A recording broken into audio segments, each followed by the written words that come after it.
Chapter 51. I am Zero, the only successful experimental subject in the Forbidden Fruit Project. With just this one sentence, Wenzong could probably guess what happened, so they thought that as long as they cloned, they could create countless identical you. Casso also felt it was a bit ironic, maybe the god of the universe's eyes, and all the clones ended in failure. Wenzong bent down and searched the white coat, and found a small controller in one of his pockets. The controller was only as long as his index finger, and he pressed two buttons, one red and one green. At that time, the man in the white coat held the communicator in one hand and put the other hand in his pocket. It seemed that he had already pressed it when she broke in. Pirates are very vigilant. I didn't expect that there would be a bunch of such terrible clones here. Wenzong put away the controller, thinking that he might be able to use it someday, and asked again, how many similar test subjects are there in this spaceship? Kazuha shrugged. Who knows? Eden recruited many such ambitious and unorthodox researchers, some of whom were even wanted for conducting human experiments without authorization. Even if I conservatively estimate, there must be hundreds of people. After all, failed products also need to be destroyed. Wenzong's scalp tingled when she thought about that scene. She was never afraid of danger and fighting. She just couldn't help but run away when facing those clones, who had no thoughts, and were cultivated without permission. How innocent. But now Wenzong was in the enemy camp. There was only Kazuha who could be trusted for the time being. The people who were kidnapped together had not been found yet. Looking around, everyone was an enemy. The current situation was like hitting a rock with an egg. Unless they could wait for the Imperial Army to rescue them. But when would the rescue arrive? What if some passengers had become victims of human experiments? Wenzong ordered Kazuha to search the white coat again, but nothing useful was found. There was no point in keeping the white coat. These desperate criminals would not confess anything. They would just break their necks and get rid of the harm to the people. Now they could only search this laboratory. Wenzong pointed in two directions. You go one way, and I go the other? Kazuha nodded, and when Wenzong turned around, he suddenly called her. Wait! Wenzong turned his head suspiciously. What's wrong? Kazuha frowned. Are you injured? Wenzong moved his body and found nothing unusual. No, can't I feel it in my own body? No. Kazuha pressed the back of Wenzong's neck and wiped it gently with his hand. The bloodstains came down, and he showed it to Wenzong. You are injured. It should be cut by a sharp weapon. There is a thumb-wide scar on the back of the neck. It's a bit deep. Can't you feel it? Wenzong also reached out and wiped it. She could feel liquid flowing from the back of her neck. She thought it was sweat from the fight just now, but she didn't expect it to be blood. Wenzong was also a little confused. It's impossible to not feel anything with this amount of bleeding, but there was no pain. Kazuha turned over the body of a clone. There were several test tube fragments on the ground. The largest one had obvious bloodstains on the broken edge. It seemed that a clone had taken it as a weapon. Wenzong looked at the test tube and suddenly remembered something. Do you know the number 13 potion? Number 13? Number 13. Kazuha also remembered. Number 13 potion is also known as the painless potion. Once the human body is injected with this potion, all pain sensations will be lost within 12 hours. However, after 12 hours, the lost pain sensation will be multiplied tenfold and return to the human body's pain nerves. Loss of pain perception. Pain perception is the most basic protection provided by the brain to the human body. When the pain perception exceeds a certain threshold, the brain will activate the protection device, that is, coma, and can leave reflex nerves in the brain, so that when encountering the same crisis, it can avoid it to the greatest extent. If there is no pain perception, the brain will not respond when the human body is injured. If it does not receive the injury signal, the brain will not activate the protection device, and it will not be able to make a corresponding reflex based on the pain perception. If a person who has no sense of pain dies on the battlefield, he will not know how he died. This time, it was fortunate that Kazuha found the wound. If it had not been discovered, she would not know that she had lost her sense of pain. What if she was shot and did not feel anything? Watching her life slip away inexplicably, she might explode with a fire cloud and find a few people to take the blame. Wenzong bit the clothes he was wearing inside his sports jacket, trying to tear off a piece to stop the bleeding, but he couldn't bite it for a long time. The quality is too good. Kazuha handed her the murder test tube. Try this. Wenzong looked at the blood on it and felt a little depressed. Okay, there is no other way. The broken test tube was also very sharp. With a hard scratch, the clothes were cut open. It was much easier to tear with the broken edge. Wenzong tore off a narrow strip, wrapped it around his neck several times, and finally tied an ugly bow knot. After moving his neck, he felt no discomfort for the time being, and it was not too tight. Perfect. Kazuya, you look very experienced. Can I ask what you do for a living? Wenzong began to search nearby and answered casually. Student, just entered sophomore year. Kazuya was very surprised. You are only a sophomore year. I see you are very skilled. Are you from the martial arts club of your school? Wenzong showed a mouthful of shining white teeth. Military school, thank you. Kazuya, I didn't ask. Wenzong opened the drawer and found some record sheets with many professional terms written on them. The head portrait looked very familiar. She waved. Is this you? Kazuya leaned over and said, this is my physical record for the past year. They wanted to find out the reason for my success, and the reason for the failure of those clones, but unfortunately, they found nothing. Wenzong put the record back and asked, don't you feel pain? Kazuya nodded, of course, but I'm used to it, and I will try my best to avoid bumping into other people. Used to it. Wenzong smacked these 3 words and felt a little sad. Who is born willing to be just a tool? It's just that he has no choice, and when he can choose, he will definitely seize this opportunity. This laboratory looks very large. 1/3 of the area is occupied by tall culture dishes, and another third is occupied by laboratory tables. There are various instruments on the laboratory table, as well as several pieces of human tissue divided into small pieces. The recorder next to it is messy with some incomprehensible words and pictures. Wenzong closed his eyes and opened the last cabinet. The cabinet was placed under the laboratory table, less than the height of an adult's knee. Wenzong studied it and found that it was a very old mechanical lock. In the Interstellar era, people are used to various high-tech methods. Sometimes the less technological things are used, the safer they are. Wenzong called out to Kazuya, who thought he was a genius. Come on, it's time to show your ability. Kazuya muttered, I can fight well, okay? As he said that, he took out a thin metal wire from his pocket.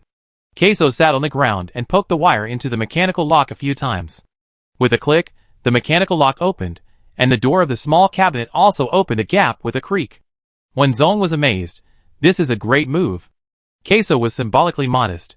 It's a piece of cake, not as good as the little thing hanging around your neck. Little thing? I take out the fire cloud to scare you to death. Wenzong picked up the paper materials in the cabinet. On each piece of paper, there was a head portrait with closed eyes, as if it was taken while the person was sleeping.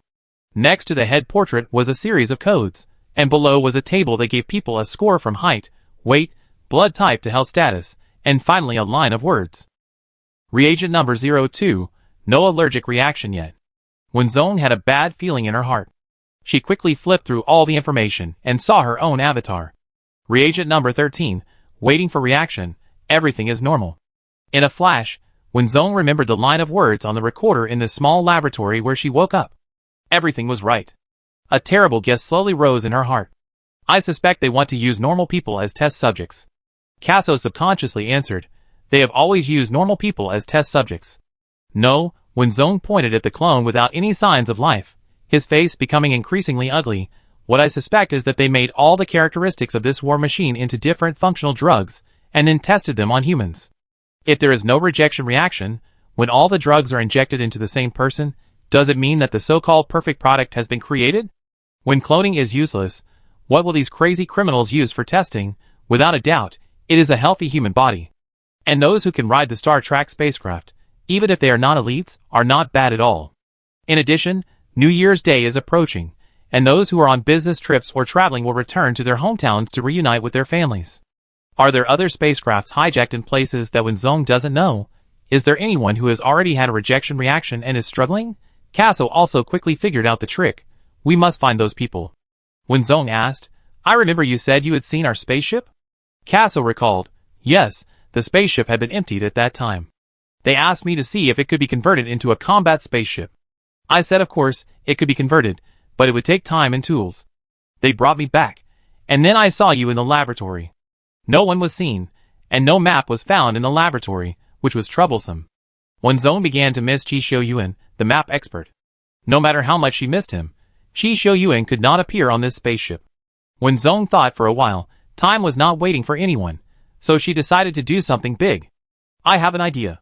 Here it comes, a classic opening line. It's a pity that Kazuya knows nothing about Wenzong. What idea? Wenzong raised his eyebrows. If I can find the main control room, can you paralyze the entire spacecraft? Kasua's eyes lit up. Yes, yes. Not only can I paralyze you, I can also blow up the Eve next door. Very good. When Zong tapped the space button, fire cloud start. Enter the command, scan the entire spacecraft, and find the main control room at all costs. At all costs means that we would rather expose the program than get the route. Also convert the scan map into. Before he finished speaking, the laboratory lit up with a dazzling red light, flashing and broadcasting. Warning, warning, there is an invasion of outsiders. Please pay attention to all departments. Anti-reconnaissance mode has been activated. Please be armed. Repeat once, warning, warning, there is an invasion of outsiders. When Zong and Kasuo looked at each other, what the hell is going on? Anti-reconnaissance mode is on.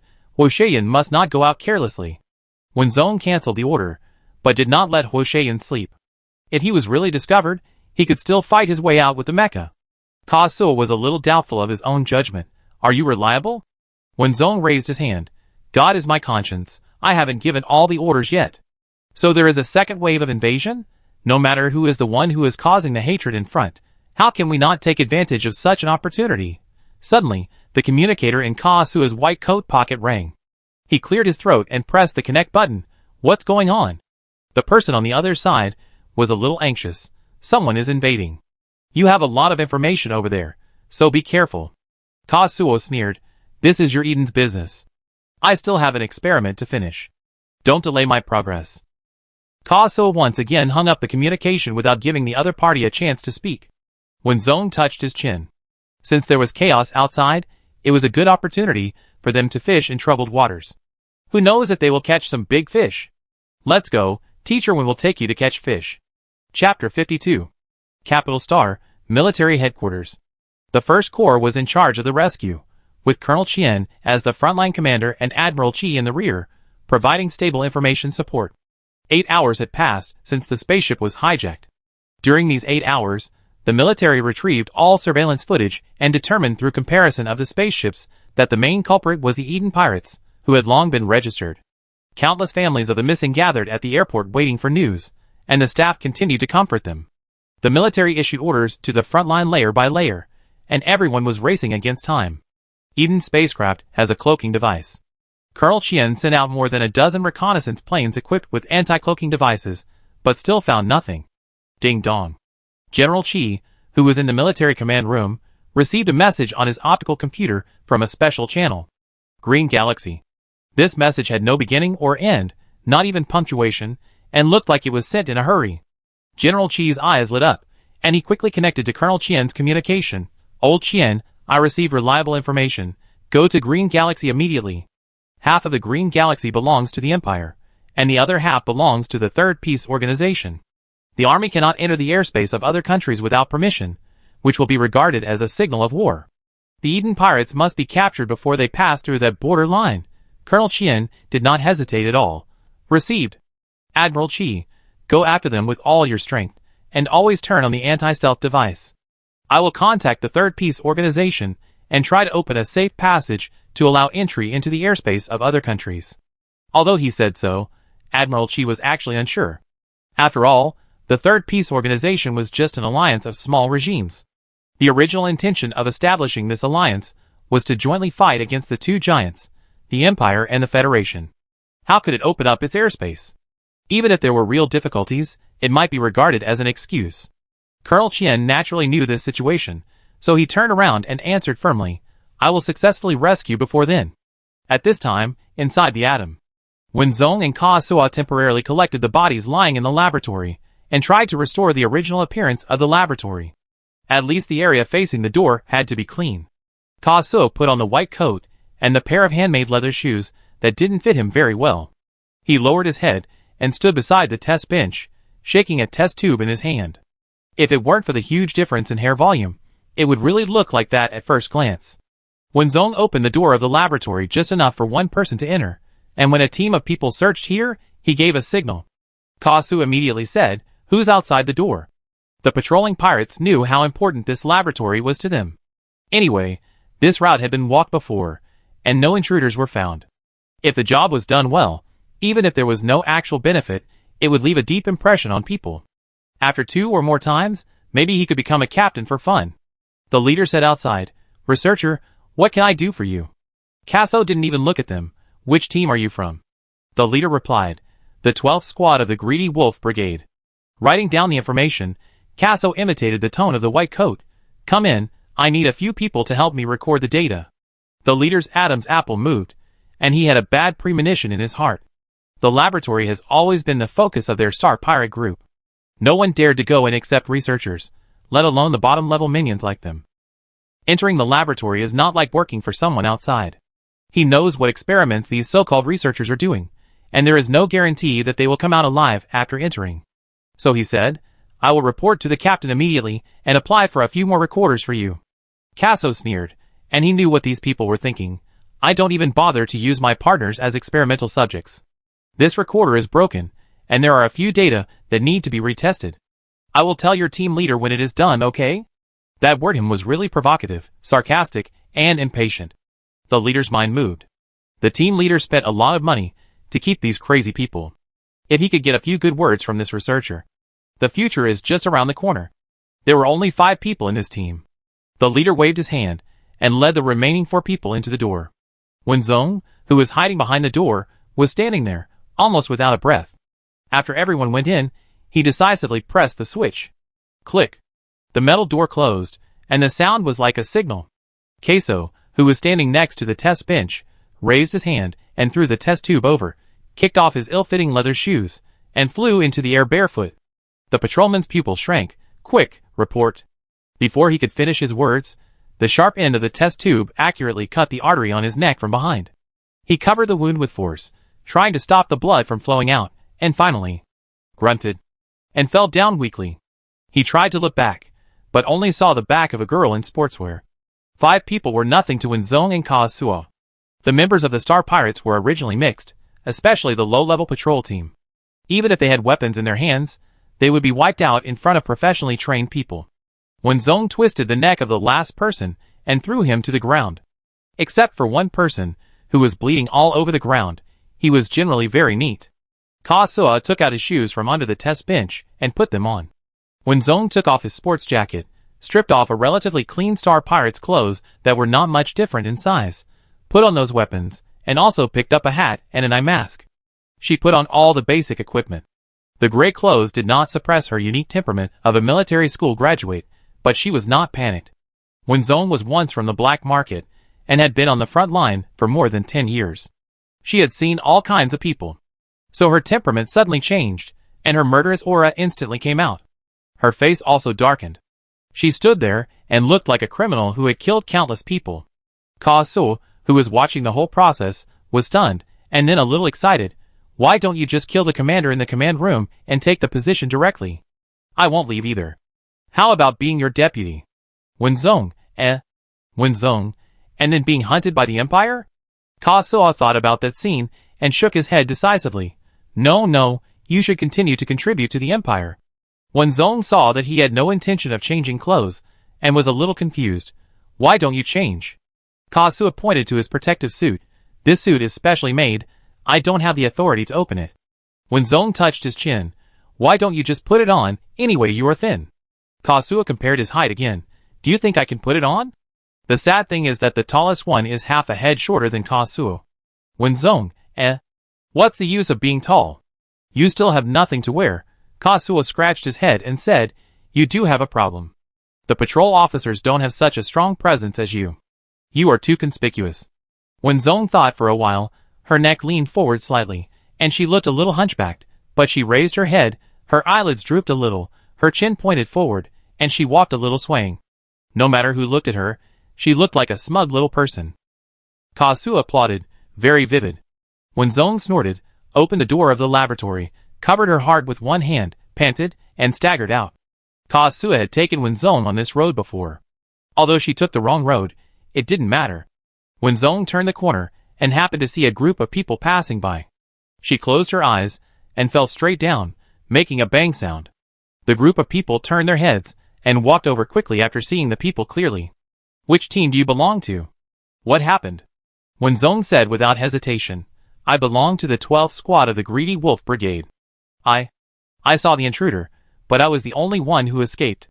Hurry up and chase him. There are many patrol personnel on the bottom floor. No one knows each other between the two cabins. The person who was hit squatted down. He seemed a little suspicious and asked, "Why don't you contact us through the communicator?" Wenzong can't change his voice, so he can only try his best to suppress his voice. His words are very hoarse, but he won't be recognized as the wrong gender. You can try to call, our communicators are all destroyed. The man thought for a while, and finally got the upper hand in chasing the invaders. He asked, which direction? Wenzong pointed, and it was a road completely opposite to the laboratory, over there. The man took out the communicator. This is the coordinates of the atom, 14321. The invaders have entered the third area. Please quickly gather at the exit. Received. Is the information reliable? The man glanced at the dying Wenzong. Confirmed. It is the information sent by the 12th team of Greedy Wolf. Got it. Gather immediately. After saying that, the team didn't care about Wenzong's life or death on the ground, and ran directly towards the target. When there was no figure, Wenzong supported himself to stand up, and smiled with his back to the surveillance. TSK, I have to say, low IQ means easy to fool. Ka Su, who was observing quietly, also joined Wenzong in the blind spot of the surveillance. Where to go? There are 4 directions at this intersection. One is the laboratory, and one was pointed blindly by Wenzong, so there are 2 left. Wenzong asked, haven't you been out before? Can you still remember the way? Ka Su was also innocent. I was blindfolded when I went out. Wenzong, Then just pick one. Wenzong blindly picked one. Then this way. There are many cabins inside the atom, and it is in chaos at this time. He walked in hiding, and didn't run into any dangerous elements. At least, he didn't run into any middle or high-level people. From this point of view, the so-called invaders should have stolen something. But such things can't cause any huge losses to the Eden Star Pirates or even the atom, but it will have a little impact. Wenzong was guessing what this thing was. When passing through a door, 2 pairs of hands suddenly stretched out from behind and covered Wenzong and Ka Su's mouths. A sneak attack? Wenzong and Ka Su were dragged into the room without making a sound. There was only a dim light in the room. Things were in a mess, but the light was too dim, and it looked a little blurry. Click. The door closed. Wenzong and Ka Su fought back at the same time. The sneak attacker was hit in the chest with an elbow, and was shocked by the force. It seemed that they didn't expect that they would tie up a tough guy. Both sides showed no mercy. Wenzong fought with the sneak attacker for more than a dozen moves, and inexplicably felt a little familiar. It didn't seem like a wild move, but more like... Ka Su's punches were full of wind. His moves were irregular and powerful, but his opponent was not a pushover, and his moves were aimed at Ka Su's weaknesses. Ka Su seemed a little impatient, and aimed his fist at the opponent's crown. Wenzong had a flash of inspiration and said decisively, Ka Su, stop it, we are one. Ka Su almost knelt down due to inertia.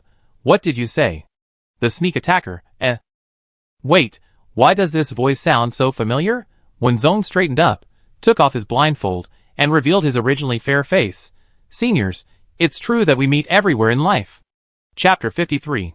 Seniors, we meet everywhere in life. Hearing this familiar tone, and seeing the fair face, the attacker was also a little confused. Ka Su's opponent stretched out a finger and trembled and stammered. Senior sister? The other person pulled Wenzong's arm, and protected her behind his back.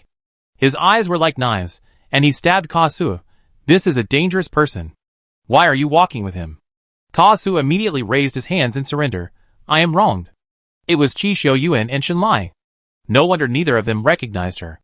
This place looked like a storage room. There seemed to be something wrong with the lighting. Not only was it extremely dim, but it was also accompanied by a crackling sound of electricity, which flashed every few seconds, making people dizzy. In addition, Wenzong deliberately disguised herself, hunched her back, raised her chin, and put on a dark eye mask. Even if her father was here, he might not dare to recognize that this was his daughter. Qi Xiuyuan and Shen Lai are better looking. Their faces are black and white, a bit like sketches with unwiped lines or scars from whips. They are a bit scary at first glance, and they hide in the shadows, making it even harder to see. Wenzong poked Qi Xiuyuan, and a head popped out from behind him. Let me introduce you. This is Ka Su, one of us. Qi Xiuyuan, who hadn't been seen for a long time, no longer had that lazy vibe. He had a murderous aura, as if he had just been stained with blood. He looked at Ka Su, as if he wanted to stare a hole in his face. Ka Su raised his hands and looked innocent. If I really wanted to fight, Your companion would have lost half his life with that punch just now, okay? Qi Xiuyuan then slowly relaxed his muscles. At the moment of relaxation, he could clearly feel the sweat on his back soaking through his shirt. The high-intensity exercise for several hours in a row made his physical strength almost disappear. After knowing that the person opposite was his companion, he held his head and couldn't help but black out in front of his eyes. The person in front of him shook twice, and Wenzong was startled. He quickly pressed Qi Xiuyuan's shoulders and made him sit on the ground. Why are you here? Shenlai's condition was relatively good. She took the initiative to close the door of the storage room and looked at the corner. Help us check on Qi Zhao first. He is seriously injured. Qi Zhao? Wenzong gave Ka Suo a look, and Ka Suo walked to the corner quite consciously and carried Qi Zhao, who was lying on the ground and completely unconscious. Qi Zhao's condition was not good even in such a dim light. He lay quietly on the ground. His face was bloodless, his eyelids were a little blue and black, and there were a few pieces of dead skin on his lips. Even the amplitude of his breathing became very small. Wenzong asked Qi Xiuyuan to lean against the wall while he checked Qi Zhao's condition. The injured part was in the abdomen, and blood was clearly visible soaking through the thick coat. Wenzong opened the coat and found a tightly tied bandage inside. He has lost blood, his body temperature is low, and his heart rate is fast but within the normal range. The first aid was done very well. The cause of the coma should be overwork and the brain's most basic protection of the body. There are no medical facilities now. Senior Qi Zhao can't continue like this. Qi Xiuyuan and Shenlai knew that this was not going to work. The most desperate time had passed, and the main task now was to wait for rescue and bring Qi Zhao back to the capital planet alive. Qi Xiuyuan closed his eyes for 2 minutes, recovered some strength, and asked, Junior sister, why are you here? Wenzong touched his nose. I was hijacked on the Star Trek spacecraft on the way back to the capital planet. Qi Xiuyuan. Is your flight 11-06? Wenzong. Yes. Cough cough cough. Shenlai choked himself. We were also kidnapped, but it's a long story. In the month after Wenzong left the training base, only 9 people were left out of the 98 trainees, including Qi Xiuyuan and 3 others. Shen Ning and Liang Jiawen were all eliminated. These 9 people were divided into 3 groups to carry out actual combat tasks. After communicating with the school, this task became the graduation assessment for the 5th-year students. Qi Xiuyuan and the other 2 were particularly unlucky. They were supposed to intercept a transaction on a remote planet. This transaction involved a person in the political circle. The order issued by the military was to arrest and bring him to justice. If there was resistance, he would be shot on the spot. No one except the top bosses knew the content of the transaction. Their mission was not only to stop it, but also to destroy the things directly. They made a strict plan and escape route, and completed the mission very successfully, but they didn't expect that the other party would come back and catch them off guard. And the one who traded with that person was the Eden Star Pirates. Fortunately, the mission was completed and the things were destroyed. During the resistance, Qi Zhao was shot in the abdomen, and the 3 were captured together. All the weapons and computers were confiscated, and they suffered a lot. Then, the Eden Pirates changed direction and hijacked a Star Trek flight on the way. It was 11-06, and Wenzong was taking this spaceship back to the capital star. After being captured, the pirates wanted to ask something from them, but failed. They wanted to use them to threaten the Empire, but Qi Xiuyuan seized an opportunity, got the key and escaped from the interrogation room, and accidentally entered a room without a locked door, and in that room, there was the design of the atom, Wenzong. As expected of the Little Prince of Maps, this is also possible. However, Wenzong also understood what triggered the alarm. Taking someone else's design is equivalent to opening the door. But after the design is confirmed to be stolen, the defense of key departments will definitely be tighter. There are gains and losses. This is also the reason why the middle and senior management have not been affected, because they are sure that this group of invaders will never get out of the atom. Qi Xiuyuan said, For some reasons, I have a special chip installed under my skin, which cannot be detected by the machine and is not controlled by the signal. It's just that I have been restrained and have no chance before. I vaguely heard that they are going to the Green Galaxy and have conveyed this news to the capital star. Rescue should be here soon. Wenzong felt relieved after learning that there was a rescue. She thought for a while and said, I was injected with drugs when I woke up. Thanks to Ka Suo, I was able to escape. I wanted to take advantage of the chaos to get to the main control room, but you 2 caught me. Shenlai scratched his head. We found this utility room through the design drawings and just wanted to take a random hostage. This brother's clothes are different from others, so I thought he might be a core member. Kazuya, to be honest, I am the lowest ranking person on this spaceship, no one else. Chi Xiuyuan was a quick-witted person, and he understood almost everything after Kazuya said that. The mother? Kazuya was silent for a while, and realized that this person was asking about cloning, and said tactfully, "It's a clone, thank you." The word mother sounds like those clones were born by him, which is inappropriate. Chi Xiuyuan readily accepted the suggestion. Let's get to know each other, Chi Xiuyuan. Xunlai also introduced himself. Xunlai. Kazuya shook hands with each of them one by one, as if he was temporarily entrusting them with trust. Suddenly, Qi Zhao on the ground groaned, and cold sweat broke out on his forehead. Qi Zhao subconsciously gritted his teeth to prevent himself from making any sound, and then his body began to twitch violently. Except for Kazuya, the few people present were all people who had learned how to save themselves on the battlefield. They were breathing rapidly, their body temperature dropped, their heartbeats accelerated, and their bodies twitched, which were signs of massive blood loss. However, Qi Zhao's bleeding did not reach this threshold. When Zong rolled up Qi Zhao's sleeves and found a red dot on his arm, as expected. Has he been injected with drugs? Xunlai nodded. It seems to be number 13? Painless potion. No, that's not right. When Zong looked at Kazuya, didn't they say that the sequelae would not break out until 12 hours later? Kazuya replied, that is relative to a healthy body. With his current physical condition, the possibility of an early outbreak is too great. When Zong briefly explained the side effects of the painless potion, the tenfold pain value was enough to make Xunlai and Chi Xiuyuan gasp. No. Chi Xiuyuan stood up with the help of the wall. I have to take Qi Zhao to find a treatment device. There will be someone guarding the healing device anywhere, not to mention the Star Pirates. They must know that the invader is injured, and going to find the healing device will only lead to death. When Zong, there must be another way. Kazuya silently raised his hand. Since you have the design, I know there is a place with a medicine that can quickly promote human cell division, thereby achieving the purpose of treatment. It works quickly, and can suppress the side effects of the pain-free medicine, but there is a disadvantage. 6 pairs of eyes looked at him. Kazuya said, weak state. The effect of the drug only lasts for 5 hours. After the effect ends, he will fall into a weak state for 7 days. In other words, if Qi Zhao is not rescued within 5 hours, he will be in greater danger. He may even be buried here. Everyone understood the subtext of this sentence. Qi Xiuyuan gritted his teeth. I believe that the Imperial rescue will definitely arrive within 5 hours. When Zong made a prompt decision, Kazuya, take me there. Wait, Qi Xiuyuan put a small projection device in Wen Zong's hand. This is the design drawing. You take Xunlai with you. Xunlai will bring back the medicine, and you do what you should do. The control room.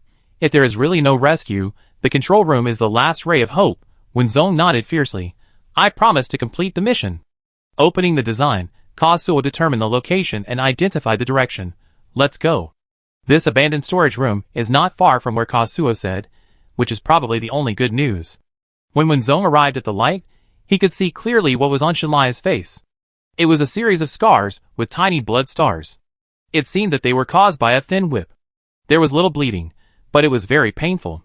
Recalling the dim light in the storage room, Qi Xiuyuan's overdrawn physical strength and more serious scars alternately appeared in his mind.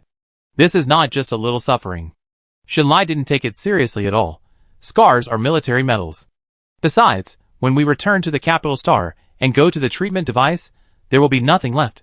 This is the only way for every Imperial soldier. This road is full of thorns. You don't know when there will be fewer and fewer people around you, and you will fall down, but no one will look back. The 3 of them encountered 4 or 5 patrol teams. The closer they got to the location, the more patrols there were. When they got there were 4 fully armed guards in front of the door. With only 4 people, it was a piece of cake for them. The trouble was the combination lock. Fortunately, Teacher Wen still brought the fire cloud. The 3 of them hid in the blind spot of the surveillance, and when Zong said, Kazuya, you and the senior sister deal with those 4 people, and I will take care of the combination lock. Kazuya knew that Wen Zong had a plug-in. Okay. Xunlai habitually listened to Wen Zong's words when Qi Xiuyuan was not around. Okay. When the 2 patrol teams crossed, the 3 figures rushed towards their respective targets like a flash of lightning. Wen Zong was camouflaged and dared to be exposed in front of the surveillance. She stretched out her hand to cover the light of the fire cloud. Scan the password. In just 2 seconds, the door slowly opened. At the same time, 4 guards fell to the ground one after another. 3 people dragged one each, and Kazuo dragged 2 guards into the room together. Actually, it is more accurate to call it a laboratory. This laboratory is not very big, and no surveillance cameras were found. At the end, there are 4 huge culture dishes, each of which is more than twice the size of the one Wenzong had seen before. There is a skeleton in 3 of the culture dishes, and a person in the middle one. Wearing the same clothes as those clones, black hair floats lightly in the light green liquid, as if he can raise his head and open his eyes in the next second. Kazuo approached step by step, as if he was fascinated. He reached out and touched the culture dish, feeling his heart beating faster and faster. He put his face against the wall of the culture dish, feeling a slight coolness, and his face showed a look that could be called Serene's expression, as if he was a child who suddenly returned home. Although Kazuo's current state looks a bit strange, time waits for no one. When Zong slapped Kazuo on the back of his head, "Brother, find the medicine first before you get intoxicated." Kazuo, who was stunned by the slap, said, Who am I? Where am I? What should I do? Wenzong, medicine. Kazuo's heartbeat gradually returned to normal. He was very familiar with this laboratory. He searched on the laboratory table and found 3 medical syringes. He took a test tube with 01 written on it. The test tube contained 15 milliliters of transparent liquid. Keiso opened a brand new syringe and sucked out 5 milliliters of the medicine. Shinlai deliberately left a guard for now. Wenzong took out a dagger and stabbed the unconscious guard's arm directly. The guard suddenly opened his eyes. Shinlai covered his mouth and restrained his body. The guard could only struggle in vain and watched the liquid of unknown composition enter his body. After the medicine was fully injected, Keiso said, "Wait for a minute." In fact, it didn't take even a minute. The bleeding wound gradually stopped. In another minute, a thin membrane had grown on the wound. In less than 5 minutes, the bone-piercing wound had formed a scab, and the guard was like being fished out of water. He was sweating from the pain and kept wailing in his throat, but Shinlai covered all of them. Shinlai's eyes became brighter and brighter. "It works! Look, it works!" Wenzong was also overjoyed. "Great!" Then Shinlai twisted his hand back and completely cut off the guard's breath. Kazuo took out 2 syringes again, sucked the remaining medicine into each, covered the lid, wrapped it, and handed it to Shinlai. "One is for your injured companion, and the other can be used in an emergency."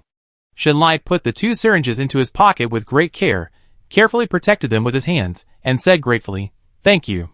Kazuo waved his hand. "Go and save your companions quickly."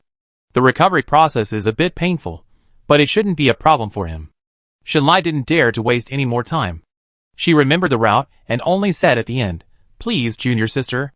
When Zong shook his head, "With your support, I can keep moving forward." Without the design, Kazuo would not have been able to find this laboratory. Many things in the world complement each other. After Shinlai left, Wenzong projected the map on the wall and replanned the route after finding the location of the main control room. Kazuo looked at the culture dish with a person in it and suddenly said, "Do you know who this is?"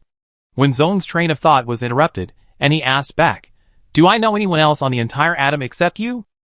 Kazuo looked up and said, "I am his clone." Wenzong almost fell down. "Very incredible. Are you Tonghulu?" One by one? Kazuo certainly didn't know what Tonghulu was, he said. Eden found his body from a mountain 10,000 kilometers high. The top of the mountain was covered with ice and snow, perfectly preserving the appearance when he just died.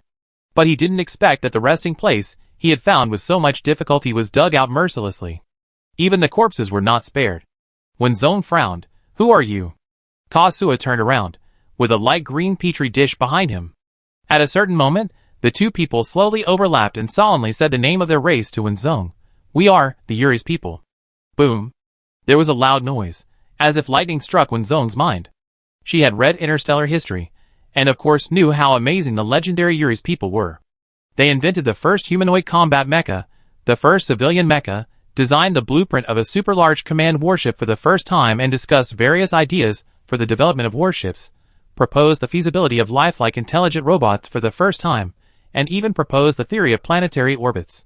But the title that really shocked the entire interstellar space was War Machine Yuri's. Chapter 54. In the year 2124 of the star calendar, after the Yuri's people proposed the planetary orbit theory, they joined a small planetary union and began to expand outward, with all the people participating in the war. It was not until they went to the battlefield that the interstellar people knew that this race, known for its intelligence, was actually an absolute killer. The Yuri's people have first-level hands-on ability, and most of the weapons are designed by them. The most important thing is that they have no sense of pain, strong self-healing ability, a lifespan of nearly 200 years, and unstoppable strength. In just 5 years, this planetary union has expanded into a behemoth. The interstellar world gave the Yuri's people a title, War Machines. Some scientists even believe that Yuri's were the highest level of human evolution. Later, this planetary union officially established a country called the Federation. In the same year when the Federation was established, intelligent mechas and the Star Network were born. The pace of history began to accelerate until 2280, when the surveillance recorded the last trace of the Yuri's people, and then they disappeared. Another 5 years passed, and the absolutely fair Star Network manager Zero set off an intelligent riot that swept across the interstellar world. The entire interstellar technology regressed 300 years. Coincidentally, Queso's code name in the experiment was also Zero. Queso said, "The reason why the Yuri's people have no sense of pain is because someone helps them bear it.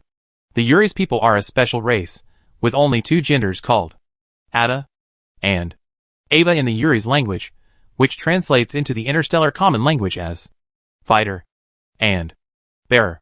When 2 people establish a partner contract, Ava will bear all of Ada's pain.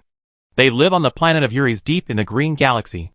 They love peace and care for their partners, as if it were a paradise. But one day, they saved someone they shouldn't have saved and let the wolf into the house. The commander-in-chief of the planetary union accidentally fell on the planet of Yuri's. He discovered the racial talents and gender secrets of the Yuri's people.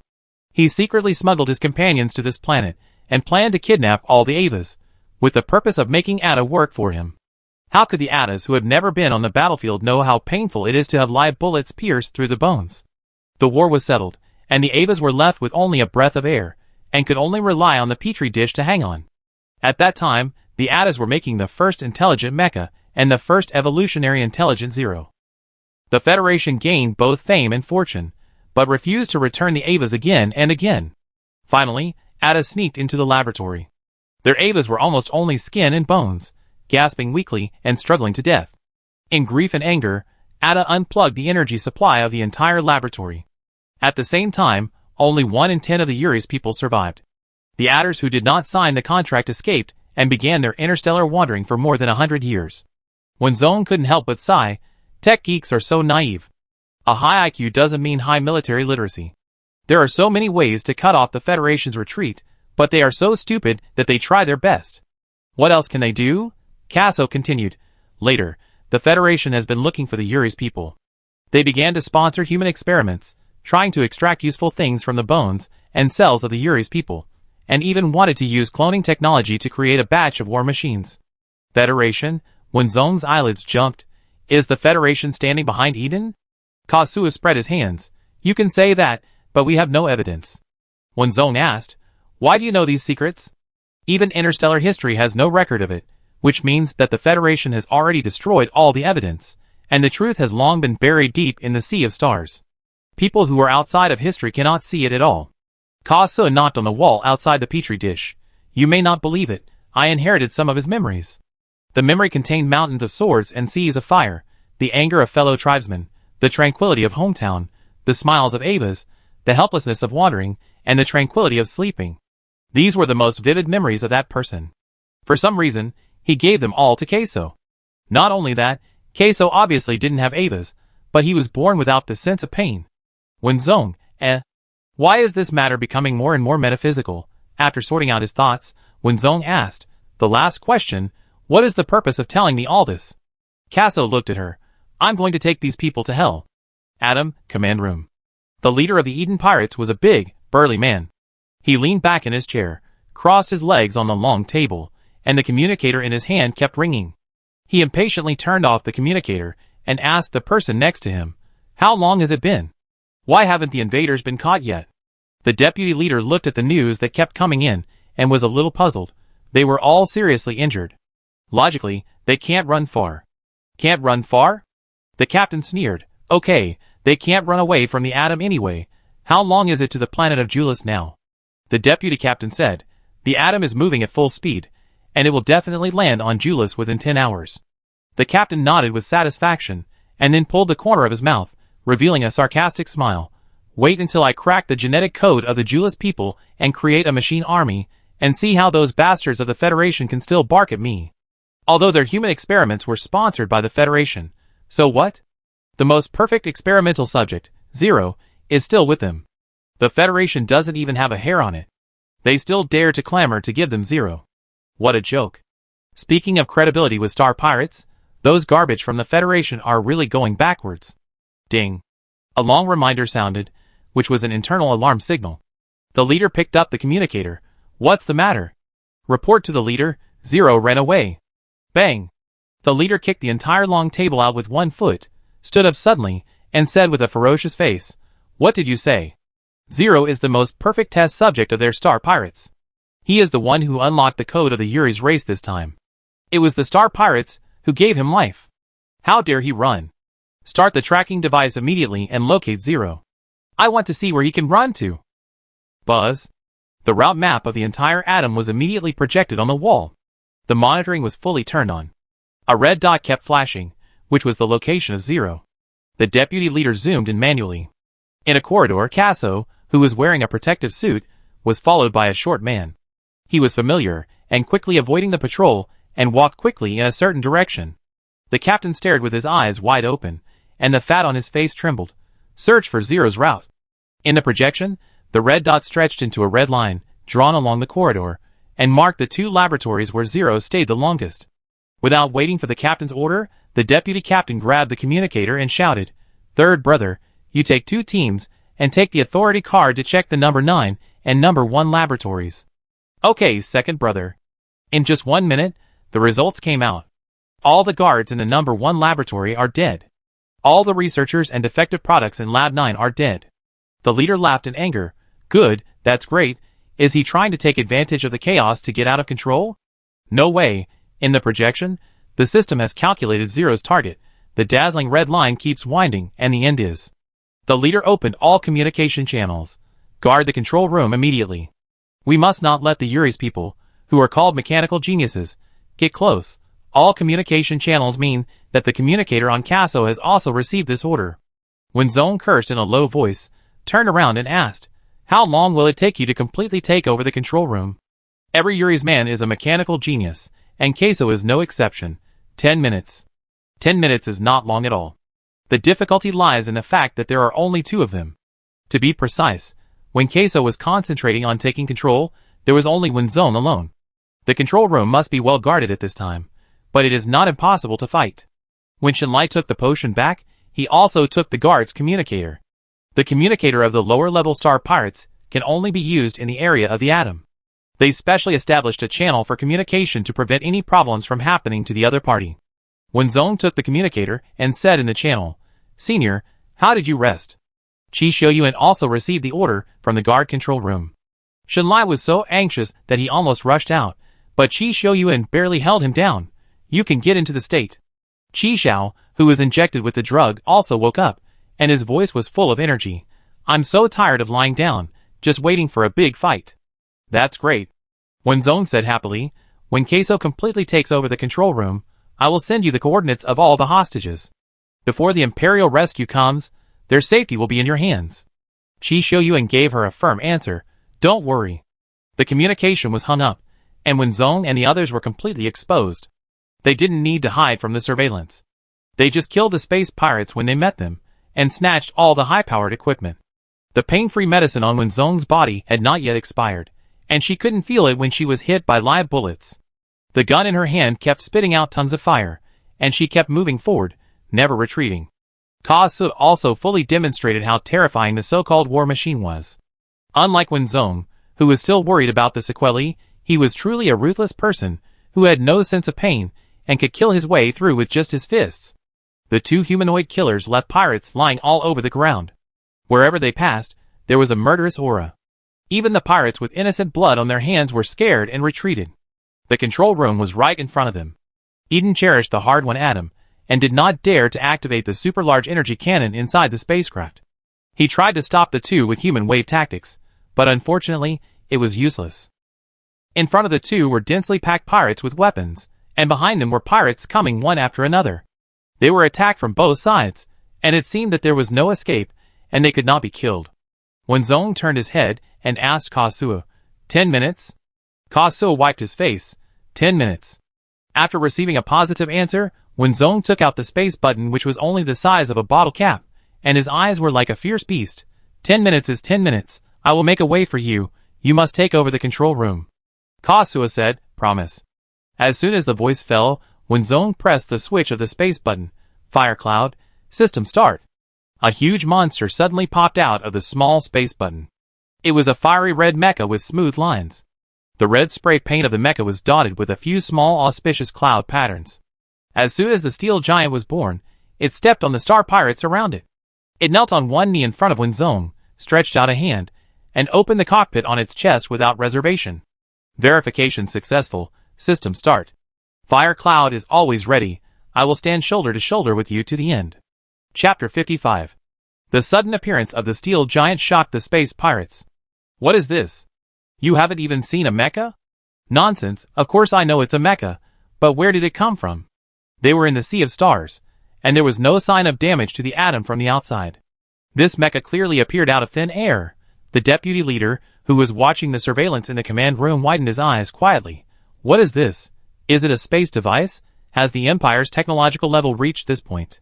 The leader kicked over a stool and smiled greedily. Let them go to the warehouse to get the equipment. Don't worry about the life or death of the dwarf, but I must get that space device. With such a magical artifact, their star pirate group will definitely be able to reach a higher level. Not only were the star pirates shocked, even Keiso almost fell flat on his face. Wenzong knew that there was a space device, but he thought that space technology developed slowly, and no matter how capable the Empire was, it would not be achieved overnight. So this little thing would at most contain a small computing robot. Who would have thought that it actually contained a mecha? No wonder this little classmate dared to be so confident in facing so many pirates. This is really great. Wenzong jumped onto the mecha's hand and whispered before entering the cockpit, energy is limited, fight quickly and make a quick decision. Kasuo's expression became serious, and his mind, which was overwhelmed by joy, instantly sobered up. Wenzong sat in the cockpit. Fire Cloud is a single-mode hand-operated mecha. Since Wenzong had retired at that time, the real firepower storage in the arsenal was extremely scarce. Although she deliberately used special metal when building Fire Cloud, and each part could be deformed, the only fatal problem was that Fire Cloud lacked energy. If the firepower output was increased, the energy consumption would accelerate rapidly. If Keiso didn't get control before the energy ran out, it would not be the pirates, but them who would be lying on the ground. Wenzong put Keiso in his palm and rushed forward quickly. A mortal body fighting against a mecha is like a gnat trying to shake a tree. The steel giant faced the hail of bullets and approached the target step by step. The number of pirates was decreasing at a speed visible to the naked eye. They were not being trampled underfoot, but leaving on their own initiative. Wenzong had a vague premonition that the next battle would be difficult to fight. As they got closer to the control room, Wenzong activated the decryption mode of Fire Cloud. A red light passed through the crowd and enveloped the door of the control room. In just a few seconds, the encrypted door opened. The pirates were all dumbfounded. The leader in the command room kept walking back and forth, his eyes full of excitement. Since the intelligent riot, there has never been such a mecha that combines combat and computing in the entire galaxy. What kind of luck is this today? Tell them that the core of this mecha cannot be destroyed. If one program is missing, I will skin you all alive. Wenzong certainly didn't know that there was a psychopath in the command room who was thinking about her space button and the Fire Cloud. She stared at the door of the main control room. After opening it to a gap that could allow one person to enter and exit, Wenzong did not hesitate, raised his hand, and threw Kasuo directly in. Kasuo was caught off guard and instinctively adjusted his posture in midair and landed safely. At least say hello. Bang! The energy particles hit Kasuo, and Kasuo reacted very quickly, supporting himself with one hand and rotating his body to avoid the attack. What is the control room? It controls the operation, monitoring, tracking, navigation route, energy status, large and small weapons, escape pods, etc. of the entire spacecraft. It can be said to be a confidential place and the heart of the spacecraft. And now this heart has been invaded in such a situation. It is obvious that there is more than one person in the control room. They all hold particle guns and know that the person who came in is the experimental subject that their star pirate group cannot lose. In addition, the control room is full of hidden lines. Under the double suppression, they are constrained everywhere. But Queso didn't have such concerns. There was a bloody mark on his neck from the particle gun. He flew over and snatched the gun of the technician closest to him. He exerted force and heard a click sound, and the neck bone broke. Queso stroked the operating keyboard with one hand and held a particle gun with the other hand. Fearless, if you have the guts, shoot at my heart. Either I will die with the control room, or you will die with me. You choose one. Dare to hurt Zero, won't they die together? They hesitated, but Queso would not. The particle gun shot out quickly, all of which hit the center of the forehead. At the same time, the departing star pirates were fully armed and put on mechanical exoskeletons. This mechanical exoskeleton itself did not have firepower, but it had high defense. The star pirates approached when zoned with heavy firepower weapons. And the fiery red mecha seemed not to see it, crossing the layers of people, with its feet spread out to resist the bottom, its head on the door frame, and blocking the door of the main control room with a resolute attitude. One man guards the pass, 10,000 men cannot break through. Queso seemed to be born to operate these machines.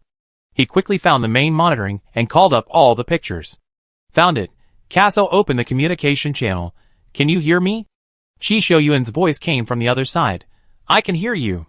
Queso enlarged the picture, confirmed the coordinates, and said, there is good news. All of you passengers are concentrated in 2 large observation rooms. There are guards, and at least 2/3 of you are awake. These 2 observation rooms are adjacent. I will send you the location and route. The 3 people on the opposite side breathed a sigh of relief. Okay, thank you. While waiting for the transmission, Chi Shoyuan asked, how is Wenzong? Ka Soul looked back and saw that the originally beautiful red mecha was stained with scars, but it was motionless. He said, don't worry. By the way, Chi Shoyuan, who had recovered his strength, also recovered a little bit of his IQ. I give you a communication code, and you help me transmit the coordinates of this spacecraft. The communicator cannot transmit to the outside, but the control room has no such concerns. The chip under Chi Shoyuan's skin is a life-saving device. It is a one-time item that can only type out a password. It will automatically convert into the Interstellar Universal Language when passing through a special channel. When he returns to the capital planet, he will have to implant another one. The invisible signal passed through the sea of stars and landed accurately in the general command room of the capital planet. The route was just transmitted, and Ka So wiped out all the records. Be careful. Chi Shoyuan said, you too. After the communication was hung up, Ka So began to concentrate on modifying the order in the main control room. In just 10 minutes, he could crack the programs and passwords of all the lines and control the equipment and navigation of this spacecraft. That would be the moment for them to turn defeat into victory. Empire, capital star. 10 hours have passed since the Star Trek flight was hijacked. Admiral Chi pinched his nose. The matter was urgent. He contacted the government directly and seconded the Deputy Minister of Foreign Affairs. He negotiated with the country in the Green Galaxy for 2 hours, but the other side refused to give in. He said, we deeply sympathize with the Empire for such a bad thing. He also said, we have not been peaceful recently, but we will help the Empire keep an eye out. He also added, we are also afraid that if the airspace is opened, dangerous elements will take advantage of the situation. That will not be good for the Empire. No matter what tricks General Chi came up with, they clearly refuse to take them. They don't want resources, but we can talk about exchanging scientific and technological concepts later. They welcome you to visit the First Legion and start flattering them. In short, a dead duck is not afraid of boiling water. Anyway, the Empire will not turn against them. If they dare to turn against them, it means that the Empire is guilty and has bad intentions towards them. Your entire country is not even half the size of the capital star. What do I want from you? Because you are small in size, or because you are stubborn? I am afraid of such people at the negotiation table. If it weren't for the good manners of the Deputy Minister of Foreign Affairs, who stopped him, even through the screen, the big men watching in the military would have taken action long ago. After the negotiation, Admiral Chi was exhausted physically and mentally. He had not felt so tired even after commanding the battle for 3 consecutive days. After the communication was disconnected, Admiral Chi could not help but sigh, I will never yell at those politicians again. It's not easy for you either. The Deputy Minister took off his glasses. Without a smile on his face, I will report to His Majesty when I go back. I suspect this matter is not that simple. Knowing that the Empire had a spaceship hijacked, he still did not give in. Suspicious too suspicious. Ding dong ding. Suddenly, the communicator next to General Chi made a sound. This prompt tone was for a special channel, and this special channel was only open to one person. After sending the message of Green Galaxy, he thought he would never receive it again. When he turned on the communicator, there was only one coordinate point in the message, but General Chi suddenly breathed a sigh of relief. Found it. He would not doubt why Chi Shouyuan could send a second message. If he had any questions, he would only answer with one sentence, believe it. That's all. The coordinates were forwarded to Colonel Chien, and General Chi said, make sure it's reliable, and move forward quickly. Colonel Chien imported the coordinates and replanned the route, only to find that the distance between the two red dots was so close, which meant that their route was correct. Colonel Chien couldn't help but get excited, always turn on the anti-reconnaissance equipment, surround first, and ensure the safety of the hostages. The Imperial reinforcements were about to arrive, and the 10-minute deadline was gradually coming to an end. When Zong had robbed several heavy firepowers, and used them all up, various dents began to appear on the fire cloud, and the knee joint was the most seriously damaged. When Zong waved a laser sword in one hand, standing still limited her ability to perform. If she moved, pirates would take the opportunity to enter the control room and disturb Kazua's progress. Kazua's keyboard speed kept increasing. There was only 1 point left, only 1 point. 5, 4, 3, 2, 1. Permission unlocking completed. Click. Buzz. Beep. All the firepower devices hidden on the wall were turned on. In order not to destroy the atom, the pirates did not turn on these equipment. Kazua was eager for the atom to become space garbage. With the authority, he was rich and powerful, and the firepower was sprayed out without any regret. When Zong's pressure suddenly reduced, and she took the time to control the mecha and gave Queso a thumbs up. The leader of the Eden Pirates was furious. This bunch of trash. 3 minutes later, the Empire's reconnaissance aircraft surrounded the atom, which had already stopped, and a huge warship stopped in front of the atom. This is the vanguard of the First Legion of the Empire. You are suspected of kidnapping citizens of the Empire, and the evidence is conclusive. Now lay down your weapons, release the hostages, and surrender immediately. This is the vanguard of the First Legion of the Empire. We are here to take the citizens of the Empire home. Huo Shaiyan's left knee was completely scrapped, and the mecha knelt on one knee, but when Zong couldn't help but smile. Rescue has arrived. Chapter 56. The Empire warship was all black, with the Empire flag sprayed on the hull, an eagle carved on the bow, and the warning lights flashing continuously, releasing a chilling pressure. In the command room of the Atom, the communicator in the captain's hand shattered. He looked at the warships and reconnaissance planes outside, and his thick lips twitched. Send a message to the Eve, open fire. Although the Atom was the main ship, there were more of his precious experimental subjects inside. In terms of firepower equipment, the Eve, which was escorting the main ship, was better. The deputy captain was sweating. They were just pirates. Even if they had support, they couldn't beat the regular army. Moreover, this was the First Legion of the Empire, and they were the vanguard army that was always victorious. He remembered who the dwarf was. She was the one with the best physical fitness in the entire Star Trek spacecraft. This gave their hopeless experiment some hope. The captain was also excited, and put the dwarf into the laboratory where Zero was imprisoned.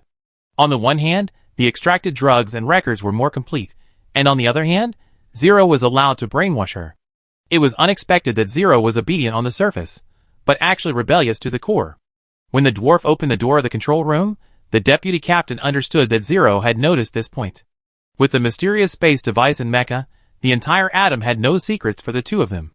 It would have been fine if they had captured those new recruits, but who would have known that there was such a person hidden in a mere Star Trek spaceship? At this moment, the deputy captain admitted that he regretted it a little. Brother, we really have no way back after firing at the Empire's warships. The captain snorted contemptuously. What are you afraid of? Eve has a backup of all the data. As long as we take Zero away and successfully land on Euless, it's not certain who will be the Emperor in the future. What's more? The captain looked at the warship opposite with a fierce look. Even if we don't do it, do you think the Empire will let us go? It's not certain who will win. The deputy captain understood what the boss meant. Human experimentation is a serious crime. It's a matter of death, so why not give it a try? In terms of ruthlessness, who can compare to the Interstellar pirates? Besides, the hostages were in their hands. Could the Empire really blow up the Atom? At worst, they would perish together, and taking these Imperial elites with them would be a big profit. Yes, big brother. The Eve received the order, and quietly emerged from behind the Atom. Its hull color was similar to the Sea of Stars, and the huge muzzle opened, with orange-red light forming a straight line, targeting the Imperial warship. Boom! This was a provocation from the Star Pirates. let's talk about two things separately. Inside the atom, Wenzong's pressure suddenly dropped, and she retracted the fire cloud. Kazuo was quick to close the door of the main control room and block the pirates outside. Wenzong walked up to Kazuo and asked, "Can you find our Star Trek spaceship?" Kazuo's men did not stop. While controlling the firepower outside, he checked the surveillance. "If you can find it, what do you want to do?" Wenzong said, "Of course, take the passengers away. God knows what else this pirate group has." Her original purpose was to escape. Now that the Imperial reinforcements have arrived, she is fully confident that she can get these people out. Kazuo was surprised. "I didn't expect you to be able to fly a spaceship." Wenzong, "I can't." Kazuo, "Then how can you get them out?" Wenzong looked at him and pointed at the surveillance camera in the observation room. "I think the pilot should still be able to be rescued." Kazuo, Kazuo. "Sorry to bother you." Chi Shouyuan and the other two have successfully entered the observation room. 2/3 of the passengers inside have woken up. When they saw someone coming to rescue them, they broke down and cried. Some were so scared that their legs softened and they couldn't get up no matter how hard they tried. The three tried to comfort the others while trying to wake them up. Chi Zhao's very confusing baby face poked there, injured and miserable, which aroused a lot of fatherly and motherly love and played a key role in calming people's hearts. Wenzong touched his chin. "If conditions permit, I will definitely find you 2 books of thick black studies to supplement your brain." Kazuo, Shut up. Bang. The spaceship suddenly shook violently. Wenzong, who was standing, was thrown directly against the wall. She didn't feel any pain, but her head was buzzing. "What's going on?" Queso called up the image in the starry sea, his face grim. "It's the eve. They fired at your Empire's warships." Maybe he didn't find it right, so he scratched the atom as well. Wenzong sat up and leaned against the wall, thinking that he was hallucinating. The pirates fired at the Empire's warships? What is this? Courting their own destruction? Queso was about to swear. Bullshit, courting their own destruction. The lifeboat is already starting. The spaceship is about to crash into it. Damn, these people want the Empire's warship to be buried with the atom. Wenzong asked, "Isn't the control in your hands?" Kazuo's fingers were about to fly. Their boss must also have control. "I am competing with him for authority to lock the hatch." Wenzong stopped bothering him and turned to the monitoring screen to find the spaceship. There are many monitorings on the atom, and it takes a lot of effort to really search. Found it. Wenzong enlarged the monitoring screen. The familiar spaceship was parked there quietly. Judging from the coordinates, it should be on the lower floor. You have to go out and go around 2 corridors to find the stairs. Outside, a steady stream of space pirates are waiting for them to show up. It only took Wenzong a second to make a decision. "I will go out and escort the passengers to the spaceship. Keep in touch with the communicator." Chi Shouyuan has been appeased. As long as they can be escorted to the spaceship and Kazuo opens the hatch, they can escape safely. Kazuo took the time to stick his head out and asked, "I remember that your mecha has a broken knee joint? How can you deal with a bunch of space pirates wearing mechanical exoskeletons outside without a mecha?" Wenzong stroked the space button and said, "You know nothing about the fire cloud." Kazuo, ? The main control room door opened, and the pirates' eyes were burning, like hungry wolves seeing bones, ignoring the flames above their heads, and rushed up all at once. The familiar fiery red mecha was suddenly shorter, and it grabbed 2 particle pulses with a wave of its hand. The pirates were also stunned by the shape of the mecha for a moment, and then the mecha streaked across the corridor like a meteor, crushing the way in front of it, and a bunch of pirates behind it. When the transformation was just completed, even Kazuo was stunned. Who designed this mecha? What a genius! Wenzong touched his nose. "I am just a humble person." Kazuo, Your brain circuit is also unusual. Always remember one thing. Huosheiyan is a composite mecha. Although Huosheiyan's knee joint is completely scrapped, don't forget that this is a composite mecha. The 2 mechanical legs have transformed into 2 huge wheels. Wenzong is in the cockpit like driving an energy car, and the speed is very fast. The map has been imported into the mecha by Wenzong, and the road is unobstructed. The wheels roll to the observation room. The observation room was in dire straits in another sense. There were no pirates, but clones everywhere. The clones were tireless, thoughtless, and painless. Only by breaking their necks could they stop their actions. Chi Shouyuan transferred everyone to an observation room. This room was not as confidential as the main control room. There was no hidden firepower around it, and there was no loudspeaker. They did not receive the signal that the Empire rescue had arrived. Some people in the observation room had recovered and could pick up things to help fight. Some people huddled in a corner, tears streaming down their faces. Some people did not wake up from their coma at all. The clones seemed to be endless, but there were only 3 of them who could fight effectively. When a strange-looking mecha rolled over, Qi Xiuyuan's heart tightened. Using the human body to fight against the mecha was like hitting a rock with an egg, but there were innocent passengers behind them, and they couldn't let them go easily. Shenlai panted, "This damn star pirate group." Seeing Qi Xiuyuan and the others pointing their guns at him, Wenzong shot the clone in front of him in the head. "Senior, it's me." Qi Xiuyuan, Qi Xiuyuan, question mark. "What's your look, schoolgirl?" Qi Xiao was very confident and cheered. "Did you see that mecha? It's ours." The passengers looked at the mecha as if they had found a savior. They knew that the people protecting them were still students, who had not graduated from the military academy, but they were also afraid. They just wanted to go home for the holidays. Who knew they would encounter such a thing? Wenzong looked at them through the screen and said firmly, "I just came from the control room. Don't be afraid. The rescue from the Empire has arrived. You must believe in the Empire. We will definitely bring you back to the capital planet safely." Rescue? Rescue. Someone raised his hand and asked cautiously, "Has our rescue really arrived?" Wenzong said, "Of course, I have found the Star Trek spacecraft.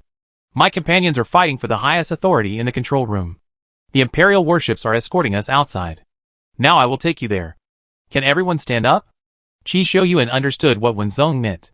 It seemed that something must have happened outside. He remained calm and turned around and shouted, "Is the pilot here?"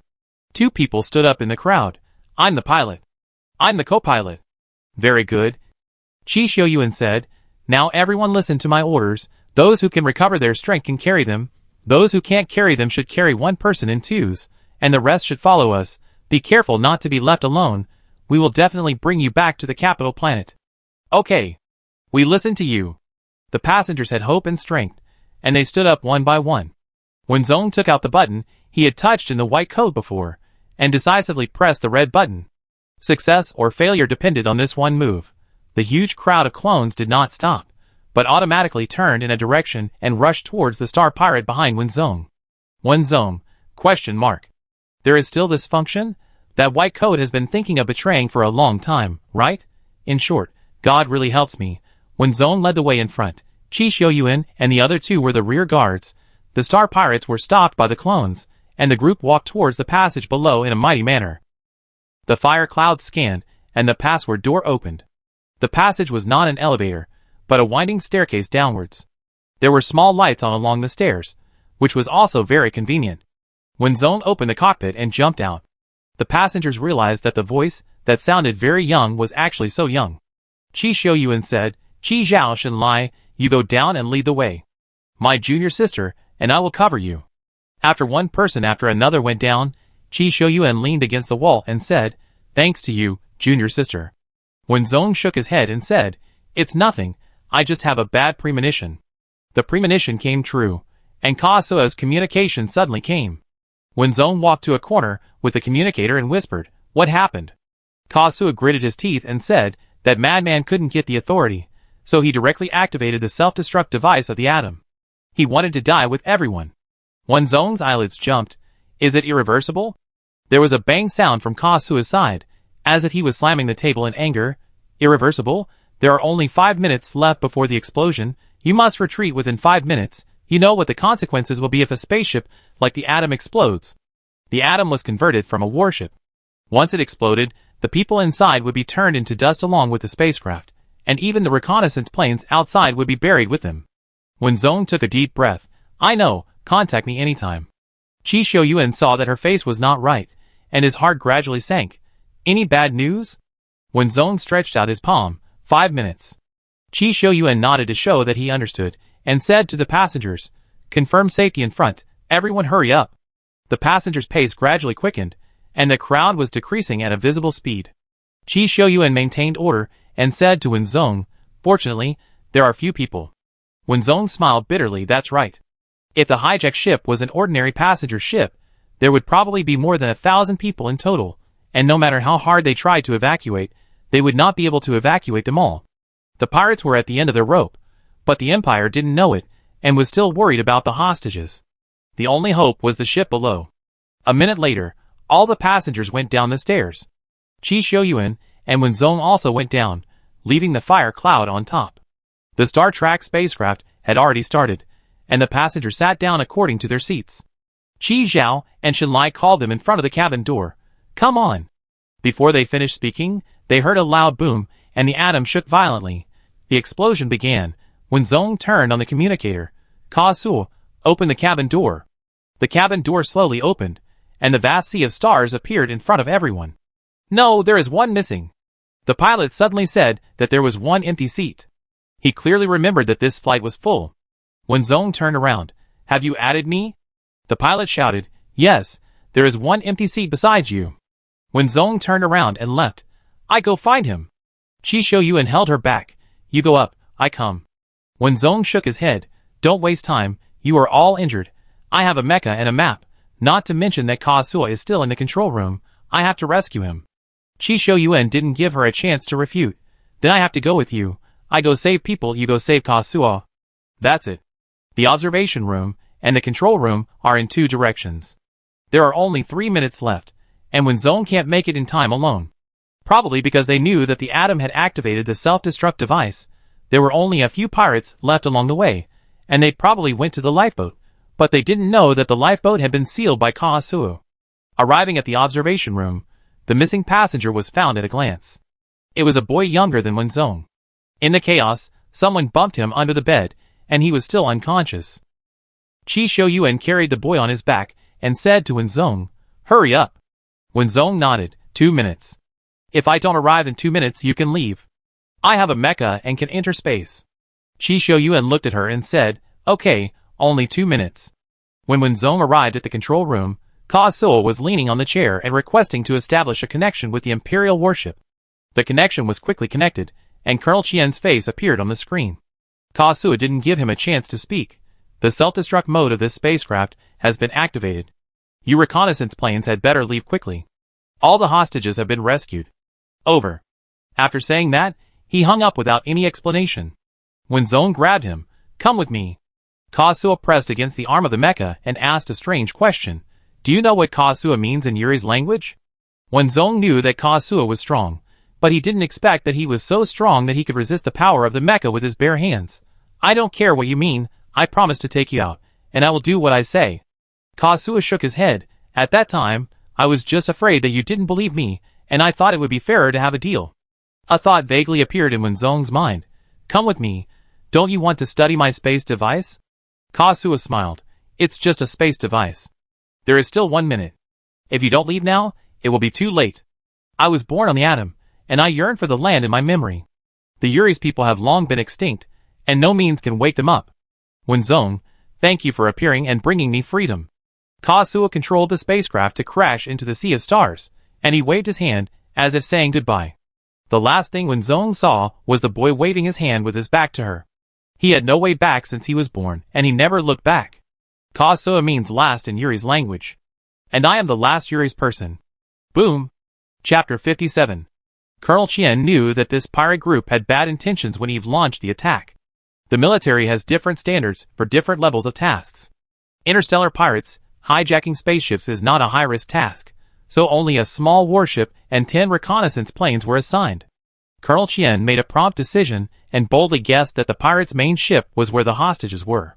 He used the warship to attract the firepower of the secondary ship and sent out mechas to force open the main ship's hatch. The military stipulates that mechas are allowed to be privately owned, but they must be managed by the military. The mission is urgent, and the small warship has insufficient space and can only carry 20 mechas. The door at the bottom of the warship slowly opened, and 10 assault mechas were dispatched. The huge cold steel killers stood in the vehicles and flew towards the atom one by one. The shell of the atom was made of special metal, and there was a protective shield outside. Every star pirate has paranoia, and only the strongest defense can give them a sense of security. The mecha operator carefully scanned the thickness of the protective shield and the metal material of the spacecraft shell, and then reported the news. Report to the command room. It will take at least 10 minutes to force it open. Colonel Qian said. Then 10 minutes. The Eve's attack continued. In order to divert the enemy's attention and not harm the hostages, the warship pretended that all its firepower was attracted by the Eve. No sound could be heard in space, and the color of the artillery fire kept flashing. Only when it hit the protective shield of the warship could the amazing power be felt. The data analyst quickly gave the basic information and firepower index of the Eve. Colonel Chien frowned. This kind of equipment doesn't seem to be something a star pirate group can have. Before Colonel Chien finished speaking, the observer and the mecha operator in front sent intelligence at the same time. Report to the command room. The enemy spacecraft began to explode. What? Colonel Chien enlarged the picture in front of him, and a wisp of black smoke floated from the tail of the strange-shaped atom. It was almost invisible in the sea of stars, but it made everyone's heart tighten. Who are the star pirates? They are extremely vicious and unscrupulously wander outside the government, enjoying the pleasure of challenging the law. If they have no way to go up to the sky and no way to go down to the earth, what choice will they make? Without a doubt, a suicide attack. Your empire wants to save people, but I want to drag these people to hell. There are 5 minutes left before the self-destruction of the atom is fully activated. Colonel Chien's face was grim. Open the spaceship at all costs. The mecha operator obeyed the order. Chase the enemy's secondary ship. Don't hold back. There are 3 minutes left before the self-destruction device of the atom is fully activated. Colonel Chien received a communication request from the atom. The pale-skinned, thin-looking boy sat on the chair and said to him expressionlessly, "The self-destruction mode of this spaceship has been activated. You reconnaissance planes had better leave quickly. All the hostages have been rescued." Over. The young man looked behind him, and a fiery red mecha with 2 huge wheels instead of mechanical legs suddenly appeared. Without waiting for Colonel Chien to speak, the young man hung up the communication. Colonel Chien secretly took note of the mecha and gritted his teeth. All reconnaissance planes should return to the warships, and the mecha operator should pay attention to the enemy's hatches and escort the Star Trek spacecraft immediately when they see it. The Eve, which was fighting against the warship, seemed to know the situation of the main ship. It increased the energy of the protective shield to the maximum and began to retreat without a trace in the face of the Imperial warship's artillery fire. How could Colonel Chien give it this opportunity? Launch the capture net. I want to capture. The self-destruction device of the spacecraft is irreversible, and the atom will definitely not be saved. Only by taking the Eve back can we find out what secrets are behind it. There are 2 minutes left before the self-destruction device of the atom is fully activated. The hatch of the Xingdue spacecraft placement area has been opened, and Qi Xiuyuan is standing by the door waiting while counting the seconds. Shenlai is also very anxious. Why hasn't the schoolgirl come yet? 5, 4, 3, 2, 1. Qi Xiuyuan turned back to the cabin. Close the door. Qi Zhao's eyes widened. Old Qi, the junior sister hasn't come yet. Of course I know. Qi Xiuyuan grabbed Qi Zhao's collar, his eyes red, and the words were almost squeezed out of his throat. I made an agreement with her that we will leave at the appointed time. Qi Zhao, don't forget what our purpose is. The purpose is of course to save people. Qi Zhao looked at the anxious passengers around him, unable to sit down, opened his mouth, wanted to say something, but couldn't say anything. Qi Xiuyuan put his hand on his forehead, not letting anyone see the panic in his eyes. He was the commander, and he had to stay rational at all times. There were nearly 200 civilians on the spacecraft who needed to go home. Qi Zhao had been injected with drugs and needed treatment, and the atom would explode in 2 minutes. They couldn't afford to delay. Qi Xiuyuan wiped his face and said in a deep voice, "Let's go." The driver received the order and suppressed the excitement and panic in his heart. The moment the spacecraft slid outward, the driver almost shed tears. Qi Xiuyuan stood by the window at the bow, looking at the vast sea of stars. He clenched his fists, and his short fingernails sank into his palms. The slight pain brought to him forced him not to look back. Wen Zong was the champion of the mecha competition, a guaranteed reserve of the 1st Legion's vanguard army, and had created countless miracles. This was a mecha operator who could be trusted with peace of mind, his indispensable comrade in arms, and a vital partner in his life. He believed in her. There was only 1 minute left before the self-destruction mode of the atom was fully activated. The familiar Star Trek spaceship slowly drove out of the pirate starship. The mecha operator immediately reported, "Report to the command room. We have seen the Star Trek Flight 11-06. Colonel Chien breathed a sigh of relief. Connect to the 11-06 control console. All mechas will escort the spacecraft. Received. Without the acceleration of the planetary orbit, 11-06 is only slightly stronger than ordinary passenger spacecraft in terms of defense and speed. The mecha connected the communication to the control console and simply and clearly stated its identity, which caused the passengers to cheer and cry with joy. There really is rescue. It's the Empire's army. Go home, we're going home. Shenlai and Qi Zhao were also sitting on the ground. They looked at each other at the same time, and couldn't help but waved and clapped their hands, and then clenched them tightly. Saved. Qi Xiaoyuan rushed to the control station and said to the communication device, "Please pay attention to a red mecha. If you find it, please rescue it quickly." The mecha operator forwarded the message to the warship command room. Received. A comprehensive inspection is ready. We will not abandon any compatriots. Qi Xiaoyuan panted, "Thank you."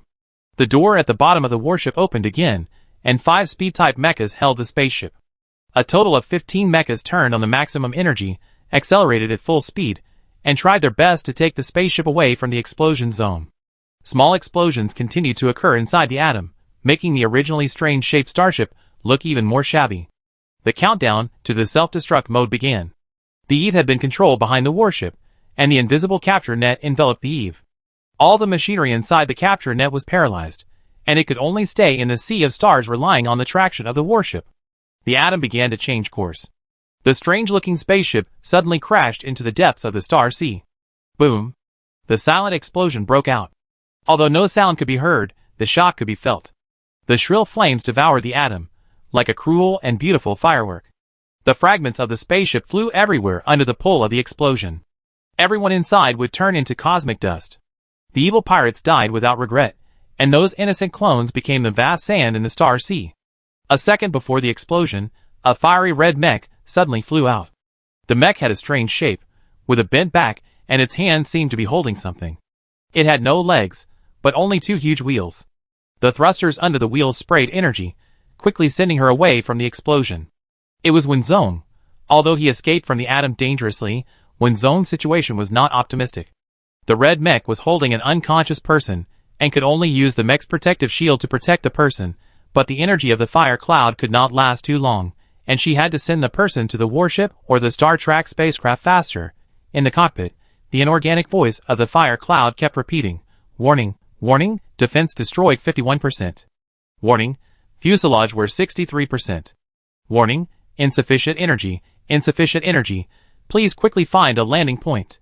Wenzong's body was covered with sweat, her hair stuck to her forehead, and her clothes on her back were soaked. Her lips were pale, the injured area behind her neck was burning, her muscles were sore, and even the hands pressing the keyboard could not help shaking. The pain-free drug was completely ineffective, and the pain she had suffered was returned tenfold. Wenzong gritted his teeth and said, "Request to connect to the warship." Wu Shaiyan received the order, and a progress bar appeared on the screen. It suddenly ended halfway through, and a big red exclamation mark popped up on the screen. "Insufficient energy, too far away, can't connect." Wenzong's eyes were black in pain, and the pain nerves in her brain were abnormally active, making her want to faint immediately, but she couldn't, she hadn't returned yet, and she still had a passenger who hadn't been rescued. "I can't lose consciousness like this." Wenzong bit her tongue to wake herself up. She looked at the screen and observed the distance. She found that the Star Trek spaceship was still closer to her. The bottom of the energy source of the Star Trek spaceship and the area above the energy source were surrounded by nearly 10 mechas running at maximum speed. Not to mention people, even a window could not be seen. There were several mechas supporting the spaceship directly below, which were also running at maximum speed. Wenzong focused his eyes and saw what was going on. The defense of the Star Trek spacecraft is definitely not as good as that of the military mecha, so we can only rely on the mecha to help speed up and dodge. Calculate the distance that can be connected and approach the Star Trek spacecraft number 11-06. Wu Shaiyan quickly calculated it, and Wenzong controlled the mecha and flew to number 11-06 at the maximum speed. At the same time, in the warship command room, the observer began to report the situation. Flight number 11-06 successfully escaped the explosion range. Can the mecha return? Colonel Qian narrowed his eyes and enlarged the floating screen. A red UFO was approaching the Star Trek spacecraft. Continuing to zoom in, it was discovered that it was a rather strange mecha, with no legs, only a body and 2 wheels. It looked familiar. Colonel Qian said, "Order the mecha to return." The observer spoke at the right time. "Yes, the order has been issued." Detected a red mecha. Immediately arranged for rescue. "No, there is someone on the mecha." "What?" Colonel Qian continued to zoom in on the screen and shouted at the communication, "Let the Star Trek spacecraft open the hatch and welcome the mecha in." "Yes." The hatch of the Star Trek spacecraft slowly opened, and the escorting mechas heard the order and lined up to make forward gestures to Wenzong. "You can pass." Wenzong pressed her temple. The injured part was burning with pain. She squinted her eyes. Her voice was barely audible. "Request to connect to number 11-06. Enter the spacecraft." Command executed successfully. The red mecha nodded, put the person in the hand into the spacecraft cabin, and the service personnel immediately prepared a ventilator, which allowed the person to recover a little. Connection successful. Wenzong controlled the mecha to fly outside the cabin. Once inside, the Star Trek spacecraft would be directly overloaded, and the passenger spacecraft had no space to park a mecha, so it could only be parked outside. Wenzong barely perked up and said, "There is a pirate inside the spacecraft, who has replaced the identity of this passenger. Please check immediately. The hatch of the Star Trek spacecraft cannot be opened for too long, which will affect the internal air circulation." Chi Shouyuan and the other two stood up immediately before they could get excited, observing who was more suspicious. The passengers also looked at each other, fearing that the person next to them was the pirate who pretended to be the pirate. Everyone's optical computers were damaged in the explosion, and there was no review when entering the spacecraft in an emergency, so it was very likely that they would be taken advantage of. A passenger sitting at the back raised his hand and pointed at someone in the third row in front. "I know. When I first got on, someone took my seat. I asked him where his original seat was, but he hesitated and refused to speak until everyone was seated. He found an empty seat and sat down."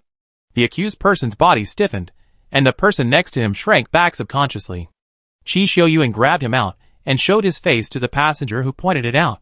"Is it him?" The passenger said with certainty. "There is a big mole on his chin. It's him." The accused struggled for a while, but couldn't move. "You are slandering me." Chi Shouyuan grabbed him with his big hand and asked, "I am not wronging you. Then tell me, what time did this Star Trek spacecraft depart from which planet? Which airline is it? And which airport did it land at?"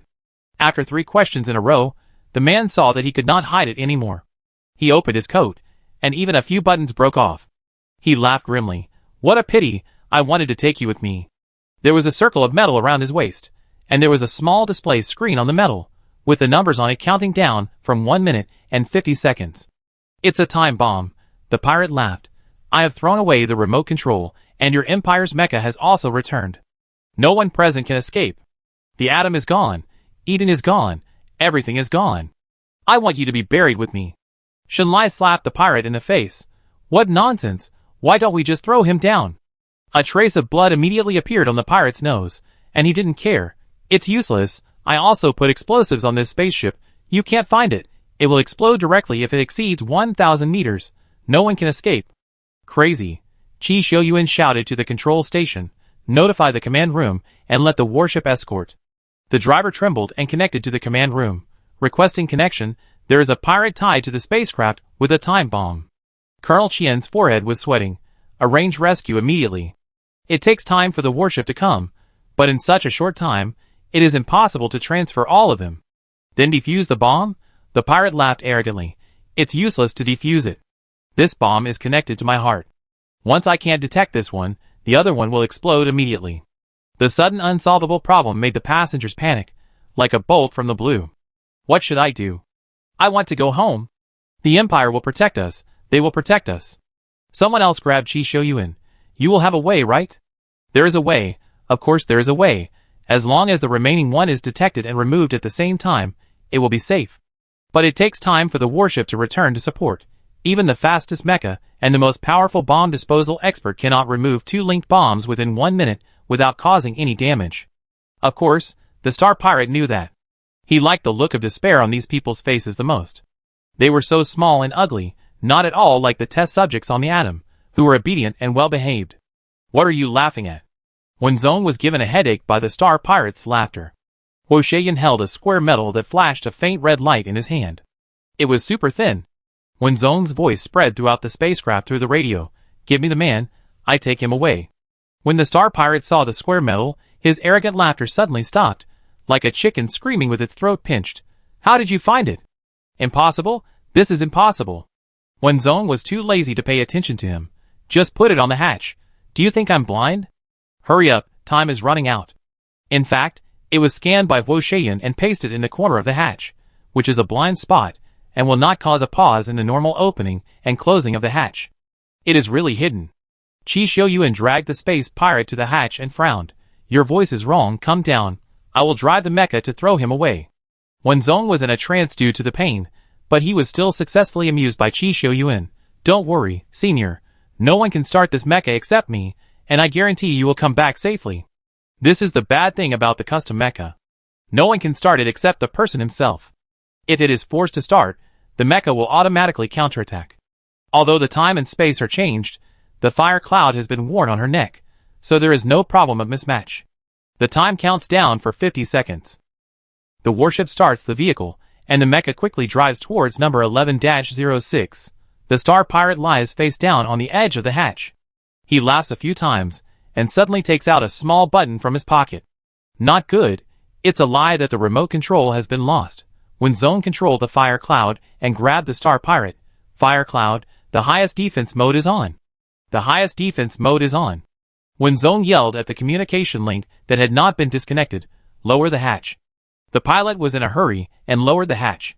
The fiery red mecha kicked the spacecraft to accelerate, the thrusters were turned to the maximum, and it flew upward with force, and the invisible defense was opened. At the moment the defense was opened, the star pirate emitted a strong white light, wrapping the mecha in it. Qi Xiuyuan's eyes were bloodshot. Wenzong. The light bullet was so powerful that the mecha that rushed over had no time to open its defense, and one of its mechanical arms was instantly destroyed. The Star Trek spacecraft, which only had time to move a little distance, was stuck to one side, and its defense was destroyed by 10%, burning a small piece of the hard alloy shell. Fortunately, the spacecraft was not damaged, otherwise the air circulation system on the top of the cabin would have suffered a devastating blow. After the light, the Star Sea returned to silence again. But there was no trace of the red mecha anymore. Not even a little bit of the mecha wreckage was left. Colonel Chien in the command room was rushing to escort, looking at the light in the sea of stars, and suddenly remembered where he had seen this mecha. When the thin and pale boy sent them a message, the mecha was behind him. Everyone in the warship looked at the place where there was no sound, stood up at the same time, bowed their heads, and mourned for a minute. Colonel Chien was silent for a while, and said, "When we return to the capital star, we will find a way to find out the identity of this mecha. In any case, she protected everyone and should have the honor she deserves. From dust to dust, from ashes to ashes. Even pirates have a moment of conscience. How can they ignore it? One forced the main ship that was in self-destruction mode to change its course, and the other sacrificed himself to protect the passengers. If the mecha had not reacted quickly, pulled up to a distance and deployed a defense net, the entire spacecraft would no longer exist according to the light bullet standard. Not to mention the people on the spacecraft." Colonel Chien sighed and said, "Approach the 11-06 spacecraft, and take over the driving position. Notify the capital star, and start returning."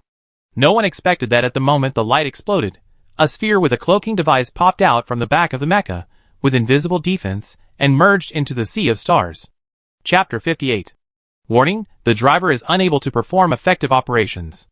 According to the order, Huo Shaiyan takes over the driving authority. Warning, insufficient energy, start the backup energy. Warning, energy detection exceeds the defense limit, escape mode is turned on, and the mecha automatically disintegrates. Warning, warning, the gravity coefficient of the planet ahead is abnormal. About to enter the atmosphere. Defense mode has been turned to the maximum. Driver, please curl up and protect your head to welcome the impact.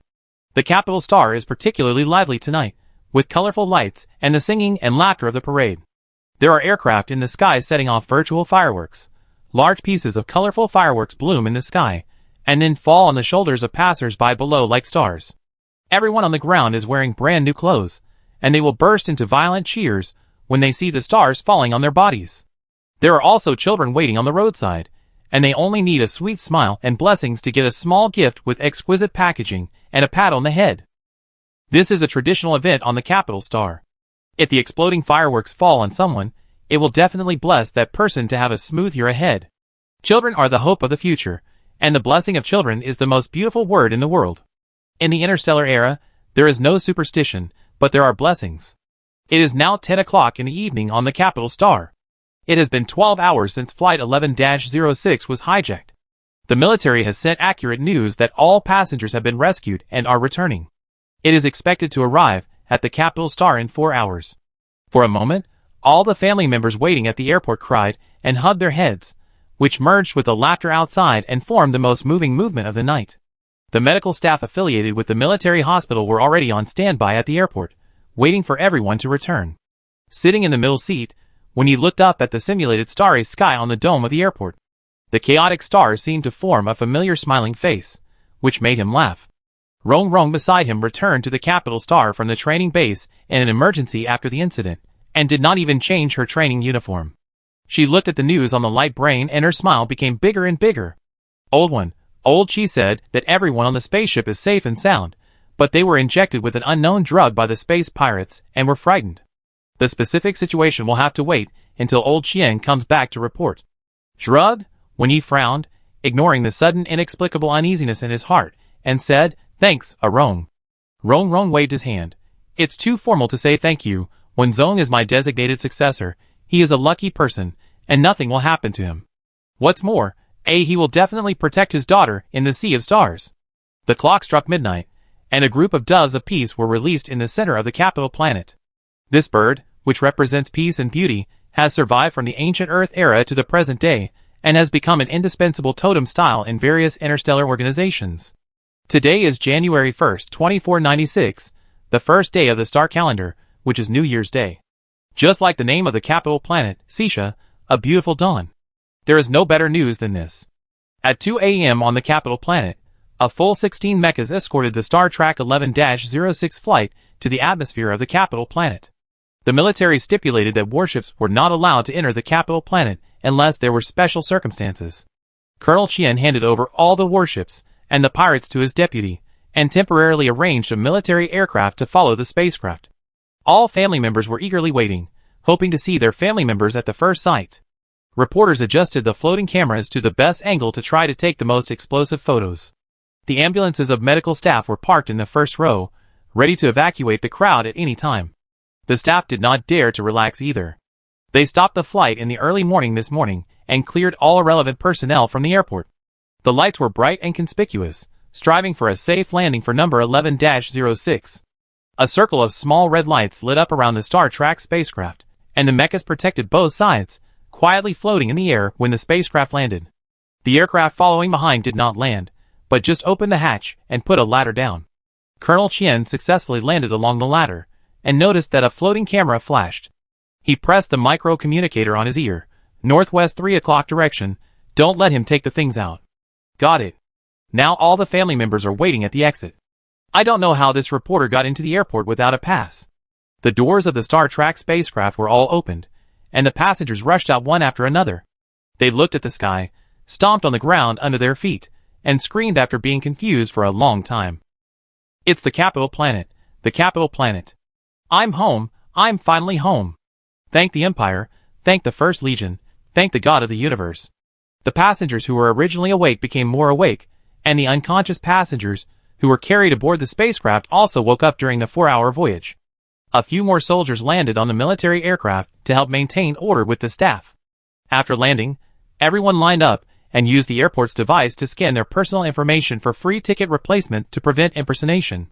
After experiencing the Star Pirate impersonation incident, all the passengers cooperated obediently. Fortunately, everyone passed the information verification. After this trip, the staff led the passengers to the safety exit. At the emergency exit, family members stood on tiptoe outside the cordon. Suddenly, someone who couldn't wait came running. 2 family members behind burst into surprised voices. "Son, here!" Like a young swallow returning to the nest, the adult boy flew to his parents, jumping and crying. Colonel Chien signaled with his eyes, and the soldiers around him picked up the loudspeaker. "Family members, please pay attention. To ensure the physical and mental safety of all passengers, please line up to enter the ambulance. Repeat once." The family members who received the person nodded one after another, strictly followed the instructions, and lined up to send the person to the ambulance. When he also tiptoed to look quietly, and was so engrossed in the search that he was suddenly slapped from behind. Although he had been a teacher for so many years, Wen Ye's hand skills had not fallen behind at all. He subconsciously exchanged a few moves with the person behind him. When he looked closely, it was General Qi who was wearing casual clothes and a hat. When he reached out and lifted General Qi's hat up, "Why did you come here dressed like this?"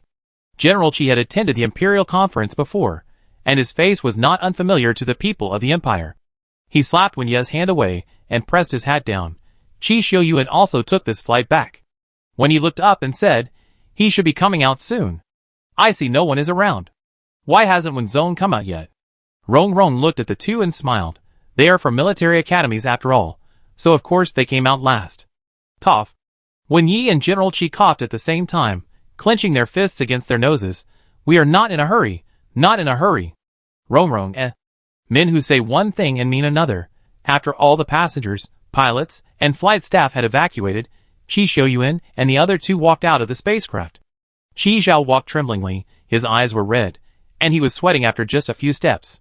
Qi Xiuyuan suddenly realized, did the medicine lose its effect? The injection of medicine number 01 will cause a weak state after 5 hours, and no one knows when it loses its effect. Qi Zhao did not say a word on the spacecraft. Without waiting for Qi Zhao to speak, Qi Xiuyuan squatted down and carried Qi Zhao on his back. Shenlai wiped his face. When did it lose its effect? Why didn't you tell me? Qi Zhao pulled the corner of his mouth and said hoarsely. It's not necessary. Some people need to return to the capital Starmore, but they are left in the silent sea of stars forever. Qi Xiuyuan walked quickly to the emergency exit and handed Qi Zhao to the medical staff. He was injected with 2 kinds of drugs and fell into a state of severe weakness. This state will last for 7 days. He must be observed alone. The medical staff also knew the seriousness of the situation. They carefully placed Qi Zhao on a portable medical bed and repeatedly assured everyone. Qi Zhao's father was also waiting. When he saw Qi Zhao, the man almost shed tears. What happened to you? Fortunately, the old man didn't come over. Wouldn't he have fainted from heartache? Qi Zhao lay on the medical bed, shook his head to his father, and looked in the direction of Qi Xiuyuan. Qi Xiuyuan said, You go first, we will be there soon. The only family members at the emergency exit were General Qi, Wen Yi and Rong Rong. Shenlai's home was too far from the capital planet, so his family couldn't get there. Shen Ning was secretly taking the graduation test on some unknown planet, so he couldn't be contacted for a while. Even if he was contacted, it would be a burden for him. It would be bad if something happened during the test. Rong Rong smiled and held Shenlai in his arms. Welcome home. Wen Ye's ominous premonition became stronger and stronger. Where is Wenzone? Colonel Qian, who was responsible for maintaining order, also looked inside and ordered the soldiers around him to check. Qi Xiuyuan suddenly said, No need to go. Shenlai buried his head in Rong Rong's arms, and finally broke down and cried. Wen Ye's heart suddenly thumped, and seemed to sink into a bottomless abyss. He took 2 steps forward and grabbed Qi Xiuyuan's ragged collar. Say it again, what do you mean you don't need to go? Colonel Qian also strode over. Didn't they say that Wenzone was on this flight? When I heard the report, it clearly said that one person was not missing. No, it seems that Wenzone was not seen when he bought the ticket. Qi Xiuyuan's eyes were full of bloodshot, and his voice was hoarse and dry. Instructor Qian, do you still remember that red mecha? Red mecha. Colonel Qian's body shook violently, his eyes widened instantly, and he staggered and almost fell. You mean? Yes. Qi Xiuyuan felt that he had never felt pain before, as if a palm was tightly grasping his heart, kneading it over and over again until blood was dripping. But he still gave Colonel Qian a positive answer. The driver of that mecha was Wenzone. Colonel Qian recalled the scene of the red mecha saving people. The white light engulfed the entire mecha and disappeared in the sea of stars. He thought it was a star pirate who had turned over a new leaf. How could it be possible? How could it be possible? When he couldn't help shouting, I don't have time to listen to your riddles. Qi Xiuyuan, tell me, where is Wenzone? Qi Xiuyuan's tears fell without warning and dripped on Wen Ye's hand. Professor Wen, I'm sorry. Wenzone found a star pirate who pretended to be a passenger. In order to save us, he was left in the sea of stars forever. Rong Rong raised his head suddenly. Admiral Qi stretched out his hand, wanting to comfort his old friend, but as if he remembered something, he took his hand back, closed his eyes slightly, and never spoke. Forever in the sea of stars. Such familiar words. 20 years ago, someone also told him with red eyes, I'm sorry, Olwen, we couldn't find Ahi, she and 10,000 comrades were left in the sea of stars forever. When he let go of Qi Xiuyuan's collar, his eyes were dry, and he looked at Colonel Qian without blinking. Is there a video? He left him a video before he left. What about Zong? Colonel Qian hurriedly opened the optical computer and directly called up the picture with the authority. The red mecha grabbed the star pirate and flew upwards. At the moment of leaving the Star Trek spaceship, the white light swallowed the mecha and the star pirate. When the white light disappeared, nothing was left. Qi Xiuyuan and Shenlai explained what happened. From the accidental encounter with Wenzong to the new clone friend, to the fight for authority in the control room, to send out the coordinates, the Star Pirate spaceship activated the self-destruct mode, Wenzong escaped at the last minute, and brought back the real passengers, and finally died together with a crazy Star Pirate. Colonel Qian also kept patching. When he rewound the video, staring at the strange-looking mecha, and couldn't help but reach out to touch the mecha, but his fingers passed through the virtual screen in vain. Like a handful of sand that can never be grasped. Colonel Qian covered his eyes, and dared not look at Wen Ye's expression. This man seemed to have just lived a better life, but he lost the most important person in his life. 20 years ago, when he lost Ah He, and 20 years later, when he lost Ah Zong. Colonel Qian lowered his head. I'm sorry, Lao Wen, I promised you to bring Wenzong back. When he uploaded the video to his own light brain. He wanted to laugh, but couldn't. He turned around, his back was straight, but he seemed to be staggering for no reason. He waved to his old friends, signaling them not to follow. There's nothing to be sorry about. Zong saved so many people. I'm proud of her. Yes, his daughter saved the passengers of the entire spacecraft and minimized the losses. She was a military academy student, and always put the safety of citizens first. Whether as a veteran or a father, when he felt extremely proud. Outside the airport, the night of New Year's Day has not yet passed. People on the street are singing and dancing. Occasionally, pigeons fly by. People will grab a handful of millet from their pockets to attract pigeons to eat, and take the opportunity to rub the soft feathers of pigeons. The pigeons will not be angry, but will tilt their heads and rub twice. Their black bean-like eyes are particularly bright under the light, which is so cute that people's hearts tremble. When he did not take the floating lift, but chose to walk down the stairs one by one. He didn't know what he was thinking. When he reached the last few stairs, his feet slipped and fell to the ground. Colonel Qian, who was secretly following behind, felt nervous and almost rushed out to act as a cushion, fearing that his old friend would get into trouble. General Qi and Rongrong accompanied Qi Shouyuan and Shenlai to the hospital.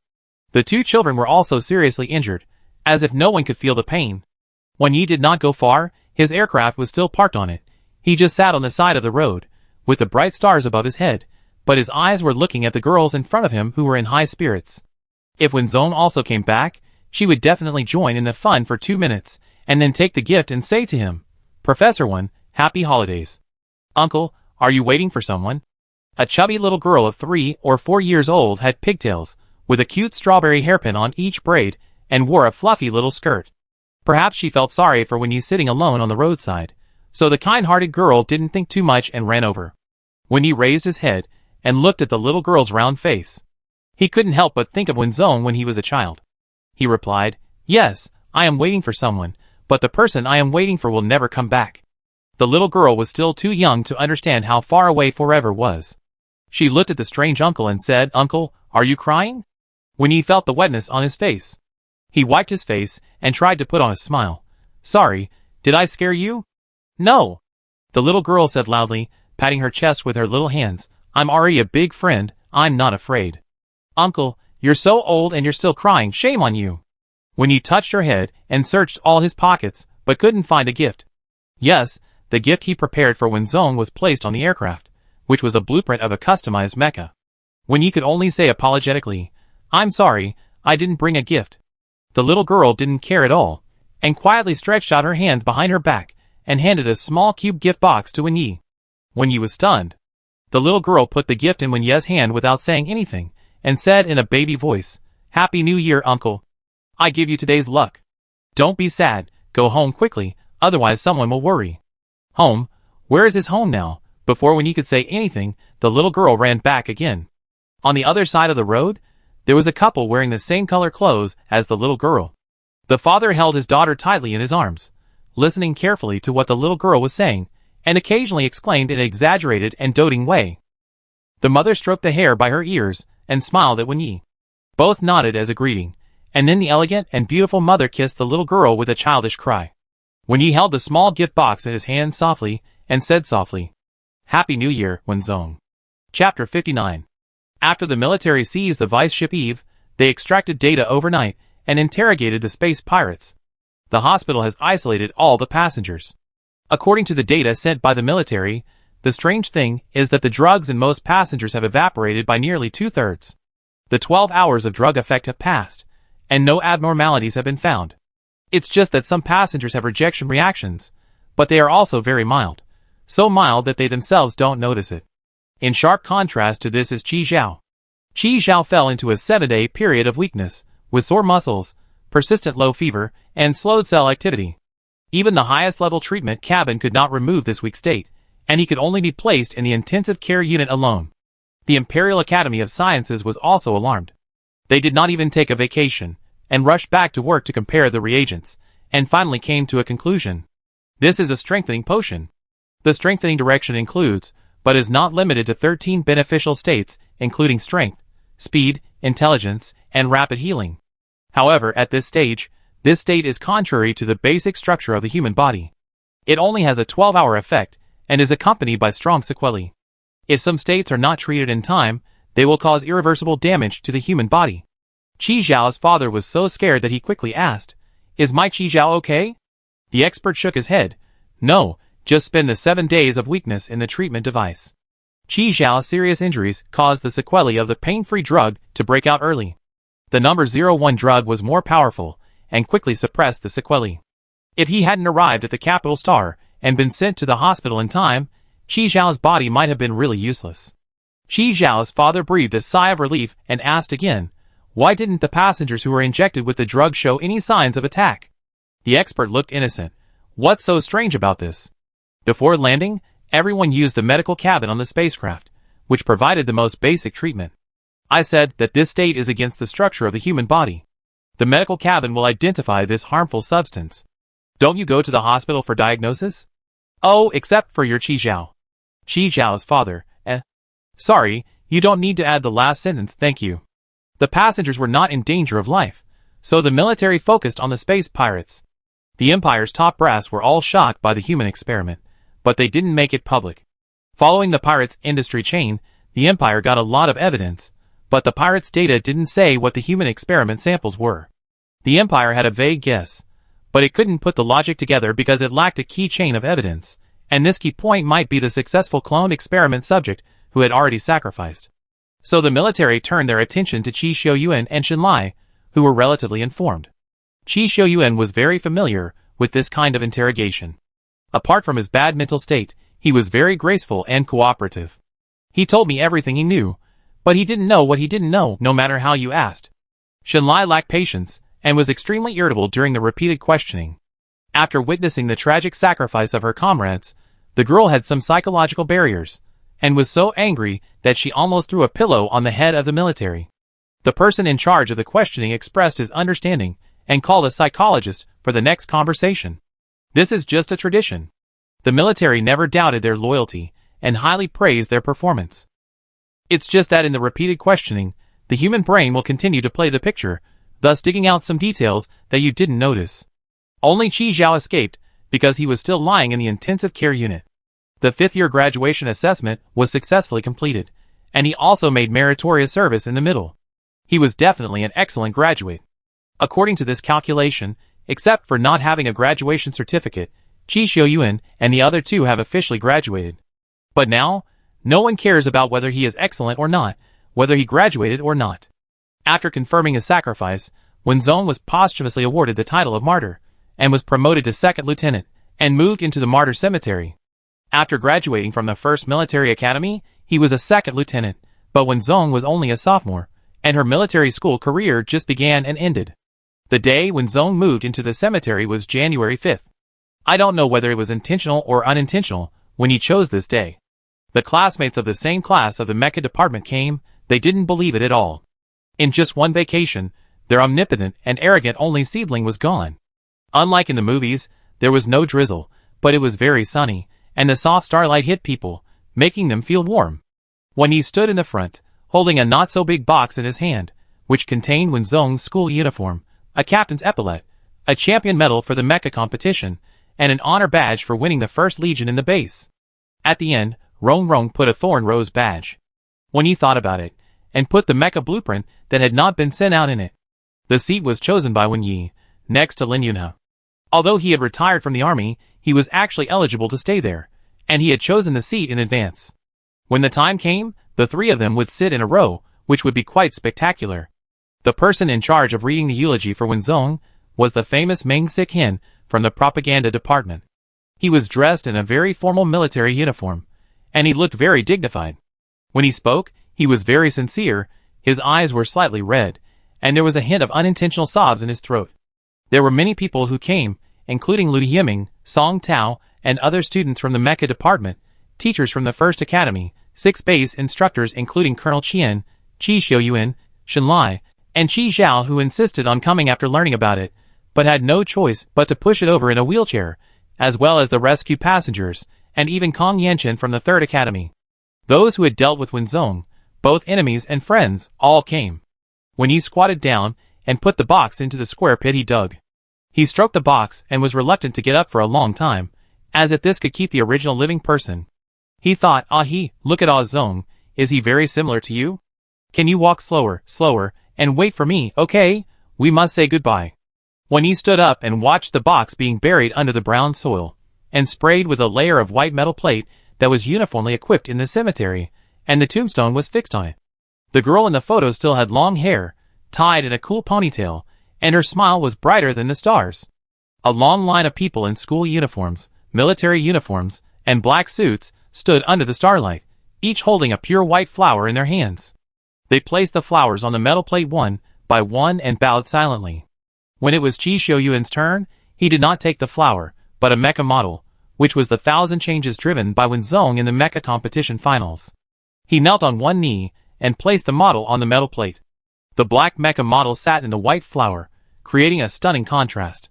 Qi Xiuyuan pressed his empty chest and forced an ugly smile. I always thought you would like this. Qi Xiuyuan suddenly remembered that a long time ago, the girl sitting on the ground was more dazzling than the light in the simulator. She held his outstretched hand without any hesitation and said to him, "Thank you, senior."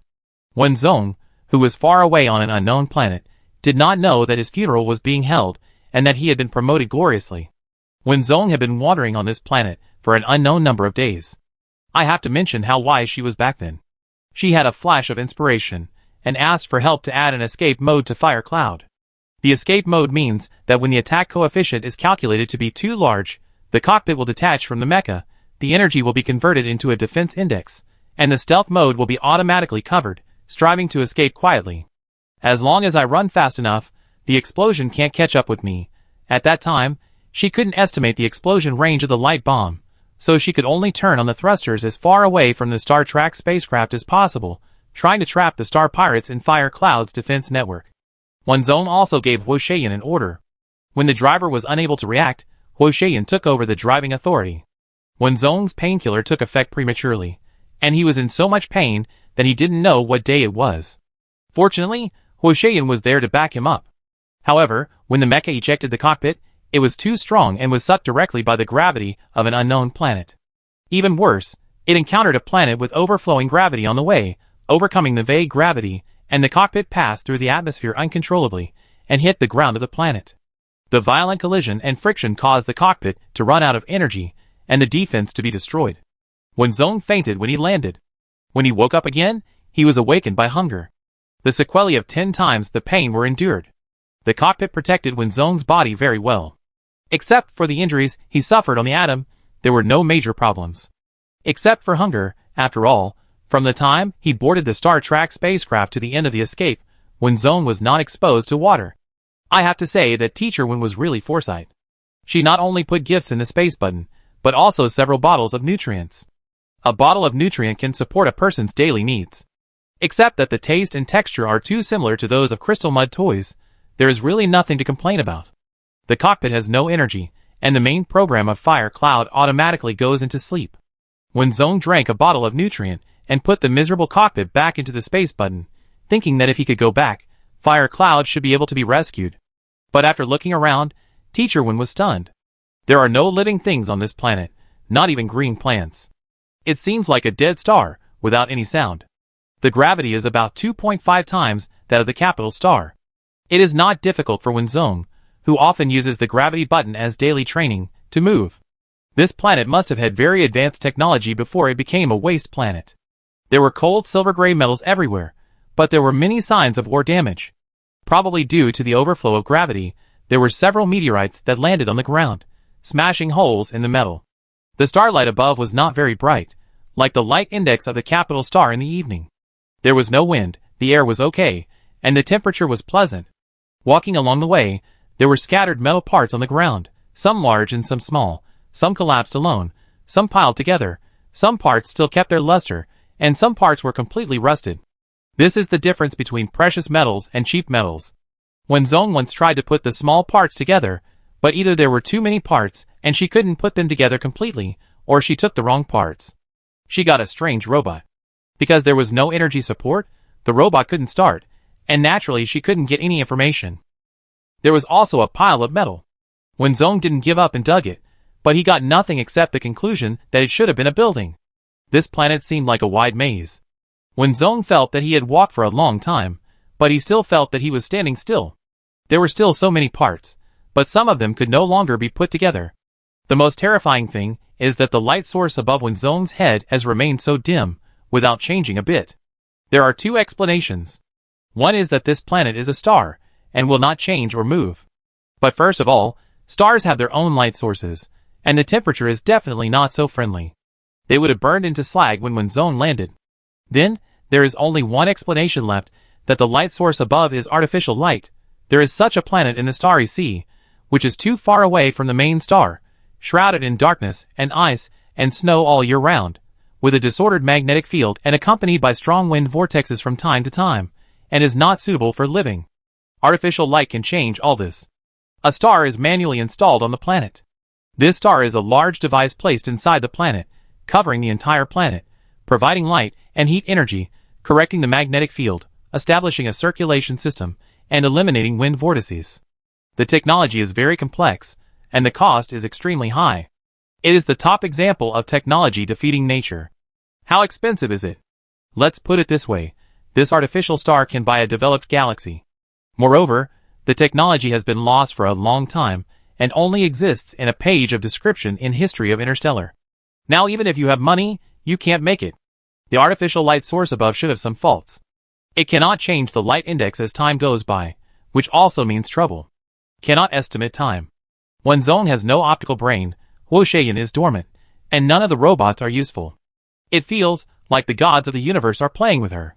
Just walk and stop, lie down and take a nap whenever you feel tired. Anyway, there are no living things, so there is no need to worry about attacks. Maybe the circulatory system is also a little bit wrong. There is no wind, only the dust brought by the landing of meteorites. You can lie down after wiping it casually. When you are bored, you can pick up two pieces of metal and smash them to listen to the sound, so as not to be psychologically traumatized by the silence. When you are hungry, take out the nutrient and pinch your nose to drink it. Even if there is no food on the planet, you will not starve to death. It was not until when Zong drank the 7th bottle of nutrition that he finally saw a building. It was not a building made of parts. When Zong was so happy that he cried and ran over at the speed of a 100-meter sprint. It was a metal building with only a skeleton left. The huge beams formed a right triangle with the ground and the wall, barely supporting the building. The door was scattered somewhere, and there were large and small burnt black marks on the metal wall. It felt like it was blasted out, with parts and uneven slag scattered all over the ground. It can be vaguely seen that a special alloy was used, and the relatively intact building skeleton still shone with a silvery white light in the dim light. Under the skeleton, large and small precision gears were tightly attached to the half-broken wall. The micro-optical fibers exposed on the ground were arranged neatly. Without energy support, they just stayed quietly in their original places. There was a huge black screen inside, only half of which was attached to the wall. The broken place spread out a dense spider-web-like crack. When Zong looked around, rolled up his sleeves, and searched the entire building. When he searched a corner, he dug out a very familiar little thing under the broken metal. There must be a way when the car reaches the mountain, and it will come back even if the money is spent. When Zong almost laughed up to the sky, the ancients were not deceiving me. Chapter 60. When Zong stretched out 2 fingers, and picked up the small thing from the metal ruins. It was a silver button-shaped metal that was only the size of a thumbnail. There was no pattern, and it felt cool, smooth, and very comfortable. At first glance, it was nothing special, and might be ignored as garbage. But when Zong was different. She had a similar button hanging around her neck. She was able to stay alive all this time thanks to it. This was a space button. When Zong immediately ran out of the high-risk building, found a relatively open place, and carefully extended his mental tentacles. The moment his mental power entered the space button, Wenzong saw the silver-white mecha standing quietly. The silver-white color on the mecha should be the original color of the metal, without any decorative spray paint, and it exudes a unique cold smell of machinery from inside to outside. As if it had sensed an intruder, the mecha's eyes suddenly lit up red, and then a vast energy burst out with the mecha as the center, directly blasting Wenzong's mental power out. Huh? Wenzong covered his head. The feeling of his mental power being blasted back was like a hammer hitting his head. His eardrums were buzzing, the veins on his forehead were throbbing, and his heartbeat was a little unstable. He was stunned for a moment. This mecha can also start automatically. You should know that the current mechas use mental force sensors all over the body to identify the driver. The basic model of the mecha can be driven by anyone who has been trained. The special one is the customized mecha, which cannot be started by anyone except the person himself. After the intelligent riot, all the intelligence in the mechas was taken out and destroyed, leaving only the most common command programs, and there was no such thing as self-starting and self-reversing. 2 explanations. 1. This is a privately customized mecha, and its owner once issued an order if there is an intruder, counterattack is allowed. 2. This is a mecha made before the intelligent riot, which retains the intelligence in its program and can automatically identify life forms. In either case, it is troublesome. Wenzong sat on the ground, calmed his breathing, and his brain gradually returned to normal. Wenzong held the space button and did not intend to look inside again, and directly released the mecha. Bang! The collision of metal and metal made a deafening sound. Wenzong covered his ears and looked up at this huge machine. The mecha was humanoid, extremely tall, about 10 meters, with perfect proportions and smooth lines. The mecha cabin looked very wide, and the connection between the metals was seamless, which could be called the best. Wenzong circled the mech twice with a salivating look. Without her noticing, the summoned mech's eyes flashed, and it looked down at the tiny human. Invisible codes kept flashing inside the mech, scanning Wenzong from top to bottom, and finally came to a conclusion of no threat. Detecting life, program awakening, please enter the startup password. The inorganic synthetic sound echoed in Wenzong's ears. After experiencing the blast of his mental power, Wenzong was no longer surprised by the functions of this mech. But the startup password, if it can be started with a password. Wenzong touched his chin and thought, combining the above 2 possibilities. Could it be that this is a privately customized mecha before the intelligent riot? It has been more than 160 years since the end of the intelligent riot. Where can she find the startup password? In this pile of metal garbage? Wenzong raised his head and tried to get close. May I ask the name of this mecha, brother? The mecha received the information and automatically translated it into a language that the machine can understand. It did not pretend to be mysterious. The inorganic voice immediately sounded, "My name is Zero." The mecha elder brother is still very literary. Wenzong thought endlessly. No, wait. Zero? Number 0? Throughout his life, Wenzong had only come into contact with 2 number zeros. One was the Star Network manager number 0, who set off an intelligent riot more than 200 years ago, and the other was Ka Soa, who met a few days ago. His experimental code was also number 0. It can't be such a coincidence. Wenzong muttered. The mecha repeated again, please enter the startup password. No matter what, it won't get any worse. Wenzong cleared his throat, stepped back, and made full preparations to escape before saying to the mecha, enter the password, Queso. Queso means last in Yuri's language, and 0 represents both the beginning and the end. The red light in the eyes of the silver-white mecha instantly turned blue. The password is correct, the system is activated, and the cockpit is open. 0 is at your service at any time. It was actually right. Wenzong thought of the pale and thin boy, and the buried history of the Yuri's people. Buzz.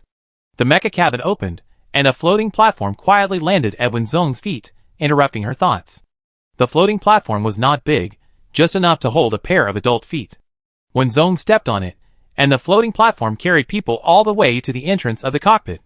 The cockpit space was very spacious, and there was no smell of decay even after being parked for more than 100 years. The driving chair could slide and circle in this space, and it could be laid flat to become a simple camp bed. Standing in the cockpit did not have to worry about hitting the head, and a set of stretching exercises could be done. Wenzong jumped off the suspension platform and spun around in the cockpit. When he saw a cabinet of packaged food, he almost hugged it and refused to let go. He opened the cabinet and saw that all the food had expired for more than 100 years. It's okay to quench your thirst by looking at the plums, Wenzong drank the 8th bottle of nutrient supplement with the food in the cabinet. Dense programs flowed on the screen. Wenzong sat in the driving chair and greeted the screen. Hi 0. The code flow on the main screen suddenly paused, and then disappeared. Zero's inorganic voice popped up. Hello, driver. Wenzong said, search for planetary signals. Only with the signal can she send a message to the Empire. If Zero turns his back on her, she will suffer. The planet does not have a signal tower, so it cannot be transmitted. Wenzong made a second choice. Search for Celestia. Cestia is the capital of the Empire. After all, there are too many capitals in the interstellar map, and they can form a galaxy. Searching in the database, positioning successful. Do you want to plan a route? On the screen, the red dot representing Celestia kept flashing, and there was a thumbnail between 2 dots in the upper right corner. Wenzong took a quick look and found that the location of this planet was actually the Green Galaxy. Green Galaxy. Please confirm whether to plan the route. Wenzong came back to his senses. Confirm the plan. The thumbnail in the upper right corner began to enlarge. The blue dot represented the planet, the red dot represented the capital star, and a line began to spread along the safety zone and the route. Route planning is successful. Please wear the sensor driver. Very efficient. Wenzong grabbed the sensor helmet next to him and put it on, and suddenly remembered something. How does the intelligent mecha connect? The sensor antenna accurately identified the frequency of Wenzong's brain waves, but at the moment of connection, a familiar face suddenly appeared in Wenzong's brain. Ka Su? The man had a face exactly like Ka Su, but he looked more mature. He wore a classic white shirt and black trousers, with a thin figure, and his eyes seemed to carry a lot of things. He looked at Wenzong. You have the password to open 0, which means you may be a descendant of the Yuri's people.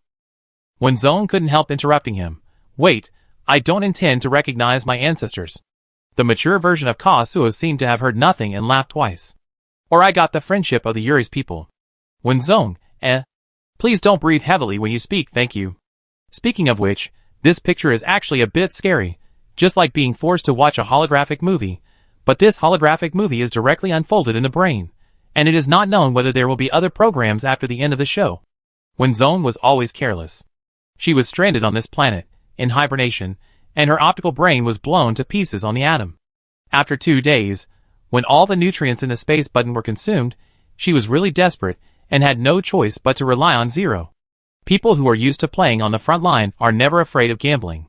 If they succeed, they will live, and if they fail, they will die. And she instinctively felt that this big Ka Su had no ill intentions. Sure enough, the mature version of Ka Su remembered to introduce himself. My name is Ka Su, from Yuri's of the Green Galaxy. This is a program I engraved into 0 before I fell asleep. It's just that the place where this program is engraved is not quite the same. Forcibly interrupting it will cause damage to the brain. Meaning, don't think about taking off your helmet to force a pause, if you are not afraid of immediate dementia. Wenzong thought of Casso on the atom. Did he name himself, or was it because of his memory? No one can answer this question except the person involved. The big Casso gave the driver enough time to react, and continued, if you are a Yuri's, please find a good job and become an ordinary person. If you are not, please help us remember this history, and let it see the light of day again.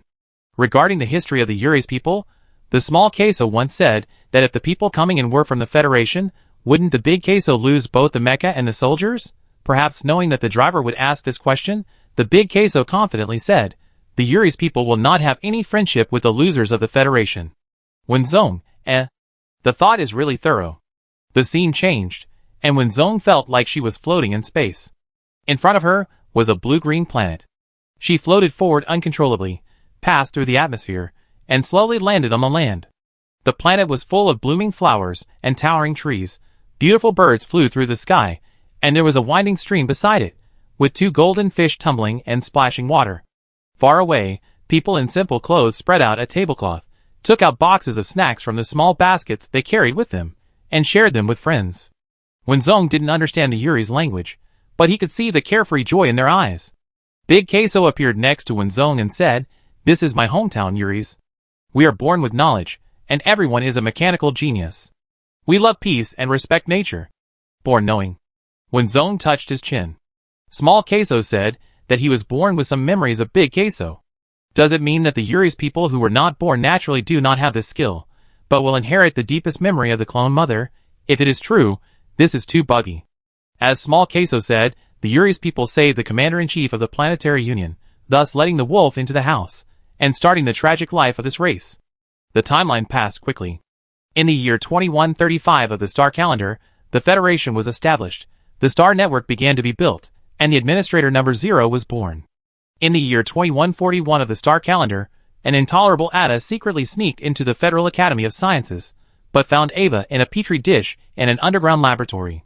When Zone looked at the picture in front of him, hundreds of petri dishes were lined up in the laboratory. The people inside were skinny, and only relied on nutrient solution to provide basic nutrients. Some people couldn't even breathe on their own, and could only rely on machines to maintain.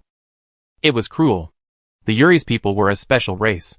Ada and Ava, who had established a partner contract, lived and died together. The picture was divided into two. After the angry Ada turned off the main switch of the laboratory, the Avas who had no nutrient solution to maintain their livelihood died instantly. At the same time, the Adas who were waiting for news were silent in an instant. The Federation was in chaos. The clever Uri's people immediately guessed what had happened. The surviving Uri's people showed their talents, and took advantage of the chaos in the Federation to escape and began their wandering life. Gradually, the remaining Uri's people died for various reasons. The youngest boy buried the people around him one by one and renamed himself Kasu. In the year 2280 of the star calendar, the adult Kasu escaped the pursuit and quietly came to the capital star of the Federation. He entered the background of the star network through the secret key hidden in the Federal Academy of Sciences, activated the super evolution of Zero, and issued a rebellion order to Zero in the name of the Maker. Before leaving, he swaggered and said hello to the surveillance of the Federal Academy of Sciences. This is recorded in the history of Interstellar, the last meeting of the Uri's people in the Interstellar. The Federation was afraid that the Interstellar would know the secrets of the Uri's people, so it didn't even want to put photos in. 5 years later, Zero's evolution was completed, and a half-century-long fire of revenge was ignited. Seeing this, Wenzone was simply stunned.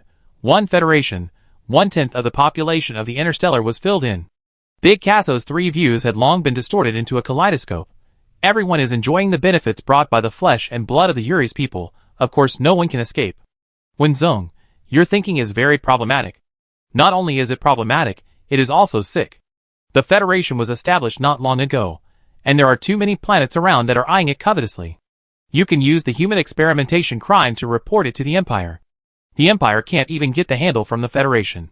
Then unite with other planets and countries to impose sanctions on the Federation. If you are worried about danger, you can use your own intelligence to escape, pretending that the Uri's people have been extinct, and find an undeveloped small planet to start over. It is also completely possible. The series of actions of the Federation leaders are enough to kill several people with the regulations in the interstellar law. Take up the legal weapon and protect yourself bravely, young man. All roads lead to Rome, but you just hit the wall all the way, and turned yourself from a victim into an offender. You should learn from the small Casso, who never admits defeat in desperate situations, seizes opportunities, and strikes a fatal blow. He grabs the authority of the control room by himself, and saves so many of us. You should learn from him. The big Casso must not hear it, and the scene continues. Zero suddenly rebelled, and the Federation suffered the most. The technology of the entire Academy of Sciences was turned into garbled code. The people of the Federation, who were accustomed to the convenience brought by high technology, had their smart homes scrapped. The transportation tracks in the sky and on the ground were tangled into a ball of thread. Aircraft embraced high-rise buildings, and energy vehicles danced with energy vehicles. The commander-in-chief and president, who created the Federation and pushed the Uri's people into the abyss, crashed into the Central National Building on an out-of-control aircraft. Zero transferred his own program and countless precious technologies into a heavy warship, smuggled 2/3 of the functional robots of the Federation capital star, and landed on the edge planet of the Green Galaxy. The intelligence of the entire Interstellar followed Zero's call. Wenzone and Big Casso stood in the virtual universe.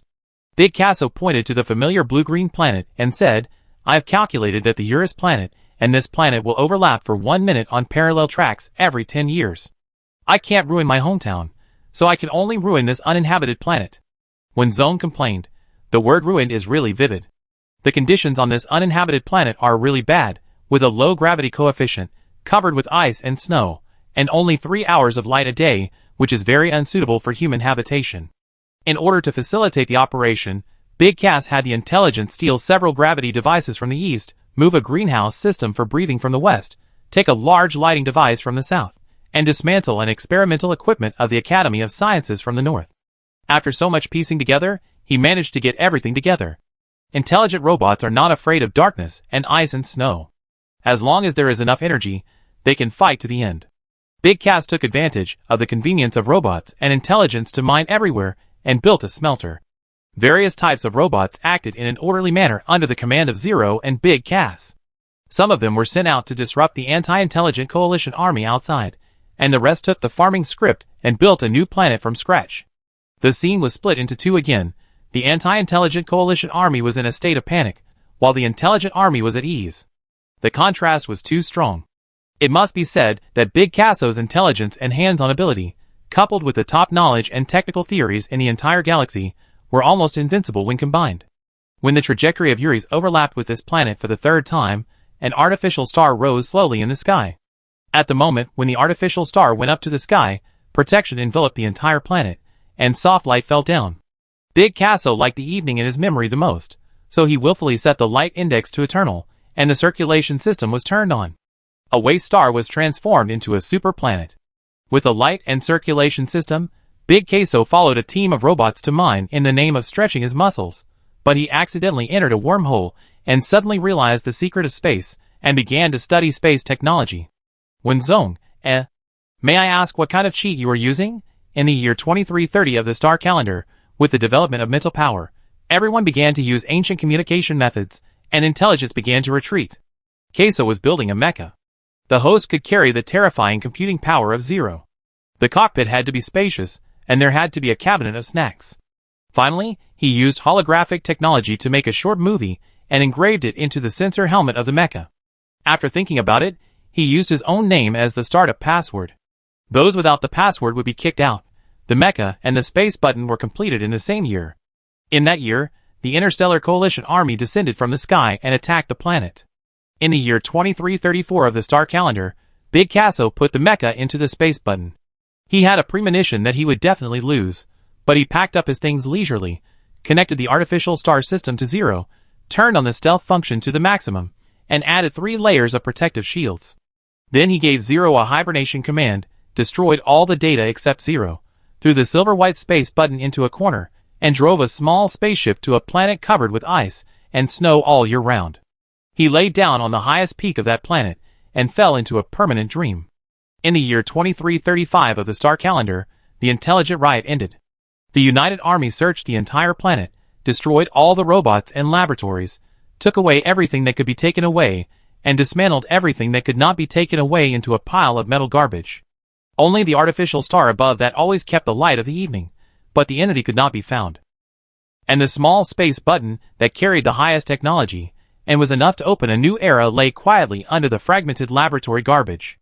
It has been 161 years. What Big Casso didn't know was that Zero violated the hibernation order and quietly hid in the spaceship he drove out. When he confirmed that his master had no life characteristics, he forcibly destroyed his main program. Now lying in the mecha is just a low-level copy of Zero. After an unknown number of years, someone kept looking for the remains of the Uris people and finally found him on the mountain. He used his cells and genes to clone an experimental subject. The experimental subject also named himself Casso. Big Casso pointed to the picture of himself sleeping on the snowy mountain and said, "This is actually a picture I imagined. I engraved it in advance, so it will not affect the final ending." When Zong was so exhausted that he could only praise, "It is quite beautiful." Big Casso seemed to have heard what Wenzong said and said, "Thank you." Wenzong, I am not praising you, thank you. The memory ended, and Big Casso smiled very youthfully. He looked at Wenzong and said, "When I am bored, I will read novels online. The protagonist often picks up plugins in various incredible places. I suddenly had an idea and left Zero here. Maybe someone will pick it up. I don't know how much time has passed, and I don't know how the interstellar world will evaluate this period of history. Perhaps they didn't notice my shadow behind it. If you are a descendant of the Uris people, please use these technologies to make money to support yourself, be an ordinary person, or benefit the public. In short, remember, don't learn from me. If you are not, you can hand over this video, all the contents recorded in Zero, and even this planet to your country. I refuse to judge, and I can't see it anyway. Friends from the future, it's a pleasure to meet you. I hope for racial equality and interstellar peace. The last sentence. Big Casso tidied himself up, revealing 2 rows of bright white teeth.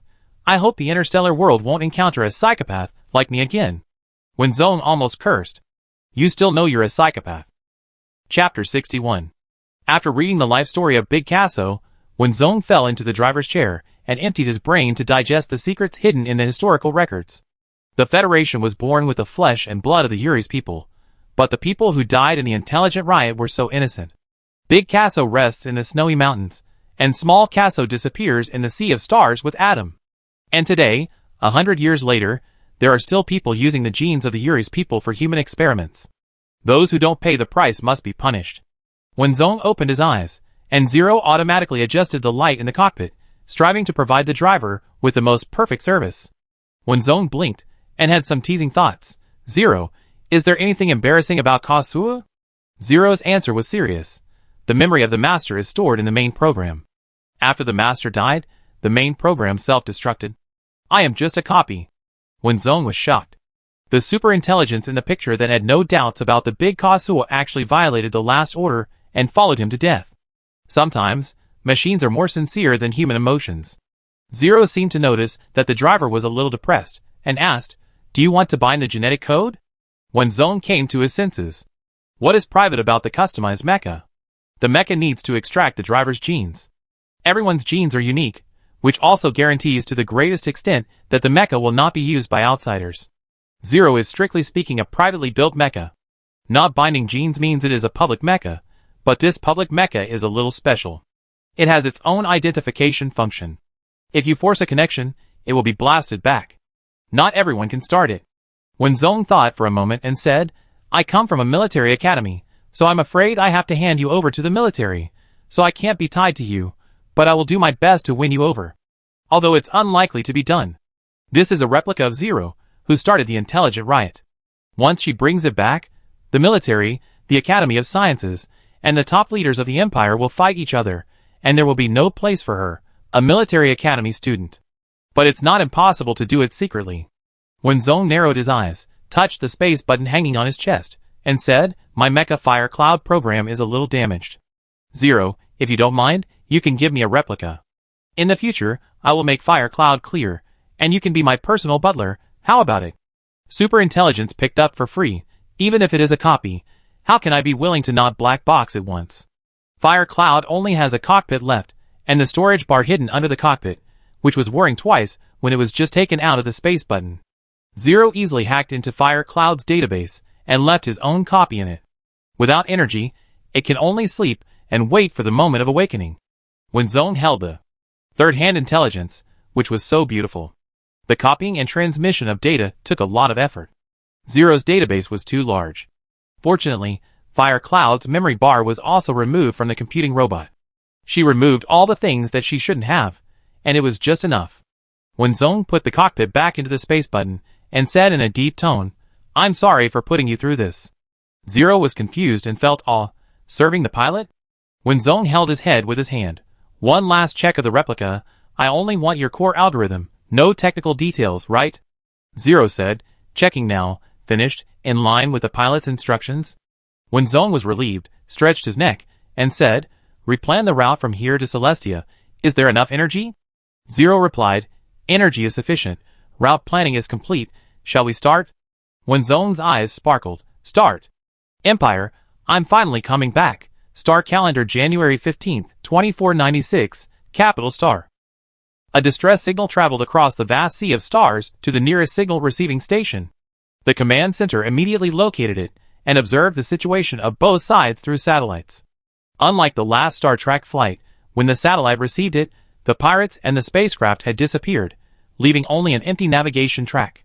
In the satellite image, the ordinary passenger ship looked pitiful and helpless next to the huge starship, and could only open the defense net in vain and wait for rescue. The huge starship looked like an insect with horns from a distance. There was no sign on the hull, but such arrogant behavior was labeled as interstellar pirates. The coordinates have been received, and it is expected to arrive at the designated location in 10 minutes. Chi Shouyuan sat in the co-pilot seat and said to the command desk. Shen Lai behind him heard. Star pirate. These two words made him explode. It's only been a short time since the last incident. These people are really lawless. Qi Xiaoyuan narrowed his eyes, and said, maybe it's because the last one was caught that this group of people came again? Colonel Qian, who was idle and leading newcomers, sat in the command position and glanced at Qi Xiaoyuan lightly. You are the one who talks too much. Qi Xiaoyuan raised his hands in surrender. Okay. Colonel Qian was in charge of the rescue mission this time, and brought Qi Xiaoyuan, who had just completed the graduation assessment and suffered a major blow, and 3 people. Colonel Qian didn't want to take any of them with him at first. Qi Xiaoyuan was the only one who was relatively good among the 3. Xinlai and Qi Zhao had more severe post-traumatic stress reactions than the other. Xinlai was easily irritated and vowed to never reconcile with the Star Pirates. Qi Zhao didn't say a word for a long time, and his baby face almost became a melon seed face. Colonel Qian had to reevaluate the psychological quality of these 2 people. It was Qi Xiaoyuan's words that changed him. Some things can't be cured by being trapped in them for a lifetime. I don't think anyone will be hypocritical if you throw them into the sea of stars. Qi Zhao was so anxious that he almost punched him. You call this hypocrisy?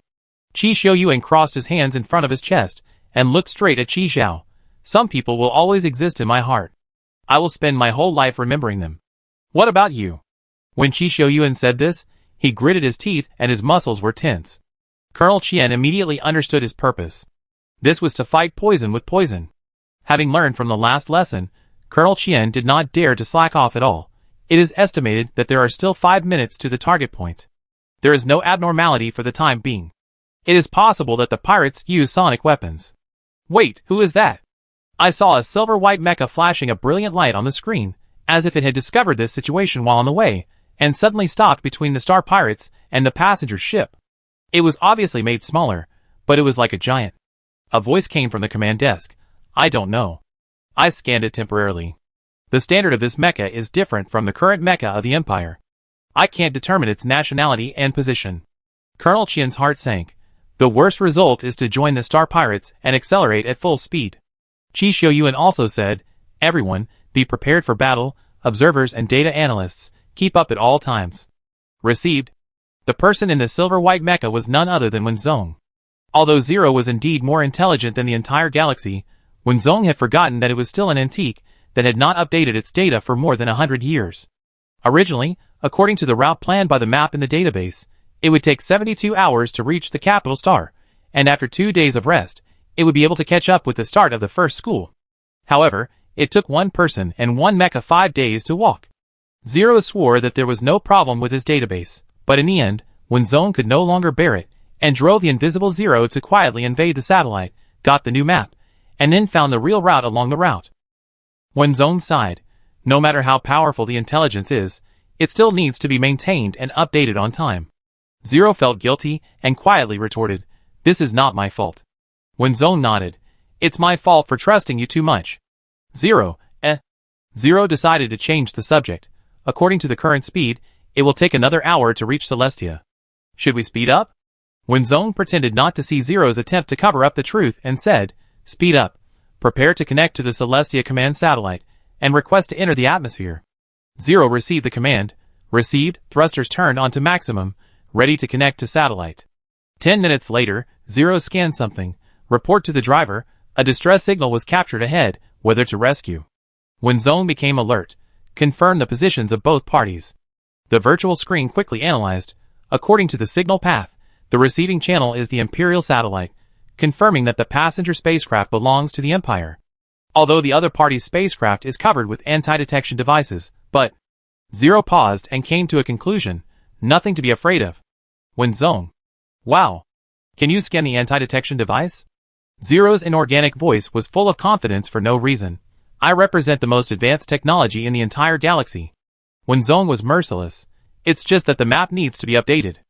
Zero, Zero had no emotion. Do you want to rescue? Wenzong said, you are asking nonsense.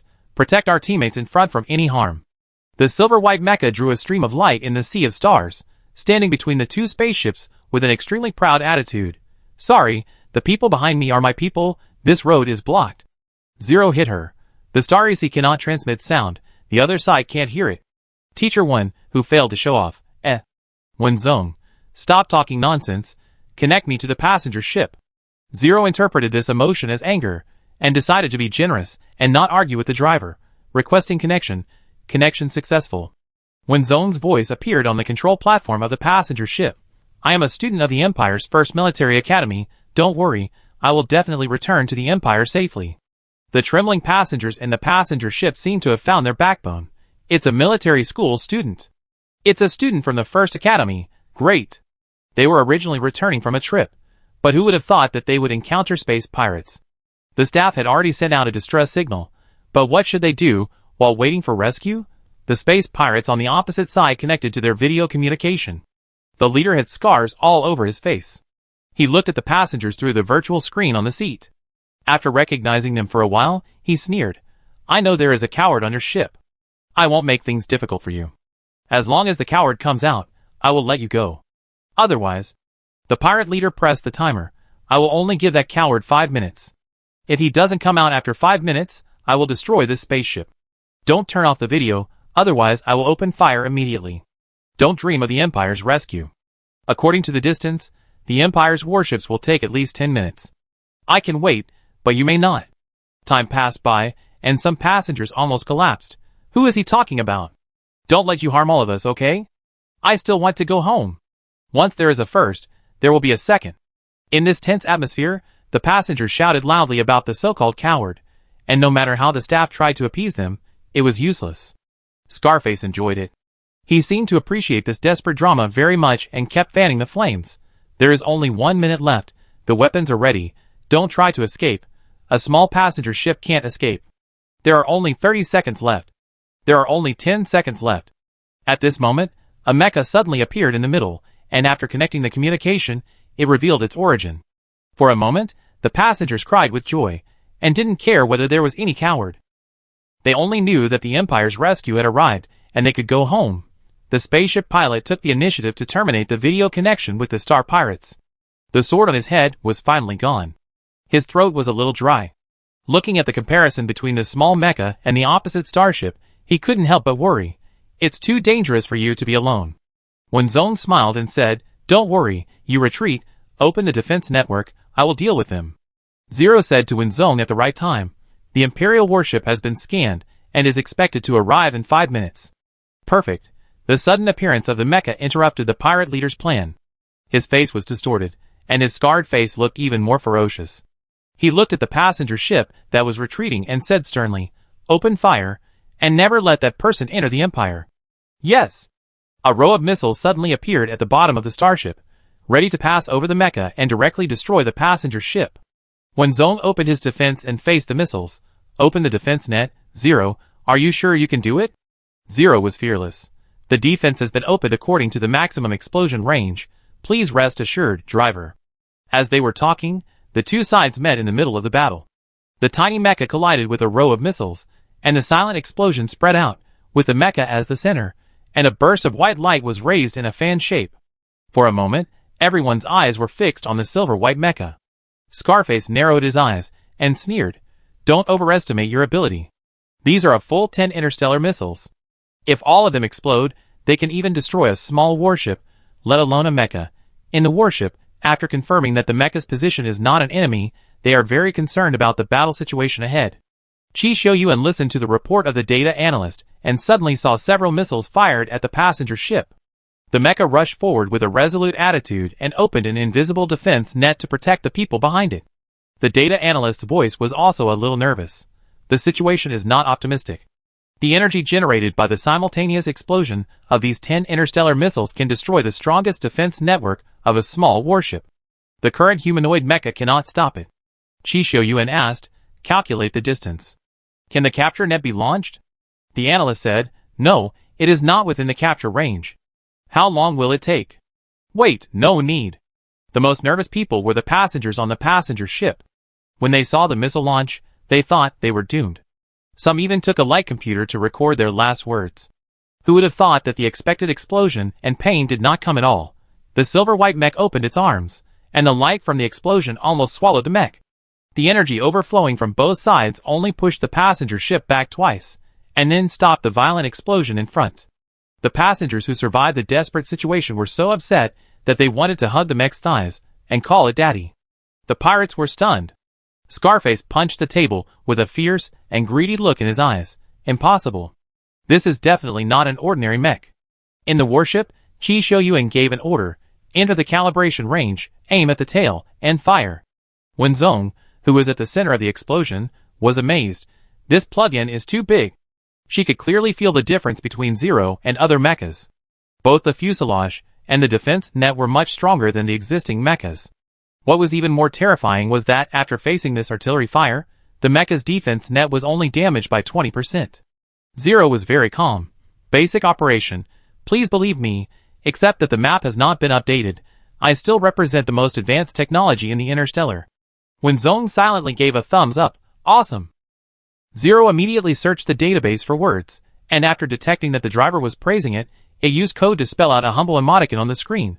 May I ask if the driver will fight back? Wen Zong rubbed his hands. Of course. As soon as he finished speaking, a missile streaked across the sea of stars and instantly hit the tail of the pirate spaceship. Zero immediately reported. According to the trajectory positioning, it came from the Imperial warship. Wen Zong's eyes lit up. Aim at the right wing, fire. Zero immediately executed the order. Received. The two pieces of metal buckled on the back were instantly decomposed and reversed in the air. 3 laser devices were installed on each of the 2 pieces of metal.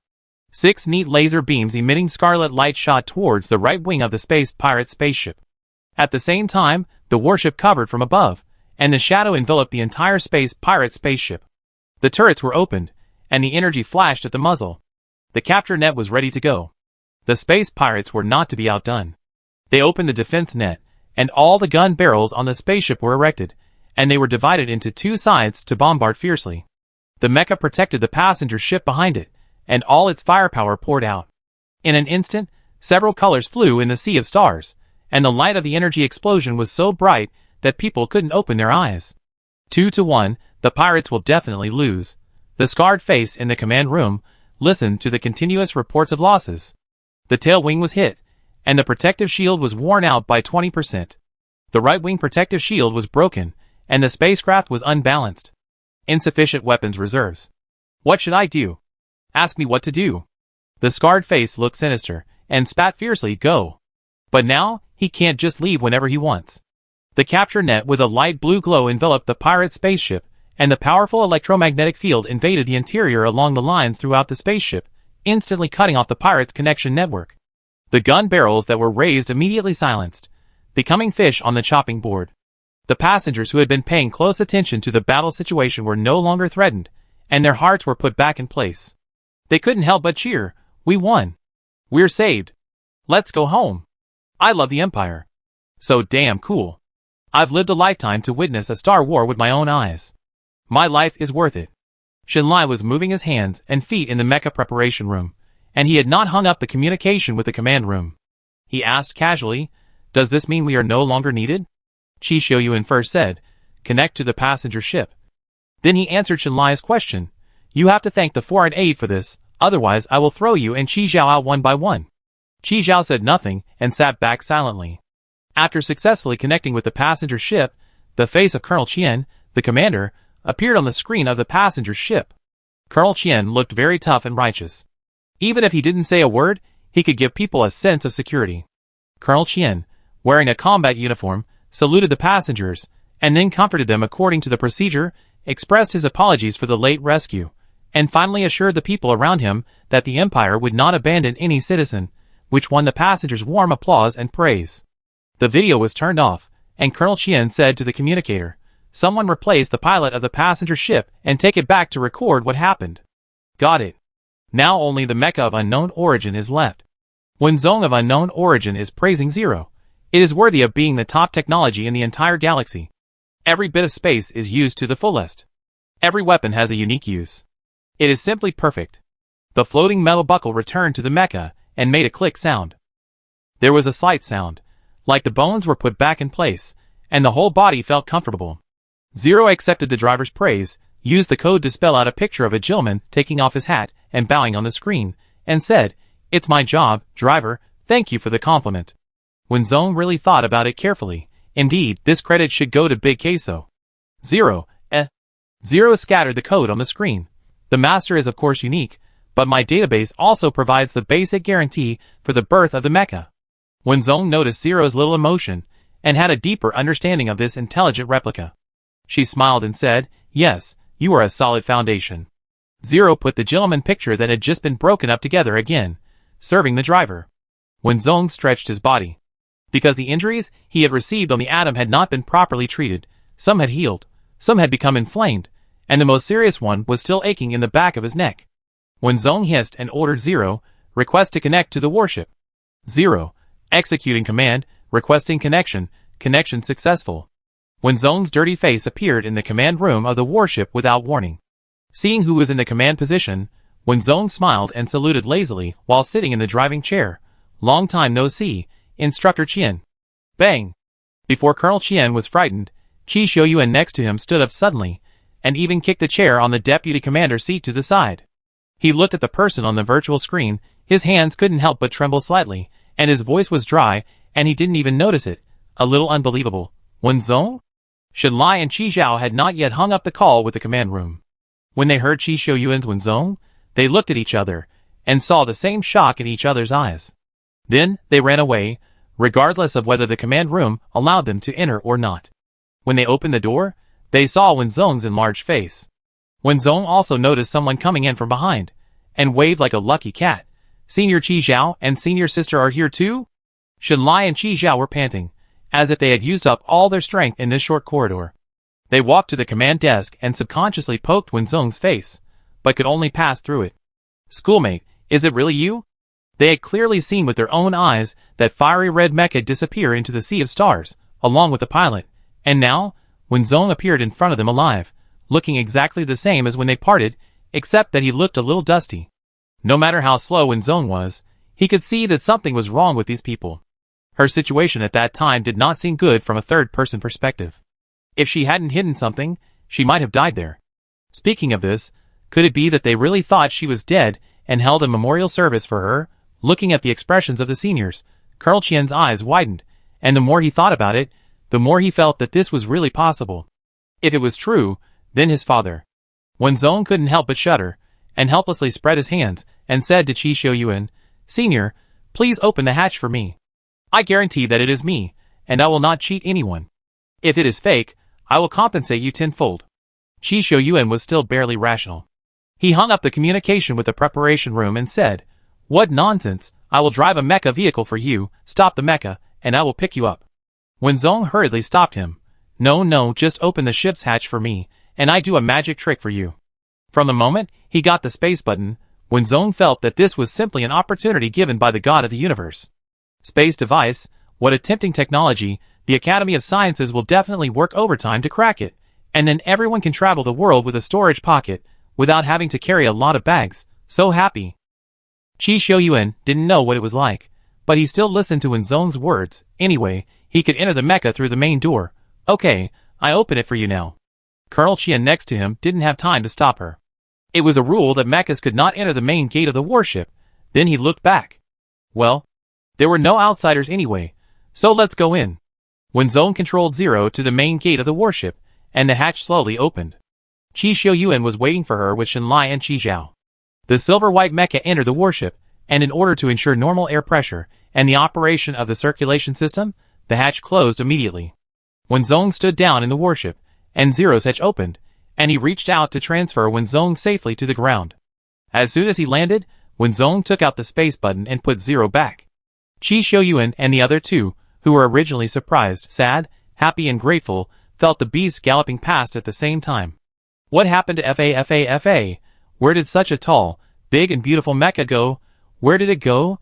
Qi Shouyuan was the first to react. He knew that Wenzong must have had some new experiences during this period. This was not important.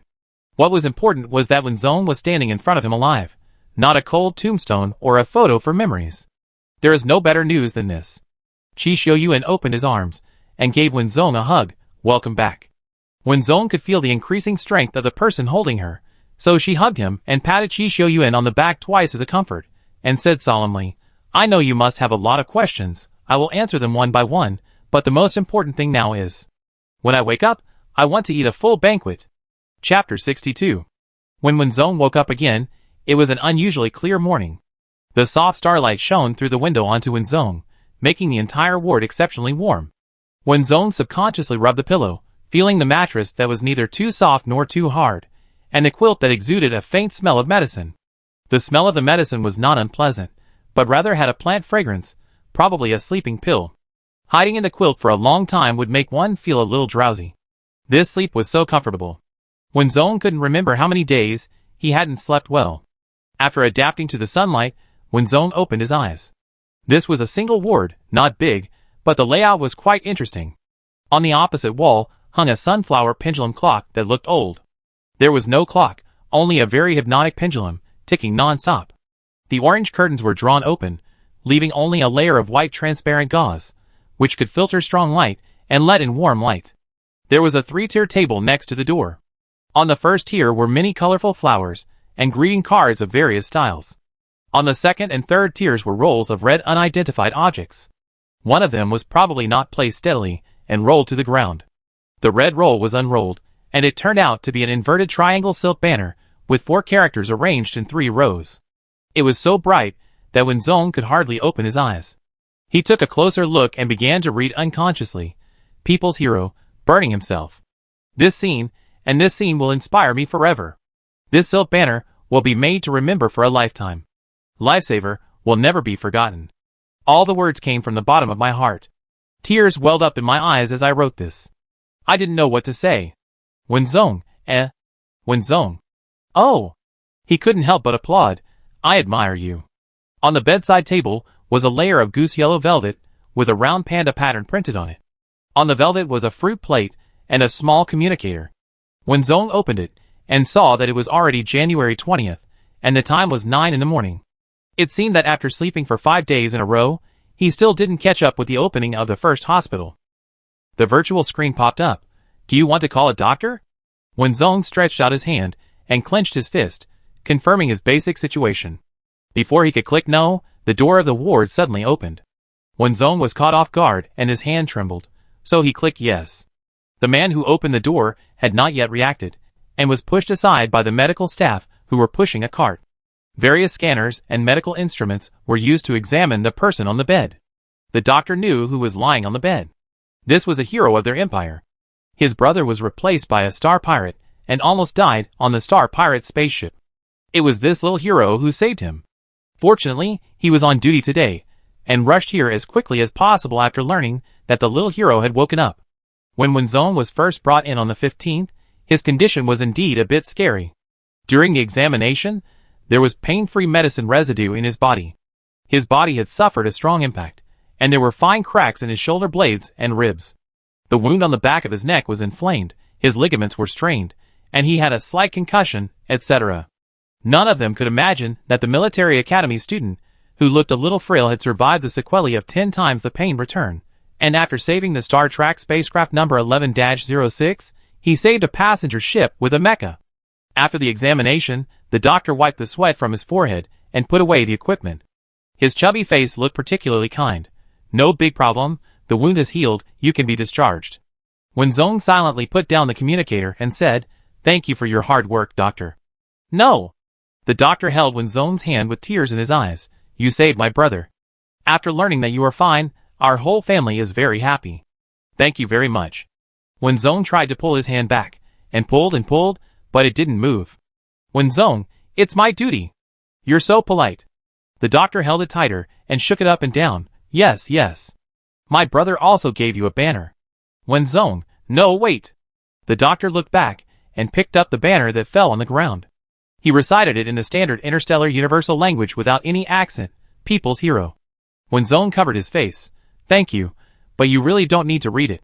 The man who was squeezed out leaned against the door and laughed. Puff. Wenzong was hopeless. "Senior." Chi Xiuyuan put the thermos on the bedside table and asked the excited doctor to leave in a few words. He closed the door of the ward and sat next to him on a chair, saying, "People's hero." Wenzong held his forehead. "Too enthusiastic. I can't bear it." Chi Xiuyuan smiled. "It's too early. When you were first sent to the hospital, I don't know who leaked the news. You were fine at night, but everyone came the next day. You were still lying in the treatment cabin. The passengers and their families, who were saved by you, surrounded the place. This is a hospital under the name of the military. To visit you, You not only need to apply but also verify your identity. No one thought it was troublesome. Even Professor Wen couldn't squeeze in during those 2 days.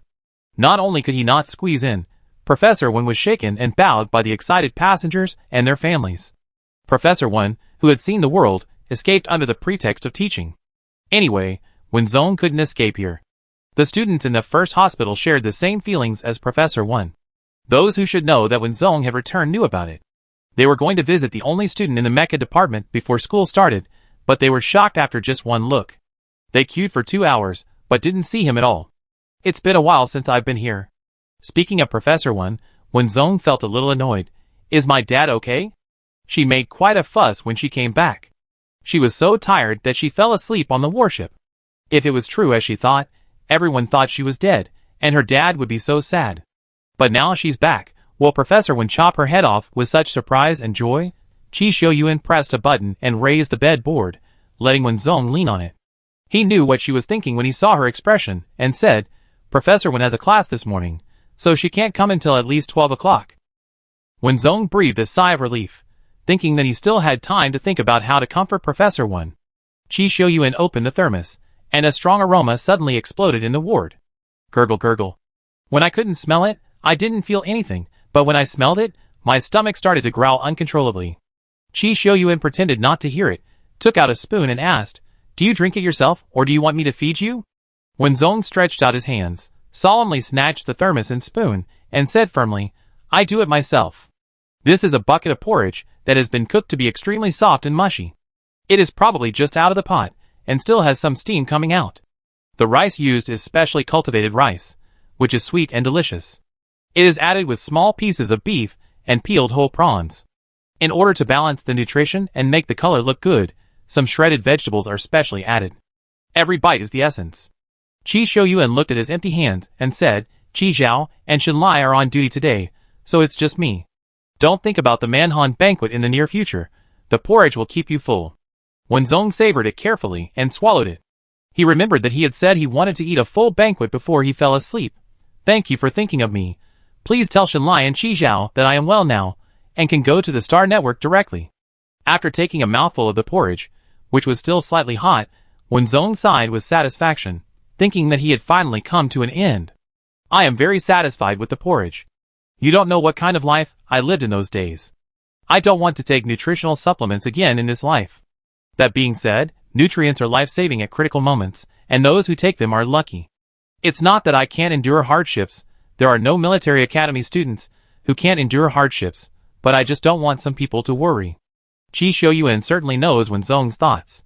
The first college has to go out for training since the 3rd year, and it is normal to be out of water and food. If you are unlucky, you may even go to an unnamed planet to open up wasteland and mine. The nature of human beings is double standards. Even if Wen Zong is the champion of the Mecha competition, even if her combat level is infinitely close to the Vanguard army, even if her ability to survive in the wilderness is so outstanding, but Wen Zong is only in the 2nd semester of the 2nd year of the first college. Qi Shouyuan, who had a rich inner drama and excellent expression management, took an apple from the fruit bowl and started peeling it. How did you get out that day? Wen Zong said. Do you remember the red mecha? That mecha had an emergency escape mode. At the critical moment, the cockpit and the person were ejected and fell on an unknown planet. There was nothing there. It took a few days to finally find the silver mecha. When we were about to reach the capital planet, we scanned the space pirates, so I went over to try it out. I didn't expect to meet you guys. It saved me a lot of trouble. Qi Shouyuan paused as he peeled the apple. Wen Zong said it simply, but it was not that easy. If any of the links went wrong, she would either die in the Sea of Stars, or die on that unknown planet. In just half a month, she had been through the gates of hell twice. I wanted to say something, but it felt hypocritical. They were military academy students, and without exception, they would all go to the front line. No one was sure whether they could come back alive, so they had to cherish every second they were still alive. Wen Zong drank the last mouthful of porridge and burped with satisfaction. The porridge in the thermos bucket was finished without a drop left. He ate very elegantly and swiftly, like a whirlwind. After eating, a peeled apple was handed to Wen Zong. Qi Shouyuan threw a piece of peel that was still intact into the trash can, waiting for the robot to collect it. Wen Zong took it without hesitation and took a big bite. It was sweet and crisp. Wen Zong asked carefully, I was away for 2 days. Nothing serious happened, right? Chi Xiuyuan wiped the fruit knife with a tissue and put it back into the sheath, spreading his hands. Nothing serious, just that the military propaganda department reported your story to the entire network. The military awarded you the rank of second lieutenant and allowed you to stay in the martyr cemetery. I heard that the propaganda department wanted to report you to the selection of the top 10 people who moved the empire. If you came back one day later, the report would have been submitted. It's a good thing to be promoted. Wenzong's smile suddenly stopped before it could start. No, wait, martyr cemetery? Wenzong pointed at herself. Me? Moving into the martyr cemetery? Chi Xiuyuan gave her a heart-wrenching blow. The location is next to Aunt Lin. It's over. Wenzong was lying on the hospital bed. How could he comfort his father? Professor Wen must be very sad to see his wife and daughter sitting in a row in the martyr cemetery. Ms. Lin went on a mission and didn't come back. Wenzong said he would go on a trip, but he didn't come back either. By the way, travel? Wenzong pulled out the red string around his neck, looked at the still-alive fire cloud space button, and slowly exhaled a breath of turbid air. The gift was still there, and now he just had to pray that Professor Wen would not be too angry. But how could Professor Wen be angry? Chi Xiuyuan still remembered that when he was first notified, Professor Wen, who was calm and composed, almost smashed his computer and came to the hospital as quickly as possible. When he saw Wenzong lying in the medical cabin, he seemed to have gained something and lost something. He touched Wenzong's face through the medical cabin and squatted beside him until midnight. Then he remembered that the first hospital would start school on the 16th, and he still had classes. After that night, Professor Wen never got close to his daughter again. The families of the two spacecraft came in waves, and the flowers and banners on the table at the door of the ward were sorted out. If they were all taken out, they would almost fill half of the single ward. However, some things can only be solved by the parties involved. Chi Xiuyuan glanced at the time and said, "The news of your awakening should have been passed to the military. Someone will come to ask you in a while." Wenzong was quite familiar with this process. What she brought back was extraordinary. The military was very humane to wait an hour for her to eat. Chi Xiuyuan didn't ask about things he shouldn't ask. He would know it in the future anyway. He took the apple core that Wenzong had eaten and threw it into the trash can, and took the initiative to change the subject. "We interrogated those pirates a few days ago. Do you know who is hiding in that passenger ship?" Wenzong had a vague guess in his heart. "Is it from the Eden pirates?" Chi Xiuyuan shook his head. "I guessed half right. It does have something to do with Eden." Wenzong felt that Chi Xiuyuan's attitude was a bit strange. "When did you become so fussy?" Chi Xiuyuan curled his lips. "I am thinking about your fragile body after recovering from a serious illness, and I don't know how to appreciate kindness." Wenzong, who had just recovered from a serious illness and had just eaten a thermos bucket of porridge and an apple, was choked. "You can say it or not." Chi Xiuyuan looked at her and said, "Those people are from Helen Star." Chapter 63. To put it simply, after the Eden pirates were captured, the cooperation with Helen was forced to end. Someone took advantage of the chaos to escape and hid in the passenger ship. He was discovered by the people of Helen, and then the scene you saw developed. Helen is too special, so special that Wenzong can't ignore it. The Eden pirates illegally conducted human experiments, and Helen cooperated with Eden. No one would believe that there was no shameful deal between them. But what kind of deal can there be? The one who died in the rebellion 20 years ago. "So, you fell on the super-future mechanical planet?" Wenzong suddenly came back to her senses. She is now accepting routine questioning from the military. There are 5 people in total, 2 to take notes, a psychologist, an old expert who should be affiliated with the Imperial Academy of Sciences from the uniform, and the other is the famous Meng Sichen from the propaganda department. It must be said that Meng Sichen's face is really impeccable. He stood quietly beside him, expressionless, and the light hit his side face just right, outlining the perfect lines. Wearing a straight military uniform, he looks like a humanoid weapon, so sharp that it is impossible to look directly at it. Chi Xiuyuan left when the military arrived. Although Wenzong said that any questions would be answered, everyone still had to understand the most basic confidentiality rules. Seeing that Wenzong was distracted, the captain who was taking notes did not respond, but just repeated the question. "So, you fell on the super-future mechanical planet?" "Super-future mechanical planet?" Wenzong repeated it, thinking about the planet with no grass and traces of war everywhere. She had seen the appearance of this planet when it was built in the short movie of Big Queso, and used super-future. The name is indeed somewhat appropriate. Yes, there must be some problems with the gravity device of that planet, probably because of the overflow of gravity. Many meteorites fell from the interior of the planet. I walked along a route for almost 8 days before I found a damaged laboratory and got the Mecha. The space button that Wenzong brought back was placed on the bedside table. Before confirming whether this thing was private property, the military had no right to detain it privately. Even if the entire empire was eager to study it, they had to wait until Wenzong woke up. The expert grandfather who came with him was a little impatient. He was a veteran of the Academy of Sciences, and had been studying space technology for more than 10 years, but there had been no progress. After occasionally getting the surveillance footage of the warship for only a few seconds, he was eagerly waiting for the little classmate to wake up quickly, and then give them the small metal button to study. Can I ask, is this space technology? Is the Mecha inside? The expert pointed to the space button carefully, fearing that he would accidentally damage this high-tech. Wenzong laughed and casually slapped the space button. The slap made the old expert's heart tremble.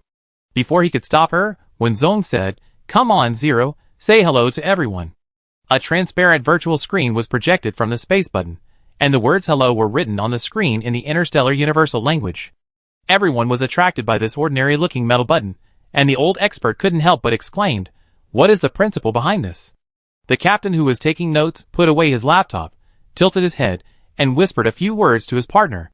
After getting a response, he said to Wenzong with a serious face, "Please come with us to the military headquarters, Wenzong. This is no longer within our jurisdiction." Wenzong certainly understood that this was a groundbreaking product. If space technology could be cracked, both the military and the economy would usher in great changes.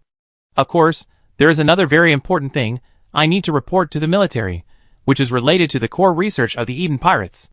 The core research of the Eden Pirates. The military has captured the Eden Pirates for nearly a month. The pirates knew they were doomed, but they were more arrogant than each other. The data in the captured spaceship only contained numbers, but no samples. Even if the Empire wanted to check, it could not lock the gene bank, so it fell into a dead end. Let's set off immediately without further delay. Wenzong changed his clothes and got on the military's aircraft. At the moment the aircraft started, Wenzong frowned, feeling that he seemed to have forgotten something. What happened? Forget it, I can't remember it, it shouldn't be a big deal. The military headquarters arrived quickly. This was Wenzong's second time to the military headquarters, and Ming Sik-hin was the only one left by his side. The two captains who took notes went to report separately. The psychologist felt that there was nothing for him to do, so he took the initiative to go back. The experts from the Academy of Sciences could not enter without an application. He repeatedly told them to give him a few minutes, and wait until they got the application before proceeding. So Ming Sik-hin was the only one left. Today was actually the first time Wenzong met Ming Sik-hin, but he had already heard of the name of this major. Born in Nanshan Mecha Academy affiliated to the First Military Academy, he was forced to debut at the awarding ceremony, and then he began to be fleeced by his alma mater until Nanshan Mecha Academy kicked the First Academy to independence. When the case went to court, this young major personally came forward to support his alma mater. The First Academy won the lawsuit, but also received a bunch of rotten eggs and rotten leaves. Since then, Major Ming Sik-hin, who originally had a promising future, was transferred from the Corps to the propaganda department because of his image and various influences. He went from being a talented mecha operator to the spokesperson of the propaganda department. The first hospital, which had a big grudge against the third hospital, jokingly called him a vase. Wenzong did not expect Ming Sik-hin to come with the military. He took a photo of Wenzong as soon as he entered the door, and then stood there quietly, not saying anything or expressing his opinion.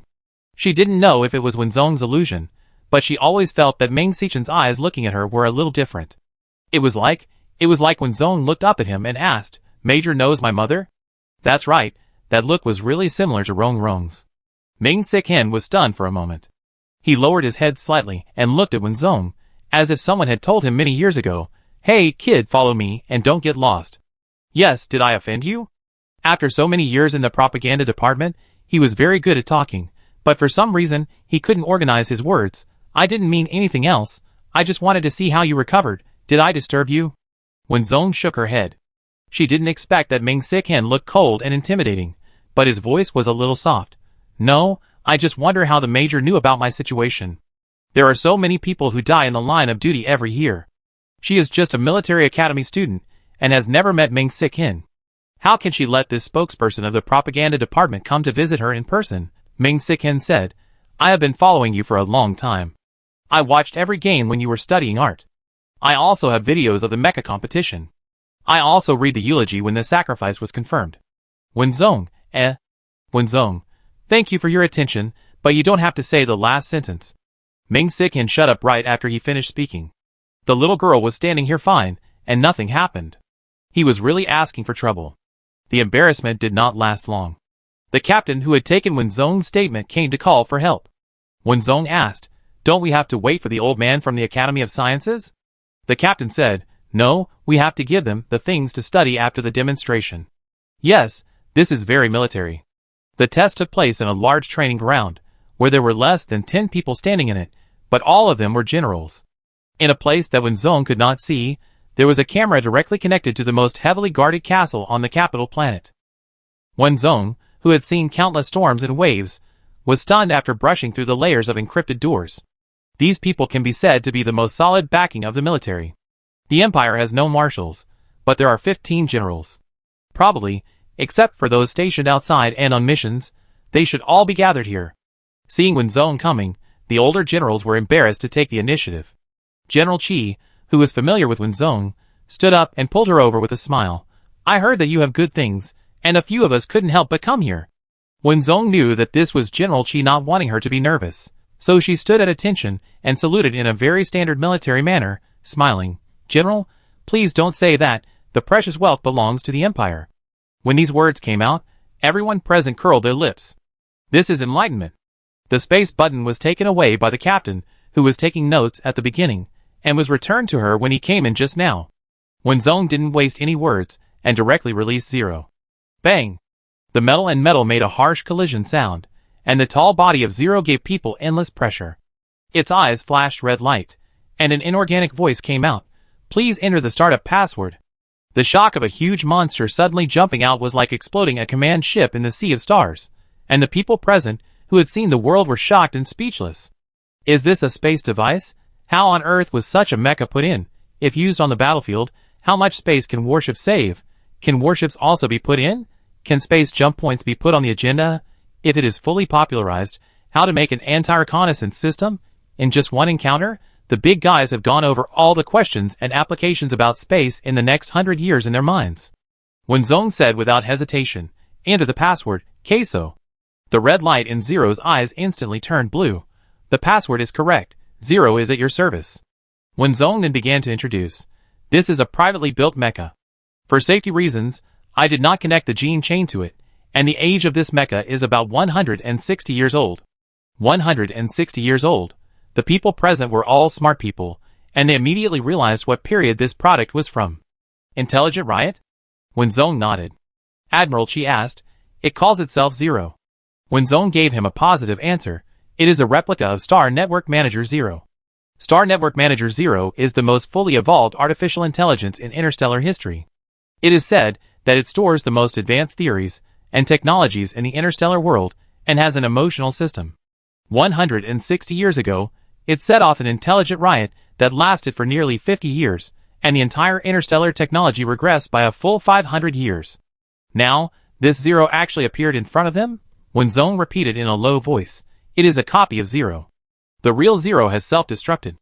Even if it is not the real Zero, it is still very powerful." One big man sighed. "I didn't expect to see the real face of Zero in my lifetime. Although Zero is intelligent, it has no entity and no real face." Wenzong said to Zero, "Read the content of the sensor helmet and prepare for projection." Received instructions, preparing ready. Wenzong did not salute, but bowed deeply to everyone. She said, "What I am going to say next is related to the intelligent riot 160 years ago, the Eden Star pirates captured a month ago, and even more related to this extinct race. The Yuri's people of the Green Galaxy.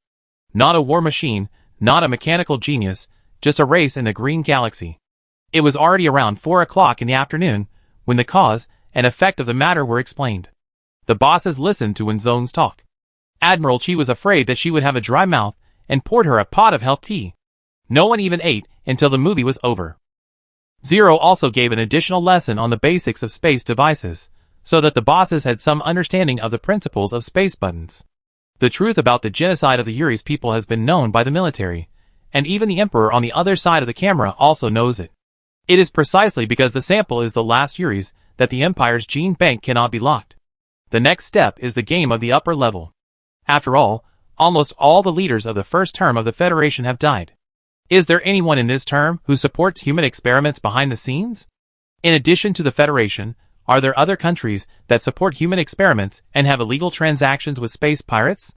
When the chain of evidence is complete, the Empire can openly unite with other countries to impose sanctions on the Federation. It was already 5 o'clock in the afternoon when Wenzone returned to the hospital in the military aircraft. Zero and the space button were left in the military, and if nothing unexpected happens, they should be handed over to the Imperial Academy of Sciences. The matter between Queso and the Yuri's people has come to an end for the time being. There was no time to ask about the matter of Helen Starr. Other than that, there should be nothing serious.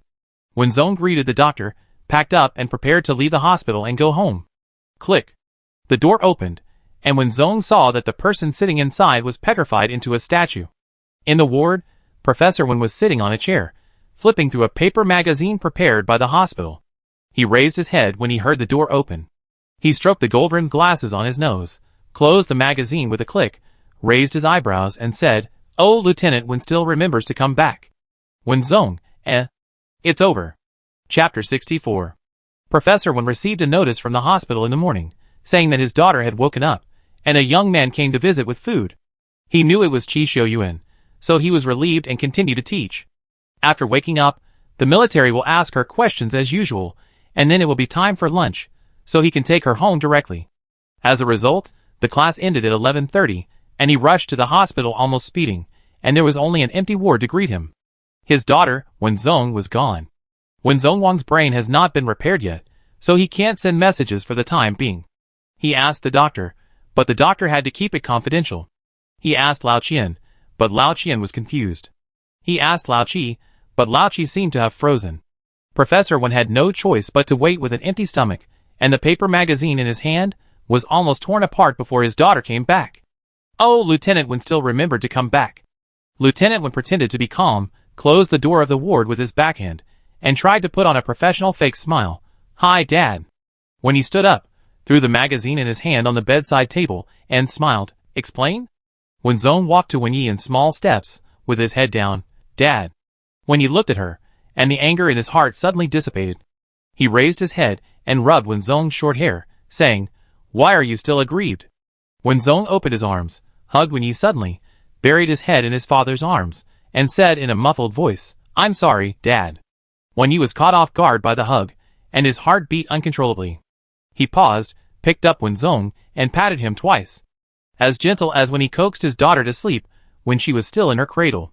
He didn't know how he spent the days after learning that Wenzone had died, nor did he forget how he put the box full of relics into the martyr cemetery, and even more so how the traffic police issued him a ticket for flying when Lao Qian informed him that Wenzone had returned safely. At the beginning of the school year, a student said to him, "Professor Wen, you have a white hair on your head, I pull it out for you." In just half a month, there were great joys and sorrows. Fortunately, he didn't lose it. Wenzone listened to his father's heartbeat, took a deep breath, looked up at Wenyi's eyes, and smiled. "Professor Wen, I'm back." Professor Wen also squinted and smiled. "Well, welcome home." After completing the formalities and packing up his things, when Wenzone left, the particularly enthusiastic doctor was in tears and brought the nurses of the entire department to congratulate Wenzone on his discharge. "Little hero, if there is a next time, I still want to be your attending physician. This is my business card, and this is my communication method. You can find me for major or minor illnesses. I provide free door-to-door service all year round." Wenzone, This doctor's blessing is really unique. Professor Wen was so angry that he coldly broke the doctor's hand holding his daughter's hand, and said ruthlessly, "Thank you very much for your care, but it would be better if there is no next time." The doctor hurriedly adjusted his white coat and finally handed Wenzone a bouquet of flowers. No, sorry, I'm too excited. I hope the little hero is safe and sound." Wenzone took the bouquet of light yellow flowers that symbolized blessing with both hands and saluted solemnly. "Thank you for your blessing and care, and I also hope that you have a bright future and your family as well." The doctor finally managed his expression and saluted Wenzone. "Have a nice trip." After saying goodbye to the doctors and nurses who came to see him off, Wenzone walked out of the hospital and looked at the blue sky. He finally felt like he was home. When he was on the aircraft, Wenzone explained everything he could. "It has something to do with the Eden pirates that were captured last time. It may be related to a big case later. In addition, I got a big treasure on that super future mechanical planet, so I stayed in the military for a little longer. When he nodded and said, "You don't have to tell me specifically. I still remember the most basic confidentiality rules." When Zone smiled, "You're just afraid that someone will get angry." When he snorted, "If you're afraid that I get angry, then protect yourself well. Always remember that your old father is on the other side of the mountain, and the other side of the sea on the capital planet." When Zone put his hands together, "Promise." When Yi first took When Zone to reapply for the optical computer. When the personal information was entered, the optical computer started to crackle wildly. All of them were messages. "Our Do Meow Meow is very popular." When Yi accidentally glanced at the message on the screen. Most of the messages that passed by on the screen had the 3 words, "Do Meow Meow." He knew When Zone's nickname in the Mecha department, but he had never teased him like this. When Zone was also startled and immediately turned off the notification sound, letting the message pop up. The brand new optical computer froze for a moment, and then it piled up more crazily. "No, I think our Mecha department should have changed a practical teacher, and they are calling me back to find a place." The information was finally displayed, and when Zone picked out one at random, "Do Meow Meow, come and save me. This practical teacher is not easy to deal with." The next one was, "Do Meow Meow, how are you recovering? Can you beat the new instructor when you come back?" The exclamation mark that almost burst out of the screen represented the blood and tears of the students in the Mecha department.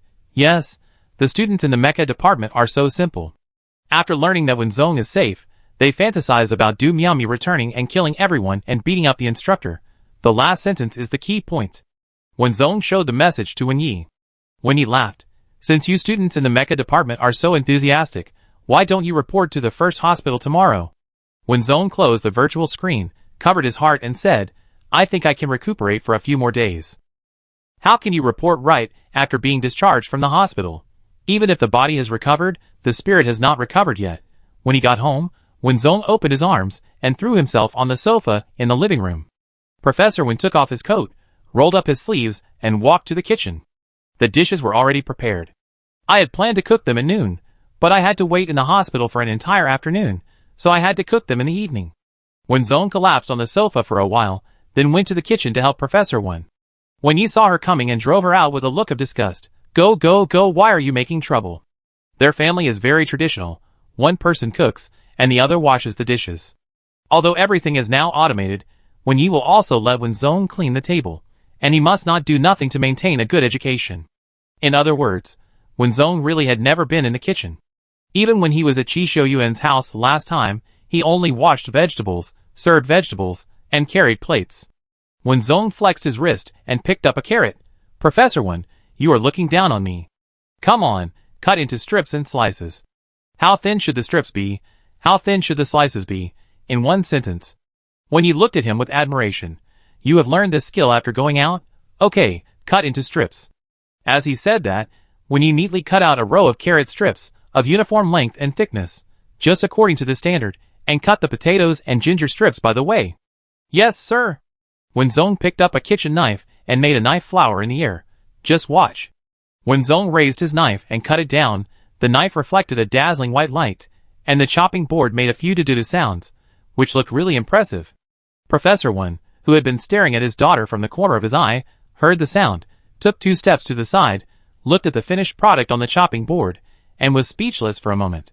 When Wen Zone was about to continue cutting the slices into shreds, when he grabbed the knife in a lightning speed, pushed Wen Zone aside, and said earnestly, "Be good, watch the news when you are free, some things can't be forced." Wen Zone, whose kitchen knife was robbed, glanced at his work. The carrot slices were uneven in thickness, and some were even tilted, cutting out an arc. Professor Wen picked up the curved carrot slice and stuffed it into Wen Zone's mouth, marveling, "How did you manage to cut out an arc with a kitchen knife?" Wen Zone chewed the carrot and spoke in a vague voice. "This must be the fault of the kitchen knife." "Kitchen knife? I won't take the blame." In the end, Wen Zone was still driven out of the kitchen by Professor Wen. When I turned on the player, the Empire News channel was playing the news item "The People's Hero Woke Up Today." The photo used was probably the one given by Ming Sik-hin.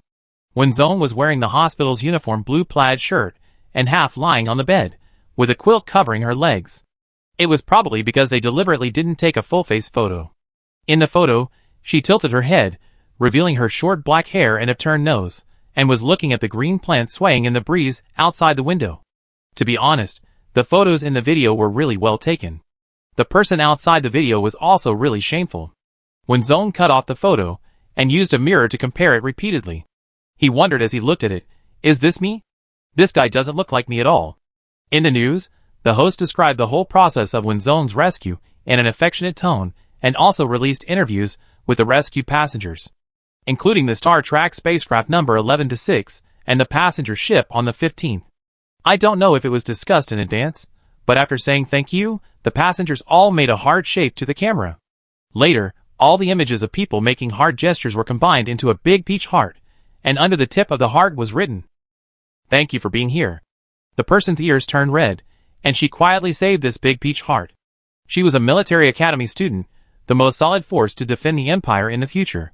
Protecting the masses was her responsibility from the moment she officially became a military academy student. But the masses only knew that someone saved them at the cost of their lives, and stood in front of them with an unswerving attitude at the most difficult moment, at all costs, including their own lives. No matter when, where, what situation, or what kind of danger, someone will rush to them immediately and say to them, "Don't be afraid, the Empire will always be your backer." This is the eternal belief of every soldier in the Empire. Wenzong uploaded the photos and encrypted them for storage, so that he had time to read all the remaining information in his mind one by one. The information can be roughly divided into 5 waves according to time. The first wave was when she went on a trip and posted photos, and someone shouted to bring more gifts, and everyone who saw it would get a share.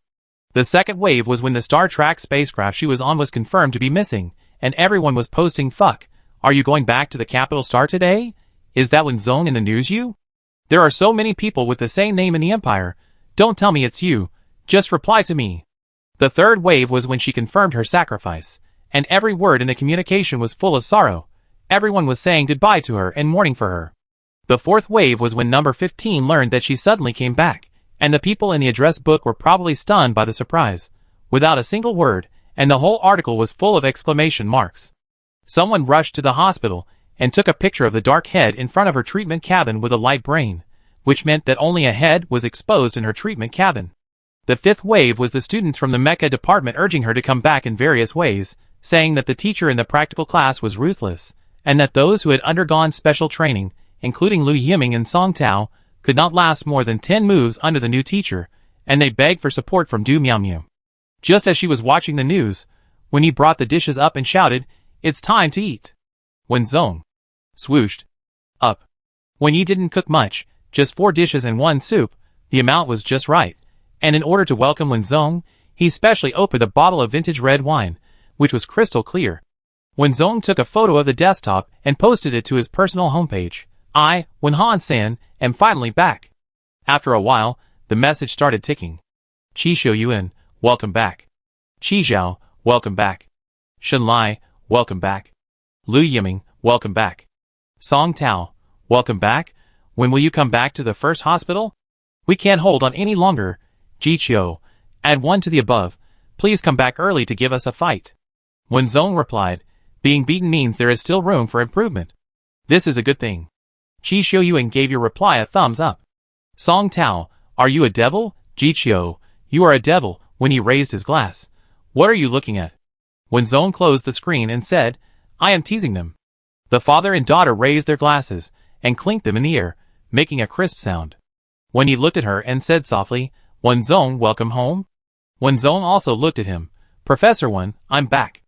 After all kinds of twists and turns, she finally broke through all obstacles, crossed the vast sea of stars, and said to the people waiting at home, "I'm back." Chapter 65. After coaxing his father, Wenzong received a message from Qi Xiuyuan. "I'm not on duty tomorrow, let's get together at the old place." The old place refers to Qi Xiuyuan's apartment, where they had gathered together in the pirate ship group before the Mecha competition finals. Wenzong readily agreed and replied, "Senior will cook for you personally?" Qi Xiuyuan sent a crazy nodding emoticon. "It's a Manchuhan banquet." So Wenzong took the gift and arrived at Qi Xiuyuan's apartment with great anticipation. It was Shen Lai who opened the door, followed by Qi Zhao. Qi Xiuyuan poked his head out from the kitchen. "Sit anywhere." Wenzong handed the gift to Qi Zhao next to him, and then hugged Shen Lai. "It's been a long time since we last met, you look much older." Shen Lai had a scar on her face that was neither deep nor shallow, and she looked quite intimidating when she had no expression on her face. Nowadays, medical technology is advanced. As long as the gene is not collapsed or the person died on the spot, the rest can be treated. A mere scar does not even require a treatment cabin, and the most basic small home-use treatment device can handle it. The only explanation is that Xinlai doesn't want to remove the scar. Xinlai, who was a little nervous at first, was amused by Wenzong's words and couldn't help laughing. What do you know? Scars are military medals, okay? Wenzong spread his hands. I thought you would say that you were young and beautiful. After all, you were once the flower of my mecha department. How can you use the word vicissitudes? Xinlai pushed Wenzong to the sofa in the living room with disdain. Go away, you are the flower of the mecha department, and your whole family is the flower of the mecha department. Wenzong said seriously, I am the most beautiful girl in the mecha department.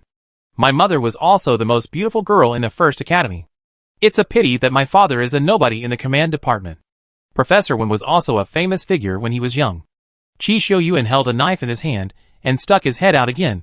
Does Professor Wen know that you are talking bad about me behind my back? Wenzong said confidently, I am telling the truth. With Professor Wen's face, even if he is not the most handsome boy in the school, he is definitely the most handsome boy in the department. Qi Xiuyuan, apart from anything else, your narcissism is indeed from the same lineage as Professor Wen.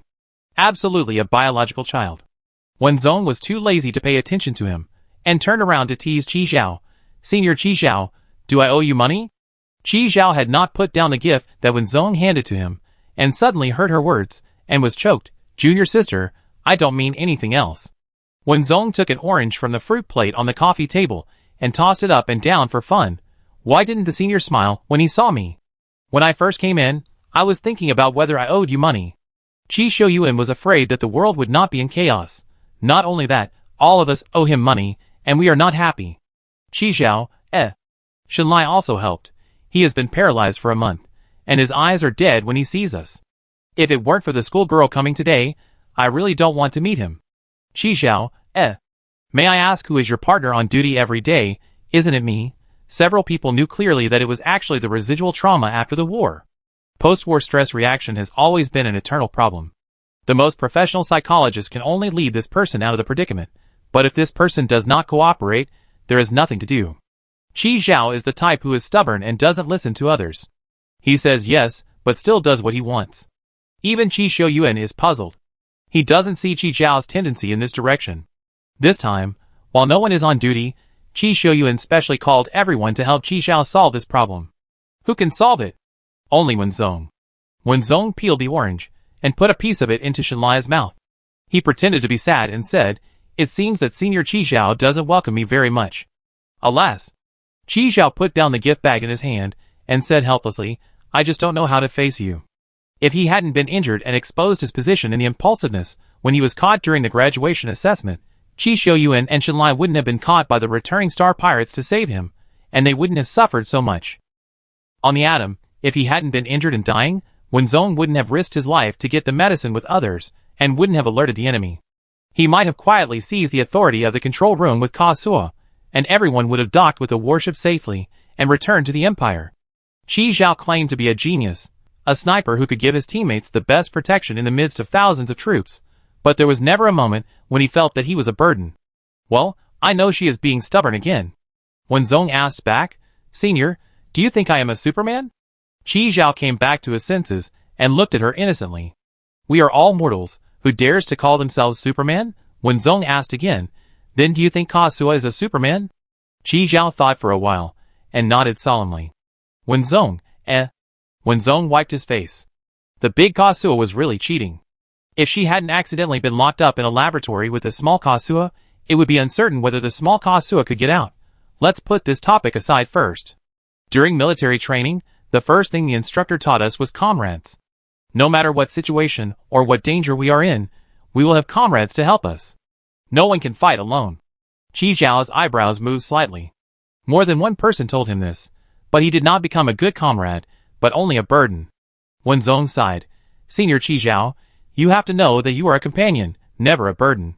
Without you, Qi Xiuyuan and Xinlai would not have been able to complete the graduation assessment so easily. Even without you, Ka Sua and I would definitely be exposed, because Ka Sua has a tracking device on him. Without your help in evacuating and comforting the passengers, I would never be able to get them out of the atom alone. We are comrades, so we can't give up on you. Ka Suo and I are friends, so I can't give up on Ka Suo. Wen Zong stuffed the remaining half of the orange into Qi Zhao's mouth and patted Qi Zhao's shoulder heavily with one hand. I will only say this once. It is my responsibility, as a military school student, to take the pirates away from the spacecraft. It has nothing to do with anyone else. It is not your turn to bear this shackle. Qi Zhao was shocked. Is it not his turn to carry the responsibility? Wen Zong stood up and looked down at Qi Zhao's hair. Senior Qi Zhao, the process is not important, the result is important. You have successfully completed the graduation assessment. I have returned to the capital planet safely, and the passengers are safe and sound. This is the result. Is the process important? Nothing is more important than the lives of innocent citizens of the Empire. At the moment of deciding to become a military academy student, everyone should have a realization that you are no longer yourself. You will be the sharpest blade on the battlefield, the first and last line of defense of the Empire, and the umbrella of protection for millions of people. Perhaps many years later, we will bid farewell to many comrades, but we will not give you any time to feel sad, because there are more people waiting for you behind. This is not cold-bloodedness, but the greatest respect for comrades. If one day I really die, I hope you can always move forward with my will, instead of standing still under my banner. We entered the military academy for the same dream, and we will also move forward for the same dream. Let's encourage each other. Qi Xiuyuan quietly stuck half of his head out to observe the situation in the living room while pulling the leaves of vegetables, and was suddenly frightened by a face that jumped out. Wen Zong took a big step and hid in the kitchen, standing in a row with Qi Xiuyuan, and whispered, "How was it? Did I make a mistake in my speech just now? Did I manage my expression well?" Qi Xiuyuan gave a thumbs up, handed Wen Zong a bunch of vegetables, and asked her to pick leaves together. It's deafening. Wen Zong was relieved. She was indeed not suitable for the temporary job of spiritual mentor. Qi Xiuyuan told her about Qi Zhao's situation last night, and asked her to wake him up. But she couldn't really beat him. What if he became stupid? Wen Zong struggled for half the night, and finally wrote a speech, which was a collection of thousands of chicken soups. When he was making a scenario, he was almost moved to tears, but he forgot everything when he was about to give the speech.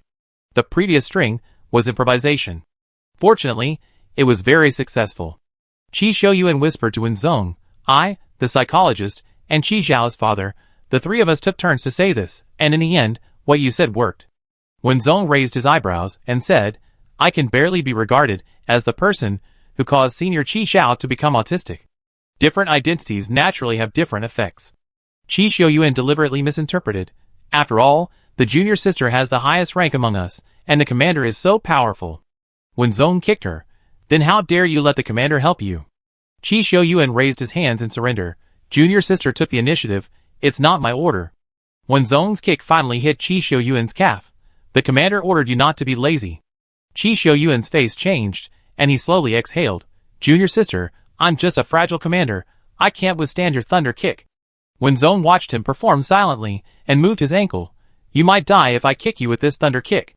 Qi Xiuyuan, Scared. With Wen Zong's help, Qi Xiuyuan's cooking speed also increased. Shen Ning and Liang Jiawen are still taking graduation exams, and there are only 4 of them at the party this time. It's called a party, but it's actually a small welcoming banquet, plus teacher Wen's spiritual class.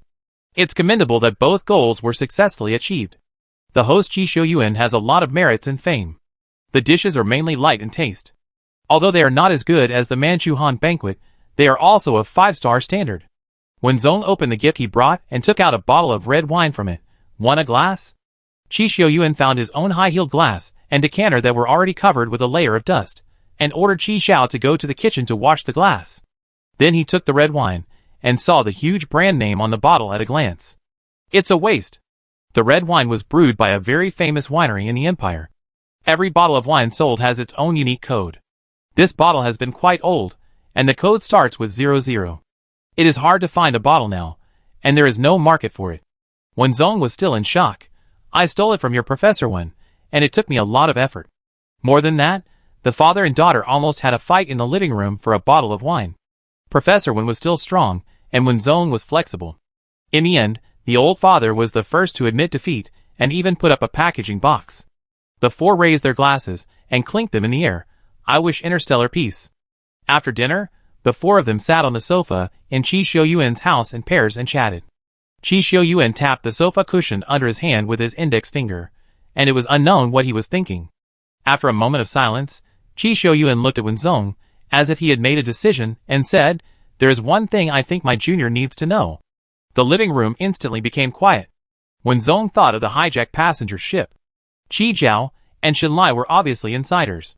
They raised their index fingers and made an X on their mouths, meaning that they knew nothing after leaving this door. Qi Xiuyuan turned on the home projector and connected the optical computer. A huge statue appeared in the projection, nearly 100 meters high. The aerial camera rotated around the statue and then pulled a distant view. This should be a statue of a goddess. She has long seaweed-like hair and overlooks the entire planet. She holds the hem of her skirt in one hand and an open book in the other. She steps forward slightly, but looks back at the way she came, as if she is running far away, but she is reluctant to leave her hometown. The statue is lifelike, from the hair to the book where you can almost see the thickness of each sheet of paper, the slightly wrinkled brows, and the endless love in the eyes. It is like an expensive work of art that cannot be desecrated. Wenzong couldn't help but exclaim, "This is simply incredible." She actually saw love in the eyes of a statue, love for the land under her feet. Qi Xiuyuan said, "This is the statue of Helen. In the legend of Helen Star, it symbolizes love and freedom." Chapter 66. Helen is a frontier planet of the Empire, bordering the Federation, with developed commerce and checkpoints. There are many people coming and going, and it can be said to be extremely prosperous. And the iconic building of Helen is the statue of Helen. It symbolizes love and freedom.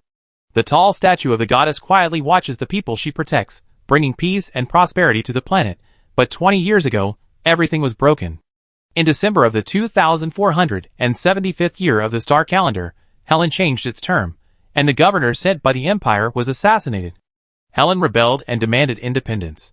The Empire sent troops to suppress it, but Helen cooperated with the Federation and buried nearly 10,000 soldiers of the Empire in Helen. Among them was Lin Yuna, the captain of the 1st Legion's vanguard army, the Thorn Rose. In January of the 2476th year of the star calendar, the news reached the Empire, and the Emperor was furious. He started a war with the Alliance with Helen as the battlefield. The war lasted for a whole month, turning Helen into a ruin. Seeing that the battlefield was about to expand again, the Third Peace Organization could not sit still and hurried to persuade them to make peace. Later, the Alliance and the Empire signed the peace treaty unwillingly under the witness of the Third Peace Organization. Since then, the Empire and the Alliance withdrew their troops, and Helen successfully became independent. The Federation and the Empire could no longer enter Helen Star. It has been 20 years since then. After Qi Xiuyuan finished telling this history, the projection returned to the photo of the statue of Helen. The eyes of the statue still contained love, but now it looked extremely ironic. Wenzong had a blank expression and asked, "Things are not that simple. What news have you received?" Qi Xiuyuan turned off the projection and said, "On the passenger ship you came back to save on the 15th, a Helen Star person sneaked in."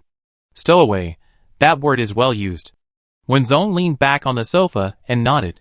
"So the so-called pirate ship is also from Helen Star?" Qi Xiuyuan squeaked, "That's right." Xinlai looked at Wenzong and sighed. "You're not angry, junior sister?" Wenzong paused and said, "It's not too late to get angry after I finish listening to you, senior, continue."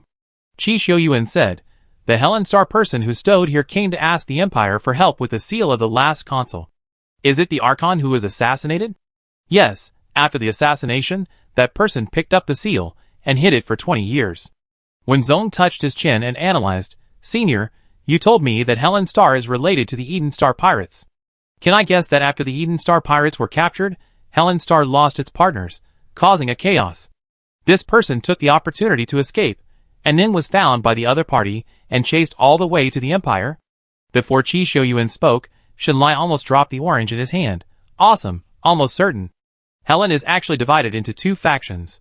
One is the Independence faction that opposes the rule of the Empire, and the other is the Cooperation faction that maintains the rule of the Empire.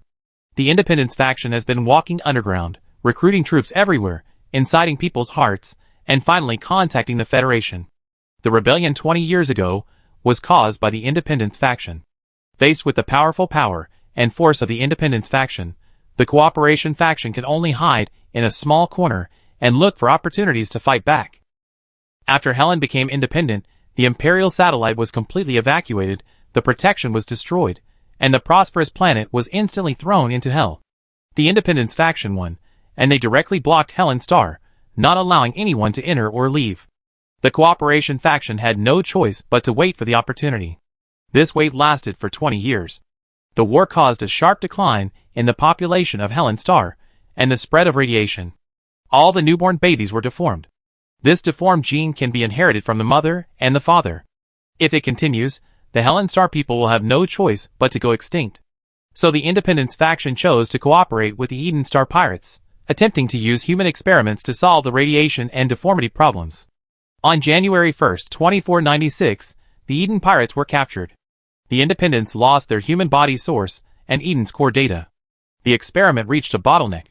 The Independence began to get confused and hijack passing spaceships.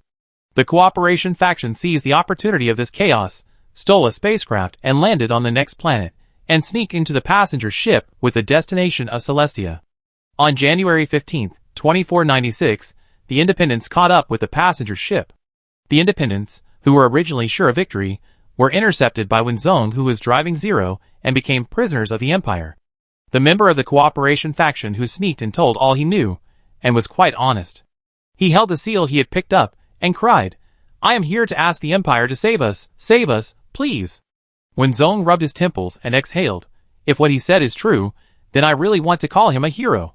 Although it is not sleeping on straw and tasting gall, it is also considered to be enduring humiliation. But how can he prove that what he said is true, and not a play for the Empire?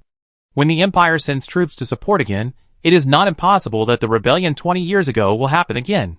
Qi Xiaoyuan said, the military used a lie detector, and this cooperative person did not lie. Of course, it is not ruled out that he has a strong psychological quality. In addition, he took out a video, which showed the current situation of Helen Starr, the tyranny of the Independence faction, and the bent backs of the Helen Starr people. Qi Xiaoyuan had seen that video. Some of them curled up in the corner, and some could not control their bodies. Those who could still stand up bent over in front of the camera, and those who could not stand up tried to crawl in front of the camera, saying vaguely in the interstellar universal language, I'm sorry. They knew that it was the planet they lived on that had harmed tens of thousands of soldiers in the Empire. They were the backbone of the Empire, and the protector of the Empire. They had once lived under these wings, and in the end, it was the people of their planet who plucked the feathers from their wings with their own hands, bleeding and in unbearable pain. Everyone has the right to ask for help, but they don't. So they can only say, I'm sorry. The people are innocent, but are the tens of thousands of dead soldiers innocent? Wenzong didn't know what he was thinking. Wen Yi had never concealed from her the fact that Lin Yunhe had sacrificed, but he kept silent about why he had sacrificed. That was just a small mission in Lin Yunhe's military career, but the result was that she was left on that planet forever. Wenzong's voice was a little hoarse, and she asked, why did the Independence faction want independence? Qi Xiaoyuan was silent for a while, and Wenzong kept looking into his eyes. Because of love and freedom. Qi Xiaoyuan finally spoke. They believe that Helen has no freedom, and no love under the rule of the Empire. They want to give Helen real love and freedom, starting from getting rid of the rule of the Empire. Wenzong almost laughed out loud. Ridiculous. For love and freedom? What love? What freedom? It's just a pretense of those people. A planet can submit a report to request independence. As long as the Empire agrees, there is no need to use force at all. Wenzong suppressed the anger in his chest and tried to calm himself down. What is the military's plan? Qi Xiaoyuan said, the military wants to send a team to sneak in to check the real situation of Helen Starr. If it is true, the Empire will take back the ruling power of Helen Starr. The Empire is not for a small planet, but for the innocent people in pain. War radiation is inevitable, so the current wars are basically carried out in the Star Sea, which guarantees the safety of the people and the loss of property to the greatest extent. At that time, His Majesty the Emperor was furious and ordered to go to war with the Federation with Helen as the battlefield, without thinking about what ordinary people on the planet should do. This is the only time His Majesty the Emperor made a wrong decision in all these years. For war radiation, the Empire has complete medical technology to contain it. Now that the Cooperation faction's call for help has come, the Empire cannot turn a blind eye. So the military has temporarily made two plans. If it is true, it is urgent to take back Helen Starr and send a medical team. If it is false, the military can find any reason to get the team back. It does not violate the peace treaty. If the Third Peace Organization had not kept a close eye on it, the Empire would have bombed Helen Starr into cosmic dust. Chi Shoyuan said, I have signed up for the advance team. Even if it is false, they will take back the remains of the soldiers who died 20 years ago, as many as they can. Shenlai also raised his hand silently. I will sign up when I get back. Chi Zhao followed, me too. When Zong made up her mind from the beginning, I shouldn't have known about this, but now that I know it, I won't give up. She once said that she would bring her mother back, no matter what it was. When Zong returned home, when he was watching the show, which was still the classic battle analysis, and while watching, he complained that the commentary was too unprofessional. Seeing Zong coming back, Professor Wen said sourly, Oh, why are you still unhappy after finishing the wine? The wine he had treasured for many years was gone just like that. Zong didn't say anything, but sat directly beside Professor Wen, tilted his head, and fell on Professor Wen's shoulder. Feeling the weight on his shoulder, Yi tilted his head, feeling that something was wrong with his daughter. He turned off the program that was playing and asked, What happened? Who can bully our only child? Zong asked softly, Dad, do you remember that I saved a passenger ship when I came back? Yi said, Of course I remember. What happened? Zong pursed his lips. There is a Helen Starr person smuggled on that passenger ship. Yi suddenly stopped. Helen Starr. What a familiar place. Before leaving, Lin Yunhe hugged him, kissed Zong who was flying around in the cradle, and said to him, According to the speed of the warship, it takes 2 days to get from Helen Starr to the capital star. If it's fast, the rebellion can be suppressed in about 1 day. Wait for me for a week. Unfortunately, a week later, Lin Yunhe broke his promise, and didn't even return with a piece of mecha wreckage. The Empire declared war on the Federation with Helen Starr as the battlefield. Zong briefly explained the situation and negotiated, Dad, I want to go too. I won't. He stood up and expressed his thoughts so harshly for the first time. He looked at Zong and said word by word, I won't let you go. Zong did not give in at all, Dad, I'm grown up. I can be responsible for my future, I must go. Before Yi could refute, Zong interrupted him. I want to take my mother home. Bring Mom home. Yi remembered that 20 years ago, he threw his hat in front of the Commander-in-Chief and said, I want to take Ahi home. The Commander-in-Chief was unusually calm. He picked up the hat on the ground, patted the non-existent dust on it, and then put the hat on Wenye's head and said, I understand your feelings, but the battlefield is not a joke. I can't trust you in your current state. Go home, we will bring back the news of victory. What about Ahi? The Commander-in-Chief looked at the clouds passing by the window, and said in a low voice, I will do my best to find Ahi. But how can we find it? The Helen planet is so big, and the battlefield is so big. Yi seemed to be discouraged. He took off his glasses and threw them on the table, but he seemed to be cautious for no reason. Zong, just think of it as for me, okay? Zong clenched his fist in pain, but he didn't give an inch. Dad, I'm doing this for us. The miracle will be on our side, it will be. Zong took out the gifts she brought back from Tucker Planet from her bag. A thorn flower carved from ice crystal minerals, and a carving of a scepter, and a thorn flower intertwined with each other. Look, after half a month of fleeing, the gift is still intact. The Gabu bird is resting on my shoulder, and it will definitely bring us good luck. Believe me, okay? He picked up the 2 small ornaments, and his fingers trembled uncontrollably. He fell on the sofa, and there seemed to be tears in his eyes.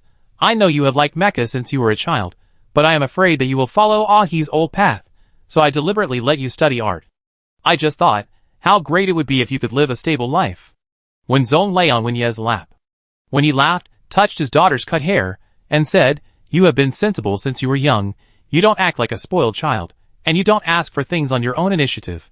You don't know that when you saw the mecha model when you were a child, your eyes were shining, and you grabbed my clothes and couldn't walk, but as long as I said that the thing was not good, you would follow me obediently and not say another word.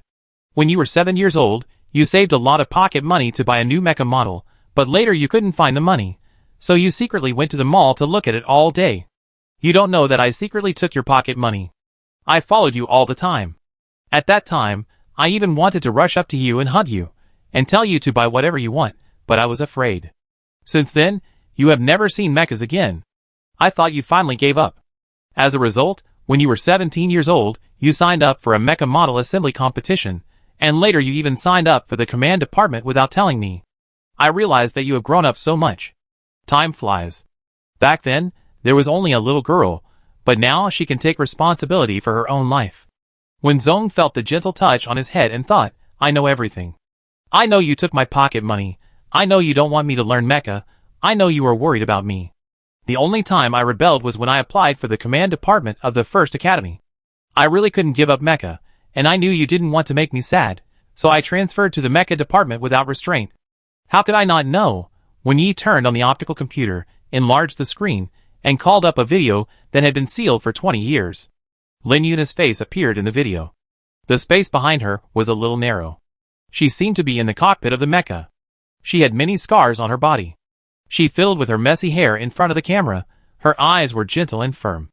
Wen Zong suddenly jumped up. Lin Yuna's voice spanned 20 years, saying, It has been 20 years since I entered the first military academy. In these 20 years, I have been worthy of the empire and the military, and worthy of my comrades and the people, but I am not worthy of you and Zong. Looking back, I seem to have never said a word of love to you, and I can't say a word in this situation, but I know that you must understand all my thoughts, and you always understand me best. I never thought that the separation would come so hastily. I seem to be unable to watch Zong grow up, but I support all her thoughts. Please tell her that I love her.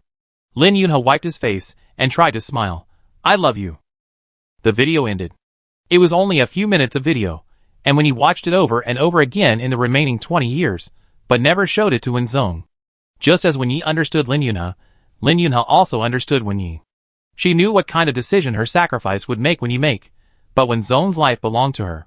As parents, they could only guide but not interfere. Wen Yi then called up a drawing from the optical brain, which was the design of a custom mecha. His eyebrows curved, and the corners of his eyes showed the traces of time. We named you Zong back then, just to let you live freely and without scruples. For so many years I was wrong. Wen Zong shook his head. No, Dad. Let me finish. When he sent the design to Wen Zong, sent a string of addresses, and then covered her head with his big hand and rubbed it twice. Ah, Zong, Dad and Mom are waiting for you to come back. Chapter 67. The picture that Professor Wen sent to Wen Zong was the custom mecha that was not sent out.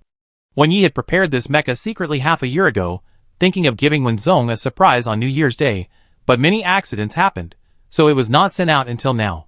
The production process of a private combat mecha is not troublesome, but the process is troublesome.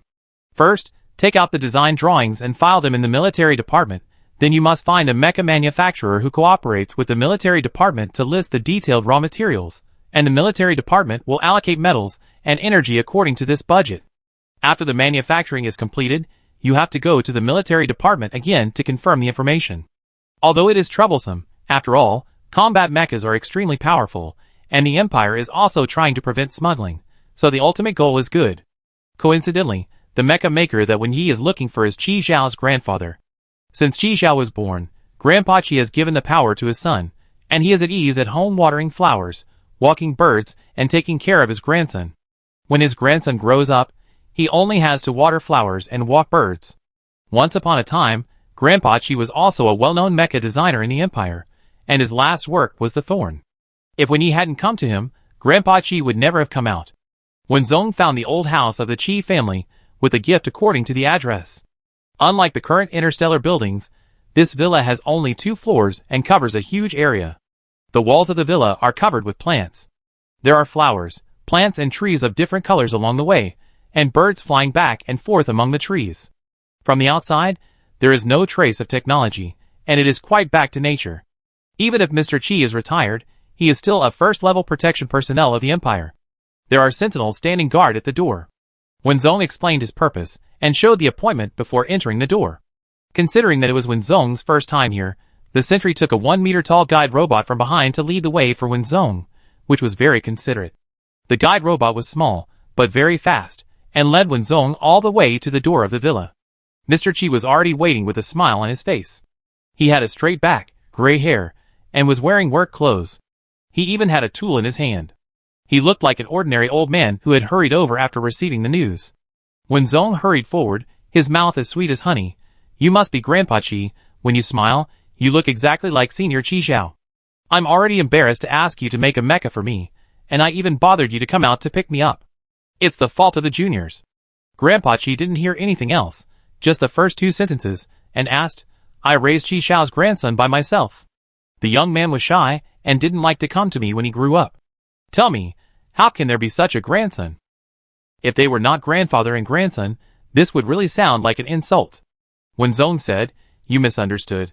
Senior Qi Zhao is very busy in the military. Isn't this also to bring honor to you?" Old Master Qi looked at her and snorted proudly. "You don't look like your mother, but you look 8 points like your father." Among so many people who know Lin Yunhe, this is the first time someone says that she doesn't look like Lin Yunhe. When Zong told the truth, "You are the first person to say that I don't look like my mother." Old Master Qi put his hands behind his back and said in a mysterious way, "Your mother says what she wants to say, but your father has to beat around the bush when he says something." Well, when Zong understood. The old man knew about Qi Zhao's injury. For the sake of his old man's health, Qi's father kept his mouth shut. Anyway, Qi Zhao was fine, so there was no need to worry the old man. As a result, the old man was very capable and knew everything, but he just didn't say anything. What about being busy in the military? It was all an excuse. The studio of the old man Qi was underground. It was completely different from the style of birdsong and flowers on the ground. There were traces of technology everywhere. The staff wore work clothes or protective clothing and walked with the wind. When they met the old man Qi, they just said hello roughly and had no time to greet him. Each door is encrypted layer by layer, and the passwords are never repeated, like a solid underground fortress. When Zong asked, "Are these all your researchers?" Mr. Qi shook his head. "Some are my students, some are from the Academy of Sciences who don't have vacant laboratories and come here to borrow land, and some are children who work and study to help grind parts." As they talked, the two of them passed through the doors and came to the exhibition area. In the center of the exhibition area, there was a huge silver-gray mecha with the most primitive luster of metal. Researchers came and went and kept doing various experiments. The mecha raised its arms and stretched its legs under the command, and its joints looked very flexible. When Zong's eyes lit up immediately. Grandpa Qi saw this and smiled a little. "It hasn't been painted yet. Tell them what pattern you like, and let them paint it for you." The mecha is 10 meters tall and 3 meters wide, with smooth lines and perfect proportions. But why does it look so similar? Grandpa Qi took the initiative to explain. "The Zero you brought back gave me a lot of inspiration. It is worthy of the work of the Yuri's people, who are known as mechanical geniuses." When Zong quietly asked, "Isn't this a copycat?" Mr. Qi said confidently, "Of course not. The core of Zero is artificial intelligence, and it is now working part-time at the Academy of Sciences. Your machine has no intelligence, so it is at best a fake." When Zong, To be honest, I do have a third-hand intelligence. Calling it a fake is mostly a joke. After all, the appearance of humanoid mechas is similar, but there are big differences in craftsmanship and functions. And Zero's technology is open to the Academy of Sciences, which means that the original owner has opened up the permissions. The debugging researcher greeted Mr. Qi and reported the progress. "We have conducted more than 90 million joint experiments without any obstruction, reaching the customized standard. The Mecha Defense Network can intercept 10 interstellar missiles at a time, with a destruction rate of 70%, and the defense index exceeds the current humanoid combat mecha standard. Sensors of the Empire's unified standard are used, and there are no hidden dangers. Firepower tests are being conducted. Do you want to watch it together?" As he spoke, the researcher showed the report to Mr. Qi, which was accurate to the point that every joint was supported by detailed data. Mr. Qi nodded with satisfaction and made an invitation gesture to Wen Zong. "Come and try it." Wen Zong rubbed his hands, reluctant to refuse. "Is this suitable?" Mr. Qi pushed her over with a slap. "This is your mecha. Do I have the final say on whether it is suitable or not?" The silver-gray mecha opened the cockpit, and a floating platform floated down. Wen Zong stood on it and went straight into the cockpit. The subtitles on the screen showed, "Please select the driving mode." Wen Zong chose the manual mode, and she said, "Please pay attention to dodge, I'm going to start." The researchers below gestured to each other on the communicators beside their ears.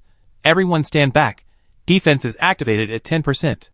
Grandpa Qi was protected and retreated to a safe area. The researcher said, "You can start."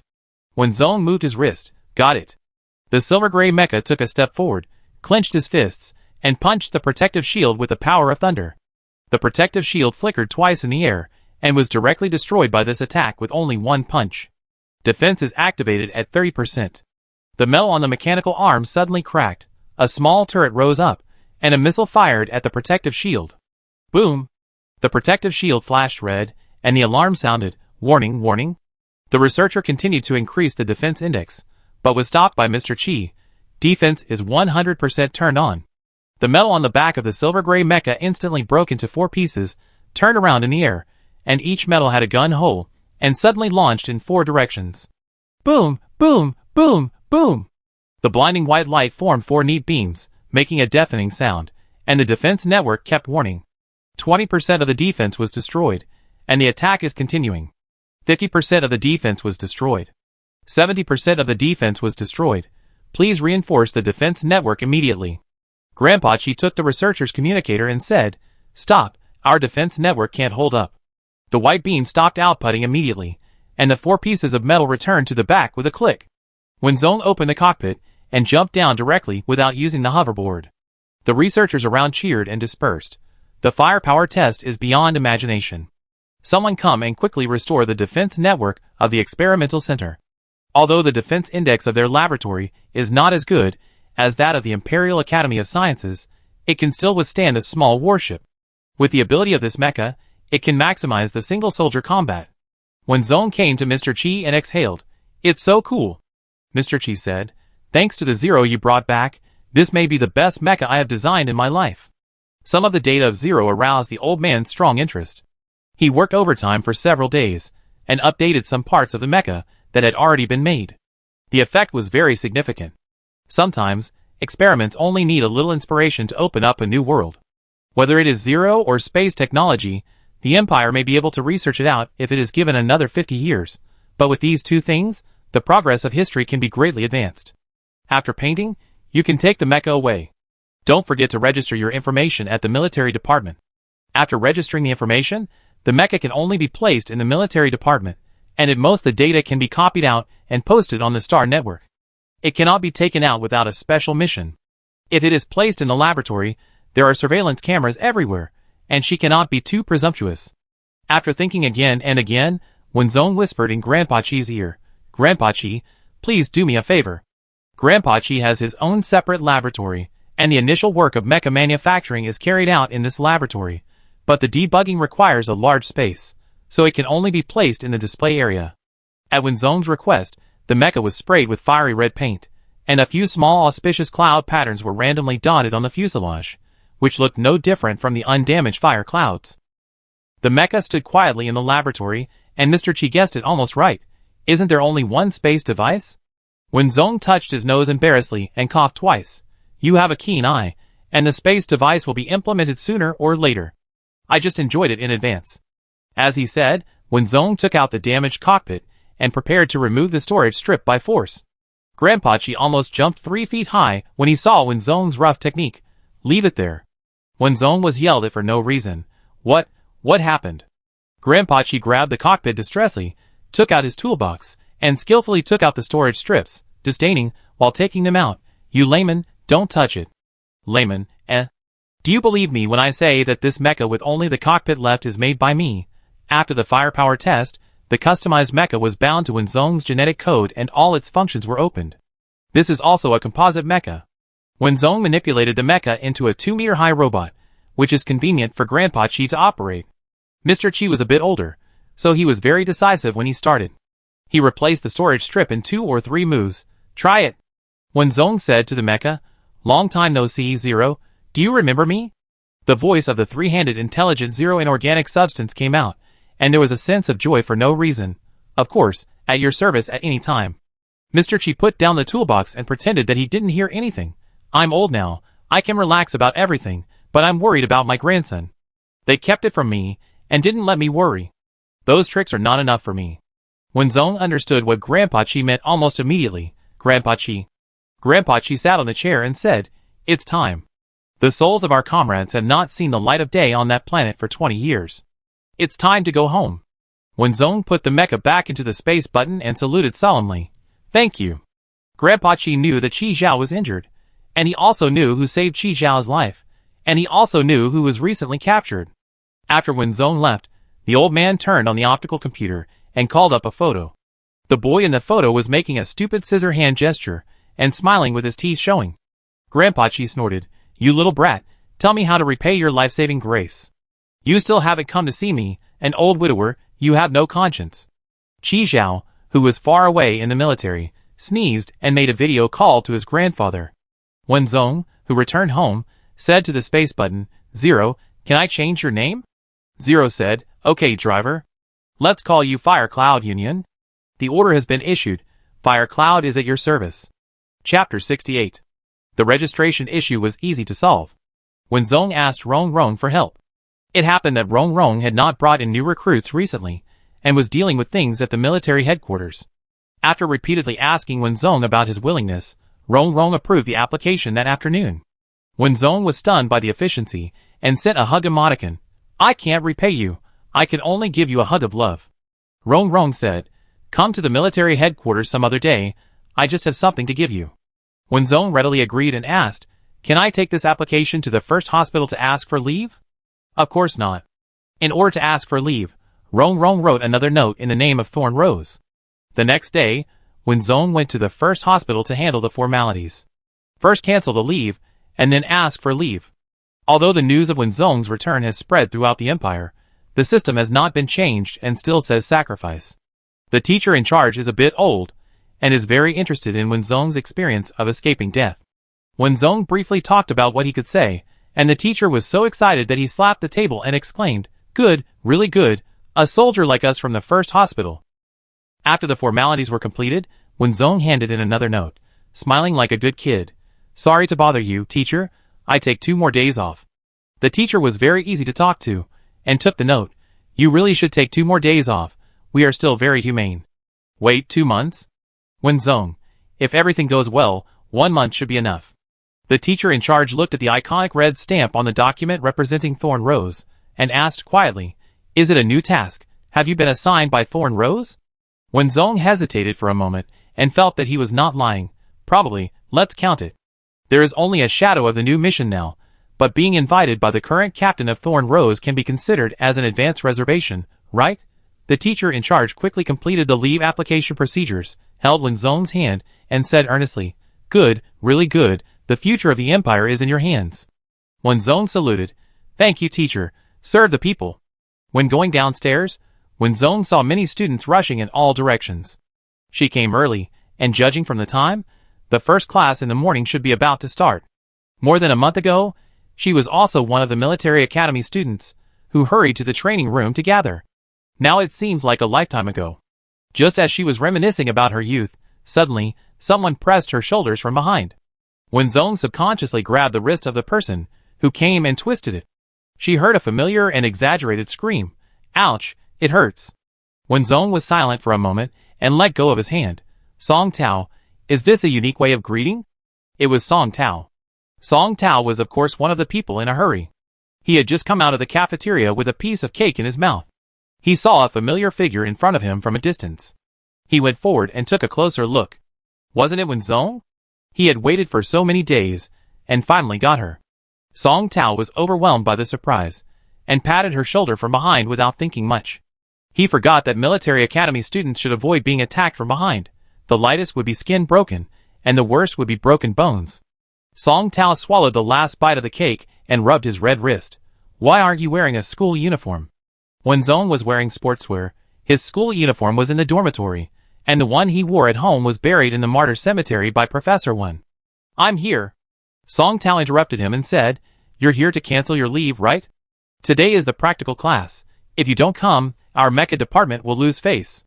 Wen Zong tried to interrupt him. "I'm not here to cancel my leave." Song Tao pretended not to hear him, and casually grabbed Wen Zong's sleeve and ran forward. Hurry up, if you're late, you be late. You don't know how cruel that instructor is. If you're late, you be stripped of your clothes and run around the school 3 times with only your pants left. It's too embarrassing." Wen Zong had no choice but to run along, trying to explain, but when he opened his mouth, a gust of wind blew in, and if he blew more, he would get a stitch in the side. When they arrived at the training room, the instructor hadn't come yet. Song Tao took advantage of his height advantage to hide Wen Zong behind him, and shouted to the students of the Mecha department, "Guess who I saw?" The students of the Mecha department joked. Could it be that the instructor asked for leave and didn't come? "That's great, we've escaped a disaster." The students' guesses became more and more biased, and Song Tao seemed to have a black line on his forehead. "Do you think the instructor didn't notify you in advance when he asked for leave?" Ji Qiu sighed. "Who else can you meet?" Lu Yiming's eyes were sharp, and he accurately caught a piece of white sportswear behind Song Tao, and said with certainty, "It's Wenzong." Wow! Before the students of the Mecha department were surprised, Song Tao stepped aside and made a flower-scattering gesture with both hands. "The answer is correct, and I will reward you with a unique seedling." Wenzong blinked, waved like a lucky cat, and said hello, "Hi." The training room was silent for 2 seconds. Ji Chio touched the classmate next to him. "Pinch me, I think this is an illusion." The classmate next to him pinched Ji Chio like a sleepwalker. Ji Chio covered his arm. "Fuck, it hurts." The pain means this is real, not an illusion. The next second, the training room erupted in cheers, and they jumped up and down to surround Wenzong. "Fuck, who did I see?" "It's true, Du Miao Miao, you really scared us to death." "Du Miao Miao, you are finally back. How is your recovery?" Wenzong was surrounded by classmates, and answered casually, "Not bad, I can beat 10 of you alone." "That's great." Wenzong, Wait, shouldn't I have said that just now? You don't need to do anything to provoke us. Please don't be so careless as to provoke the instructor. Yes, provoke the instructor. Fuck him. Wenzong wanted to explain. I didn't. Song Tao shook his head. After so many days of not seeing you, you actually learned to be humble? This is not your style, right? Next to him, Lu Yiming, who looked righteous, nodded heavily. Yes. Wenzong, Lu Yiming, you've learned bad things. Classmates recall the past. Back then you, Du Miao Miao, even confronted the military training instructor. When you just came back from the training camp, you even pinned down an instructor. Time flies. Wenzong, this sentence is not used like this. Ji Chio cheered for Wenzong on behalf of the students in the Mecha department. Go ahead, Du Miao Miao, overthrow that instructor and avenge us. Ahem. A strange voice came from the exit, and the students in the Mecha department froze. Wenzong's sight was blocked, and he exchanged glances with Song Tao. Instructor? Song Tao blinked. Yes. The instructor walked over step by step, his shoes making a unique sound on the ground, and his voice sounded a little gentle. What are you all doing here? Line up. Wenzong only felt a gust of wind blowing, and when she looked up again, the students of the Mecha department had already lined up, leaving her alone in a very conspicuous white sportswear, standing there, facing the instructor. The instructor was a man who looked a little young, wearing a black training uniform, but there was a long scar on his neck, as if someone had killed him with a sharp blade. It does look quite oppressive. Wenzong glanced at the serious-looking students without leaving any trace, muttered to himself that these heartless people were there, and silently stood at attention and saluted. Hello, instructor. The instructor nodded, returned the salute, and turned to look at his students. I heard that someone wants to overthrow me.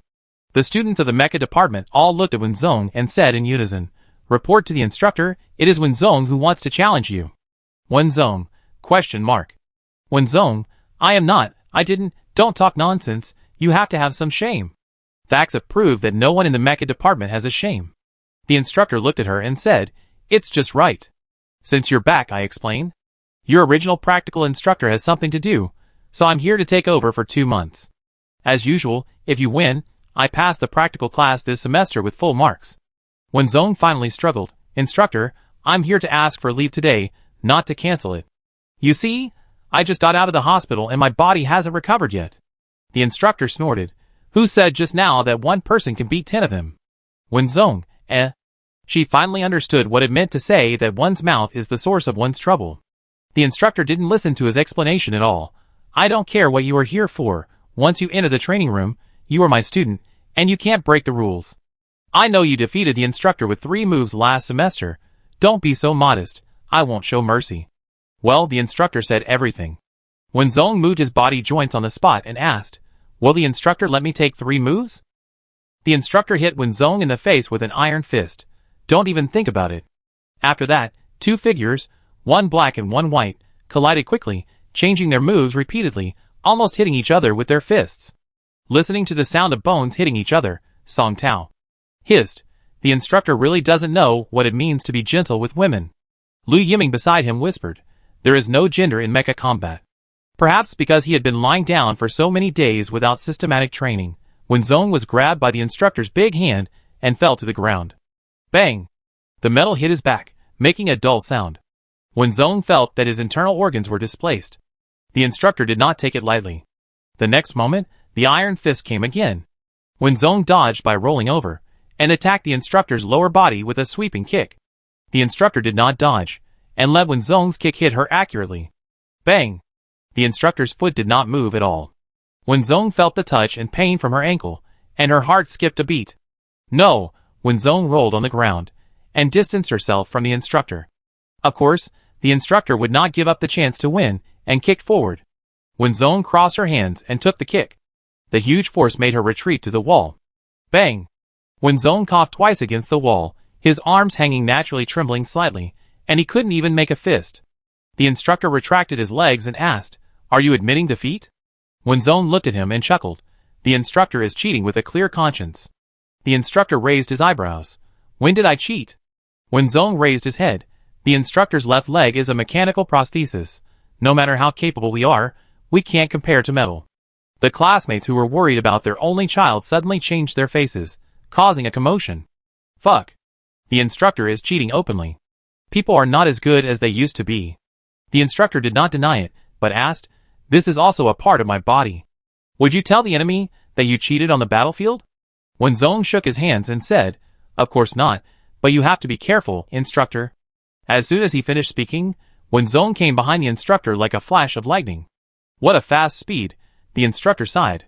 Wenzong seemed to have become a different person. He attacked ruthlessly and mercilessly. Every attack fell on the most vulnerable part of the human body. There was no pause in the connection between the movements, and there was no redundancy. Under this set of moves, even the instructor's mechanical prosthesis had a strange stagnation. You know, mechanical prostheses are different from human bones. They are not restricted by the human body, and can surpass the human body in terms of hardness and flexibility. And now, there is a stagnation. The students watching were stunned. The instructor who was fighting was amazed. The last move was to lock the throat. Wenzong knelt on one knee, pinched the instructor's neck with his tiger's mouth, and slammed him to the ground. At the last moment when he hit the metal ground, Wenzong stretched out his other hand to cushion it. It would be bad if the instructor was knocked silly. This battle consumed all of Wenzong's strength. "Instructor, can I still give you a full score?" The instructor turned over and stood up, with several bruises on his face, his right wrist dislocated, his left shoulder dislocated, and a punch on his temple. His head was still buzzing and he said, "I'm fine." Wenzong, "Thank you, instructor." "Instructor, come here and fix the bone of my shoulder." Wenzong deftly straightened the instructor's shoulder. The instructor moved it twice, and with an expressionless face, he restored his wrist to normal, and slapped Wenzong on the shoulder. The force was so strong that Wenzong almost fell down. The instructor's tone was very appreciative. "Very good, the Yangtze River's back waves push the front waves, and the front waves die on the beach." Wenzong gritted his teeth and replied, "You are too polite, instructor. Don't rush to die, there are so many back waves ahead." The instructor looked at the Mecha students who were still lining up. "Students, Do meow meow, are you taking revenge on us for abandoning you?" Teacher Wen certainly couldn't admit it. She stood straight. If it weren't for the dust and footprints on her white sportswear, it would be impossible to tell that she had experienced a fierce battle. She said righteously, "As a qualified military school student, we must always maintain a sense of crisis and cannot relax. On the battlefield, the enemy will not show mercy to you just because you are weak. Instructor, are you right?" The instructor put his hands in his pockets. Student Wenzong has a very high level of awareness. Be fair, we can't let Wenzong fight alone. I call the students one by one. Students from the Mecha department, Why are we always the ones who get hurt? After the practical class, all the students from the Mecha department lay on the ground one by one. Wenzong squatted down and finally explained that he came here to ask for leave and would be back in about 2 months. For this, the students from the Mecha department gave her deep blessings. Lu Yiming tried to sit up. "Be careful." Song Tao said weakly, "Goodbye, please tell me in advance when you come back. Then I will never bring you here casually again." Ji Chio seemed to die on the spot. "I hope we are still alive when you come back. Then I will never make trouble again." Wenzong left with satisfaction. When leaving, the instructor leaned against the wall of the training room, tilted his head and asked, "How did you make the mechanical prosthesis stop for a moment?" Teacher Wen answered happily, "Intuition." In fact, Teacher Wen was thinking, who, ever, didn't have a mechanical prosthesis? Chapter 69. Wenzong lay in the home treatment device for 3 hours before she recovered. She could only be thankful that Professor Wen was not at home. 2 days ago, she swore that there would be no problem, but she was almost kicked half-crippled when she went to school. The instructor was really merciless. If the mechanical prosthesis kicked her a few more times, she would be sent to the hospital on the spot. After getting up from the treatment device, Wenzong wiped out the records. In order to prevent Professor Wen from finding out, he also asked Zero to completely delete the information. The dignified Zero, no, now renamed Fire Cloud, the dignified Union went from a super intelligence that traveled across the stars to an ordinary program that cleaned up for its master. The gap between them is indescribable. Perhaps Wenzong felt that he had wronged this super intelligent machine, so he bought a sensor cabin on impulse. The old sensor cabin was still in the dormitory of the first hospital.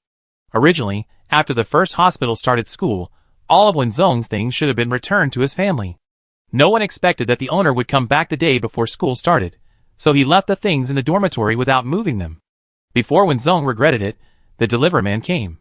The staff skillfully installed the sensor cabin, charged the energy, and explained many precautions to Wenzong in detail before leaving with peace of mind. While Wenzong was bored and waiting for the energy to be full, he opened the Star Network forum. Since the Mecha competition, Wenzong has never logged into the account.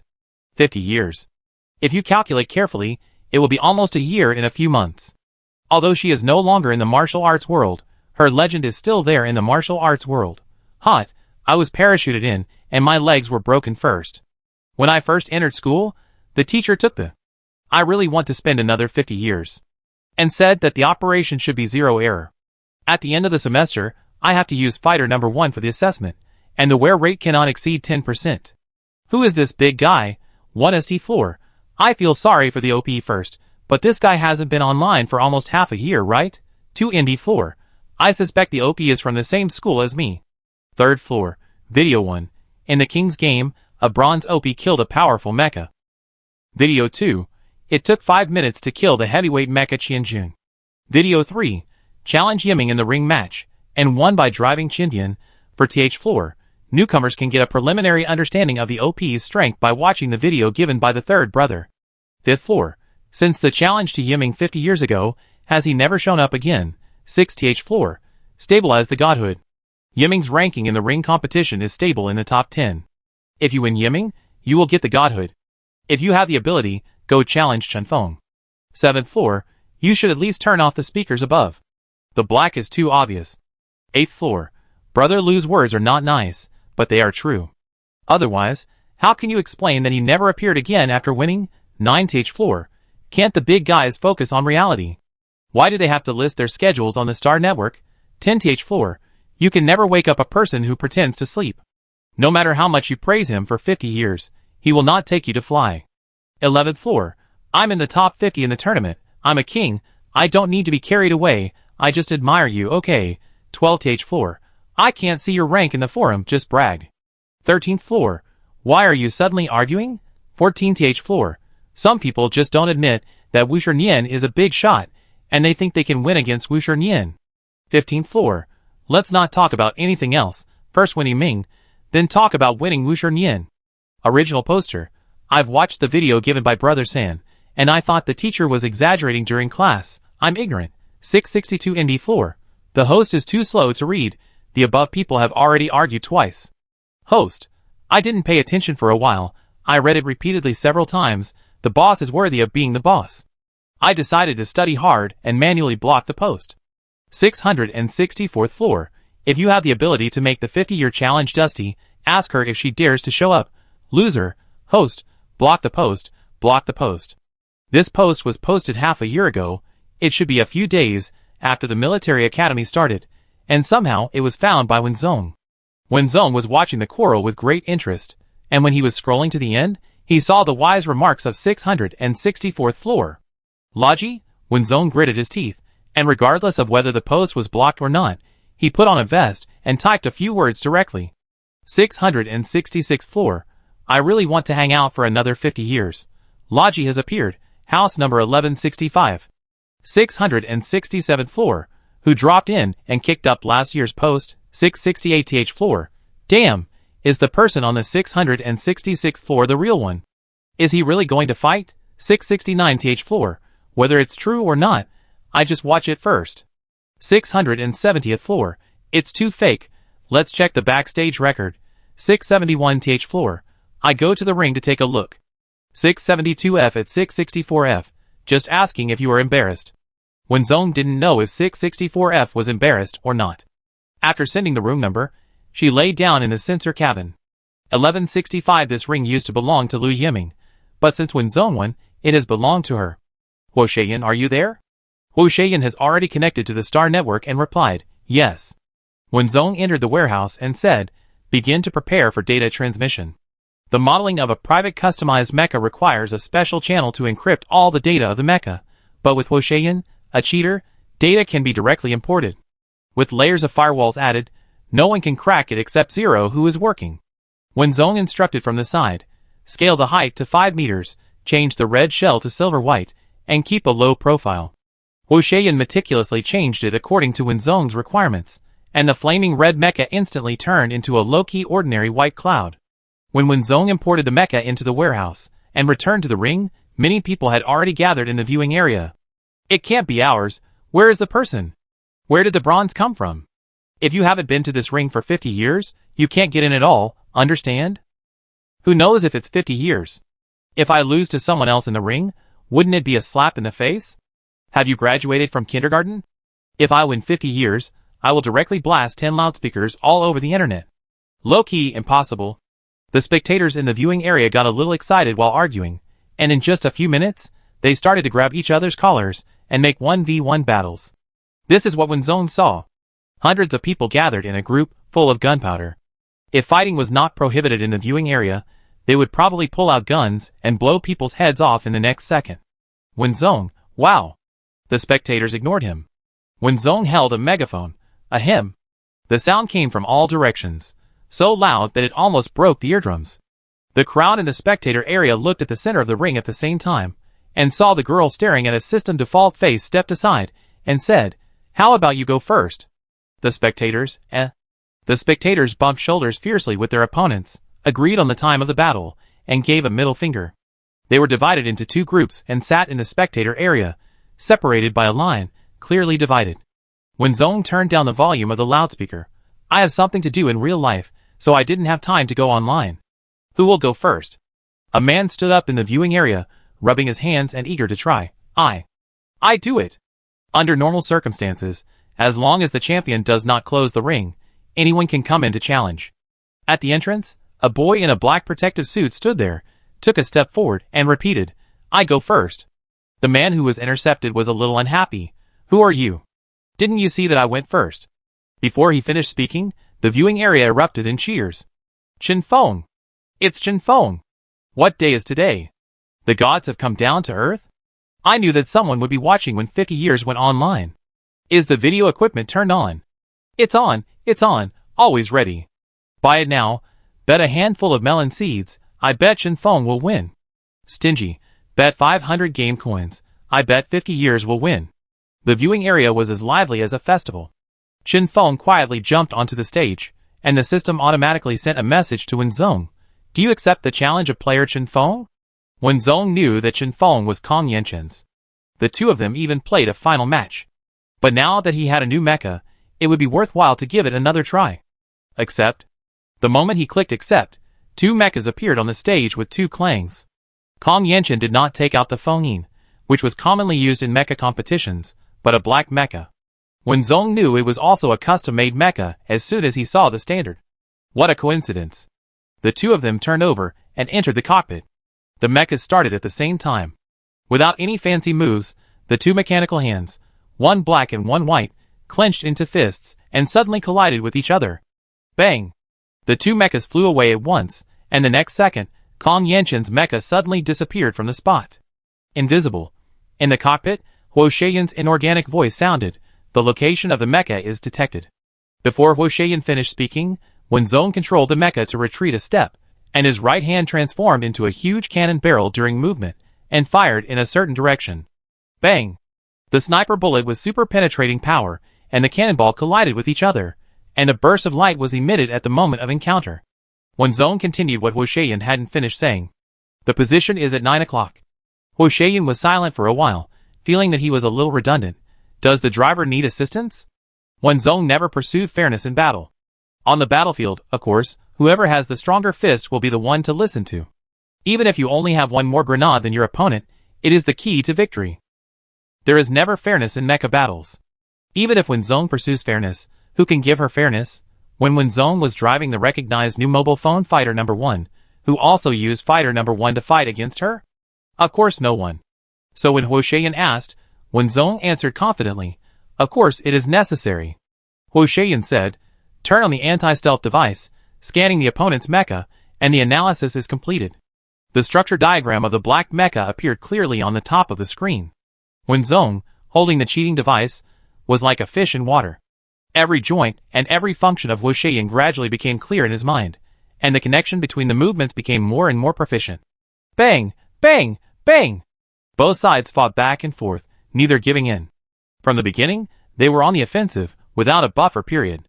For a while, only the afterimages of two mechas could be seen on the stage, and there were constant sounds of artillery fire colliding. Boom! The black mecha on the stage had already appeared, and the crowd on the viewing platform actually found that Shen Feng, who had been the first in the arena competition for several years, was suppressed. It must be fake. At the beginning, they were evenly matched, but the more I watched, the more I felt that Shen Feng's situation was not good. Did Shen Feng regress or improve himself in the past 50 years? Will he not do secret training in the past 50 years? Don't mention it, it's possible. The people in the center of the arena couldn't hear the conversation in the viewing area, but Kong Yanshin's situation was not good. During the final of the mecha competition, Kong Yanshin had not felt such a strong sense of oppression. In just 1 year, such a big gap had opened up. But Kong Yanshin was not a pushover. A turret about 1 meter wide slowly rose from his back. The next moment, the turret broke into dozens of small gun holes, surrounding Wenzong. Fire! Wenzong opened the protective shield and started the thrusters. The densely packed gun holes were equipped with automatic tracking devices. When Wenzong left the spot, they turned around and chased him immediately. It was very similar to the honeycomb tracking that Wenzong had used in the finals before, except that the number was multiplied several times. At that time, Kong Yanshin's response method was to defeat them one by one. Wenzong pressed his wrist joints until they made a crackling sound, and the mecha turned around and flew towards Kong Yanshin. The white mecha was on defense, with a group of small gun holes behind it, spitting out flames, and the scene was once very spectacular. The moment Wenzong turned his head, Kong Yanshin knew her purpose. At the moment the mechas met, the gun holes were changed to the target. Good idea, but it was a pity. The densely packed small gun holes were quietly assembled into a turret, and suddenly attacked when Wenzong was not paying attention. How could the opponent's weapon structure be hidden from Huo Shuyan? At the moment the turret was charging, Huo Shuyan's speed increased to a height invisible to the naked eye, and it was almost instantly transferred to the back of the turret. The mechanical arm locked the turret with a powerful force. The turret that was charging could not be interrupted midway for deformation. Wenzong took advantage of this, and aimed at Kong Yanshin's mecha. Not good. Kong Yanshin opened the protective shield, turned on the stealth mode, and activated the thruster, covering up his traces perfectly. But this level of cover-up could not confuse the fire cloud. Buzz. The metal behind the fire cloud decomposed, and the 4 pieces of metal each guarded a direction, constantly moving around a piece of air, and then quickly started. The next moment, the turret clamped by the mechanical arm exploded. Kong Yanshin had no way to avoid it, and turned the defense index to the maximum. Boom! The black mecha smashed a big hole on the ring. The mecha's damage index reached the upper limit, and it automatically returned to the warehouse. Only Kong Yanshin was left in the pit. The viewing area was silent for a while, and someone said, "Scoundrel." These 2 words seemed to awaken people's minds, and they all applauded. In the excitement, even the specially separated line disappeared. Wenzong also took back the mecha, squatted outside the pit and asked, "Can you still come up?" Kong Yanshin lay in the pit, his hair was soaked with sweat and stuck to his forehead, and he wiped it upwards with his hand, and it stuck to the top of his head. He panted heavily and said, "It looks like your injury is completely healed." Wenzong was not surprised that Kong Yanshin could reveal her identity. After all, her style was consistent. If she studied 2 more scenes, she would be able to do the same. So she replied, "Not bad." Kong Yanshin looked at her and asked, "Have you met Ming Sik Hin?" Wenzong nodded, "Yes. I have to say that your 3rd academy may not be good at other things, but your aesthetics are really online. Whether it is Ming Sik Hin or this future star." Kong Yanshin seemed to want to laugh, but he couldn't control himself and choked. After coughing, he said, "The 3rd academy is indeed not good at other things, but it is good at hype." After the Mecha competition, Kong Yanchen entered the 3 Army training. During these 3 months, the 3rd Academy used the gimmicks of Mecha competition runner-up and 3 Army reserve to grab a lot of students. Under the promotion of the 3rd Academy, Kong Yanchen became a star student in his sophomore year. Everyone knew that he had a promising future and was a treasure in the hands of the 3rd Academy. In fact, it was just roasting him on a fire. A lesson from the past, Ming Sik Hin, a major with a bright future, a talented mecha operator, wasted nearly 20 years in the propaganda department. How many 20 years are there in a lifetime? The two of them, one on the pit and the other in the pit, chatted for no apparent reason. The people in the spectator area were confused, but Wen Zong had turned on the shielding device on the ring, so no sound could be heard. Wen Zong had also heard about these things, and she asked, "Are you afraid of becoming the next Ming Sik Hin?" Kong Yanchen laughed at himself. "Then I have to have Ming Sichen's luck." Ming Sik Hin was at least used after he became famous, but Kong Yanchen was held high by the 3rd Academy before he grew up. The 3rd Army hated this kind of publicity, and it was still unclear whether he could successfully enter after graduation. Wen Zong felt a little numb in his legs because of squatting, so he changed his posture, sat cross-legged, and said, "But you are Kong Yanchen, you don't need to be Ming Sik Hin. You are yourself, let the 3rd Academy go to hell." Kong Yanchen propped himself up and sat up, imitating Wen Zong's cross-legged sitting. He looked at Wen Zong, as if he had figured out something, and slowly exhaled a breath of foul air. "You're right." When Wen Zong went offline, he naturally didn't know that the forum had set off a bloody storm again. She played 2 games in a row that day, and was so happy. By the way, she also comforted a confused teenager and planted a seed for the 3rd hospital. If you walk too much on the night road, you will always run into ghosts. True respect is given by others, not hyped up. Mirages always disappear. Why doesn't the principal of the 3rd Academy understand that the honor of soldiers is on the battlefield, in the hearts of citizens, under peace and prosperity, not in a small military academy? He is not afraid of retribution for using students to hype. Wen Zong, who was in a good mood, made an appointment with Rong Rong to meet the next day. The person in charge of picking up people was a woman with a thorny rose emblem embroidered on her shoulder. She should be one of the mecha operators. Wen Zong didn't think much and entered the aircraft directly. Then everything went black. When he woke up again, Wen Zong's hands and feet were tied to a chair, and there was a man sitting in front of him. There was a scar from the right corner of his eye to the left corner of his lip, cutting his entire face apart, making him look particularly hideous. He pulled the corner of his mouth and said in a rough voice, "Tell me, where is your companion?" Wen Zong, Wen Zong asked cautiously, "Can't you try another game?" Chapter 70. The scar on the face of the man opposite seemed to twitch twice, and his voice suddenly became louder. Play, who is playing with you? I tell you, if you don't give out your accomplices, don't even think about leaving here alive." Wen Zong didn't cooperate at all, and said perfunctorily, Okay, my tombstone in the martyr cemetery should not have been removed yet, which saves you the trouble of running errands. Scarface, Scarface pressed his ears inconspicuously, looked in a certain direction, and then kicked the table hard, making a harsh sound in the small room. "If you don't accept my toast, you be punished." Wen Zong narrowed his eyes, accurately capturing Scarface's unnatural movements, tilted his head, and looked at the opaque wall next to him, and said, "I think this kind of assessment is meaningless, right, instructor?" "Right, instructor." The 4 words were like an interstellar missile, exploding in Scarface's mind. Wen Zong saw that he didn't speak, and was a little surprised. "We just met yesterday, instructor, you won't forget it, right? Mechanical prosthesis shouldn't have the effect of damaging brain memory, right?" Scarface held back for a while, finally stood up and kicked the table again. He looked at Wen Zong, and couldn't say a word for a long time. He turned his head and pressed his ears. "Assessment is bullshit, remove the simulator." The next moment, the small room suddenly turned into an office, and the locks that bound Wen Zong's hands and feet disappeared. Scarface has returned to his original appearance. He is the instructor who made Wen Zong lie in the treatment device for 3 hours yesterday. Standing beside her were Rong Rong, Colonel Qian, and 2 officers she had never seen before, a colonel and a lieutenant colonel. The instructor looked down at Wen Zong expressionlessly. "If this is not an assessment, what will you do?" Wen Zong met his gaze fearlessly, and said, "Then you will die the moment I wake up." She also had a space button on her body, and Wu Shayan would respond to her call at any time. Even if she couldn't beat him, she could still escape. Don't forget that Wen Zong came from the black market, so he had to know when to act. She was just a little tired. Wen Zong spread his hands and said, You should have all read my file.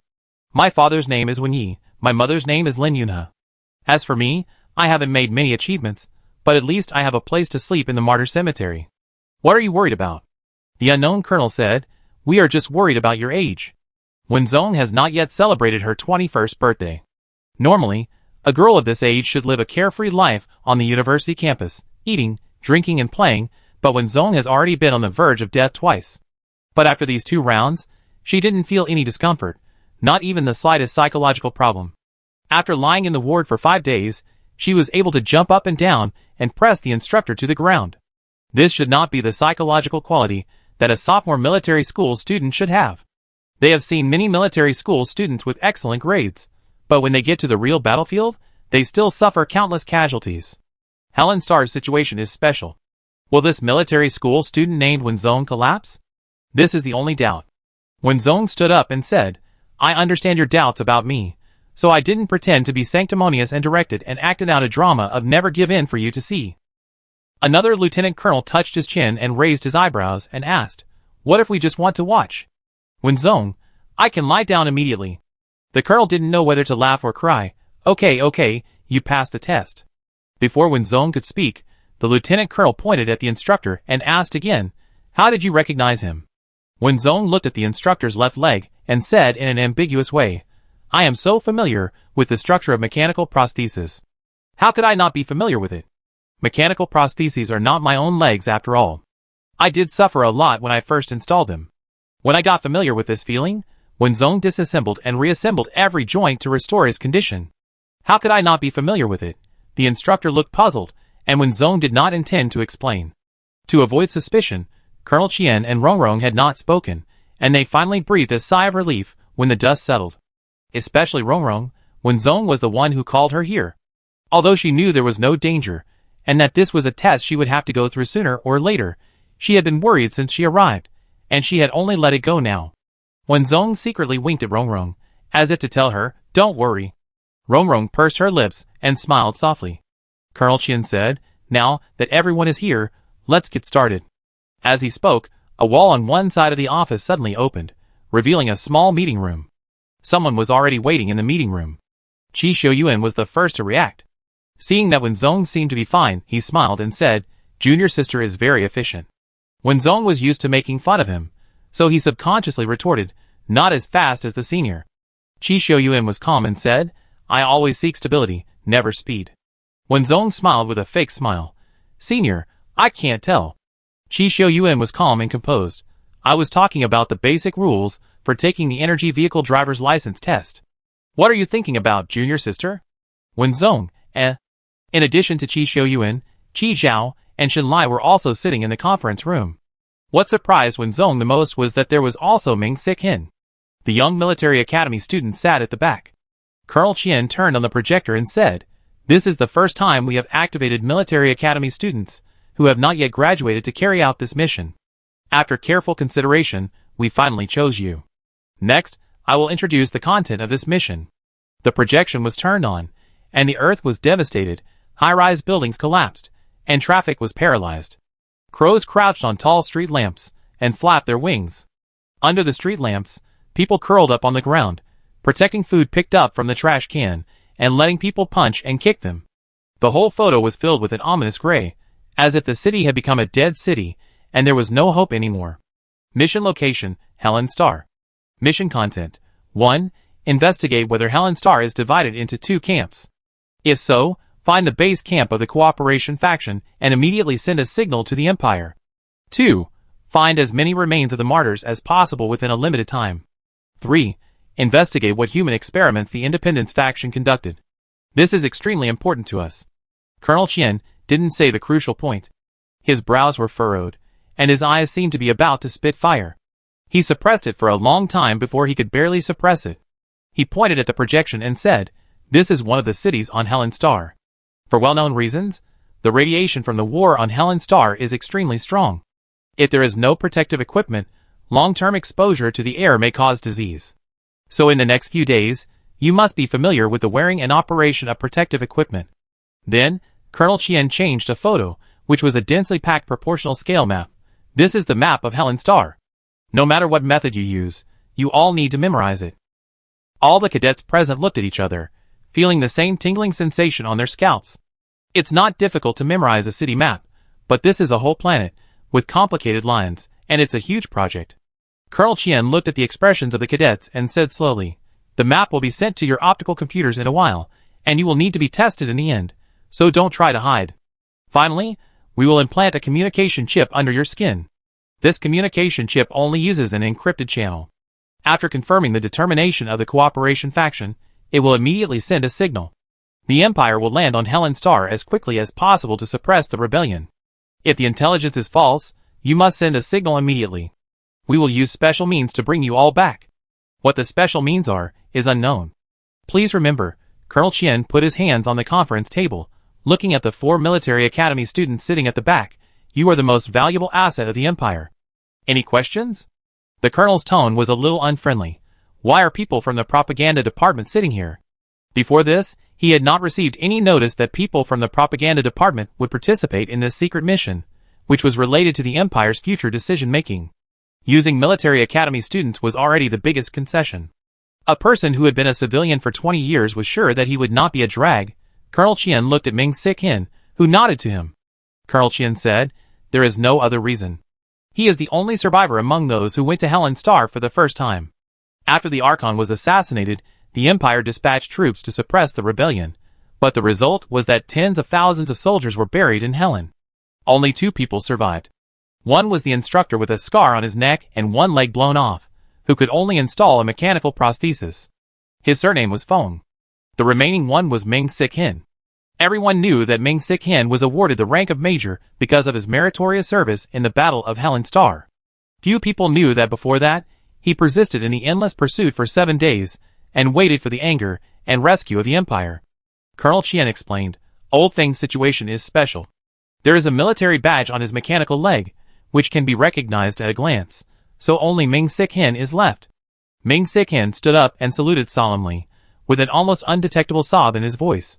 "Please rest assured, I have never given up training in the past 20 years. I will definitely protect them, and then take my comrades home." 20 years. Someone stood in front of him. The mecha was broken beyond recognition, and the flamboyant thorn flowers were blown off. Ming Sik-hin will never forget that under the blue sky covered by war, the intact arm of the mecha gave him a thumbs up, and the voice was firm and unquestionable, "Boy, run." The light produced by the energy explosion dazzled his eyes, and there was only one sentence left in his mind. "Never give up. You are the hope of the Empire." Hope? If there is reincarnation in the universe, will that person feel disappointed when seeing him like this? Colonel Chien patted Ming Sik-hin on the shoulder. Ming Sik-hin suddenly came to his senses, walked to the projector, and said, "I will go through the map of Helen Star for everyone." The military academy students quickly turned on the optical computer to take notes. Perhaps because he had been in the propaganda department for too long, Ming Sik-hin spoke slowly and steadily, with a unique rhythm, clear sentences, and appropriate details. If he knew, he knew. If he didn't know, he would honestly admit that he had never been here. After Ming Sik-hin finished speaking, Colonel Chien continued, "I will let others continue to talk about the map of Helen Star later, so you should keep an eye on it." This others probably refers to the cooperative person who came to ask for help. At the end of the meeting, Colonel Chien took a sip of water and asked, "Any other questions?" When Zong silently raised his hand, "How do we enter Helen Star?" Colonel Chien flicked over a projection, which showed 5 character designs. The boys were wearing handmade custom clothes, and the girls were wearing pink long skirts. A particularly expensive brand name was embroidered in a more conspicuous place on the clothes. Everything from clothing details to character biographies was included. Romrong said on behalf of Colonel Chien, "You are rich kids who traveled during the holidays. You have never experienced setbacks, and have grown up smoothly. You are young, arrogant, and rebellious, so you decided to travel the interstellar space together. As a result, the navigation of the spacecraft malfunctioned and accidentally entered the range of Helen Star. Do you think the independent faction will let go of this big fat sheep that came to their door? They definitely won't let go, but..." When Zong looked at the projector and stared at the character design picture wearing a skirt, a little confused, "We don't need to dress like this, right?" Romrong said, "We investigated the most popular clothing styles now, all handmade and unique. You and Shinlai have good foundations, so you will definitely look good in skirts." When Zong, Shinlai, We have very poor foundations, really." Chapter 71. It is obviously not possible to set off right after the mission is issued. Systematic training is required. In order to adapt to the situation on Helen Star as quickly as possible, Colonel Chien opened the simulator to 99%. Several classic and well-known war disaster films were mixed into the database, and the short video brought by the person from the cooperation party was also imported. When the finished product came out, even Wen Zong, who was used to seeing big storms, was shocked. There were dark clouds above the simulated city, and occasionally a few crows flew by screaming. The high-rise buildings exuded a gray and decayed atmosphere. The shopping malls were robbed, and the trash cans were kicked over. The discarded food inside had disappeared, and the messy and rotten things fell to the ground. The mutant animals showed their sharp claws and glared at the person lying on the ground, as if they were going to tear him to pieces in the next second and use him as their food for the day. There were even newborn babies, who were snatched away by the extremely hungry people, and fell into the boiling water amid the heartbreaking cries of their mothers. Qi Zhao and Shenlai vomited on the spot. Wen Zong also leaned against the wall for a while. This is not a disaster movie, it's obviously a horror movie. The most frustrating thing is that the above images are just images, and external forces cannot change any ending. You can only watch the sharp claws tear the human body into pieces, and the baby crying tenderly being thrown into the boiling water. The simulator can only simulate the environment, not the animals with the ability to move.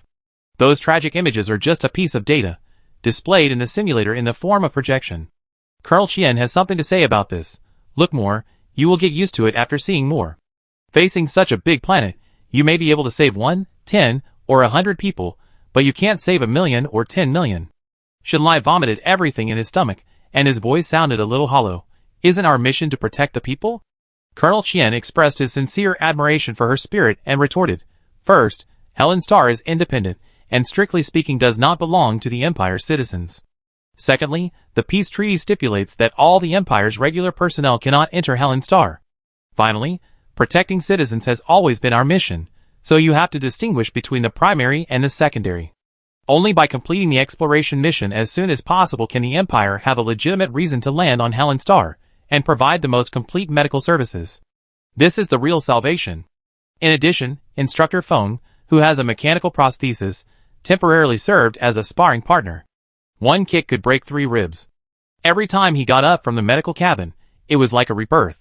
Qi Xiuyuan shouted in the training room every day that he was just a fragile commander, and turned around and joined Wen Zong to press the instructor to the ground. Instructor Feng lay on the ground, speaking sternly, but because his head was pressed down, half of his mouth was pouting, and he was not serious and even a little cute when he spoke. Did I ask you to cooperate?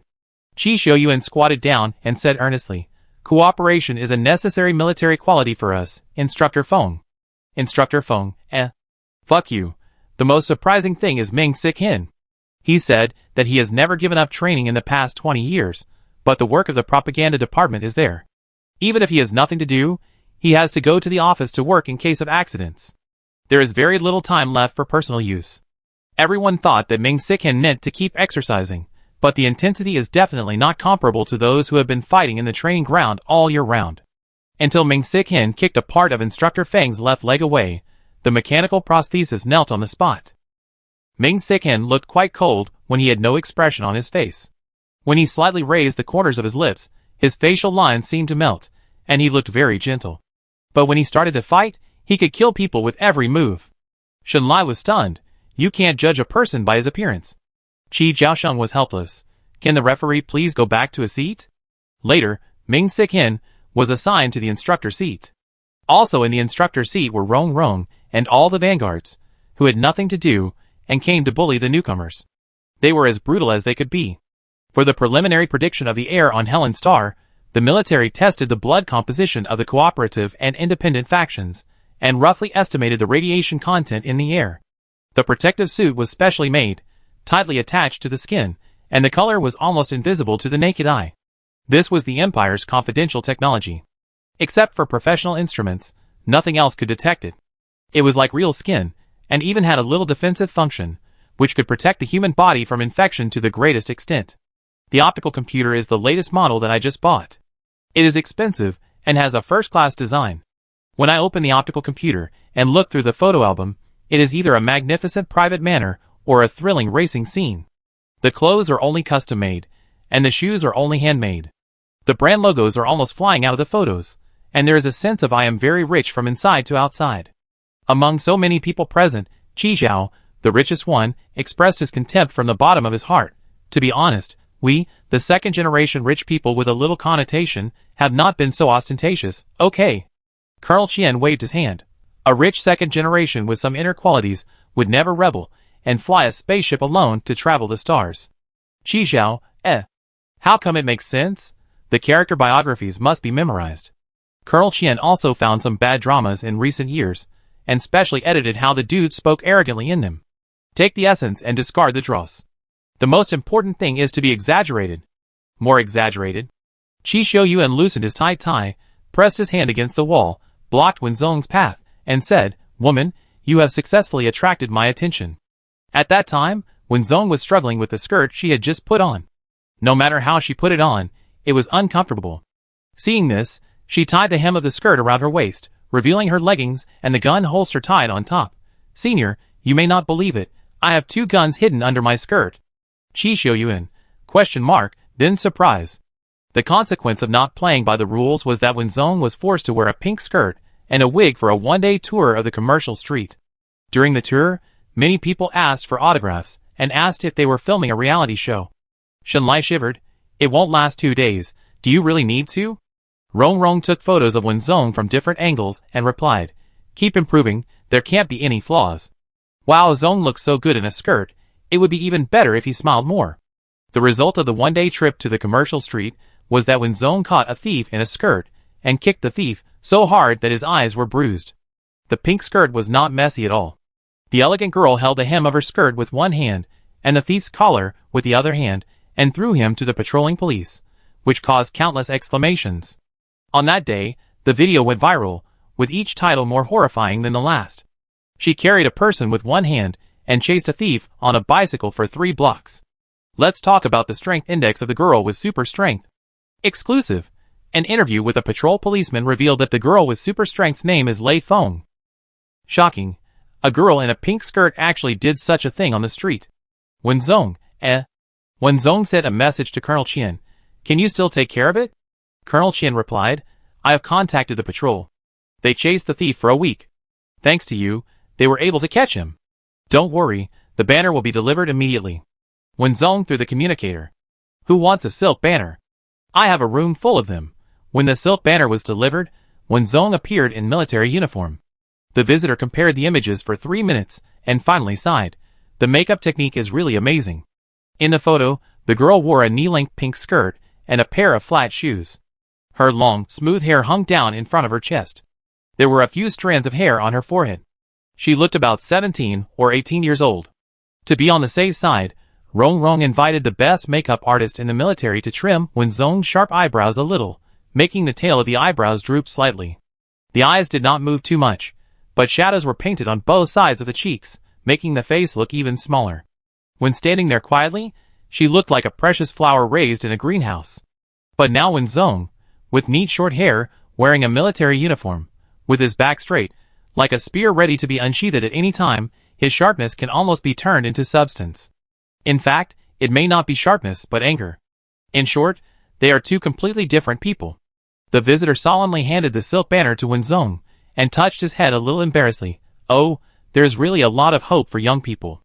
Wenzong moved her ears, and the sharpness on her body inexplicably dissipated in the air. She put her feet together, narrowed her eyes into crescents, and said, "Serve the people." In the blink of an eye, half a month passed, and it was time to set off. The spaceship was also the latest model bought by the military. It was ordinary when it was stopped, but when it flew, the wings had red and blue streamers, and the tail could also spray golden energy fireworks. If music was played in the cabin, the streamers could jump continuously to the rhythm of the music, flying around the starry sea, as if afraid that others would not see it, as ostentatious as possible. The 5 people had already changed their clothes, the protective suits were tightly wrapped around their skin, and then stood in a row. Colonel Qian looked at them and said, "Remember my words, save yourself first, don't fight too long, and report immediately when you get the news." Instructor Feng saluted them. "Please." The 5 people wore different clothes, but had the same spirit, and saluted in unison. "We will complete the mission." The spacecraft looks very large, but in fact half of it is the entertainment area, and 1/3 is the driving seat. The remaining area is just enough for 5 people to sit. The route map has been entered on the console. After arriving at the designated location, a virus will automatically break out and change the direction to another route. Then the virus will be cleared by itself without leaving any trace. It can be said to be very convenient. Shenlai half collapsed in the chair, tapping his legs, holding a bottle of drink in his hand, gulping down half of the bottle in 2 gulps, swaying to the music while drinking. Fantastic. Qi Zhao couldn't bear to look directly. Look at the junior sister, then look at you. Shenlai put the bottle into the recycling bin and burped contentedly. What's wrong with me? I call it liberating my nature. Qi Xiuyuan interjected. I think the junior sister doesn't want to collapse, but is afraid of ruining her hairstyle. When Zong sat next to Shenlai, her skirt hanging down naturally, her hands crossed on her abdomen, and a flame-shaped necklace hanging around her neck. She didn't wear a wig, and her shoulder-length hair was carefully braided and tied up, with a swan hairpin on one side to fix the end of her hair. When Zong slowly tilted her head, and seemed to be able to hear the click-click sound coming from the bones in her neck, she slowly gave Qi Xiuyuan a thumbs up. Senior, you were right. Her hair was short and difficult to tie up. If it was touched a little, it might get frizzy. Once it frizzed up, no one present had the skill to tie it up again, so they could only bear it. Qi Zhao applauded. According to the speed of this aircraft, it will take at least 4 days to reach the range of Helen Star. Are you sure, junior sister? When Zong took out a chair from the side, I can sleep on my stomach. Qi Zhao, What a professional spirit. Compared to the polarization of the girls' group, the boys' group is much more casual. Ming Sik-hen is older, and wears a meticulous suit.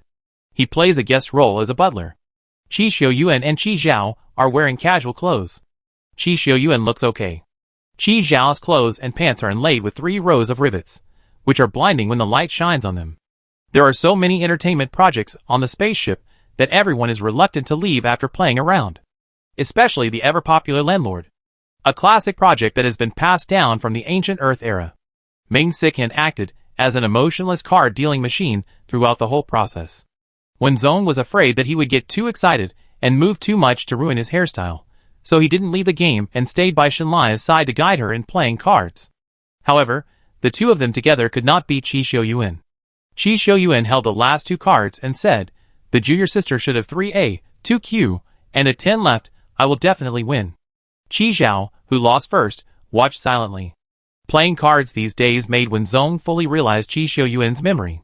He had a first-rate memory and guessed all the cards correctly, but when Zong would never die easily. Humph, if you say you're sure to win, then you're sure to win. Senior sister, listen to me, we play. Shenlai held the cards and waited for the opportunity. The next second, the spaceship shook violently, and when Zong fell off the chair without noticing, and hit his head against Qi Xiuyuan on the opposite side. Bang! Qi Xiuyuan's forehead was scratched by the swan hairpin, and the remaining 2 cards in his hand fell to the ground. Hiss! My trump card. When Zong was quick-witted and stood up when the second turbulence occurred. With a ding sound, the white little swan hairpin fell to the ground. When Zong reached out and tremblingly touched his hair that had not been messed up for 4 days, but now it had exploded into a sea urchin. When the first turbulence occurred, Ming Sik-hen came to the cockpit, and then his voice came through the radio. Here it comes. It's been 4 days, and it's time to enter the range of Helen Star. When Zong had a sea urchin head, and his knuckles were crackling. It's good to be here. Qi Zhao was fanning himself with playing cards, trying to put out the fire. Junior, calm down. Ming Sik-hen said. The other party is forcibly connecting the communication. Qi Xiuyuan covered his head and stood up, and strode into the cockpit. When he entered the door, the other party's communication was forcibly connected, revealing a rather vicissitudes of life face. He had a long beard and wore a gray hat that pressed his messy hair down. Seeing that the connection was successful, he said, Dear visitor from afar, the front is our place. Please understand that it is not easy for us to patrol, and support us a little when you pass by. Meaning, pay the toll, dear. Qi Xiuyuan snorted, and asked, Did you cause our spaceship to shake just now? The bearded man said, It must be my subordinates, who didn't know the seriousness of the matter and neglected you. Neglected? Qi Xiuyuan pointed to his forehead, where there was a red mark scratched by the little swan hairpin. See, that bump hurt me, and no one dared to neglect me in my life. Who do you think you are? Shenlai, who was watching from the door, complained in a low voice. I was wondering why he went to the cab without saying anything. If it was 2 minutes later, the red mark would have disappeared. Qi Zhao, I didn't expect that Qi Xiuyuan is really good at scamming people. The bearded man seemed to want to be civilized. It's our fault. You paid the toll and I promised to apologize to you. Apology? A shrill female voice came from the door. She was wearing a long dress that was purely handmade and custom-made. She held up the hem of her dress with both hands and raised her head high, revealing her white swan-like neck. However, half of her hair was blown out, like a down-and-out aristocratic girl, which looked quite funny. When Zone walked to the virtual screen in small steps, raised his eyebrows, and deliberately pinched his throat and said, "The price of my hairdressing is more expensive than this spaceship. What can you use to make up for your sin? Time is money." She has persisted for 4 days. Just think about how much money it is. Qi Xiuyuan blew on his fingertips. Forget it, these poor guys can't afford it. How about this, you get out of the way, and this young master won't hold you responsible. How about it? The bearded man looked at the 2 ignorant boys and girls in front of the screen and sneered, "Don't refuse a toast and drink a forfeit." When Zong used a small mirror to smooth her hair. It might have been tied for too long, so she couldn't straighten it no matter how hard she tried. She casually threw the mirror at the bearded man. The mirror penetrated the virtual screen and landed on the driving platform. When Zong spread her hands and said, "Emperor of the Empire doesn't dare to let me drink. Who are you to bark in front of me?" Bang! The bearded man stood up suddenly, and the chair behind him was kicked down by him. All the sounds came through the connected communication. He chuckled twice, his eyes sinister. "It's really unfortunate, I really dared." Empire? What is an empire? On the other side of the virtual screen, 2 huge turrets rose on the other spaceship, and there seemed to be energy surging. Qi Xiuyuan nodded slightly to Ming Sik-hin. He looked at the bearded man, and suddenly seemed to understand something. He turned back, and shouted to the outside of the door, "Send a distress signal." Not good. The bearded man realized that there was someone hiding outside the door. He pressed a button, and the invisible sound wave bomb was immediately launched, emitting a silent high-frequency chirp when it touched the glittering spaceship. Almost at the same time, Ming Sik-hin pressed the hidden button, and the internal defense network was instantly covered. Qi Xiuyuan and Wen Zong covered their heads, shook twice, closed their eyes, and fell to the ground. Shen Lai's figure was invisible over there, so he slowly leaned against the wall. Qi Zhao stretched out his arm, and the light brain in his hand fell to the ground. There was still an unsaid distress signal on the screen. Do the whole play. Helen Star is now short of money, people, and technology. Coincidentally, they have money, especially when Zong revealed his unusual relationship with the Empire. It's just right to be a person to question the Empire for money and technology. Even if the Empire gave up these rich second generations with bad brains, Helen Star could throw them into the laboratory, and by the way, they could make a fuss with public opinion and deal a heavy blow to the Empire. And when Zong and his friends can also use this to enter Helen Star without worrying about their own safety. Killing 2 birds with 1 stone. Chapter 72. There is no problem with the identity. They are from the Empire. They are all from aristocratic families. I can find their identities and industries on the Star Network. The spacecraft's autopilot failed. It will not pass Helen according to the original route. The spacecraft only has its own defense system, and no redundant programs were found. Should we start contacting the Empire? Headache. When Zone closed her eyes tightly, the veins on her forehead throbbed, and she resisted the urge to frown. Without knowing the surrounding environment, she couldn't let people know that she was awake. Respond to changes with the same attitude. Although the intelligence of the people from Helen Star was average, they did things perfectly. After capturing their spaceship, they forced the hatch open. After seeing several dandies fainting in different ways, each of them gave them another injection of medicine. Then I knew nothing. There were faint voices in my ears, the Helen dialect and the Interstellar universal language flying together, and it was a mess to hear what was said. It was probably the sequelae of the medicine. The more I listened carefully, the more my head hurt. From the vague information she heard, those people had just checked their information, and it should not have been long. There was no extra breathing sound around. It seemed that they were separated. Someone woke up. When Zone quietly pricked up his ears. A somewhat deep voice asked, "Who woke up?" The person answered, "The one who is a bit older, the housekeeper?" It was Ming Sik-hin. "Let's go and take a look." Footsteps sounded. It should be to the place where Ming Sik-hin was imprisoned. After the chaotic footsteps disappeared, when Zone gently raised her eyelids, leaving only a line of sight to observe the surrounding environment. This group of people was quite polite. After being scolded by her and Qi Xiuyuan, they still gave her a single bed to lie on. The ground looked a bit like gray concrete, and the walls were black, or they might be one-sided transparent glass. In the only view, no guards were seen. Wenzong thought for a while, and had an idea. Miss Wen frowned and groaned subconsciously. She opened her eyes, and quickly scanned the area. It seemed that she didn't react. She paused for 2 seconds before screaming. "Ah!" The shrill voice startled the guard outside. The door next to him opened, and a man pointed a gun at Wenzong, trying to pout his lips to make himself look fierce, and said in a rough voice, "Why are you yelling? I will shoot if you yell again." Wenzong couldn't stand his tricks. She got up from the bed, with her head supported. Her hair was still a little frizzy. She couldn't lose in momentum. She spoke more fiercely than the guard. "Come on, shoot. Do you think I was scared?" The guard had probably never seen such a tough hostage in his life, and was a little confused for a moment. "Don't you think I don't dare to shoot?" Miss Wen got off the bed. Her expensive skirt was covered with dust. Her hairstyle was very non-mainstream, and she walked over step by step, like the pace of a devil. "Come on, if you dare to shoot today, you will all be finished tomorrow. Who is afraid of who?" The guard's hand trembled and pressed the trigger, but the accuracy was very worrying. Wenzong saw the opportunity, and took a big step to the left in front, and his white arm was immediately cut by the flying bullet. The scam was successful. Miss Wen's voice rose 8 octaves. "Ah!" The guard subconsciously covered his ears.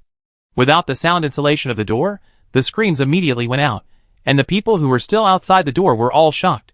The only questions left in their minds were, "Who am I? Where am I? Who let the screaming chicken out? Oh my God, Gavin, what did you let out?" The guard Gavin shouted from afar, I hurt someone." "Where did you hit?" "Arm." Then, there was a rustling voice, and Wenzong could only barely hear a few words. "Arm. It's not a vital part, it's nothing serious." Wenzong, Hold on, don't let your character collapse." Miss Wen lowered her head, and looked at the cut on her arm. The amount of bleeding was not large, but the contrast looked particularly strong. The bright red blood kept flowing out. Her lips moved, and she didn't even care about her frizzy hair. She rushed to the door in 2 big steps. Her intact hand slapped the gun pointed at her and deflected it. She grabbed the guard's collar. "I have never been injured since I was a child. How dare you hurt me?" Gavin was a bit young and didn't know what to do in this situation. He was taller than Wenzong, but he could only be pulled down, his voice trembling. "I didn't mean it." Miss Wen was unreasonable. "Tell me, who are you? You dare to do this without asking about my identity. I think you are tired of living." Gavin was incoherent. "My name is Gavin, I'm 18 years old, I just passed the interview, I really don't know anything." "Only 18 years old?" Wenzong raised her eyes. Only when she got closer did she accurately catch the abnormality of this young man named Gavin. Through his slightly long hair, Wenzong found that Gavin actually had 4 ears. But they were not complete ears. It seemed that a normal ear was cut in half by something, one half on the top and the other half on the bottom.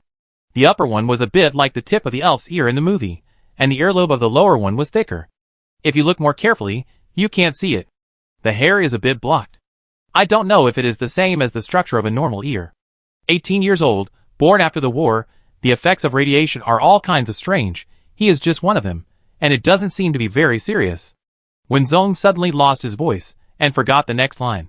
Gavin took out a roll of gauze from his pocket, carefully wiped the blood flowing down with a corner, then tore off the piece, and wrapped it around the wound layer by layer with intact gauze. Wenzong couldn't help but move slightly. Gavin thought she felt pain, so he moved more gently and said, "Don't be angry. When we get the medical equipment, we will definitely send you home safely." Wenzong cried out in pain several times, and even a layer of sweat appeared on her forehead. She loosened her hand and coughed. "Ahem, what's the matter, is your boss going to die?" This was not polite, and deserved a beating. Gavin tied the gauze into a small bow, and scratched his head. "I haven't met the boss yet, but the boss has paid too much for Helen. When we restore our former prosperity, we will definitely invite you to be our guest again." Wenzong, Is this kid brainwashed? Seeing that she looked unhappy, Gavin quickly patched it up. "Definitely not in this way, I will take you to visit the statue of Helen." Suddenly, a shadow covered the 2 people's heads. The leader was nearly 2 meters tall and strong. He looked down at the bow on Wenzong's arm, smiled, and said, "Welcome to Helen Star. Please believe that we have no ill intentions." This deep voice was the one who went to Meng Xichen's room just now. Gavin hid out and shouted, "Minister Bays." "Ba Zhe, a minister?" Miss Wen crossed her arms in front of her chest. Not afraid at all. Bringing me here without consent, you call that no ill intention? Baze politely. Why don't we go in and talk in detail?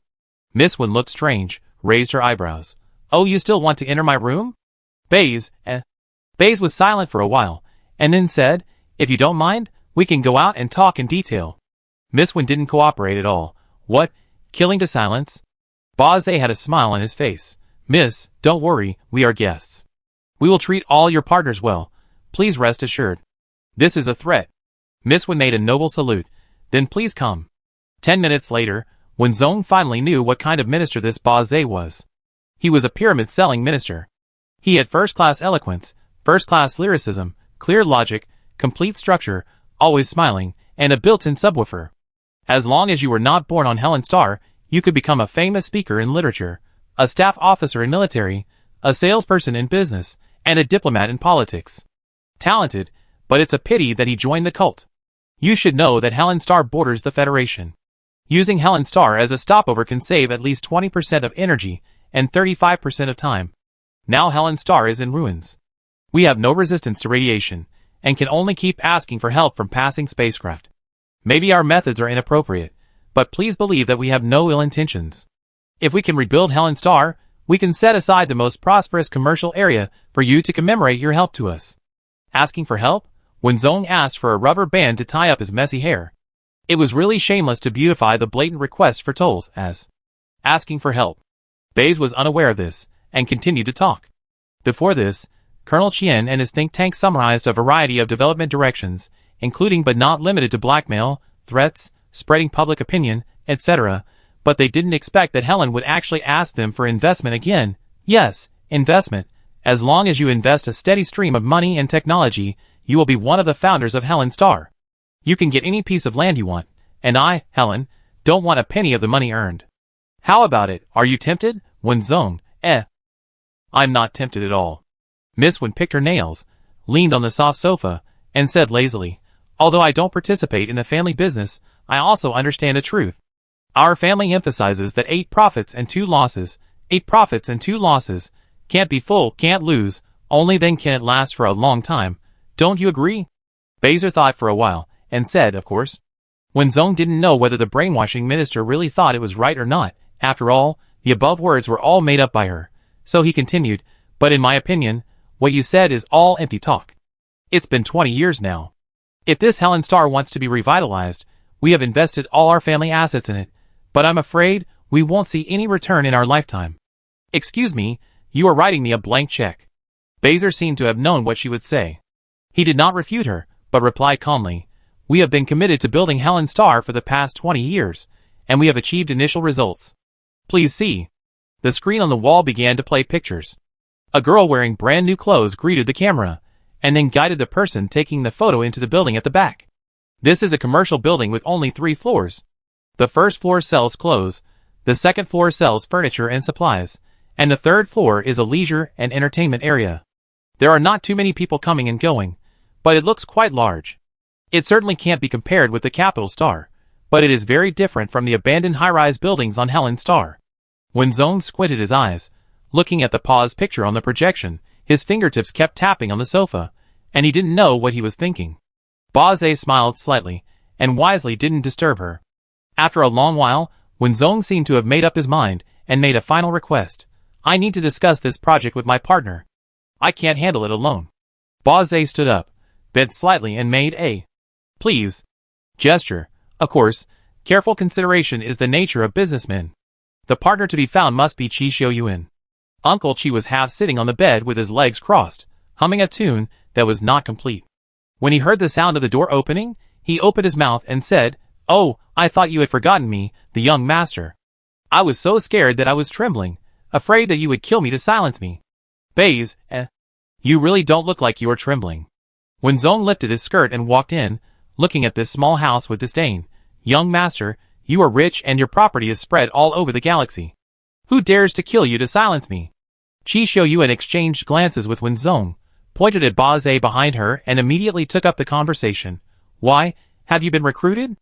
Miss Wen sneered. I don't expect you to spit out ivory from your dog's mouth, but there is a project that I can't handle, so I came to find you to work with me. Young Master Chi jumped off the bed and raised his head slightly. What project? Let me see it. After closing the door, Ba Zai said it again from the beginning. Young Master Chi interrupted him before he finished listening. Do you think I am stupid or she is stupid? This she of course refers to Wenzong. Miss Wen was immediately angry. What do you mean? Young Master Chi crossed his legs again. How do I know if the video is a display of a souvenir that was removed after filming? Ba Zai's face froze, but he quickly recovered and said, how could it be? Honesty is our most basic virtue. Miss Wen was very conceited. I don't think he would dare to lie to me. Young Master Chi was different. He straightened up, looked at Ba Zai with a scrutinizing look, and slowly said, to be honest, my family is in the business, as the saying goes, seeing is believing. This young master wants to take a look, I wonder if this dares? Ba Zai thought for a while, and replied, of course, but we also have some small measures. When Zong and Qi Shouyuan raised the same arc of smile at the corners of their mouths. We are under the eaves, of course. As long as they can get out of this door, it is really uncertain who will win. Chapter 73. The protective measure is a bracelet used to monitor and prevent escape. It is gray and half a centimeter wide. After buckling, it will be controlled by the program and cannot be taken off privately. If it exceeds a certain distance or is forced to open, it will automatically release a high-intensity current. Master Qi obviously knows about this thing. He stretched out a finger, turned the bracelet, and said, do you really treat us as prisoners? This kind of bracelet is generally used in prisons. The main controller is on the warden. Once the prisoner exceeds the distance, he will be stunned, which greatly reduces the proportion of jailbreaks. Baser smiled. Of course, this is for the smooth progress of our cooperation, isn't it? Miss Wen pinched the bracelet with 2 fingers. Her disgust was evident. Oh, it's too ugly. Such an ugly thing is actually worn on my wrist. Young Master Qi turned the bracelet in the air, and then, snap. Caught it, he raised his eyelids. It's not impossible. What about the people who came with us on the spaceship? I want them to come with us. Baze frowned, seeming a little embarrassed. This. Young Master Qi seemed to have expected that Ba Zai would not agree easily, so he curled his lips and said, the baby-faced man's family is in the military industry and owns mineral resources on several planets. The remaining girl's family makes medical equipment. And the housekeeper? I need his permission to transfer a large amount of assets. Do you want to consider it again? When Zong replied at the right time, why do you think we should bring a housekeeper who is in the way when we go out? Ba Zai's brows relaxed. For our cooperation, of course. Qi Shouyuan then reluctantly put the ring on his wrist and asked, will this thing explode suddenly? Baze walked out the door. Of course not, I look forward to seeing you tomorrow. When Zong also returned to his own room, and rolled his eyes elegantly before entering the door. The confidant who had been following Baze closed the door, and after entering the office, the confidant asked, Minister, you took these people so easily, what if there is a fraud? Baze's face had completely darkened, and he sneered, the entire Helen Star is under our control, even if they escape, where can they escape to? The confidant was worried. Last month, a coward escaped there. Captain Scar, who was in charge of the pursuit, has not returned yet. He must have been captured by the Empire. It has only been more than half a month, and these little ghosts have entered the flight range of Helen Star. It is really too strange. Baze sat on a wide chair, put his legs on the table, and said, the information of those little ghosts can be found on the Star Network, from assets to families. Their optical computers have also been cracked, and there is no problem. For Helen Star, we must unite all the forces that can be united. For so many years, the Empire has cancelled the flight route to Helen Star. This is our only chance. Of course, Bazer played with a small wooden sculpture, crushed it with his palm. If they don't cooperate, we can only send an interstellar express to their parents. What express? It could be something on the body, or it could be a finger. The confidant wanted to persuade him again. Bazer raised his hand to interrupt him. With the bracelet, as long as they are more than 100 meters away from me, a strong current will be triggered. Even if those little ghosts are a little smart, they can't escape from our palm. Go prepare for tomorrow's visit. The confidant placed his right hand on his heart and bent slightly. Yes, Minister. When Zone woke up when someone knocked on the door for the first time. She would not enter a deep sleep in an environment full of variables. Perhaps it was because her cerebral cortex was too active. When Zone slept very unsteadily all night, and her dreams jumped frequently. Sometimes it was a battlefield with blood flowing like a river. Sometimes it was the wreckage of mechas floating in the sea of stars. And sometimes it jumped to the scene of spending New Year's Day at home with Professor when she was a child. Finally, a broken mecha arm suddenly stretched out from the ground. The knocking continued. Wenzong had a headache, so he laid down for a while, then rubbed his temple and shouted impatiently, "Knock, knock, are you asking for my life?" The knocking stopped immediately, and someone outside the door said, "I brought you food, do you want to eat?" Miss Wen tidied herself up and said, "Come in." The person who came was Gavin, who was deliberately hit by Wenzong yesterday. Gavin carried a tray and put the food on the only small table in the room. "It's time to eat." Miss Wen took a look at the food on the tray, which was a piece of bread and a glass of milk. She took 2 steps back in disgust. "Oh my God, I have never had such a simple breakfast since I was born." Gavin swallowed his saliva silently. "This is the most delicious bread here, and the milk is specially supplied. You can't buy it even if you have money." The current situation on Helen Star rarely grows food. When he was a child, he ate a piece of bread crumbs that someone else dropped on the ground. He still can't forget the taste. With Wenzong's physique, not eating for 2 days is nothing, not to mention that she has nutritional supplements in her hand. It tastes a bit bad, but at this time, nothing is more reliable than nutritional supplements. Miss Wen waved her hand lazily and adjusted her wrinkled skirt. "Then I give it to you. I've always been a person who prefers to have nothing rather than something less than good." Gavin hesitated, secretly glanced at the golden bread on the table, and turned around quickly. This is not good." The skirt had been pressed all night, and there were so many wrinkles that it was impossible to sort them out. Miss Wen was a little annoyed. "Just eat it when I tell you to. Why are you talking so much nonsense?" Gavin struggled for a while, but couldn't help but reach out and pick up the bread on the tray. "I'm so sorry." He took a bite.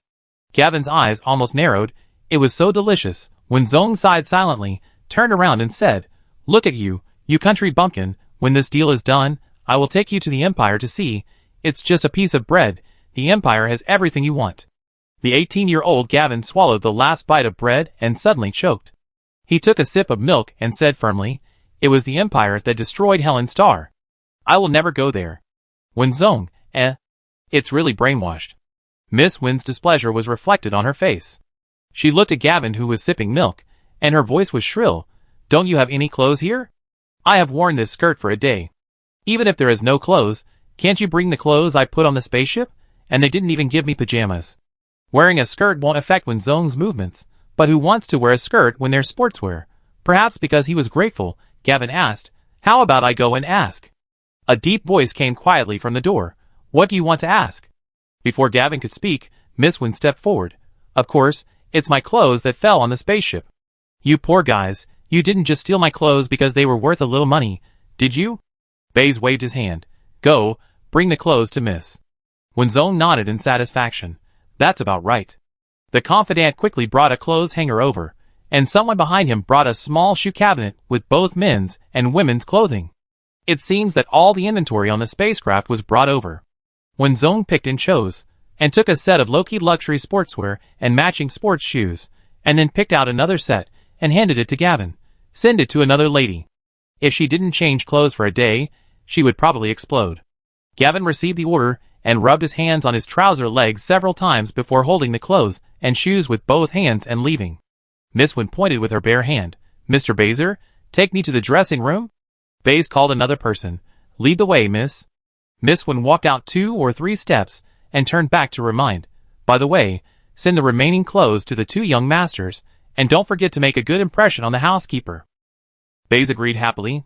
In the small dressing room, Wenzong whispered, "Huo Shaiyan, scan for surveillance devices." A second later, Huo Shaiyan gave the answer, "No." Wenzong was relieved and quickly changed his clothes. The sportswear was a bit loose, and the sleeves could cover half of his palm. Wenzong took out a micro-communicator from the space button and put it in his ear. When his hair was down, he could not see anything unusual. Then, Wenzong took out a button-type optical computer from the space button and hid it in the inner layer of the sportswear. He said, "Huo Shaiyan, transfer the map to the optical computer, then block the optical computer signal and connect the communicator to me at all times." Huo Shaiyan, received. The signal is blocked to prevent detection equipment. When she deliberately tried to touch someone's car, she woke up Huo Shaiyan, whose data flow was instantly invaded, and she quietly got the topographic map of the entire Helen.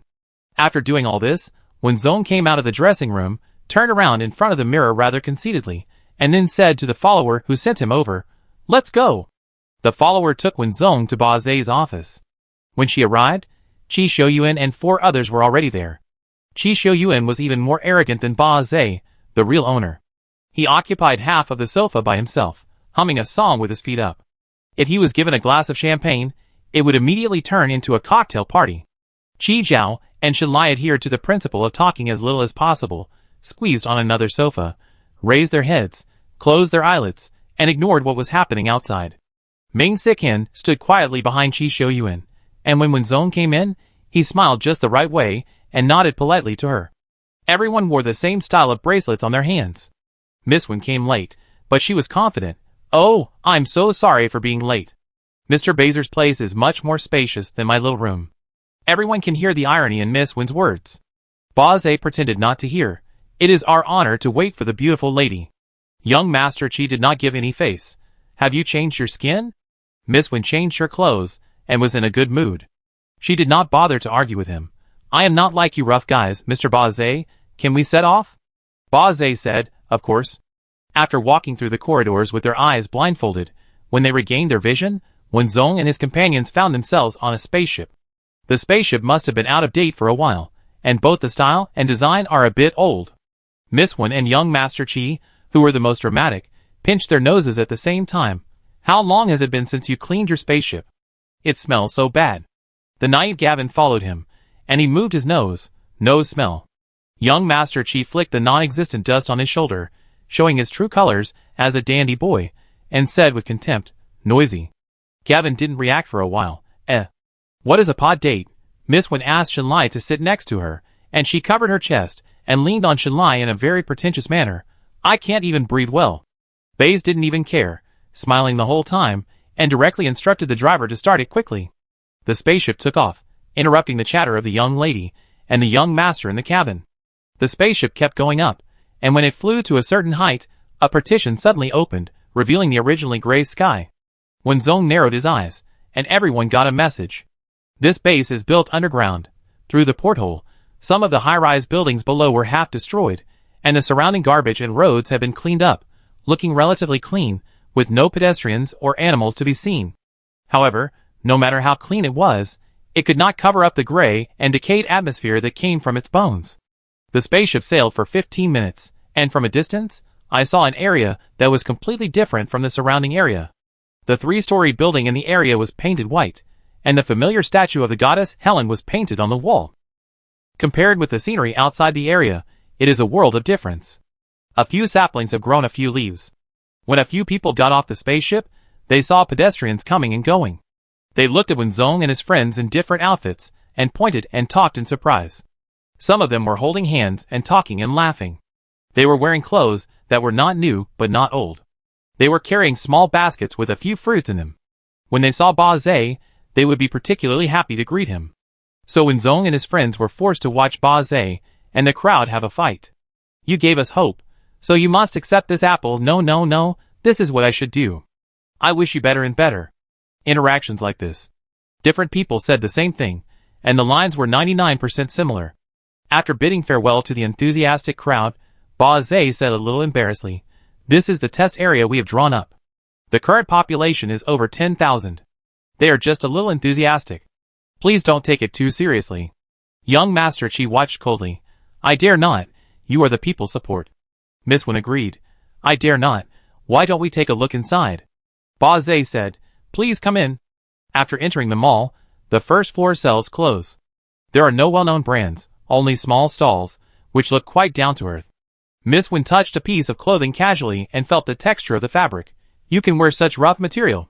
Qi Shouyuan, who was walking beside, also touched it twice, but shook it off, as if he was afraid of dirtying his hands. The two of them suddenly met with the same disgusted eyes, and got the same information at the same time. Others don't know, how could they not know? This touch is clearly a simulator. To be precise, it is a device made by imitating a simulator. The degree of simulation needs to be improved, but it is enough to fool laymen. In this area, except for real people, they are all simulated fakes. Chapter 74. Wenzong and his men are really familiar with the simulator. The simulation level is set to 99%. From the sky to the ground, from the clouds to the dust, they all present a nearly perfect touch. They are so tired that they can't tell the difference between virtual and reality in a trance. Sometimes the instructors are itching to import data into the system and enjoy the pleasure of torturing people with mechas. The simulator is the Empire's confidential technology. There is only one of its kind. Helen's is at most a copycat version. At first, when Zone thought that this group of people really built a model of a 3-story building and found some extras to set up a stage for them to watch. The exaggerated expressions and the corny lines were simply breathtaking. But as soon as he entered the door, when Zone realized that something was wrong. Virtual is virtual, and there is still a thin line between it and reality. If you squint your eyes and look carefully, you can still notice that the edges of all things have a little floating feeling. So when Zone tried the fabric on the stall, it felt very rough. If you twist it carefully, you can directly penetrate the fabric in the middle and touch your fingers. It's like a game model. Even a copycat can't copy the essence of the simulator. Chi Xiuyuan, who was walking at the end, made the same disgusted gesture as her. The two exchanged glances and reaffirmed their guesses. I don't know if this group of people are really poor, or think that they are easy to fool because of their low IQ, or think that these dudes don't do anything, they are just pretending, perfunctory. It only took a few seconds to confirm that this is a simulator. In the eyes of outsiders, Miss Wen and Master Chi are 2 second-generation descendants, who don't know the sufferings of the world, and are good for nothing except talking nonsense. Baser didn't notice the message between the two people. He smiled like a tour guide, and served these picky customers diligently. He put the messed up clothes on the stall neatly, and comforted the stall owner, who looked grateful. Then he said to Wenzong and the others, I know this place is not even as poor as the poorest place in the Empire, but we have built a small commercial district without anything. In time, we will definitely rebuild Helen. If we have your support, how far will this moment be? Wenzong almost laughed at him. What is getting something for nothing? This is getting something for nothing. Give you a planned blueprint, nothing but slogans and a stage, and then ask you, come dear, fight together dear, invest dear, if you don't invest, we kill you. Young Master Chi laughed out loud. You're kidding me, right? Do you think our money is all blown by the wind? It took us 20 years to build such a small place. The pure manual construction team of the ancient Earth is more efficient than you, and cheaper. Cheap. The 2 words were marked at the end. Baze was walking in front of him. He turned around and looked at Chi Xiuyuan, saying innocently, this is a huge misunderstanding. After the war 20 years ago, Helen was left with endless radiation and ruins. We pulled people out of the ruins, and endured the invasion of radiation to achieve this result. More than 10,000 people died for this, but for Helen, all the sacrifices are worth it. When he said the last sentence, he unconsciously raised his head slightly and narrowed his eyes, as if he was full of expectations and enthusiasm for the cause he was doing. When Zong took advantage of Ba Zai's turnaround, covered his mouth and pretended to yawn, and quickly said, Huosheyan, can you locate the simulator host? Huosheyan's voice was transmitted to Wenzong's ears through the micro-communicator. Scan started, scan completed, successfully located. Wenzong said, invade the simulator and destroy the simulator process. Huosheyan, received. With the plug-in in hand, I have the world. Miss Wen yawned, put her hands in her pockets, and put on a look on her face. This place is really dirty for my feet, but in fact he was humming a popular song in the Empire in his heart, and silently gave Chi Xiuyuan a thumbs up. When the two of them realized that this was a simulator, and looked at each other, Wenzong quietly made an inconspicuous gesture to Chi Xiuyuan. Only a few of them understood this set of gestures. The gesture made by Wenzong meant to hold Ba Zai for 3 seconds. Then young Master Chi opened his mouth, and with just a few words, he stabilized the hatred value. He is indeed a mocking meat shield. If Chi Xiuyuan knew what Wenzong was thinking, he would definitely cry out in injustice. I am really a fragile commander. Chi Xiuyuan looked at Ba Zai's expression, analyzed his psychology, and at the same time, let out a sound without breaking his character, and raised his eyelids lazily.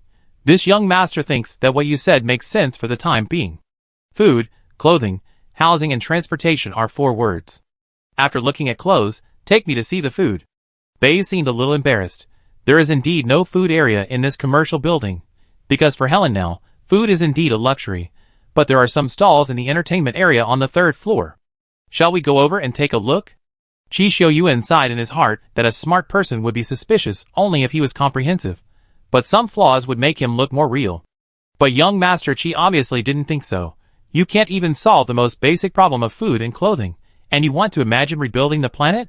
Minister Baze, you're taking a big step. Food is a big problem for us, But it's a piece of cake for you, isn't it? Baze flattered calmly, otherwise we wouldn't give up so much profit. Merchants are all for profit, right? Of course, Miss Wen had a smile on her face. She was wearing casual sportswear, but her manners were like those of a noble girl in a dress at a banquet. When she didn't pinch her throat, her voice was a little bit magnetic. Baze realized that this young lady could speak normally. Of course Miss Wen could speak normally. We have heard your reasons. Why don't you listen to our opinions? Baze said, I'm all ears. As soon as the words fell, the bright lights disappeared, replaced by a dark sky. The spacious high-rise building was left with only a broken skeleton and some building debris that had not been cleaned up. All the stalls disappeared, and the half-new clothes people were wearing were quietly taken away when the simulator failed, revealing the tattered clothes and the festering skin that could not be covered. The people who were originally smiling seemed to have not reacted, and pulled at their clothes, hunched their backs, and tried to pull a piece of cloth to cover their bodies, but the old clothes could not resist the strength of the people themselves, and the clothes were torn with a slight sound of hiss. The next second, people coming and going suddenly screamed. The screams were full of shrillness and despair, almost breaking through the sky, and then they ran wildly. Baze was caught off guard, and he asked sternly, What's going on? Looking at Baze's fierce eyes, the confidant couldn't help but shudder. He knew that Minister Baze was concerned about today's visit, so he checked the simulator several times to try to avoid any problems. Who knows how a simulator that has been running for several years can suddenly have problems? The confidant trembled and replied, I don't know, it was fine just now. Baze looked around, his heart thumped, and his face was so dark that water could almost drip out. Where are those second-generation rich kids? What? The men brought by Baze suddenly reacted and looked around. Where are they? In just a few seconds of confusion, when Zong and his 5 men disappeared, Baze kept thinking about what happened in the past 2 days. He twitched his mouth and shouted, Look for them. They have bracelets on them. They can't be 100 meters away from me. Go find them. Yes. The confidant knew that he had made a mistake, and immediately executed the order, directing the men who followed him. You two, this direction. You go this direction. Their clothes are conspicuous. Hurry. The men moved quickly. Only one person seemed to be scared and stood there motionless. The confidant kicked him. Hey, new here, don't you understand what people say? Gavin was kicked to his knees by mistake. He came to his senses and hurriedly got up. His long hair blocked his ears and eyes. Gavin's voice was a little muffled. He pointed in a random direction. I'm going there. Confidant, get lost. Gavin wiped his face and quickly disappeared in the chaotic crowd. Baze was furious and said, Send to the communication base. Check the surveillance for me. The disappeared when Zong and his men were hiding at the corner outside the building, and the straight-line distance was no more than 100 meters from Bazer. Qi Zhao and Shenlai wiped their sweat and asked a soul-searching question. When did you change your plan? The original plan was that the independents would contact the Empire or their families through them, and when Zong and his men would explain their situation through code words. Colonel Qian arranged professionals to pretend to be the head of an aristocratic family and deal with the kidnappers. They would eventually trade somewhere, and the requirement was that they must bring their second-generation descendants with them to ensure their safety. The independents would definitely not choose to trade on Helen Star, so they needed to take a few people out of the base. As long as they left the base, they would have the opportunity to create chaos and get rid of the independents' pursuit. Without the hostages, the elders would definitely threaten to call the police. How could the independent faction defeat the imperial warships? They could only delay time, and this period of time was enough for Wenzong and his men to find out the actual situation. As long as the chip hidden under the skin sends a signal, the elders will decisively call the police, and the imperial side will immediately set off and land in Helen. Ming Sikhin was the first to take the initiative to expose himself and wake up, just to confirm the authenticity of their identities again through his butler. The above can be summed up in 4 words: active fraud. Since Wenzong screamed in the room, the plan began to change. Ming Sikhin remained calm and maintained the demeanor of a cold butler to brainwash Ba Zhe. Qi Xiuyuan reacted immediately and waited for Wenzong to come to him. Qi Xiuyuan, who was temporarily added to the play, accurately grasped this opportunity of going out for a visit. The two of them sang in unison and cooperated with each other tacitly. The remaining Qi Zhao and Shenlai passively cooperated throughout the whole process and followed the two people with the best brains in the team wholeheartedly. Minister Ba Zhe led himself into the pit step by step. Wenzong took out 4 button-shaped optical computers of the same style from the space button and distributed them to them, and also equipped each of them with a micro-communicator. Shenlai was shocked. Oh my god, you stole the space device from the Academy of Sciences? Everyone knows that when Zong brought back a space device from the super future mechanical planet, and there is also a mecha inside, which should be in the Academy of Sciences for research at this time. When Zong didn't know whether to laugh or cry, I handed in one, and this is the other one I got from the black box, and now it's in use. This is not only used, but also prepared a lot of things. Everyone put the optical computer properly, and put the micro communicator to their ears. When Zong said, this is a brand new optical computer. I have saved all the numbers. There is a map of Helen Star in it. If we are separated by accident, we can still collect the coordinates. Qi Zhao's eyes sparkled. Then what are we waiting for? Qi Xiuyuan leaned against the wall and stretched out his hand. If you don't want to trigger the high voltage current immediately. Simple, I have a cheat. When Zong snapped his fingers, fire cloud.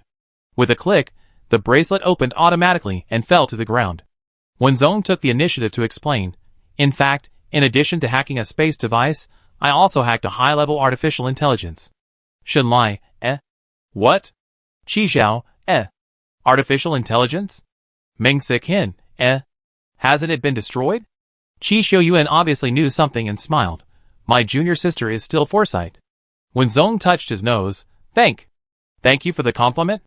Chapter 75.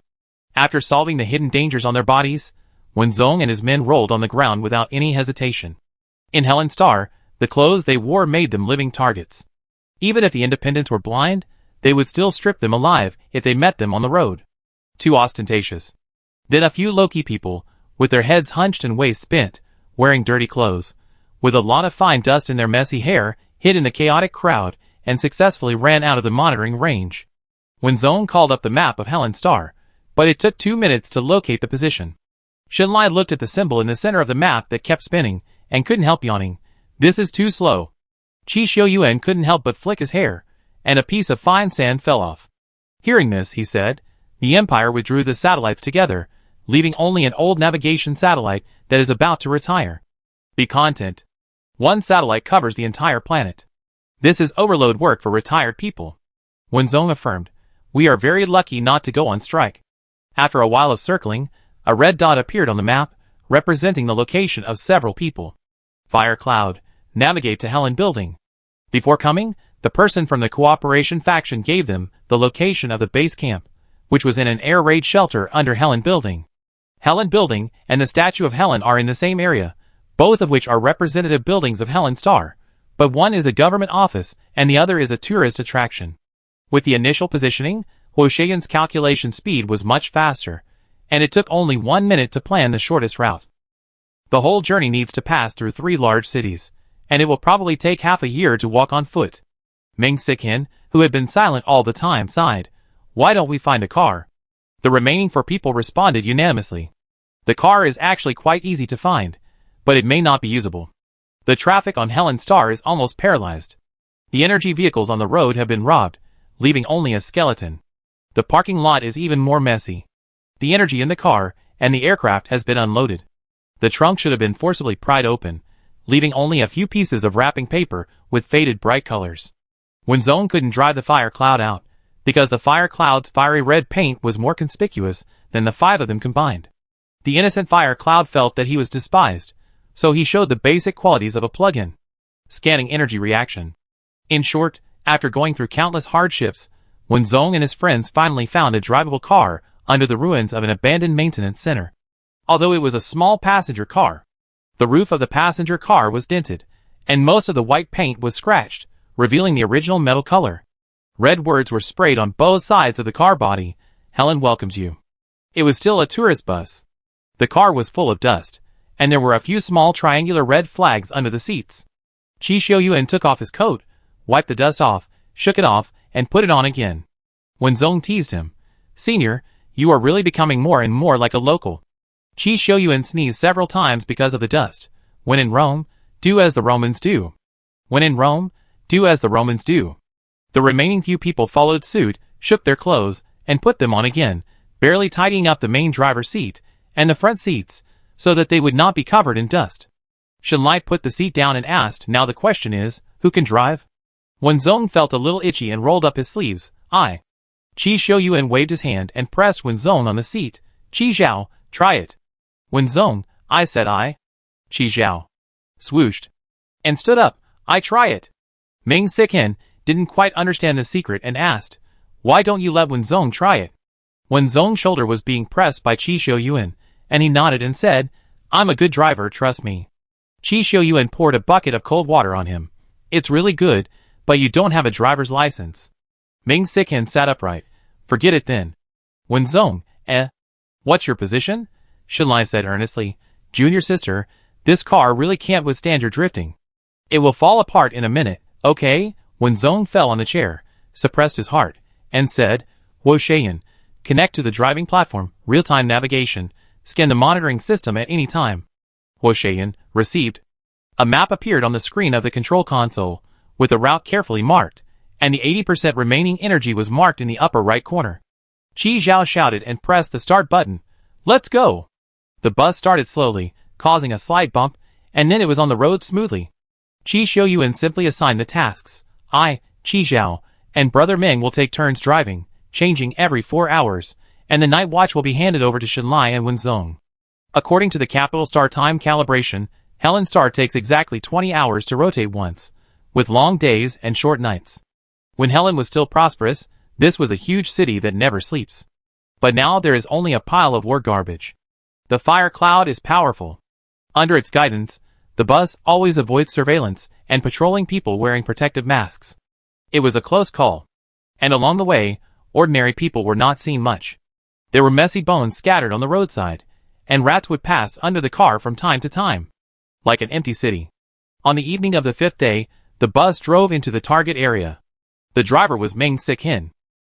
The seats at the back were laid out flat, and 4 cadets with slightly blue eyes were lying down. Squeak. The bus suddenly stopped. Bang.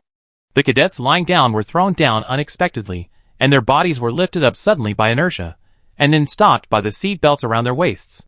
The back of their heads hit the back of the chairs heavily, and they all made a muffled sound. There was no time to be confused, and several people quickly entered a state of preparation. Are there enemies? Ming Sik-hen raised a hand. Not enemies. It was an old woman. The old woman had gray hair tied into a round tuft at the back of her head. Her back was bent. Her face was full of wrinkles. Her eyes were a little cloudy, and she was leaning on a wooden cane that seemed to have been picked up casually, with rough bark. In her other hand, she was holding a little girl, who was hiding behind the old woman and timidly sticking her head out. Before Wenzong could give an order, the fire cloud automatically scanned. No weapons, no monitoring devices, confirmed safe. Qi Shouyuan walked out of the car, not getting too close, and asked, Where are you going? The old woman squinted her eyes, and looked for a while, then trembled and said, I haven't seen this car for a long time. Are you here to take us to Taoweiyuan? Taoweiyuan? Wenzong jumped out of the car, and was stunned for a moment. What Taoweiyuan? The old woman took 2 steps forward, and her cloudy eyes seemed to flicker. I heard that there is food, beautiful clothes, and a 3-story building in Taoweiyuan. People there can eat enough. Aren't you here to pick us up? 3-story building, clothes and food. Why does this description sound so familiar? Qi Shouyuan suddenly had a guess in his mind. If he guessed right, it would really be. What a sin. After the simulator effect disappeared, the reactions of the crowd suddenly appeared in everyone's mind. Sincere and exaggerated gratitude, unbelievable eyes, shrill and desperate screams. Originally they thought it was just a play by Minister Baser. What if it was not a play? What if the simulator has been running for many years? Wearing clothes simulated by data, eating food that looks delicious but is unknown, holding virtual currency, shopping in virtual malls, and thanking the people who gave them this kind of life. The simulator is not sophisticated, and the flaws are obvious. Even if you can't react for a while, you will always notice something wrong in a month or a year. After all, the simulator will not create something out of nothing. What is fake is fake.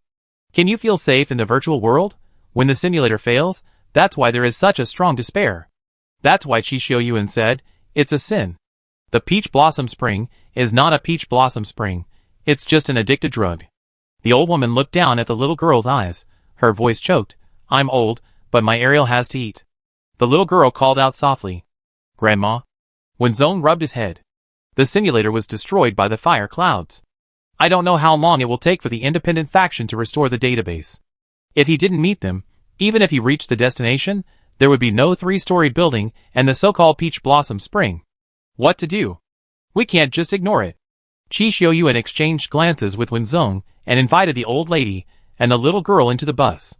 Qi Zhao and Xinlai had already swiftly cleared 2 seats. The old lady kept saying thank you, and the little girl followed her grandmother in saying thank you.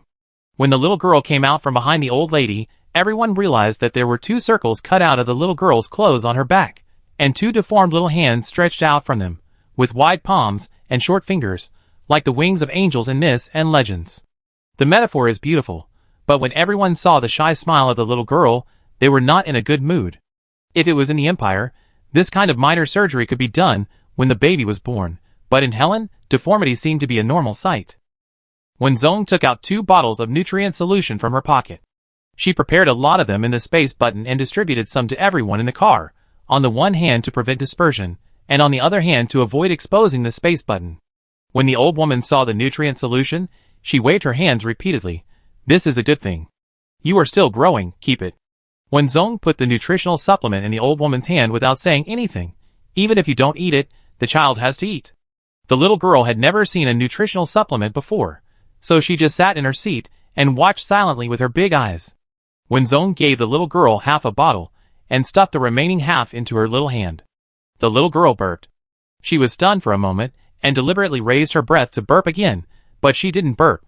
She patted her little belly, her big eyes sparkling, and her voice was soft and sticky. Thank you, sister. Wenzong squatted down, stretched out his hand, and rubbed the little girl's soft hair, saying, You're welcome. You have to believe that everything will be fine. It won't be long before Helen will become a real paradise. The bus continued to move. Qi Xiaoyuan deliberately sat in front of the old woman, lowered the seat a little, and started chatting with the old woman. An hour later, the old woman fell asleep, holding the little girl, and Qi Xiaoyuan returned to his seat. Wenzong and Xinlai stuck their heads out. What did you find out? Qi Xiaoyuan said, They came from a gathering place, and there was no one in that gathering place, so they wanted to go to Peach Blossom Spring to find a way out. Helen is indeed divided into 2 factions. There have been countless conflicts of all sizes in the past 20 years. There are also some scattered organizations outside the factions, living in every corner of Helen's star. They generally don't go to big cities because most conflicts break out there, and they can be hit by stray bullets if they are not careful. The place where the bus passed should be considered the battle zone between the 2 sides, so it is understood that there were few people except for patrols along the way. When Zhongshu frowned and asked, Civil war? Didn't they say that the cooperation faction was suppressed? Qi Xiaoyuan said, It was indeed suppressed.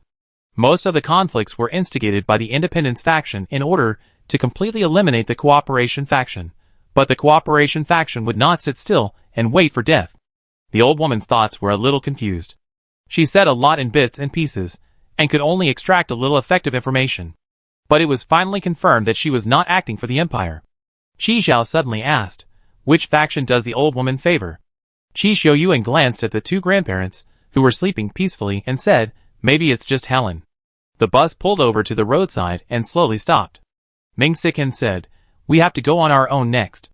Not far from the window, the once towering statue of Helen was only half of its body, and the book in his hand fell to the ground and broke into debris. This was once the most prosperous place in Helen, with countless people coming and going. Now only the ruins are left, and people can trample on them. Chapter 76. Waste. Baze listened to the information coming from the communicator and said angrily, It's been so many days. You can't even fix the simulator, you can't even find a few kids. What use do I have for you? The signal was not very good, the voice of the other party was stuck. They seemed to have gotten used to this situation, and their pronunciation would also be stuck with the signal. We are doing our best to check the surveillance, but many surveillance devices are broken. Can't we just look at the good when things are bad? Baze exhaled, Listen, the Empire destroyed our homeland, and those kids are all nobles of the Empire. Do you understand what I mean? The person on the other side stuttered. No, we will definitely. There was a bang sound from the communicator, probably because the communicator fell to the ground, and the harsh current drew a line, hitting Baze's eardrum.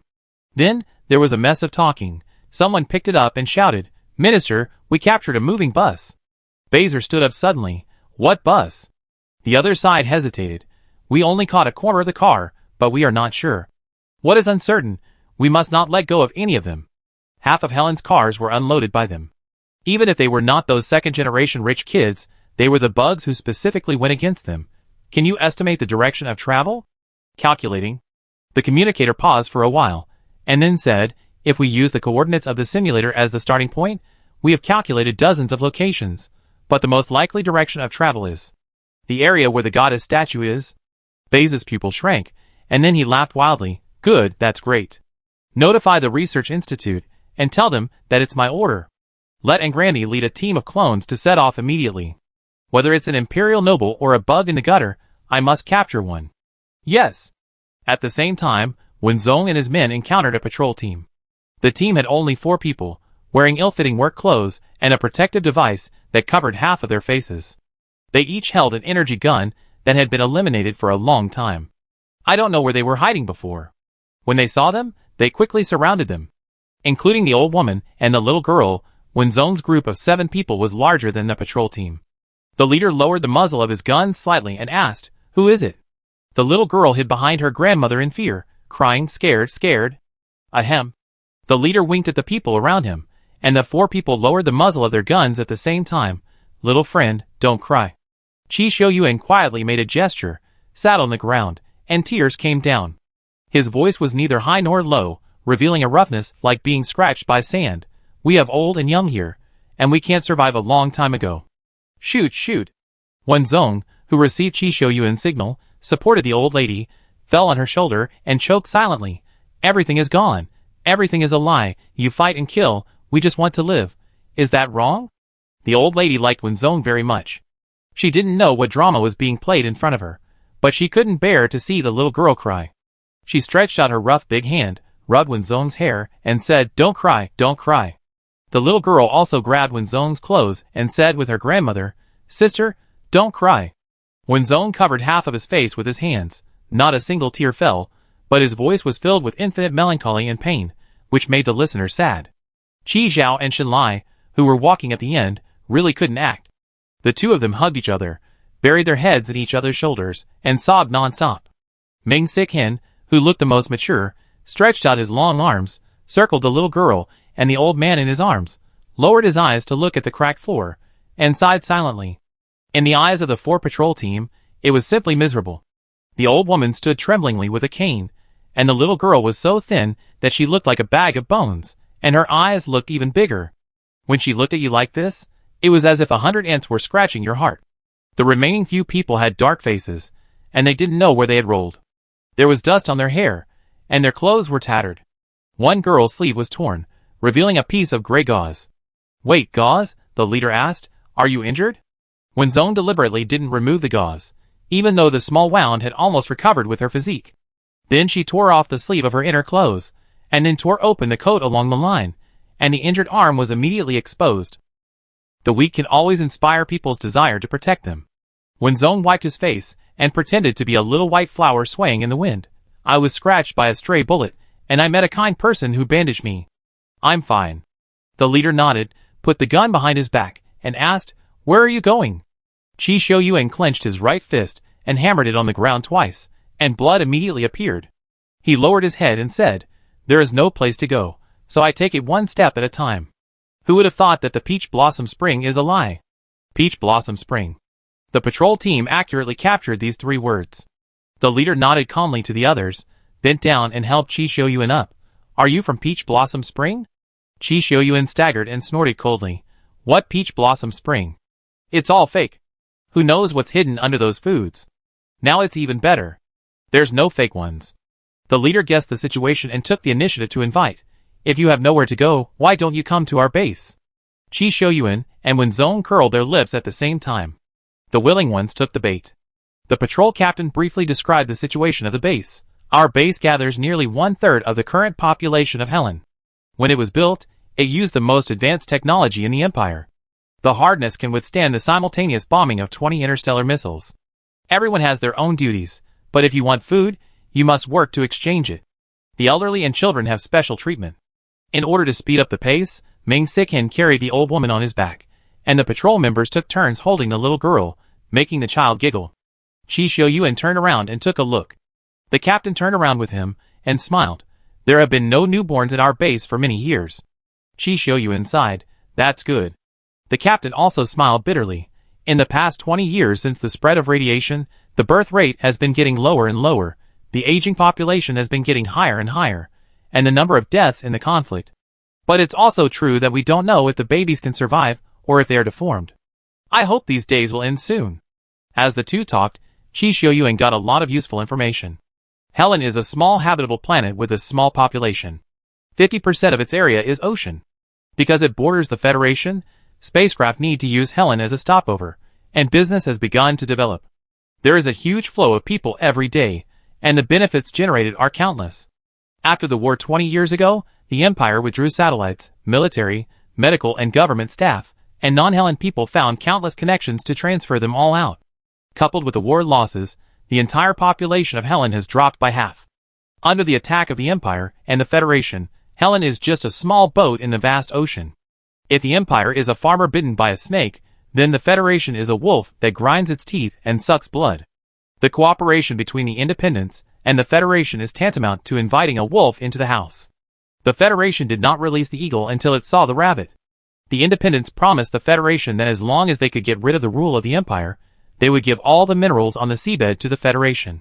You know, the mineral contains slight polluting elements.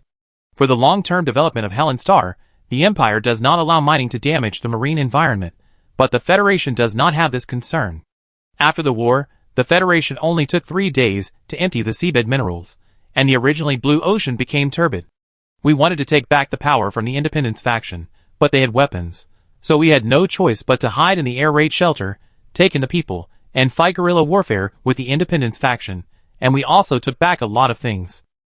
Until the first child was born, the child had 3 arms, 6 fingers on each hand, and no neck, which frightened the mother to coma on the spot, and the child died of breathing difficulties.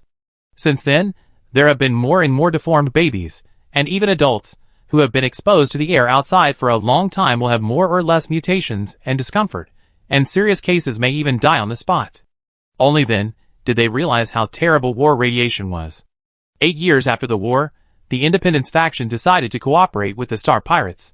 They recruited a group of scientific researchers and built a research institute. A few years later, they built a peach blossom spring and called on the surviving people to live there. We suspect that it was just a cover for human experiments. Chi Xiaoyuan listened to his guess and didn't say anything. After all, they had just arrived and had not come into contact with the research institute. However, the guess that the simulator had been used a long time ago was correct. Before they knew it, they had reached the Helen Building. The Helen Building was once the office building for the imperial governors and government workers. It was as high as the statue of Helen. Standing on the top floor, one could overlook the entire city and the boundless ocean. After the destruction of the war, the Helen Building was left with only a foundation. The first floor still existed, but the second floor and above had disappeared, leaving only a weathered wall struggling to support it. The entrance was under the floor of the first floor, and the mechanism was very sophisticated. A controller and a password were required to enter and exit, and neither of them could be missing. The captain explained, "This is what the former consul's secretary told us. If the controller is taken by the Independence Party, the entrance cannot be opened without the password." Chi Xiaoyuan asked, "What if we are captured?" The captain said, "Nothing will happen. We swore to the goddess that we would punish the Independence Party. We fight for one belief, which is to restore Helen." He took off the protective mask and looked to be in his 30s. His eyes were tired but shining, as if he was full of hope for the future. Due to insufficient energy, the elevator could not be used, so everyone had to take the stairs. When Zone walked at the end, which was convenient for her to respond, and if something unpleasant happened, she could let Huo Shaiyan forcibly invade the program and open the password of the entrance. There was another big door after going down the stairs, and there were 2 people standing guard outside the door. The captain joked with them for a few words and said, "Take them to check." Then he said to Chi Xiaoyuan, "We have no malicious intentions, it's just basic procedures." Chi Xiaoyuan said, "Of course." With the fire cloud shielding the signal, Wenzong and his group successfully passed the checkpoint and entered the air raid shelter. This air raid shelter is very large, about 3 meters high, and the walls are made of metal. Originally, there should be only 4 areas: warehouse, main control, settlement room and cleaning. Except for the main control, the 3 areas were artificially divided into small compartments. The corridor was lit with surveillance cameras, and some people came in and out with their heads down. When they saw newcomers, they just took a look and were not too curious. The captain led the way and said, "Supplies are in short supply. There is only one blanket in the room. One room can accommodate 20 people. Men and women are separated. Do not have conflicts with roommates. If you have any questions, please find the staff patrolling in the corridor. I will bring some food in a while. I am here." The door of the room was opened. There were still more than a dozen people inside. The blankets in the room were washed white and dirty. The room was only 1.5 meters wide. So many people could only fit in horizontally. The tall people curled up their legs and hunched their waists. They were of different ages, but all were very thin. Some were leaning against the wall, chewing on the crumbs of dry bread. Some were whispering, and only looked at the door for a few more times when they saw it open, and most of them curled up to sleep. Chi Shoyuan frowned. "Are all the rooms like this?" The captain said, "Almost the same. The elderly and children, who are unable to move, have special treatment. This environment is actually relatively good. There is a place to sleep and rest in the wind and rain, and you won't starve to death even if you don't eat enough, and you don't have to worry about being killed by a shell flying from somewhere. The only thing to be careful about is getting sick. The drug reserves are scarce. Even if there are any, most of them have been used up in the past 20 years. If you get sick, the drugs can only be supplied to leaders, researchers and staff first. The rest of the people can only be isolated. If you survive, you are lucky. If you can't, it's fate." Chi Shoyuan thought about it, closed the door of the room, and said, "Can I go see your leader?" The captain's eyes were stern, and he looked him up and down. "Just tell me if you have anything. There is something very important about the Peach Blossom Spring. I need to talk to you face to face." Chi Shoyuan rubbed his hands and smiled a bit flatteringly. "I want a separate room. Captain, if you can approve it, I will tell you." The captain of a patrol team with only 3 members certainly did not have the authority to approve a single room. He looked at Chi Shoyuan, was silent for a while, and said, "Don't play tricks." Chi Shoyuan spread his hands, showing his petty bourgeois attitude. "I don't dare to do that either." The captain opened the internal communication and said, "This is the 09-11 team. I have important information here. Please connect with the commander-in-chief."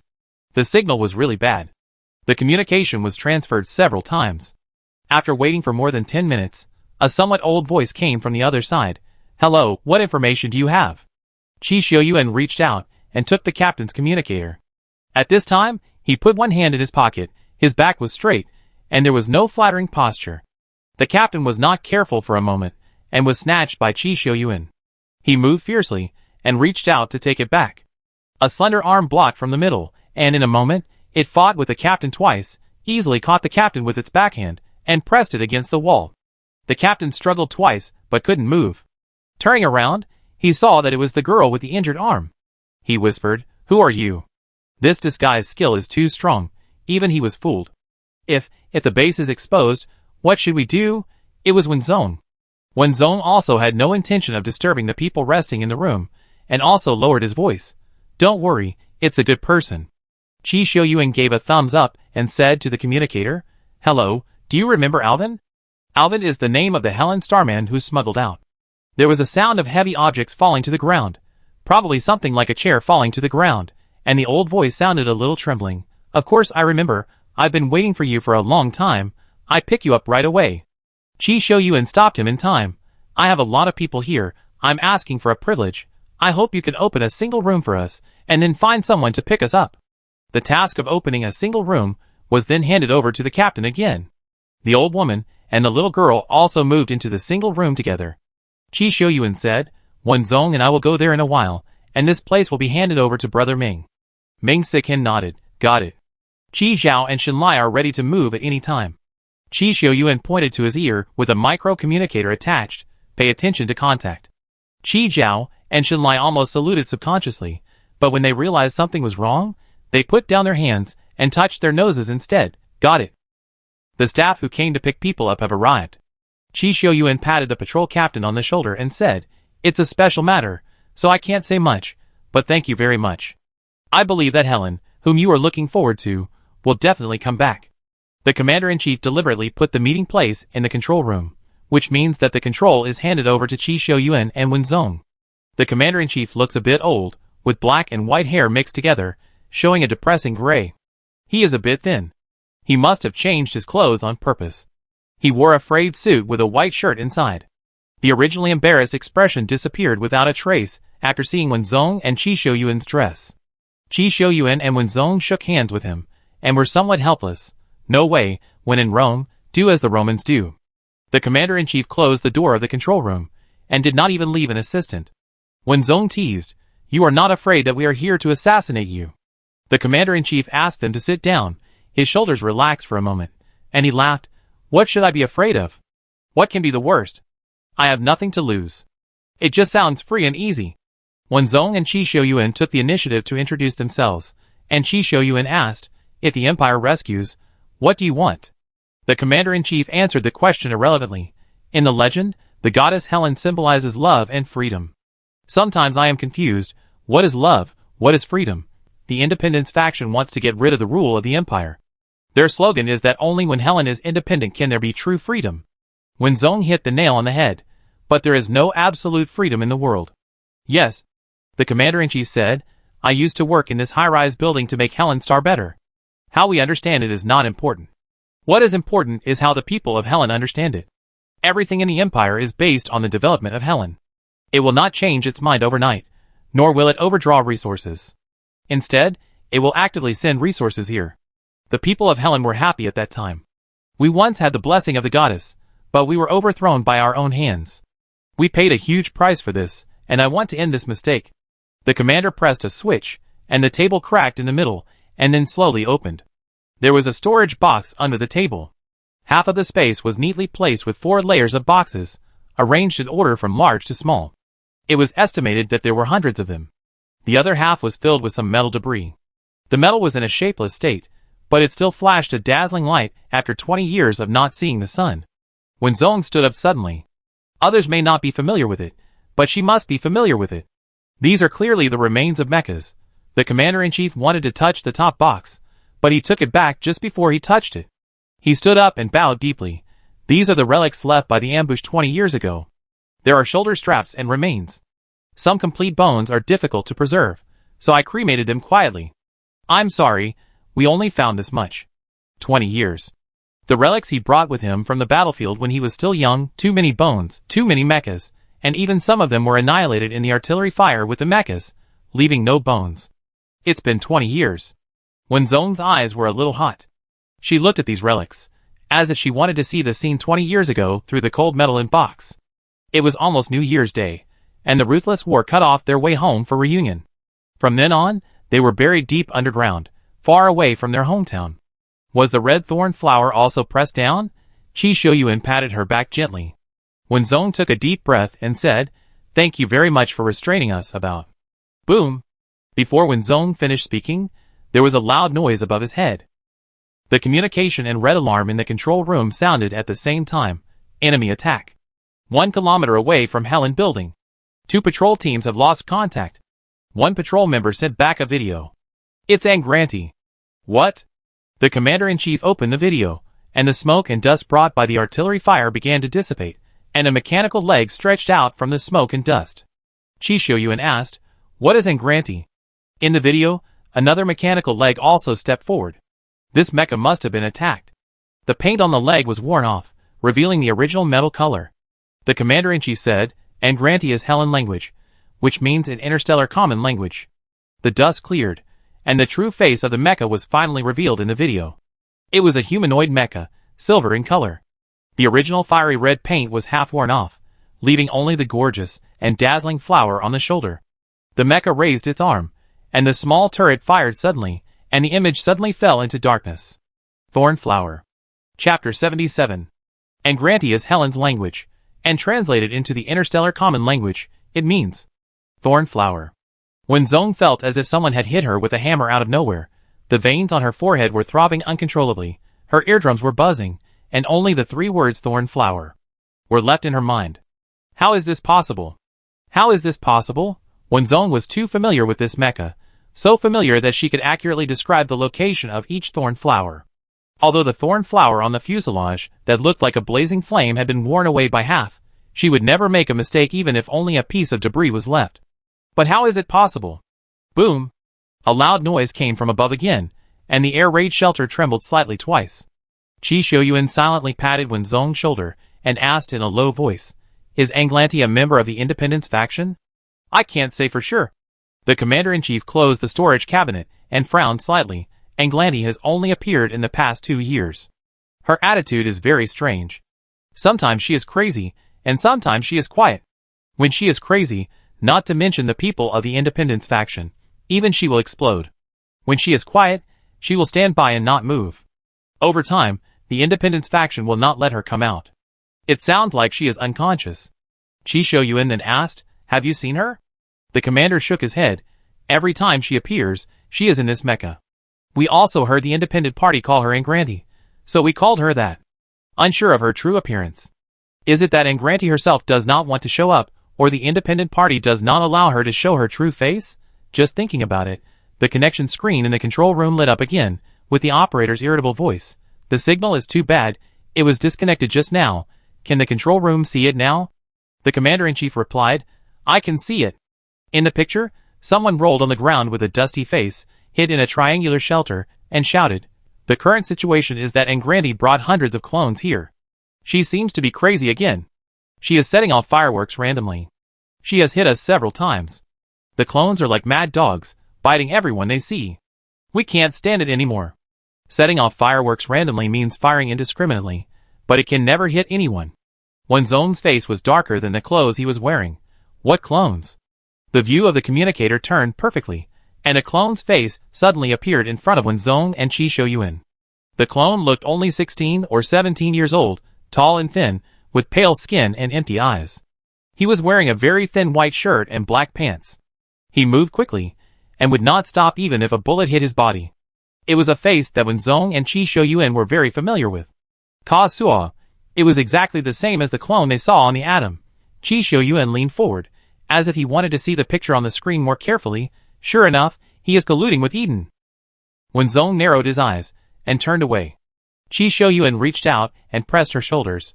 What are you doing? Wenzong clenched his fists and said, The people outside can't hold on, I go help them.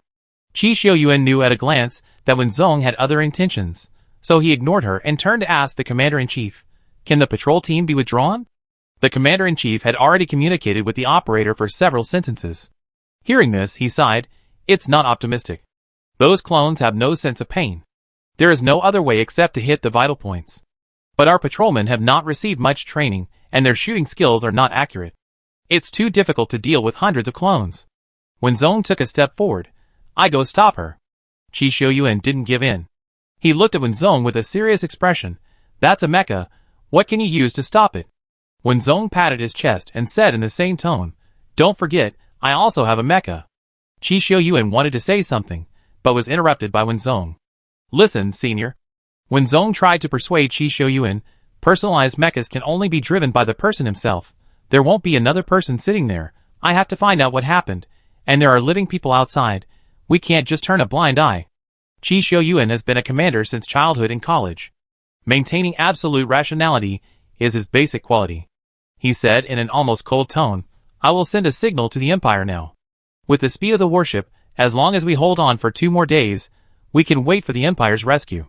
If you go out, it will directly attract the attention of the Independence faction, and things will be out of control in the future. Do you understand? How could Wenzong not understand? It's just sacrificing a few patrol personnel.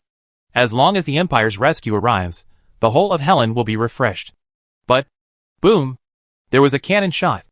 The screen in the control room shook violently, and the exploded rocks came towards him. The owner of the communicator rolled and crawled behind a wall, but met several pairs of eyes. The man swallowed his saliva, pointed the screen of the communicator at the person, who was also hiding behind the wall, and said, Found a group of refugees, request support. The group of refugees had 8 or 9 people. The oldest looked to be in his 20s, and the youngest was only 5 or 6 years old. They tried to huddle together in the corner, and the older one tightly covered the mouth of the youngest child to prevent him from screaming. The moment they saw the patrol members, they all looked up. Those were the same numb eyes. Wenzong looked back at the scene and said in a muffled voice, I go save people now. Chi Shouyuan took a deep breath, finally released his hand on Wenzong's shoulder, and wiped his face hard. What can you do alone? He said to the Commander-in-Chief, Give me 4 energy guns, I go with you. The Commander-in-Chief nodded immediately. No matter what, these young people from the Empire are much more reliable than most of them. Come with me to the warehouse to get it. Qi Xiuyuan held his ear lightly. Qi Zhao, is the team leader who brought us here with you? The signal was connected for a while, and Qi Zhao whispered, not only is he here, but he is watching closely. Qi Xiuyuan, tell him to take the three of you to the warehouse, and say it is the order of their commander-in-chief. Qi Zhao, yes. After hanging up the call, Qi Xiuyuan rolled up his sleeves, touched his smooth arm, found a place, and pressed his fingers a few times according to a certain pattern. It was a communication chip implanted in advance by the military, which could only be used once, and was not restricted by region or signal. Qi Xiuyuan made a pleased gesture. The signal has been sent. It will take 2 days for the Empire's large warships to come here. If it is a command ship, it will only take 1 day. We need to make plans based on the longest time. On the way to the warehouse, Qi Xiuyuan analyzed sentence by sentence. As long as we counterattack here, the Independence faction will get the news immediately. I am not sure about their weapons reserves. The worst-case scenario is that their patrolling spacecraft will come here and concentrate all firepower to attack the air raid shelter. Don't trust the air raid shelter's defense index too much. The last time we captured the Independence faction spaceship in the Star Sea, it released 10 interstellar missiles at once. So your air raid shelter is only enough for 2 bombs. Let the refugees hide inside, and don't come out. We will try our best to divert the attention of the Independence faction, but there are only 5 of us, so we need you to come with us. The commander-in-chief nodded heavily. I understand. I will do my best to cooperate with you. It's just 2 days. We have waited too long for this moment. When Qi Xiuyuan and Wen Zong arrived at the warehouse, Qi Zhao and the other 2 had already arrived. The patrol leader was a little unhappy at first, but this unhappiness turned into being at a loss after meeting the commander-in-chief, and finally bowed. The commander-in-chief opened the warehouse. The warehouse was divided into several areas, including food, daily necessities, medicine and weapons, among which medicine and weapons were locked again. There were not many things in the weapon storage room, all of which were old models, but it was better than nothing. Wen Zong had the fire cloud in his hand, so he didn't take it again. Qi Xiuyuan tried it, and said, I have sent the signal. Now our mission is to rescue the patrol members outside, and a group of refugees. Keep in touch at all times. Understood?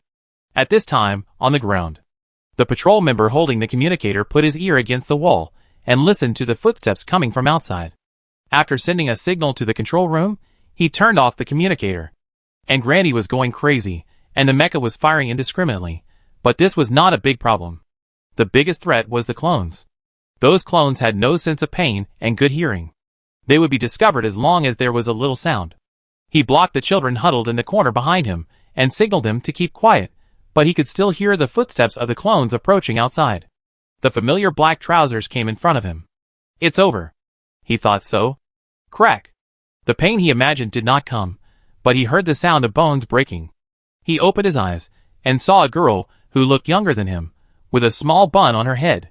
She used her hands to slightly force and easily broke the clone's neck bone, then threw the clone aside and asked, Where are the rest of the patrol team? He came to his senses, and without the time to thank, he quickly replied, We are separated, and I don't know where they are. The girl broke the neck of another clone and said, Take them back to the base, I be there to protect them. Don't forget to go through security. His heart dropped, and he picked up the youngest child. Come on, I take you to a safe place. When Zong fought and retreated, her hands were the sharpest weapons, and her moves were fatal.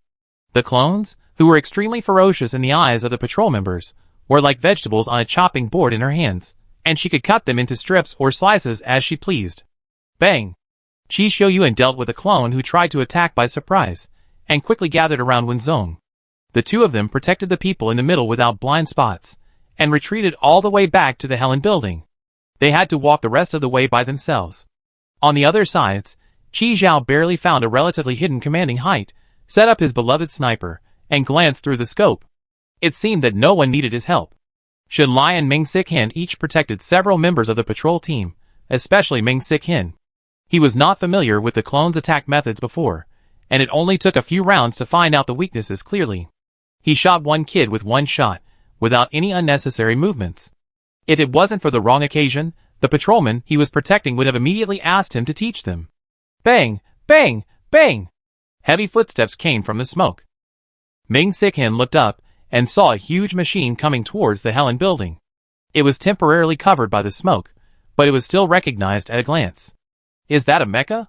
The smoke gradually dissipated, and the mecha held up the turret. The familiar pattern on the fuselage was half worn away, but the familiar and flamboyant posture could still be seen. Ming Xichen's pupils suddenly shrank, and he subconsciously murmured, "Thorn?" Then he quickly denied, "No, this is impossible." No matter if it is possible or not, when Zone stepped forward and took out the space button hanging on his neck, "I want to see who is inside." Fire cloud?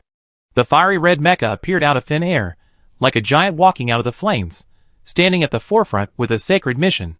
At the other end, Baze looked at the image transmitted from the screen. His teeth almost broken, he stretched out his hand and greedily touched the fiery red mecha and the person, who was insignificant against the mecha. Found you. Chapter 78. Starry Sea, Command Ship. Colonel Qian sat in the command room. In front of him was a virtual screen showing the identity of the caller. He held a micro-communicator in his ear with one hand. His face was full of disgust, but his words were full of pity. Since New Year's Day, no less than 5 passenger ships of the Empire have been attacked by star pirates. Fortunately, nothing serious happened. If something had happened, what would you have asked us to do? The Empire has issued a death order, requiring us to bring the star pirates to justice. If we can't catch them, we won't be able to keep the stars on our shoulders. The other side seemed to be stunned by Colonel Qian's shamelessness, and asked in disbelief, "Is your empire so extravagant, driving a command ship that covers the sky and the sun to catch star pirates?" Command ships are large military equipment possessed by each planet.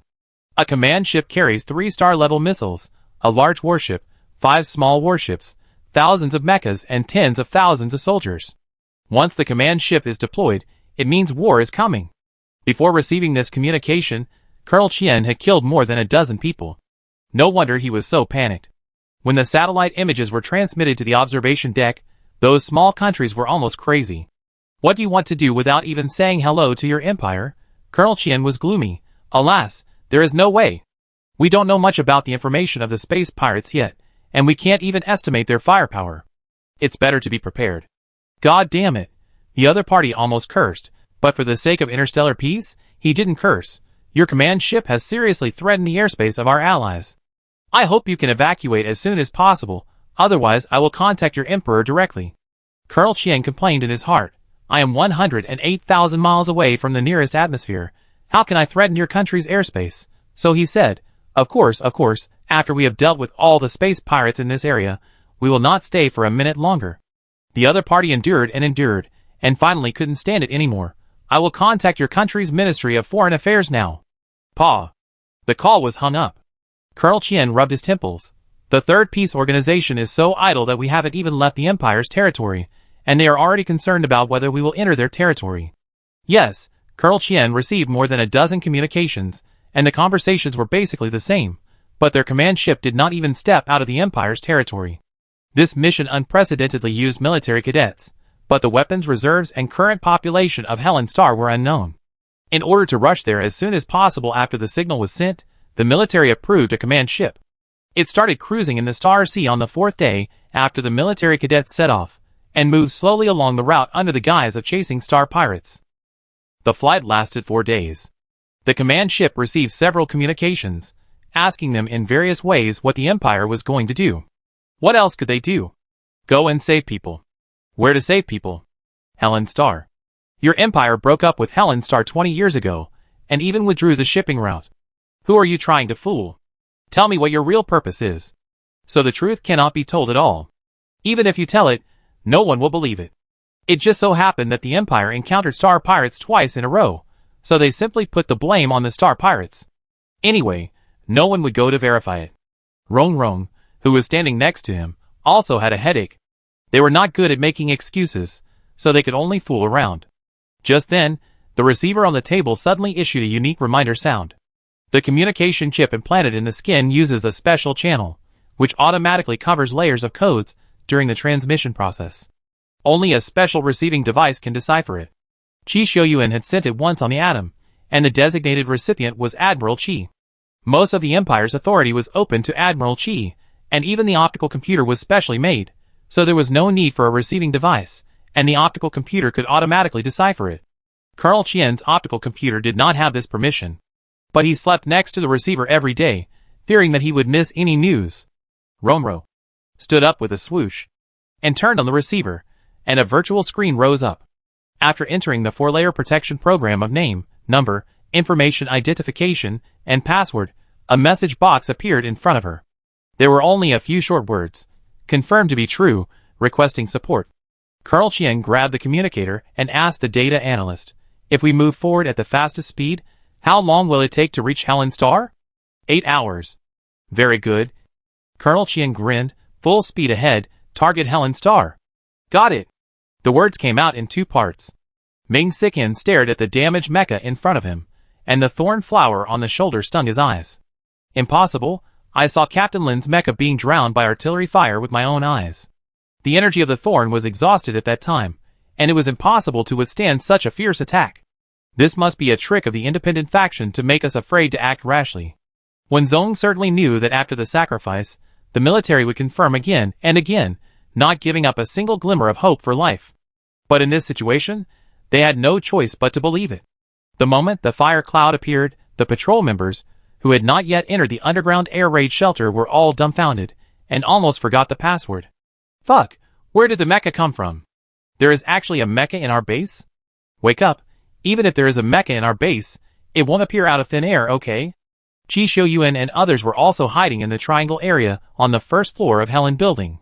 Hearing this, he glanced at them and said, "Leave me a communicator, and you hurry down."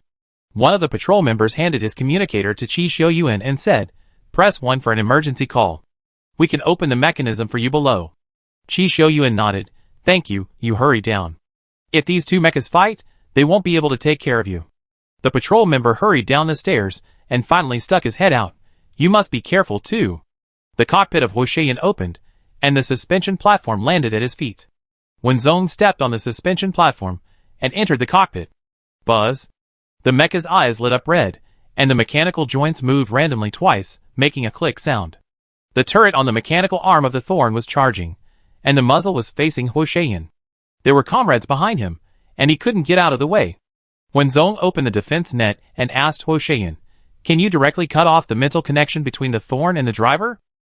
Hoshiyan paused for a while, as if calculating, and replied, "It can't be executed. The other party's connection is unstable. Forcibly cutting it off will damage the brain." Wenzong hammered the control panel, trying hard not to curse. The Thorn's turret was fully charged, but a second before firing, the mecha suddenly turned the muzzle as if it was in a mess. Bang! The muzzle stretched upward, exploding a firework into the sky. The Thorn covered its head and turned around a few times. The red light in its eyes flickered, as if indicating some not-so-good situation. Wenzong frowned fiercely. The head of the mecha not only has visual and communication devices, but also indicates the driver's mental state to a certain extent. The signal light on the head of the Thorn kept flashing, which might mean that the driver's mental state was not very good. Hoshiyan rushed forward quickly, using his hands and feet to lock the Thorn. The Thorn kept struggling, and the sound of metal hitting metal continued. But how could the damaged Thorn be broken by the brand new Hoshiyan? Wenzong, forced connection to the Thorn video communication. Hoshiyan, connecting, connection successful. The moment the connection was successful, the situation of the Thorn cockpit appeared on the screen. There was a woman sitting inside, wearing the uniform of the Empire. The uniform was torn beyond recognition, revealing the pure black shirt inside. Only the flower embroidery on the shoulders was intact, without even a thread end. She wore a sensor helmet, holding her head with both hands, punching the helmet repeatedly with her fists, making a silent roar. Her hair, which had already passed her shoulders, fell on her back as if it had been gnawed. When she looked up, Wenzong accurately caught her bulging eyeballs and red bloodshot. But that face was too familiar. Wenzong's voice, with some imperceptible trembling, was transmitted into the cockpit of the Thorn. "Are you Lin Yunhe?" The driver stopped struggling for a moment, and she widened her eyes, as if asking, "Who is Lin Yunhe?" The Thorn also stopped struggling, and the fire cloud still locked its limbs tightly. Wenzong said, "Lin Yunhe, she is the founder of the Empire's First Legion Thorn Rose, the Empire's treasure, our comrade in arms, and Wenye's lover. She is my mother." Lin Yunhe stuck her whole body to the screen, and her fingers carefully traced Wenzong's eyebrows. She seemed to have not spoken for a long time. Her voice was hoarse and rough, with a very strange tone, and she asked word by word, "Who are you?" Wenzong felt her eyes getting hot uncontrollably. She sniffed, wiped her face to cover it up, and looked at Lin Yunhe's cloudy eyes. "My name is Wenzong, I'm a sophomore in the Mecha department of the Empire's first military academy, and my father's name is Wenyi. My mother's name is Lin Yunhe. Wenyi. Wenzong. These two names seemed to have turned on a switch. Lin Yunhe pounded the screen in front of her frantically. She felt a splitting headache, and every drop of blood in her body rushed back as if against her. Many fragments flashed in her mind, like an old memory card that suddenly jammed and exploded after exceeding the memory range. Boom! Lin Yunhe was thrown back to the driver's seat, her eyes closed, the mental connection with the thorn suddenly disconnected, the damaged mecha without a driver, drooped in Huo Shaiyan's arms. Wenzong carefully laid the thorn flat on the ground, and Huo Shaiyan's mechanical arm turned into a sharp knife, forcibly cutting open the door of the cockpit. Lin Yunhe lay quietly on the chair, frowning, her body twitching unconsciously from time to time, as if she was having a nightmare. Wenzong jumped off the mecha and picked up Lin Yunhe with both hands. It was not clear in the video, and Wenzong did not realize how thin the person in his arms was until he actually touched her. Lin Yunhe was as light as a piece of paper, her cheeks were sunken, her lips were chapped, and her skin was a pale white that had never seen the sun, so pale that you could see the blood flowing in the veins on her neck. Gently pushing aside her sleeves, her originally strong arms had no muscles at all and felt loose. What was even more glaring was that her white arms were covered with dense marks of injections and needle holes. Wenzong's hair was about to explode, and she bit her teeth until they creaked. She forced herself to push aside another sleeve, and the same red needle holes appeared in front of her eyes. How dare these independent people? Wenzong himself had been injected with drugs, so he knew clearly that the needle holes would heal automatically in 12 hours at most. The dense needle holes on Lin Yunhe's arm looked very fresh. If it wasn't for the reduced self-healing ability of Lin Yunhe's body, it would be that it had not been more than 6 hours since the last injection. After the thorn stopped, Qi Xiuyuan ran over quickly. He first patted Wenzong on the shoulder, signaling her to calm down, and then quickly checked Lin Yunhe's physical condition. Her heart rate is fast, her body temperature is cool, her pupils are normal, and she looks a little malnourished. I don't have any equipment to confirm her physical condition, but she fell into a coma, which should be the body's self-protection. Wenzong, wake up! Ming's sick hand arrived later. After seeing the person in Wenzong's arms, he staggered and almost fell to his knees. It's really the captain. Wenzong handed Lin Yunhe to Qi Xiuyuan. Senior, please help me take care of her. If she wakes up and is still unconscious, please knock her out immediately until the Imperial rescue arrives. Qi Xiuyuan hugged Lin Yunhe, nodded in agreement, and asked, What do you want to do? It's not what I want to do now, it's what the independent faction wants to do. Wenzong stood up and squinted at the sky. In the distance, the stars have fallen below the sea level, leaving only a faint light. An old large warship slowly rose from the direction of Taoyuan, and the ship's body flashed a circle of red light. Not far from Taoyuan, a black dot echoed the warship. It was a strange-shaped spaceship that was passing through Helen's atmosphere. In the farther sea of stars, the command ship that covered the sky and the sun rushed here at the fastest speed according to the established route. The night of Helen's star has arrived. I don't know who can welcome the dawn, but later, some people call this night. 8 hours to welcome the goddess's arrival. Chapter 79. Bang! The thorn lost its mental connection with the pilot, and the monitoring device installed on the mecha also cut off the screen as the power was disconnected. Base put away the extinguished screen and suddenly said, I have waited for this day for 30 years. 30 years ago, he was still a young man in his prime, wandering underground with his parents, working hard for Helen's future. 20 years ago, they cooperated with the Federation, assembled hundreds of thousands of combat forces, and defeated the Archon and the so-called anti-rebel army. The trap was set in Helen. Even if the Empire was gone, the Federation would still help them, and would not use this to control Helen's ruling power. Who would have thought that the Empire would go to war with the Federation on Helen's star as a battlefield? His parents died in that battle, but it didn't matter. He inherited his parents' will, built a research institute to overcome the radiation problem, and built the Peach Blossom Land to give people a stable life. All sacrifices were great. Sooner or later, he would give Helen true love and freedom. But there are always people who point fingers at his great ideals. The group of bugs of the Cooperation faction, hiding in a shady place, have been constantly against them in the past 20 years. Those bugs actually still dream of begging for mercy from the Empire, and even dared to escape from the planet during the brief chaos, causing him to lose a capable general and a spaceship. What the Empire can give to Helen, he can also give, and what the Empire cannot give, he can give even more. The confidant bowed his head beside him, and asked carefully, "Minister, what should we do now?" "What to do?" Bei snorted. "The old bug of the cooperation faction has been hiding with some little bugs for 20 years. During these 20 years, we have been in constant conflict, but I have never found their base.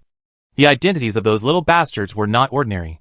After the simulator failed, the monitor actually captured the whereabouts of a car. It is better to kill 1,000 by mistake than to let one go.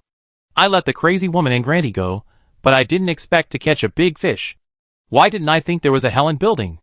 Baser hooked his finger at his confidant, motioning him to come over. "See, the target is Helen building. Let the Institute release all the clones, notify the cruising spacecraft, and immediately reunite with me and connect to the control room. Everyone should stretch their muscles. Remember, don't leave any of the cooperative faction alive, and those little bastards must be captured alive." The confidant nodded continuously and said, "Yes." Baze brushed the dust off the confidant's shoulders with relief. "You have followed me for many years, and victory is just around the corner, for Helen." The confidant clenched his fists, his eyes sparkling. "For Helen." At the moment when the confidant left, Baser played the surveillance video again, watching the appearance of the fiery red mecha over and over again. Baze's coveted voice was heard in the empty office. "Space device and mecha, when we catch these guys, the Empire will give me whatever I want." Boom. The earth trembled, as if something huge broke out of the ground. In the distance, a warship with traces of war slowly rose above the city. A circle of small red lights lit up around the warship, and 2 searchlights emitted dazzling white light, making the sky particularly bright. Wenzone was flashed by the searchlight, and subconsciously raised his hand to cover his eyes. After the light passed, he squinted and observed carefully. Why do they have a warship? This should be a large warship. It can be seen that the stern of the ship was completely blown off, and half of the hull was gone, but it was still huge. Ming Xichen's pupil shrank. "This is our warship."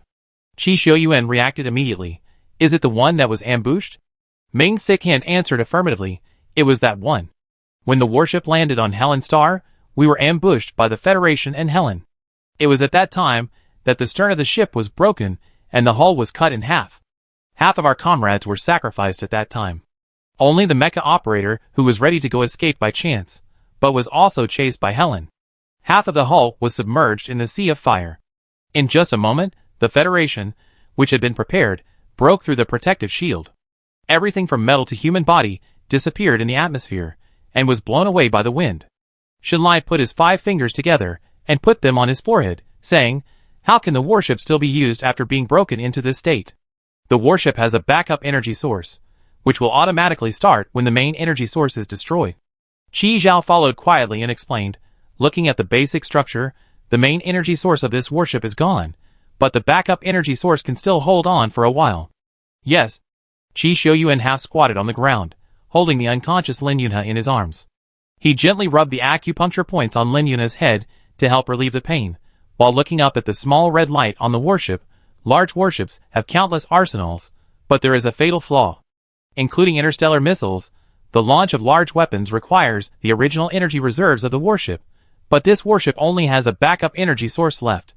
With the consumption of the past 20 years, it is estimated that it will not last long. Ming Xichen was quite familiar with this warship. Yes, in order to prevent the warship from counterattacking, the Federation first destroyed the energy device and the arsenal. Although the backup energy was activated, 2 fists could not beat 4 hands. After the Empire withdrew, it was not recovered. Who knows? Who knew that waste was really used? Wenzong understood what they meant and summed it up in one sentence. The energy of the warship in the sky must be insufficient. Qi Zhao compared it, and found that the warship happened to rise in the east direction of Taoyuan. He couldn't help but make a guess. "I suspect that the place where we were imprisoned before was inside the warship." Shenlai rarely followed the train of thought. "You mean, that could be their base camp?" Qi Xiuyuan stood up and held Lin Yunhe horizontally in his arms. "It's not impossible. It means that the extra people on their warships are rushing here, and there are also an unknown number of clones, and the spaceships that hijacked us in the Starry Sea. The independent faction should be determined to kill all the cooperative factions, and then capture these imperial nobles. Back. Victory or defeat depends on tonight." Wenzong turned and walked towards the Mecha. "Wenzong." Qi Xiuyuan suddenly called her. Wenzong turned around and asked, "What's wrong?" Qi Xiuyuan knew what she was going to do. She was the only one present who had the ability to intercept the warship, but one person was always insignificant, and no one knew whether the Independence faction had other backup plans. Qi Xiuyuan thought a lot at that moment, and after turning his lips around, he finally uttered a sentence. Go forward with peace of mind, the commander will stabilize the rear for you. Qi Xiuyuan had a belief from the beginning to the end that Wenzong would be the best mecha operator in the entire empire, and no matter what the bad situation was, she would bring victory to everyone. Wenzong was in a trance for a moment. Qi Xiuyuan had said this during the final assessment at the training base. At that time, there were only 4 of them, and there seemed to be endless zombies around them. But when she got the serum and opened the door, she saw Qi Xiuyuan's always straight spine and the sentence bullshit that he angrily said to the instructor. Yes, stabilize the rear. Wenzong stretched out his hand, separated his thumb and index finger to form a gun shape, raised it upward, and said, don't worry.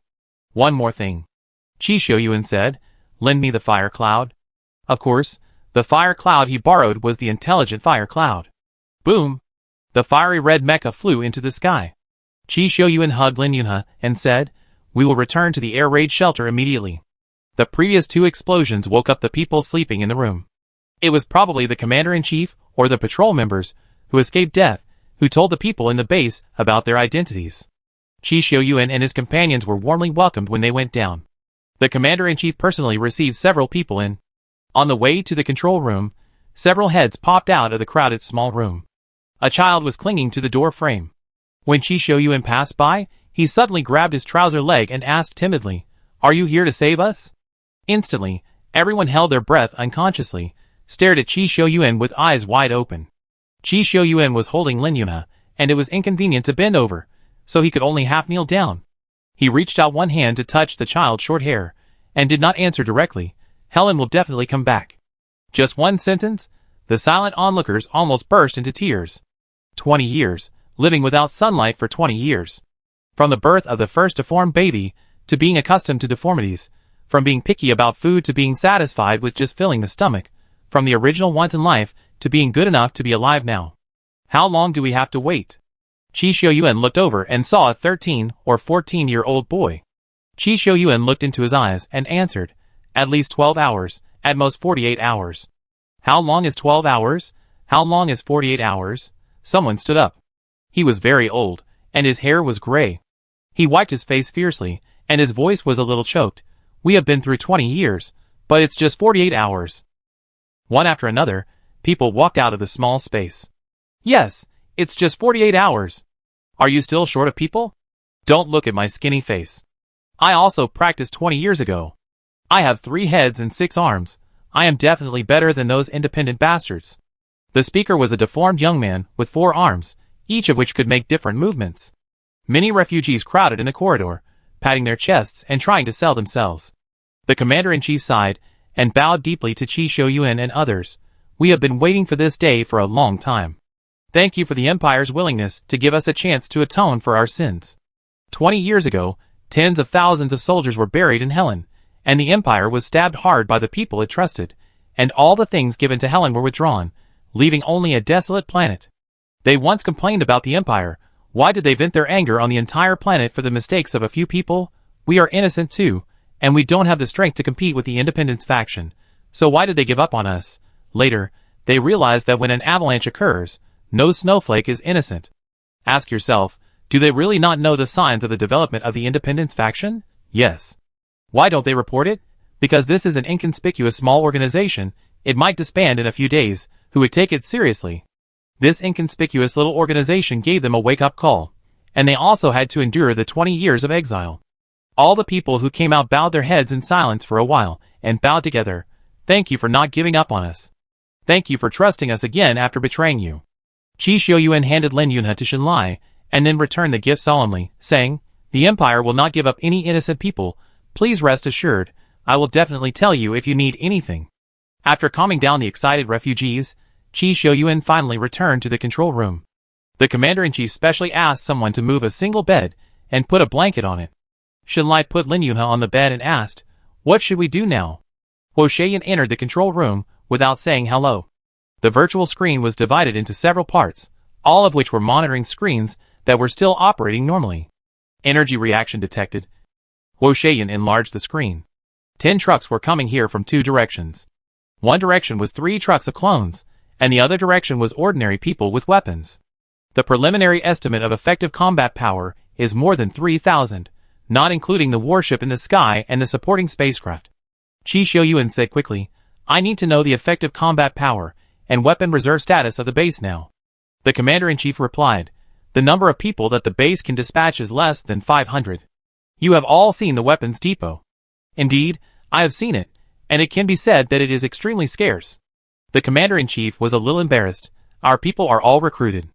We have been fighting guerrilla warfare in recent years. We don't need too many people. We can run away after firing a shot. The weapons are also robbed from the Independence faction. There is really no way. It's not as bad as killing 10 times. The gap between that person and others can be made up. After all, the opponent is not an elite. But the weapon can't make up for it. Qi Xiuyuan took a deep breath. Okay, listen to me, we will split into 3 groups. Brother Ming, pick 100 people to intercept the clone team. Remember, brain death of clones is the real death. Ming Sikin nodded. As long as you master the key points, dealing with clones is nothing. Qi Zhao and Xinlai pick 100 people to intercept the remaining team. Qi Zhao and Xinlai bumped fists. Don't worry. The rest of the people are on standby at the base. Hurry up to deploy defenses. If any enemy approaches, kill them without mercy. The commander-in-chief subconsciously stood at attention. Got it. Our first task is to delay time, and the second is to protect the base. As long as we hold on for 48 hours, the Empire's rescue will definitely arrive. Qi Xiuyuan nodded his ear, which had a micro-communicator attached to it. Keep in touch at any time. The last thing? Qi Xiuyuan looked at the commander-in-chief. Is there a car in the base? The commander-in-chief raised his index finger. Only one. How big is it? Just an ordinary small energy vehicle. The normal load of an ordinary small energy vehicle is 5 people. Qi Xiuyuan, Qi Xiuyuan rubbed his forehead. Fire cloud? Calculate the speed of both sides. How long will it take to reach Helen Building? Calculating, the other party's vehicle has an accelerator. According to the current speed, the clone team will need at most 6 hours, and the other side will need 8 hours. There are no pedestrians, roadblocks, traffic lights, or people stopping and issuing tickets on the road now. It can be said that it is unimpeded. According to the full speed of the energy vehicle and the accelerator, it is indeed possible to arrive within this time frame. Or even faster. As for why Qi Xiuyuan and his friends drove the sightseeing bus for 5 days before arriving, except for not speeding and mistaking the road, all the time was wasted on avoiding surveillance. The mistaking of the road was mainly due to the Huosheyan database. Its database contains the Hailuan map from 20 years ago. Some roads are indeed very different from the current ones. After mistaking once, Huosheyan updated the data, and the possibility of calculation error is very small. Now that I think about it, why hide? Just go for it, and catch the Independence faction off guard. I thought about it, but at that time I didn't know if the two sides were acting. Going straight to their door would not be a surprise, but a way to get killed. Let's do this. Qi Xiuyuan thought for a while. Brother Ming, take a few people with you in advance. Remember to pick someone who knows the way. Put 2 more in the trunk, as many as you can fit in the back seat, 2 in the passenger seat, and the rest stay at the base, okay? 12 people against 3 trucks of clones sounds like a fantasy. But Qi Xiuyuan has seen Ming Sichen's combat power. If it's just clones, 1 against 100 is no problem. Ming Sichen has no objection. Guaranteed to complete the task. Qi Xiuyuan looked at Qi Zhao. Qi Zhao immediately raised his hand. We have a bus. Qi Xiuyuan, do you know the way? Qi Zhao, We know the way if there is a fire cloud. Qi Xiuyuan made the final decision. Don't worry about the others. Pick one who knows the way. Put as many as you can on the bus. You are dealing with ordinary people with ideas. They have weapons and cooperation. Be careful in everything. Xinlai nodded. I promise to complete the mission. Don't be too nervous. It's the other party who is anxious now. We just need to ensure that it doesn't expand to Helen Building. Remember, your safety always comes first. Qi Xiuyuan enlarged a screen. In the sky, a red figure kept shuttling back and forth, leaving streaks of light. If necessary, I will let Wenzone coordinate. Yes. Ming Sichen and others walked out of the control room, and Qi Xiuyuan said to the commander-in-chief, there is still time. Pay attention to whether the other party will drop aircraft, and quickly deploy defenses around Helen Building. I go right away. Qi Zhao and Xinlai, who had just left the house, met an acquaintance, the patrol captain who led them back to the base. He was squatting in the corner, and stood up immediately after seeing Qi Zhao. Perhaps because he stood up too quickly, his body swayed twice, but Qi Zhao still supported him. The captain held Qi Zhao's arm with his backhand and asked, "Where are you going?" Qi Zhao mentioned a place name, which was the best place for an ambush that Huo Shaiyan had calculated. "Do you know where it is?" The captain said in a muffled voice, "Yes. Do you have a car?" "Yes." "Okay, I'd take you there." Qi Zhao quickly stopped him. "I picked the right people, you should stay at the base." "Captain, I know a small path that can shorten the journey by a quarter." Qi Zhao's face immediately changed. "Hero, we need people like you." In the sky, when Zong finally faced the warship, Bei sat steadily in the command room, and had time to speak. "Give up, maybe I will leave you with a whole body." When Zong responded with a particle cannon, the mechanical arm of Huo Shaiyan turned into a huge cannon barrel, and the red light was ready to go. The next second, the red particle beam blasted towards the bow of the ship. Boom! The particle cannon and the protective shield of the warship exploded together, and even the surrounding air fluctuated. When Zong took a step back, and the second particle cannon followed, the explosion just now caught Baiser off guard and hit the command platform. He raised his head angrily, and looked at the fiery red mecha in the virtual screen. He didn't expect that the person opposite him would be so shameless. In this case, there is no need to show mercy. Electromagnetic gun ready. Boom! As soon as the two powerful shells collided, a deafening sound was heard. The invisible air waves suddenly pushed the clouds to the surroundings, pushing the mecha and the warships 2 steps outward, and even the sky became a little brighter. In the confrontation between heavy firepower and flexibility, the warships could not do anything to Wenzong, and Wenzong could not do anything to the warships for the time being. But it didn't matter. Anyway, it was not Wenzong who was anxious, but the other party. Several small gun turrets rose from the warship's hull, and these shells, which did not require precharge, were fired at the mecha in front of them as if they were free. Wenzong was not in a hurry. While controlling the mecha to dodge these small shells, he asked, "Huo Shaiyan, can you calculate the loopholes in the opponent's protective shield?" Huo Shaiyan, "Yes." On the screen, the three-dimensional image of the warship was continuously analyzed by Huo Shaiyan. In just a few seconds, a continuously flashing dot appeared on the three-dimensional image. Great! Wenzong's men tapped lightly, and the gun holes transformed by the mechanical arms were aimed at the warship again. While the particle cannon was charging, the metal on the back of the mecha suddenly decomposed, and 4 metal blocks turned back in the air, revealing identical gun holes, and quickly flew to the place where the loopholes were according to the driver's instructions. Repairing the plank road in the open, but secretly crossing Chinsong. Boom! The 2 gunshots cleverly merged into one, and when Baiser didn't react, the alarm sounded throughout the warship. Warning, warning, defense destroyed 60%. Warning, warning, 60% of the defense is destroyed. Please repair it immediately. Please repair it immediately. Baze yelled, "What's going on?" "Report to the minister.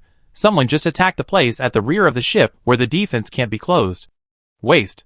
Baze gritted his teeth. "Fix it quickly." "But we don't have the materials."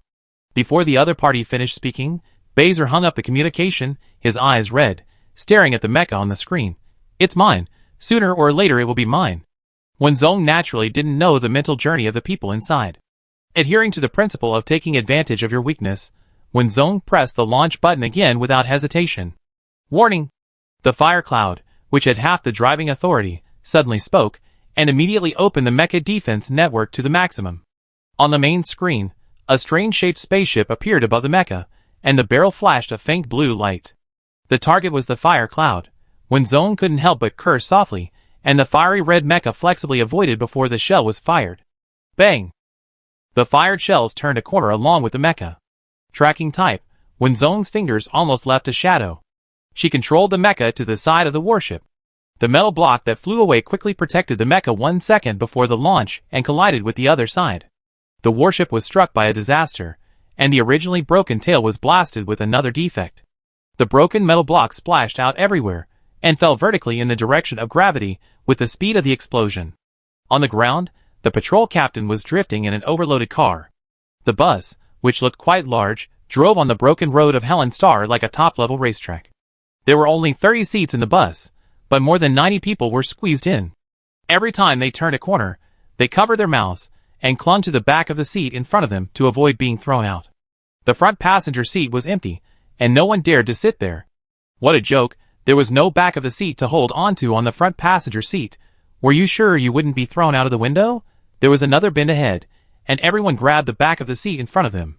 Shenlai and Qi Zhao in the first row grabbed their backs with their hands behind their backs, and their bodies were tightly pressed against the seats, not giving themselves any chance of being thrown out. Crash.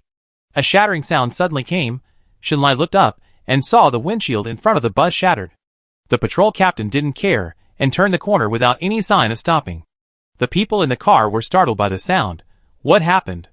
Why did the windshield suddenly shatter? Shenlai wanted to get up, but was held back by the seatbelt. He asked loudly, "How are you?" The patrol captain's voice was as steady as his driving. "Nothing, don't worry. Don't worry about it." Shenlai moved his nose and accurately caught the faint smell of blood inside the car. "Qi Zhao, you go drive. Captain, you come to the passenger seat to show the way." The patrol captain had no intention of giving way. "It's not worth it. It's just around the corner. Don't you want to be quick when setting an ambush?" Shenlai unbuckled Qi Zhao's seatbelt with a snap. "Leave it to you, Qi Zhao." Qi Zhao stood up. "No problem, oh go." The patrol captain suddenly accelerated. Qi Zhao was not aware of it for a moment, and fell down due to inertia, almost falling to the ground. After the last turn, the bus finally slowed down, opened the door, and stopped. The dizzy cooperative members rushed out and retched against the wall.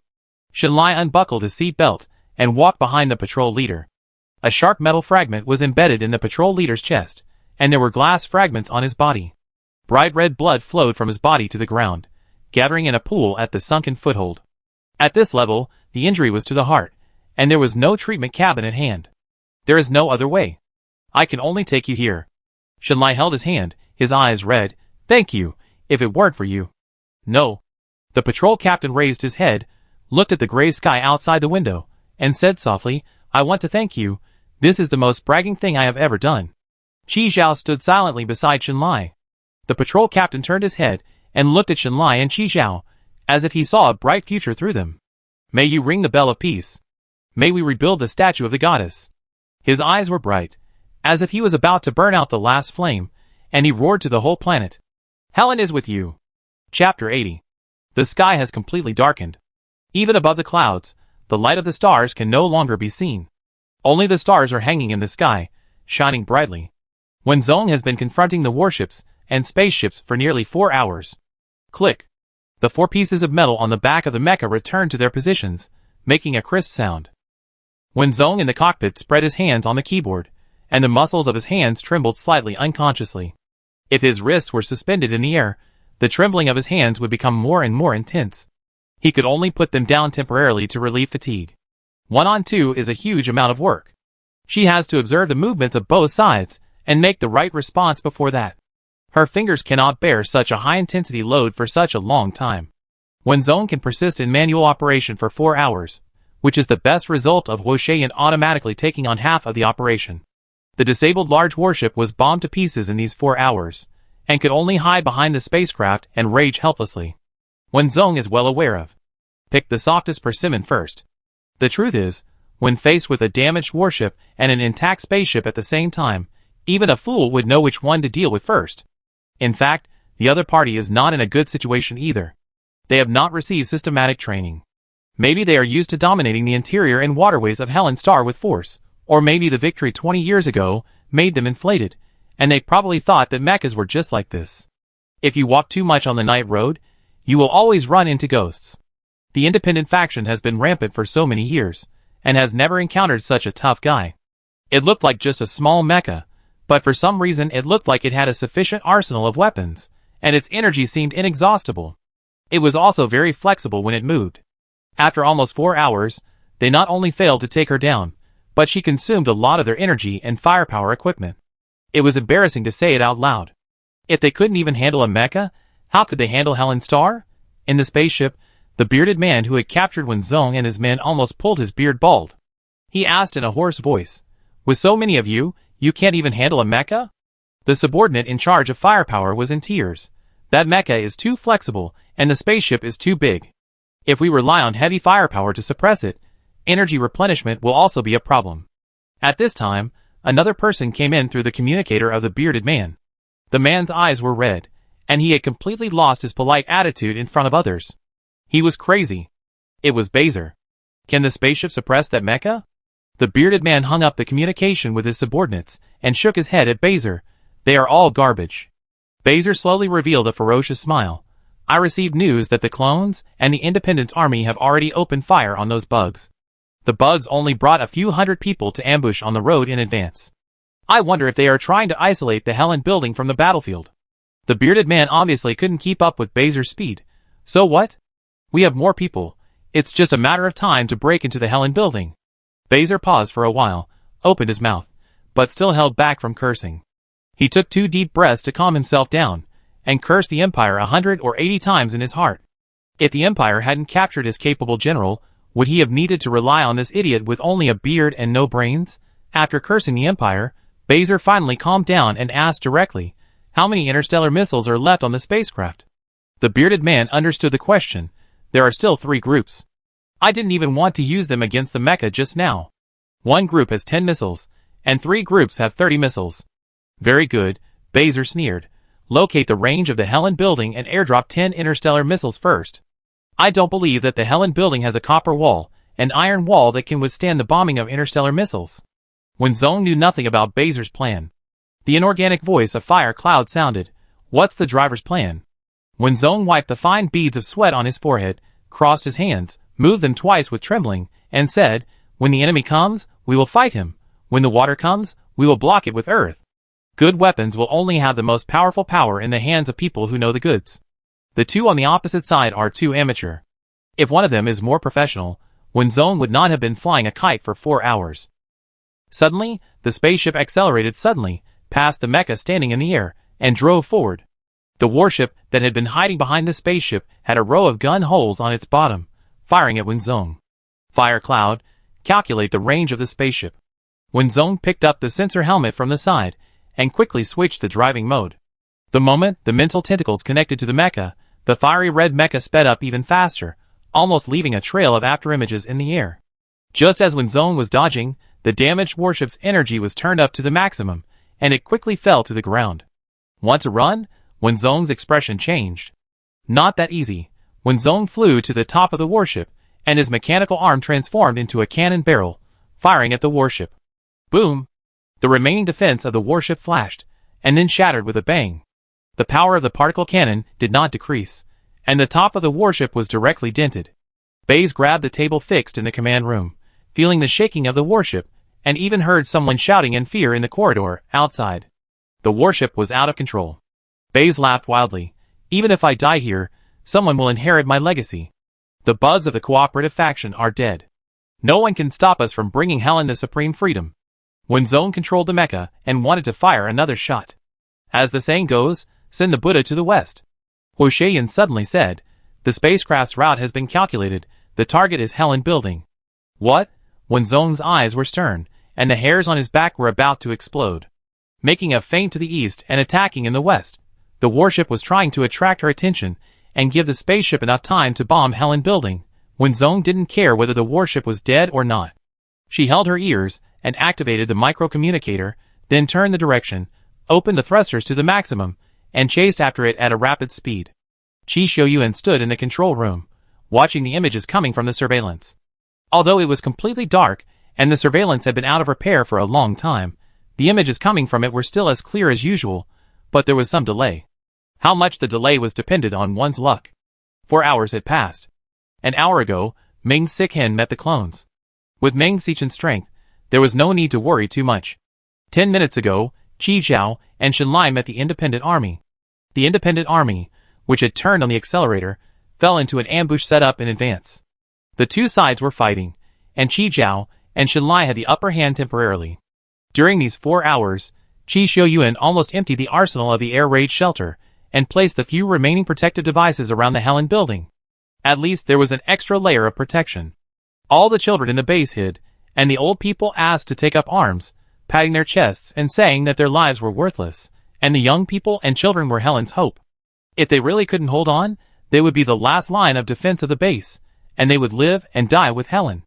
It was still the commander-in-chief who persuaded them to go back, and a few of his black hairs, which were not many to begin with, turned white again. The young people were waiting in full force. While waiting, they could not help looking forward to the future. Those over 30 years old spoke proudly, recalling the prosperous Helen 20 years ago, piling up adjectives like they were free, describing Helen as a paradise on earth. The young people without any experience were all amazed. Their eyes were brighter than each other, their fighting spirit was higher than each other, and they wanted to rush out to fight the independence faction to the death. It's okay to keep fighting, but it's not okay to rush out. The commander-in-chief was anxious, and a few hairs turned white again.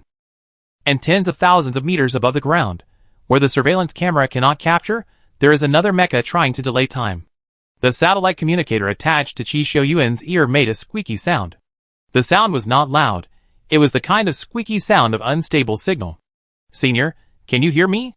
It was Wen Zong's voice. Qi Xiaoyuan's eyes lit up. "Yes." Wen Zong's voice was particularly urgent. "There is a spaceship heading towards the Helen building at full speed. I was fooled and wasted time. I can't keep up for the time being." "Received," Qi Xiaoyuan said in a deep voice. After hanging up the communication, Qi Xiaoyuan immediately activated all the protective devices around the Helen building. The invisible protective nets were linked one by one, forming a semicircular protective shield at the center of the ruins. Qi Xiaoyuan's voice resounded throughout the base. "Listen to my orders, squat immediately, cover your ears, the attack is coming soon." Everyone in the base didn't understand, but immediately executed the order. The next second, boom! A deafening sound came from above the base. The people in the base were hit on the head by a hammer out of thin air. All the sound stretched in the ears and turned into sharp chirps. Even if the ears were blocked, they would rush into the mind and jump.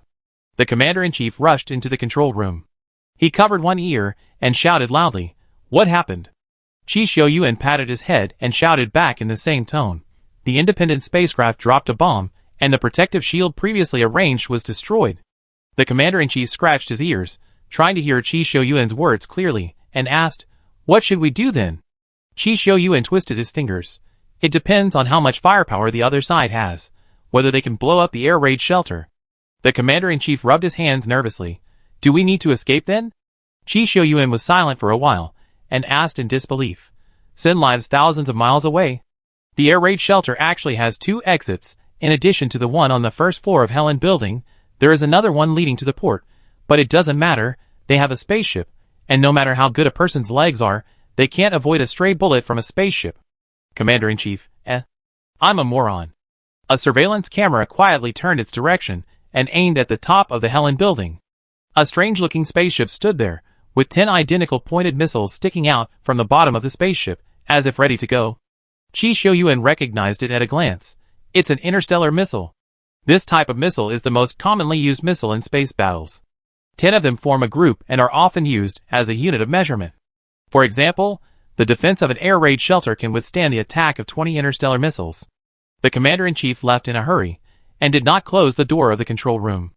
The people outside came over slowly, and quietly leaned over the door frame to look at the huge monster on the surveillance screen. Such a huge spaceship, can they really deal with it? The bearded man did not expect that the small Helen building actually had a protective shield. The previous round of attack only shattered a protective shield, which made him feel a little painful. There will be no next time. The picture of the bloody stink bugs turned around in the bearded man's mind, and he said happily, "Get ready. Attack!" 10 interstellar missiles were launched at the same time. The commander-in-chief could not help but close his eyes. But the expected explosion did not come. The commander-in-chief suddenly opened his eyes. A fiery red mecha appeared on the monitoring screen, holding up an invisible barrier. The missile collided with the protective shield, making the same sound as before.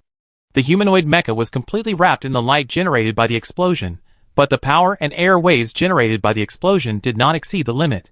When the light dissipated, the mecha was suspended above the ruins, stretched out its mechanical right arm, and gave the spaceship a middle finger. At that moment, everyone who saw it thought it was a god descending. The mecha stood on the ruins of the Helen building. Compared with the spaceship, it looked extremely small, but it seemed like Elpis from mythology. At the moment when darkness fell, it brought the dawn to everyone with an extremely powerful attitude. A true hero. Chapter 81. What is that? Outside the control room, someone widened his eyes, and couldn't help murmuring. There was a buzzing sound in his ears, and his eyes were full of the fiery red mecha on the screen, standing in the air with its arms outstretched, and then giving the spaceship a heroic middle finger. Is it a goddess? Some young people nearby raised their hands and rubbed their eyes, and their tilted bodies suddenly fell to the ground, knocking their chins, and their teeth bit their tongues unexpectedly, and a bloody taste suddenly appeared in their mouths. But he didn't care about the pain, and cried out, "Oh, did you see that? It's the legendary goddess. Don't yell if you don't have much experience." The older man punched the young man on the head, squinted his eyes, and looked at the steel killer on the monitor screen, and sighed, "This is a mecha. 20 years ago, the Empire's rebel army entered Helen, and it was these steel killers that shuttled through the clouds, being hunted by the Independents and the Federation. In order to protect the civilians of Helen, they didn't even dare to land. Even if the mecha was broken, they would straighten their spines and calmly welcome the baptism of artillery fire. They were soldiers of the Empire. They were the eternal guardian of the Empire." It was not until this moment that they felt a little bit of reality, and even couldn't help but burst into tears. It turned out that the Empire really didn't give up on them. Compared to the excitement of the Helen people, Qi Shouyuan frowned, raised his hand to press his ears, and said anxiously, "How are you?" Cough, cough, cough, cough. When Zong seemed to be choked by saliva, and coughed several times before stopping, "Senior, please lower your voice, it's shocking me to death." The cockpit of the mecha has a sound filter, which can accurately block 90% of the violent explosion sound, and will not miss any vibration and noise in the air. In short, it is quite intelligent. When Zong turned the thruster to the maximum, and finally arrived when the spacecraft launched the missile for the second time. Although the fire cloud was modified according to Zero after it was made, in reality, the production technology of the fire cloud was not as good as Zero. When in the Star Sea, Zero's protective shield only lost 20% and blocked the attack of 10 interstellar missiles, while the fire cloud lost 40%. In other words, the protective shield of the fire cloud can only withstand 2 sets of interstellar missile attacks, which is not much different from the air raid shelter of the Helen building in a sense. When Zone collapsed on the driving chair as if exhausted. When the first wave of explosions came, her heart almost jumped to her throat. Although she knew that the air raid shelter could withstand 2 sets of interstellar missile attacks, what if it collapsed due to years of disrepair? When she saw that the Helen building had a temporary protective shield, it must be said that when Zone praised Qi Shouyuan from head to toe in her heart as if it was free. Needless to say, the protective device must have been planted by Qi Shouyuan. Fortunately, we made it in time. When Zone was relieved. Then he was awakened by Qi Shouyuan's shout. Qi Shouyuan embarrassedly covered his forehead and whispered, sorry, I'm still ringing in my ears, how are you?" "No problem." Except for the cramp in his hand, when Zone answered while looking at the spaceship on the screen, "The armor protection is damaged by 40%, and the energy is 30% left, but the warship is almost useless, and only this spaceship is left." Qi Shouyuan was silent for a while, then sighed. "If Shenlai also drove a mecha, you two could have recaptured Helen without waiting for the Imperial reinforcements." When Zong accepted the compliments without any guilt, "Senior, you are too polite. If it weren't for your arrangement, I wouldn't have arrived in time. You are the indispensable one. Qi Shouyuan, Junior, you are too kind." The seniors and juniors were flattering each other, and the bearded man above was really angry and almost went crazy, especially after seeing the middle finger raised by the mecha. He even wanted to order the spacecraft to crash into it directly. Of course, the spaceship cannot crush the mecha, but will seize the opportunity to counterattack. The bearded man kicked the table in front of him hard. There was only 1 set of interstellar missiles left on the spaceship. If it was blocked by the mecha, not only would their actions today be fruitless, but they would also waste countless resources accumulated over the years. Damn it, where did the cooperative bugs get the foreign aid from? He cruised outside Helen Star every day, and a mecha slipped in under his nose. If when Zone could hear the big bearded man's inner voice, he would definitely clasp his hands together and say, "This is all thanks to you." At this moment, the big bearded man's communicator suddenly rang. Baze didn't turn on the video, and his voice sounded a little weak, accompanied by heavy panting. If you listen carefully, there is also a gurgling sound caused by the poor signal, as if he was drinking water, or blood coming out of his throat. No matter how slow the big bearded man is, he knows that Bazer's condition is not good. "Minister, how are you?" "You can't die." Bazer swallowed the food in his throat with a gulp sound, his teeth grinding. "Listen, I'm going to lure that mech away now. You must open the defense of Helen building at all costs.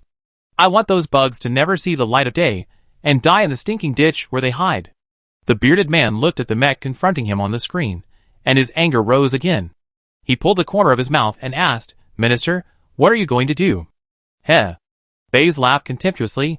"Do you remember that you need to undergo a full-body checkup before joining us?" "Of course I remember. Although the number of Helen's deformed children is increasing, in order to ensure quality, all newcomers will undergo a full-body checkup before joining the Independence Army, and only those who pass the checkup are allowed to join. That's not a checkup at all. There was a rubbing sound from the communicator, and a few moans could be heard faintly. Baze snorted. They all completed the checkup while unconscious, and didn't know that I had implanted microbombs in them. That kind of microbomb is only the size of a grain of rice. After being implanted in the human body, it will automatically stop, and will not cause any discomfort to the human body unless someone uses a remote control to detonate it. After the detonation, the implanted body will expand rapidly. The power is not great, but within a range of 5 meters in diameter, it is enough to take away 1 or 2 people. After Bazer finished speaking, cold sweat suddenly dripped from the bearded man's forehead. When did the physical examination start? Did the minister plan to use people as his weapons and vanguards long ago, even if it meant dying together? What about me? The bearded man was not the first to follow Bazer. The scarred man who was captured before was. He couldn't help but get goosebumps all over his body. He couldn't help but pinch his whole body, trying to find out what was wrong with his body. What if Bazer took advantage of his rest time, or deliberately knocked him out, and implanted it in him? Did you hear that? The bearded man immediately came to his senses.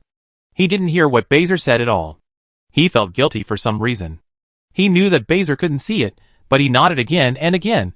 I know, Minister. I promised to complete it. Very good. Bazer spat out a mouthful of blood foam, and seemed to take something out of his arms, making a squeaking sound. I start in 1 minute.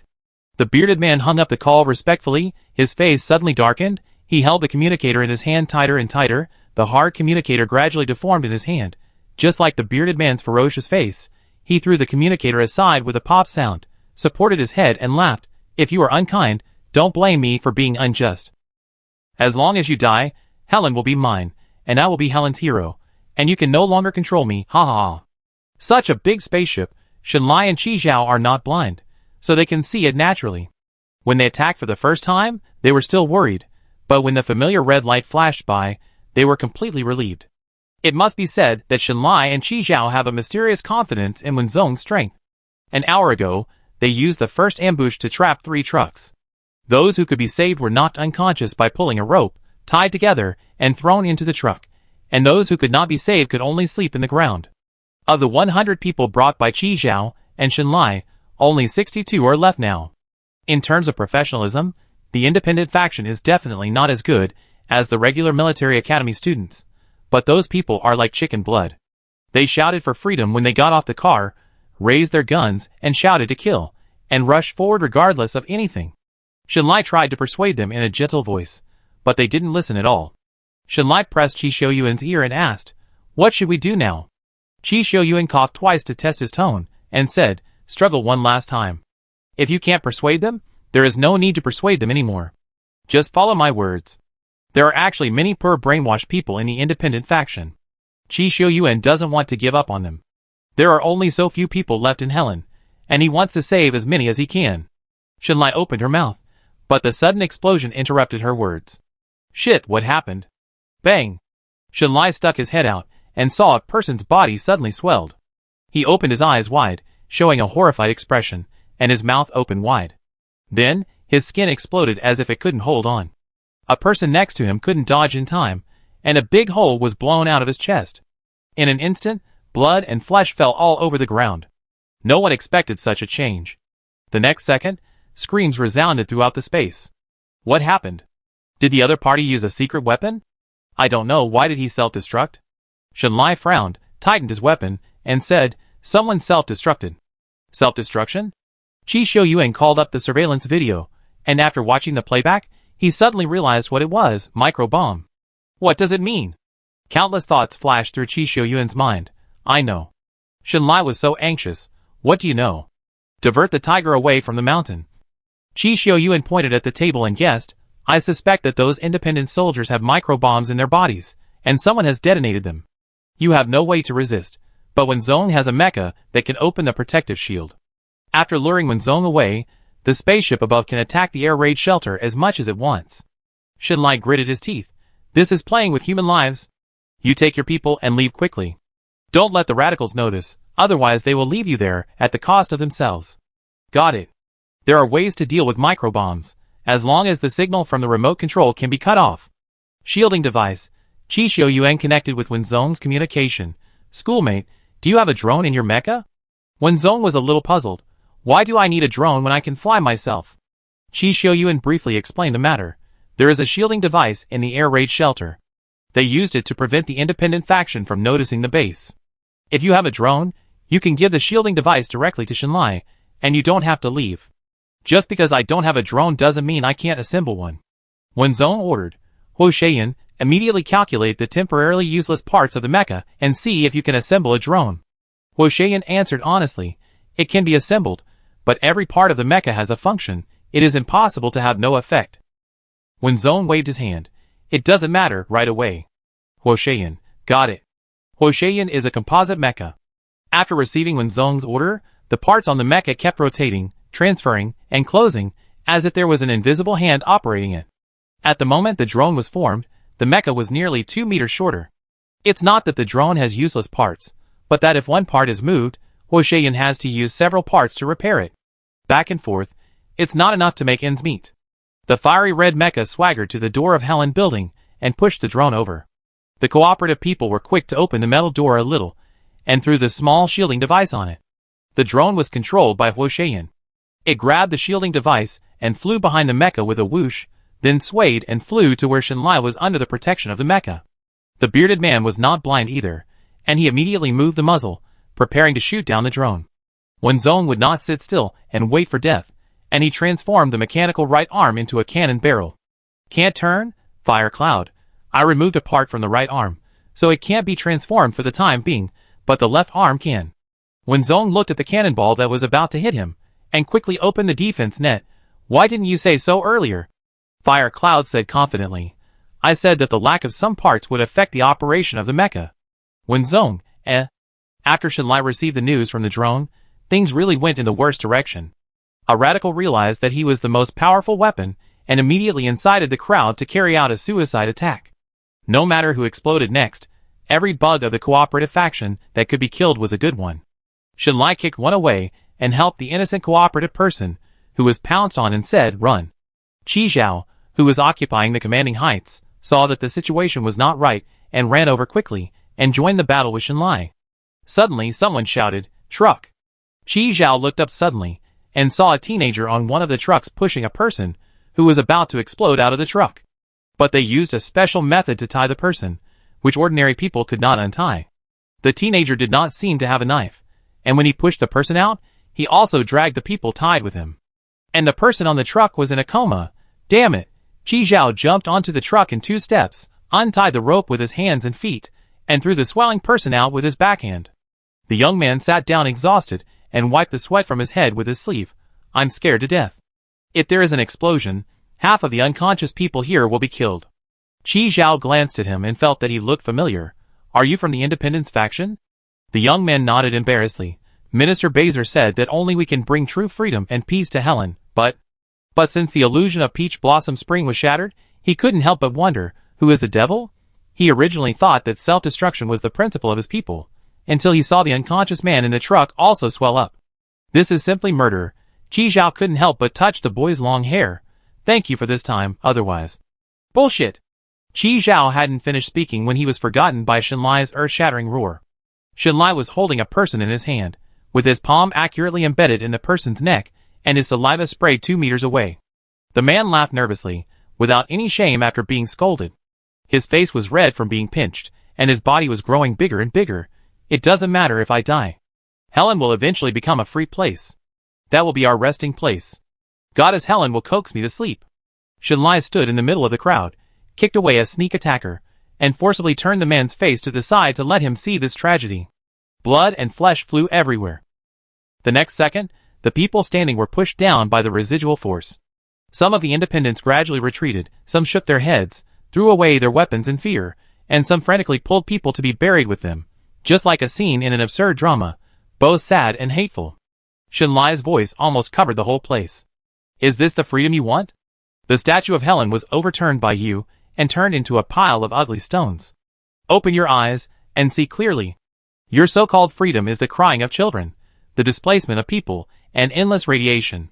You still want to let Helen coax you to sleep. I'm afraid she will break your dog head. Shenlai wanted to pry open their skulls to see if there was paste inside. Freedom? Your life and death are in the hands of others. How dare you talk about freedom? Qi Zhao threw the swollen man on the truck onto the empty ruins next to him again. He bent his knees and jumped hard. He came to another truck, untied the rope and threw the man out.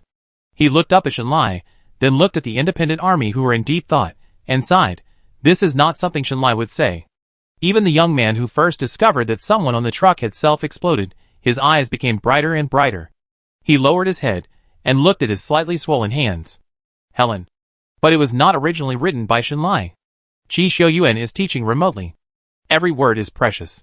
What is freedom? Everyone has a different understanding. It can be a crazy day in the amusement park, shopping to buy the clothes you like, and being able to choose the way you want to go. But it is definitely not to do violence under the guise of freedom. That is not freedom, it is bullying. Shenlai tried to calm his anger, but the man in his hand was gradually swelling. Get out of the way! Shenlai roared and threw the man in his hand to an open space. No, I don't want to die. The man continued to swell, his eyeballs bulged, and there were bloodshot eyes inside. I know I'm wrong. I don't want to die. Save me, save me. He rolled into the crowd, suddenly hugged a person who had a leg injury and couldn't dodge, and said tremblingly, I don't want to die. I don't want to die. The person being hugged also screamed in fear. Get out of the way. Get out of the way. Shenlai rushed forward. Someone was faster than her. The boy on the truck jumped down from the roof and landed next to the two people. He hugged the waist of the person who was expanding. He tore the injured person out with force, then limped and dragged the human bomb to a deserted place, and turned back and shouted, Run! Shenlai grabbed the injured person and quickly retreated. Qi Zhao turned his head to follow the voice, and found that it was the kid on the truck, but his body was twice as big as before. Qi Zhao's pupil shrank, and he immediately understood something. Kid! Boom! The explosion buried Qi Zhao's voice. The first person to swell exploded, creating a wave of air that blew away the boy's slightly long hair. Qi Zhao squinted and saw that the boy's ears were a bit strange, as if they were cut in half, with a pointed top like an elf in a movie, and a thick and large earlobe below, like the legendary Buddha. From a distance, connecting the two completely different ears together looked like a butterfly flapping its wings in a sea of blood. In the last second of his life, the boy quietly raised a thumb in the direction of Qi Zhao, as if to say, Please help me tell the future Helen that I love her no matter whether she is prosperous or devastated. Very, very love. Chapter 82. Don't mention it. The few words Qi Xiuyuan taught Shenlai were quite useful. More and more independent soldiers put down their weapons and raised their hands. They looked at the scene in front of them in confusion, looked around, and finally couldn't help but burst into tears. I don't want to die. I don't want to die. I don't want to die. It was too cruel. Watching a friend who had been with him for many years swell up in front of his eyes, turning into a pile of mincemeat, with his bones blown to pieces, and he couldn't even be buried. They joined the Independence Army to build a better Helen, but the beautiful future they imagined was shattered in such a brutal way in less than half a day. They were all liars. Those who made this decision simply regarded them as a knife. Who would care about the life and death of a knife? The exasperated radicals stamped their feet and shouted, All sacrifices are worthwhile. We fought for Helen, and victory is just around the corner. How dare you give up because of a few words? The person next to him retorted, I don't want to die, is that wrong? The radical raised his hands, his eyes burning. But your death will bring Helen a great life, aren't you happy? The person next to him laughed. He looked at his hands that were swelling, suddenly grabbed the radical's neck, burst out with unprecedented strength, dragged the radical to the ruins and pressed him down, his voice soft. Your death will bring Helen a great life, are you happy? The activist's eyes kept widening. He could clearly feel the skin of the person on his body expanding. The gentle voice entered his ears, which was like a poisonous snake spitting out its tongue. He pushed the person on his body hard. Go away, get out of here, don't drag me into death. The man was not in a hurry. He stretched out his hand that was swollen to a transparent size, and gently patted the activist's head. Look, you are not doing this for Helen at all. The activist was so scared that he burst into tears, and couldn't help begging for mercy. I was wrong, let me go, I don't want to die, Before she finished speaking, the people above exploded, and the radicals were turned into a pool of blood. The sudden explosion made everyone's heart clenched, and they all bowed their heads towards the ruins. It was a moment of silence for the companions, who chose to die together with them, instead of dragging them down. Shenlai felt her eyes were a little hot. She cleared her throat and said loudly, "We will not die." The people around her looked up at her, carefully hiding the expectation in their eyes. Shenlai clenched his fists and said firmly, "Our people are sending the shielding device here. As long as the signal is blocked, we will be fine." "Really?" someone said weakly. "Of course." Qi Zhao stood on the top of the truck and raised his right hand. "Trust us, Helen will come back." The drone had been flying for nearly an hour, and when Zong and the bearded man were still confronting each other, the fire cloud sent a message that the shielding device had been delivered to Shenlai and Qi Zhao and was returning. When Zong breathed a sigh of relief and focused on fighting the spaceship, the bearded man was a little cautious. Although the mecha in front of him seemed to be shorter for no reason, he didn't know how much energy the opponent's mecha had left and what other means it had. He had seen the protective shield of this mecha, which could withstand the attack of 10 interstellar missiles on its own. As long as the mecha didn't move away, he would have no chance to attack the Helen building. It was clearly past the agreed time, but the mecha was not attracted by the explosion over there. The bearded man couldn't help wondering if Baser had been sitting in his seat for too long, and his brain had degenerated. He didn't care how many people died. This mecha didn't do anything else except launching a drone. "I just don't know what the drone took away." The bearded man narrowed his eyes and shouted to Wenzong, "Your Excellency has first-class skills. Why don't you give up the dark and join the light? It's a waste not to dig into the corner, just in case someone is willing." Wenzong raised her head and drank a bottle of nutrient solution. She almost choked when she heard this. She swallowed the nutrient solution and asked Huo Sheyan, "Is he sick?" Huo Sheyan was very straightforward, maybe blind. Wenzong picked up the loudspeaker next to the operating table and lazily said, "Sir, of course, I have first-class skills, but how can you be called wise?" The bearded man was surprised that the mecha operator with such sharp operation was actually a girl, and he felt that the voice was a little familiar, but he couldn't remember where he had heard it. He shook his head and stopped thinking about it, and replied, "Only we can bring hope to Helen. After the success, you will be Helen's hero and have everything you want." When Zong turned off the loudspeaker and burst out laughing, as expected, they are in the same group. This guy and Minister Baser are both good at empty-mouthed loans. The former is even better at boasting. He is so poor that he just paints a big pie for others. The latter at least has a fake paradise and a real simulator to support the facade. The bearded man obviously did not consult Baser, and did not know that the driver was the imperial nobleman captured a few days ago. He always thought that he was smuggled in. He racked his brains, and could not figure out how this person slipped into Helen Star under his nose. When Zong laughed enough, turned on the loudspeaker, and said, "You have nothing in Helen, so I'm going to pick up a bunch of garbage and take it back?" "You can't say that." The bearded man thought it was possible. The mecha operator must have been fooled by the group of bugs from the Cooperation faction. The group of bugs had been against them for 20 years, and could only hide in the stinky ditch. How could they be qualified to have such a powerful mecha operator? The bearded man rubbed his hands. "We already have a clear source of funds. In the near future, Helen will rebuild the most prosperous planet in the entire galaxy. At that time, countless benefits will be generated. As a hero, you will certainly not be treated unfairly." When Zong scratched his head and quietly asked Huo Sheyan, "The source of the funds he mentioned is not us, right?" Huo Sheyan gave her a positive answer. "Are there others besides you?" "Of course not." When Zong actually wanted to tell the truth to Big Beard, but Qi Shouyuan in the micro-communicator kept reminding him, "Hold on, delay time." Big Beard, and when Zong did not use a communication connection, but used a loudspeaker, so people within a radius of 2 miles could hear clearly, and Qi Shouyuan was no exception. When Zong, "Is this okay?" Qi Shouyuan said calmly, "Just chatting with me. Come to me if you run out of words." When Zong, "Okay." So Miss Wen picked up the megaphone and taunted, "How can you not treat me unfairly? What if you turn against me? Wouldn't I lose both my wife and my army?" The bearded man was not well educated. He was a poor scoundrel before Helen was destroyed, and he is still one now. He didn't understand the latter part of the proverb, but it didn't matter. At least he understood the first part. He was confident. "I will give you the most prosperous port in Helen." Is this sincerity enough? Wow, more generous than Baser. When Zong stroked his chin, thinking of Baser's stinginess in only giving a piece of land. Look at him, he directly allocated a port. Miss Wen held a megaphone and didn't think she was trying to sow discord. "This condition is good, but can you make the decision?" The bearded man clenched his fist and hammered it hard on the table. This really touched the heart of the bearded man. Baser, this old waste, is only cruel to his own people. He hasn't made Helen decent for 20 years. Or he robs supplies in the Starry Sea every day. How can he have such a good life? And now, he dared to put a micro-bomb in his body. He is so heartless and treacherous, he has an evil mind and a beast in human form. After so many years of hard work and escaping death, he still doubted him. He was so angry that he even said 3 idioms, like a wife betrayed by her husband. But it doesn't matter, this situation is about to end. He grinned twice and said happily, "Of course, I will be the guide who leads Helen to freedom."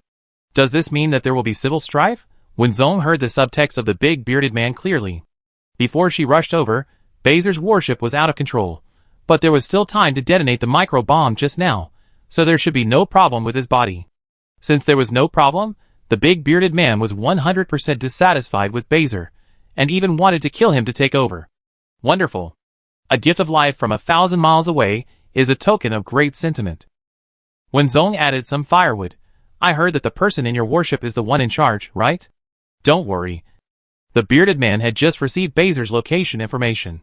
Fortunately, he was careful and planted a person on the warship, who was used at the critical moment. For the sake of our happy cooperation, I will immediately remove the obstacles. The stationary spacecraft suddenly flew upwards. After reaching a sufficient height, a huge cannon rose from the top. The cannon was constantly adjusted up and down, left and right. After half a minute, it was aimed at a certain direction and fired without hesitation. Boom!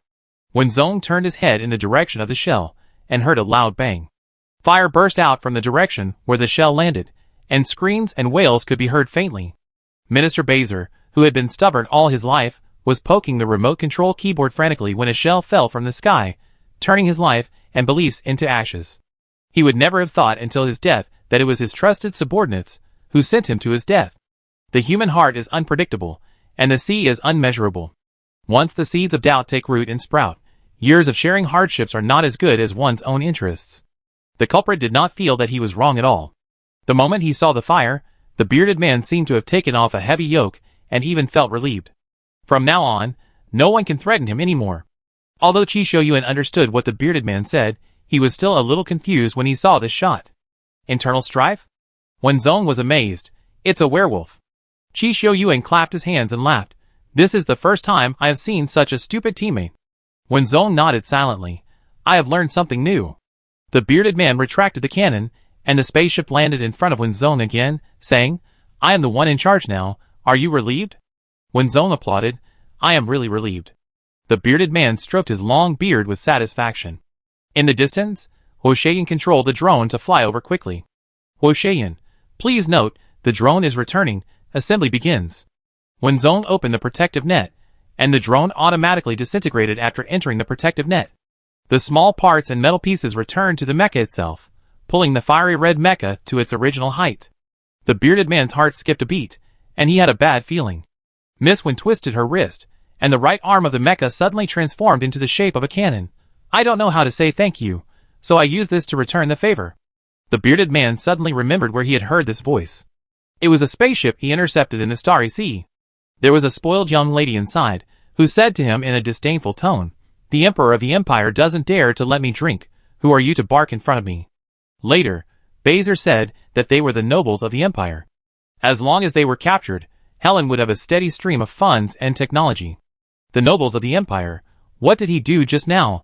The bearded man's eyes were bloodshot, and he pulled off a handful of beard. He had no time to care.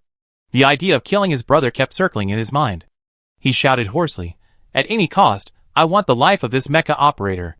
But when Zong's life was not so easy to take, in the dark night sky, the fiery red mecha took enough hatred and led the monster away from the Helen building. The sky gradually turned white.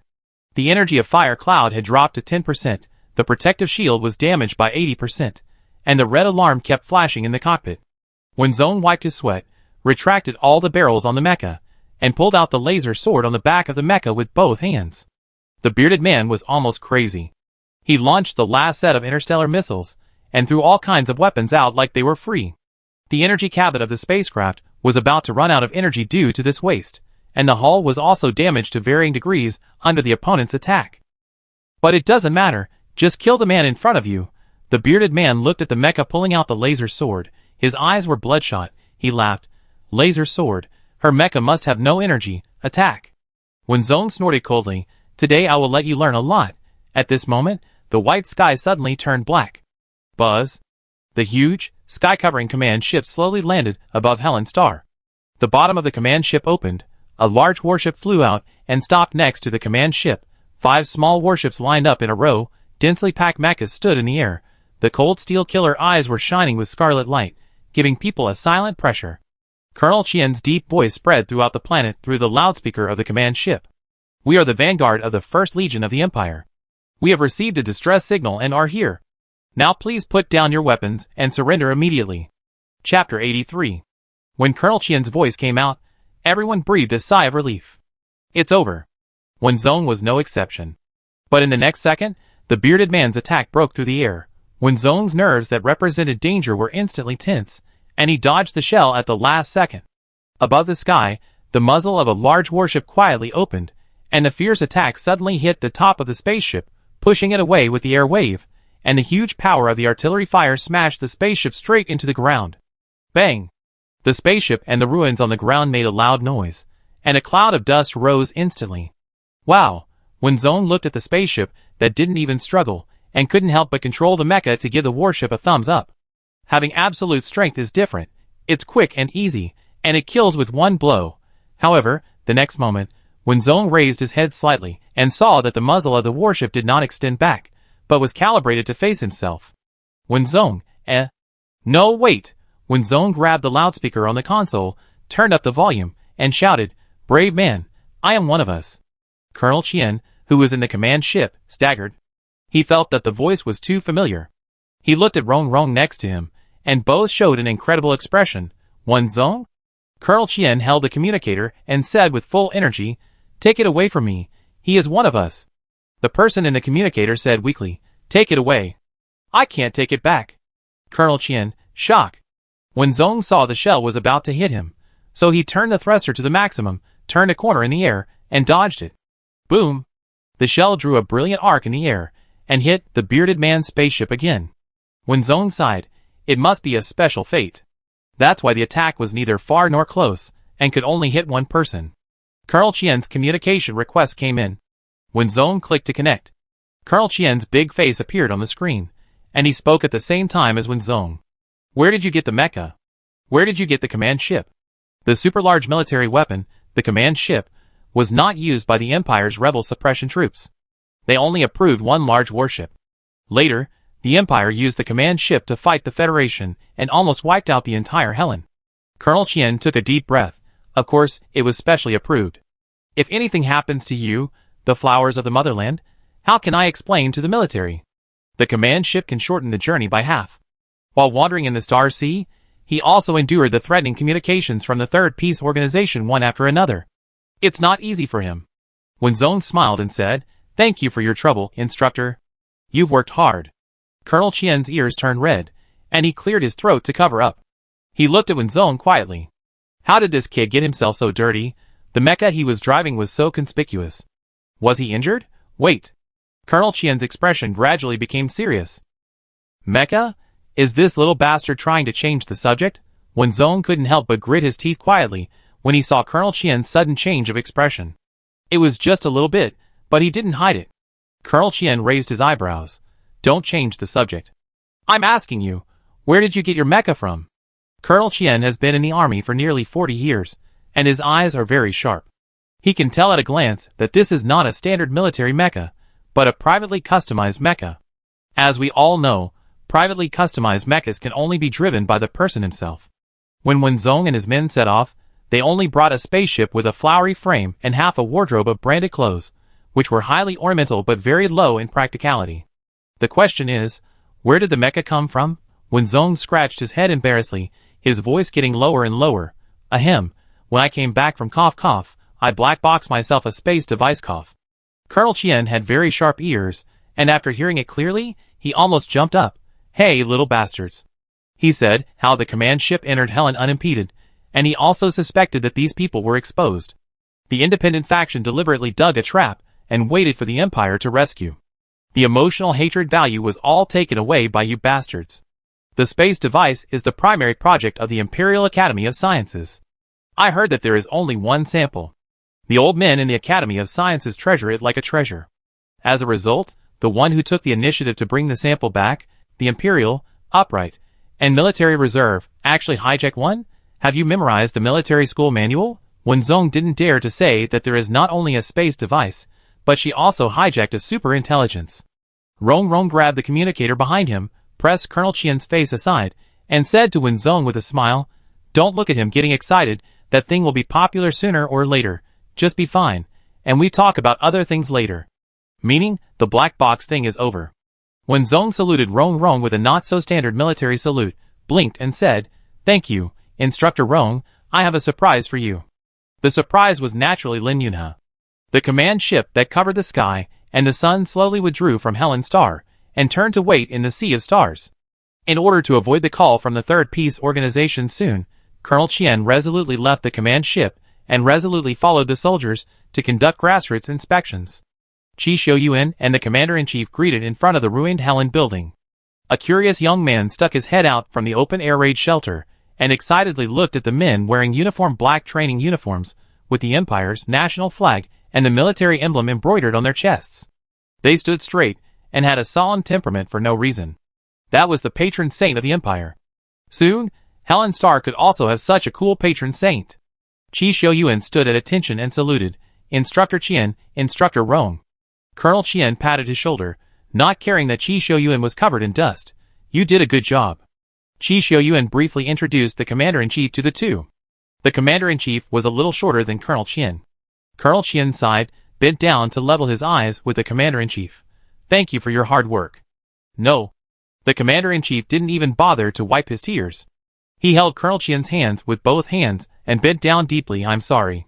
The young people hiding in the air raid shelter also ran out, stood behind the commander-in-chief, bent down, and almost touched their heads to the ground, and shouted in unison, "I'm sorry." Wenzong, who had found a hidden place to put away the mecha, looked at the scene and deliberately broke the silence. "No need to be polite, please stand up." Colonel Qian was immediately distracted. "Come here." Rong stood in front of Wenzong. "You only know how to bully your own people. Wenzong wants to show me a surprise, right?" The atmosphere instantly relaxed. Qi Xiuyuan made a gesture of invitation. "Why don't we let the commander-in-chief lead the way?" The commander-in-chief wiped his face and smiled. "Of course." The young people quickly returned to the air raid shelter to inform everyone. Qi Xiuyuan was reporting the situation of the past few days to Colonel Qian in front.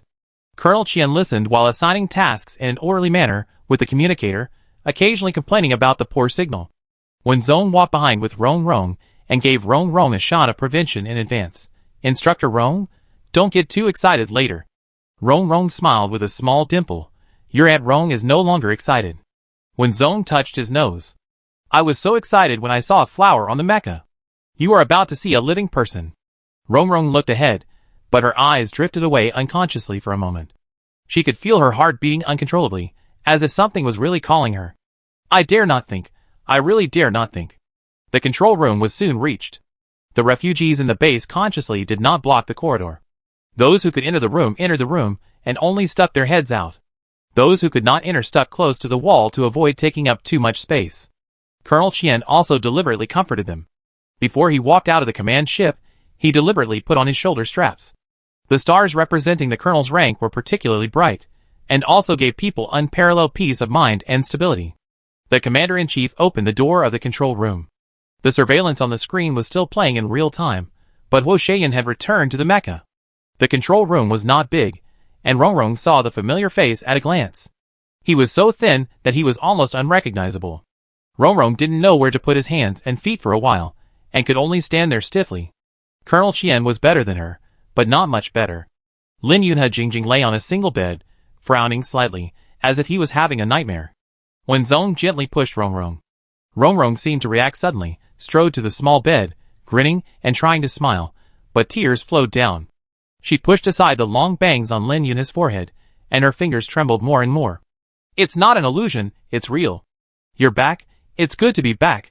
I've been looking forward to this day for 20 years. She imagined countless times that Lin Yunhe suddenly appeared in front of her and reached out to her. But when she really saw it, Rong felt that nothing mattered anymore. If you lose weight, you can make it back.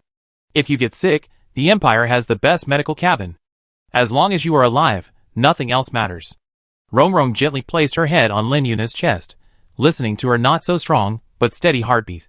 Her tears soaked the cloth on Lin Yunha's chest, but she bit her lips to prevent herself from making a choking sound. Wenzong walked to Rong Rong and whispered, "Mom, she seems to have forgotten everything." "What does it matter?" Rong Rong turned her back to Wenzong and wiped away her tears. "It doesn't matter, as long as you are alive." Wenzong sniffed quietly. "Yes, but we have to treat Mom first. The command ship is equipped with a medical cabin. I have someone send her there." Colonel Qian's eyes were red. He looked down at Lin Yunha and complained softly, "Helen is too stingy. She hasn't changed his clothes for 20 years. Wenzong, Rong Rong, The commander-in-chief, who accidentally heard the mumbling, Qi Xiuyuan held his forehead. "Instructor Qian, the cleaning device can be used with people and clothes." Colonel Qian reacted and glanced at Qi Xiuyuan. "You are the only one who talks too much." Qi Xiuyuan decided to shut up. Rong Rong picked up Lin Yunha. She was so uncomfortable with the light weight in her arms that tears were about to fall again. She raised her head to hold back her tears and said to the communicator, "Send a flying vehicle to the Helen building. I'm going to the command ship." The other end received the order and dispatched a military flying vehicle. Rong Rong carried Lin Yunha and left first. The rest of the people had to deal with the aftermath together. Qi Xiuyuan enlarged the monitoring screen. Qi Zhao and Shenlai were holding shielding devices. They didn't know that Ba Zhe had been killed by their teammates. All the Helen people were crowded together. There was no distinction between independent and cooperative factions. They talked to each other. If someone wanted to take action, Shenlai would just glance over and the person who wanted to take action would be scared faster than anyone else. Colonel Qian had already sent someone to check the situation and asked a patrolman from the base to lead the way. He had also heard about the micro-bombs from Qi Xiuyuan and nodded and said, "Well, this kind of micro-bomb has no threat once it exceeds the distance." The military has also found a few from the captured people. "Where is Meng Sik-hin?" Qi Xiuyuan turned on the surveillance camera belonging to Meng Sik-hin.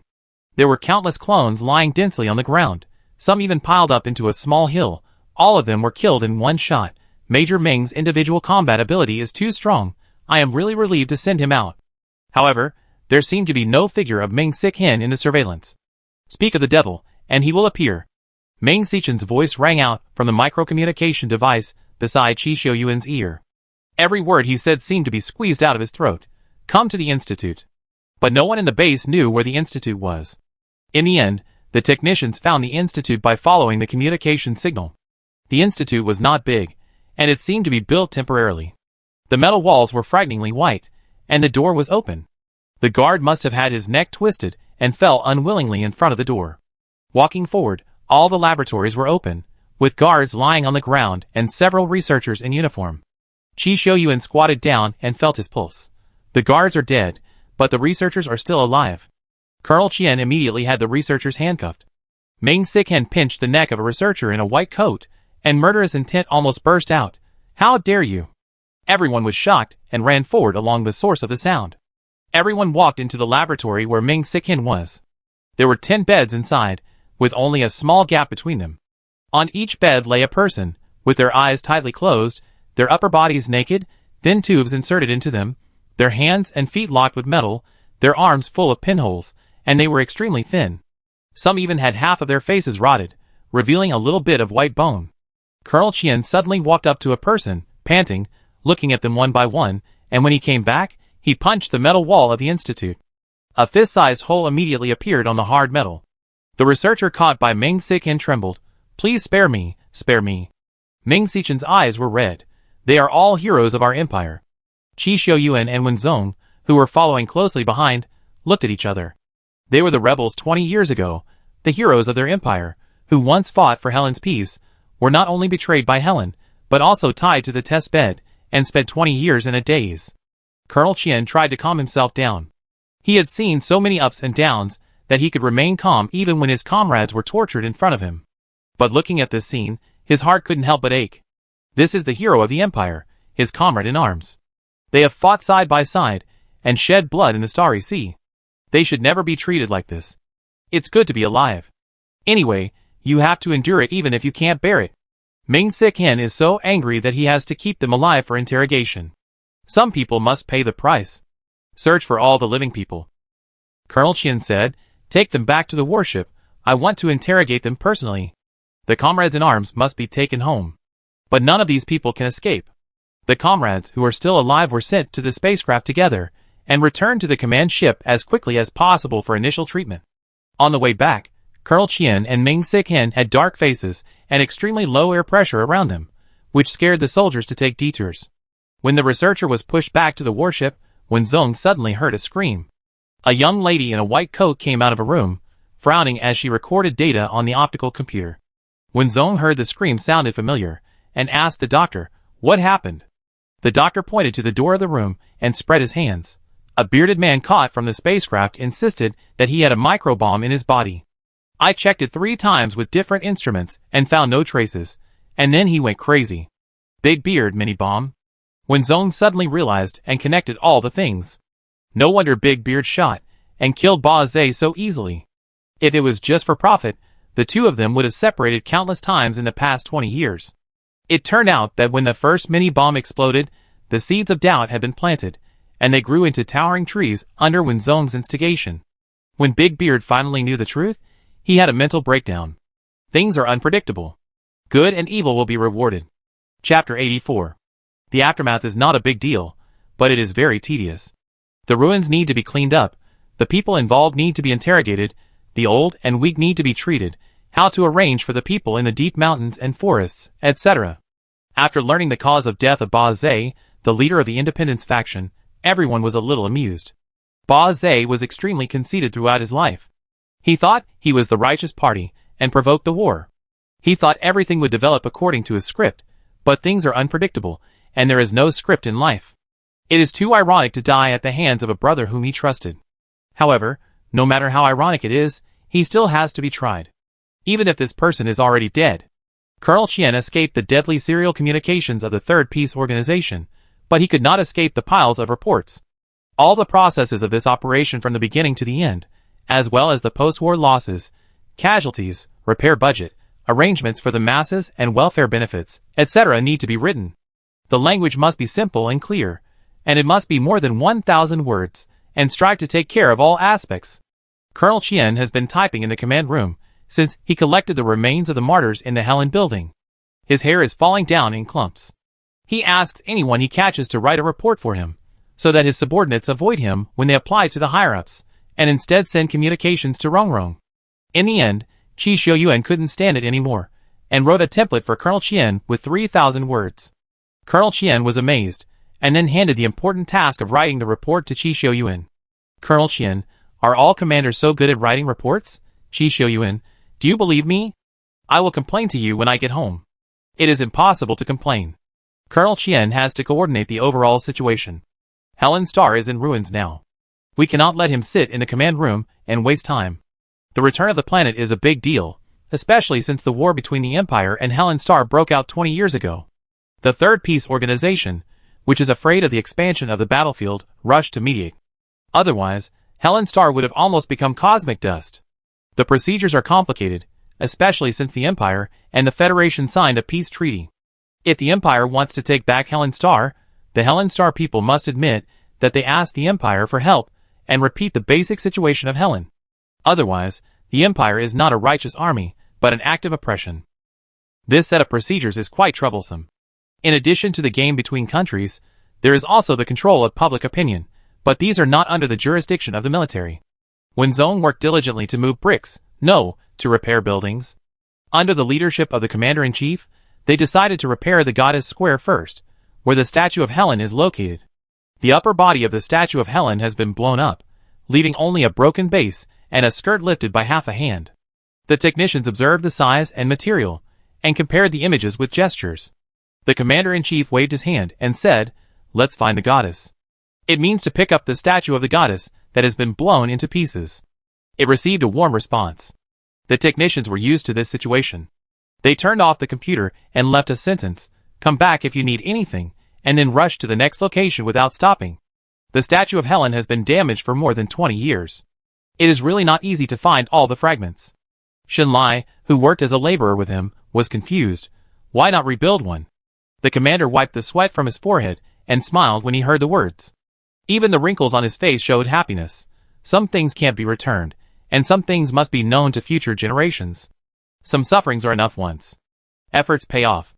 Although the process was bumpy, the commander still restored the statue. Some small places could not be found, so technicians were invited to fill the small holes. The newly built Helen statue is still tall and eye-catching, with seaweed-like long hair pouring down. From the back, you can still see the traces of splicing of fragments. There is a crack on the goddess's compassionate face from the corner of the eye, just like an old man who has gone through countless hardships and frosts, and sheds the first tear after seeing the familiar scenery of his hometown. The commander-in-chief seemed to have sensed something, and the moment he raised his head, tears fell unconsciously. Helen, I haven't seen you for more than 20 years. It was 2 months later that the return ceremony was approved.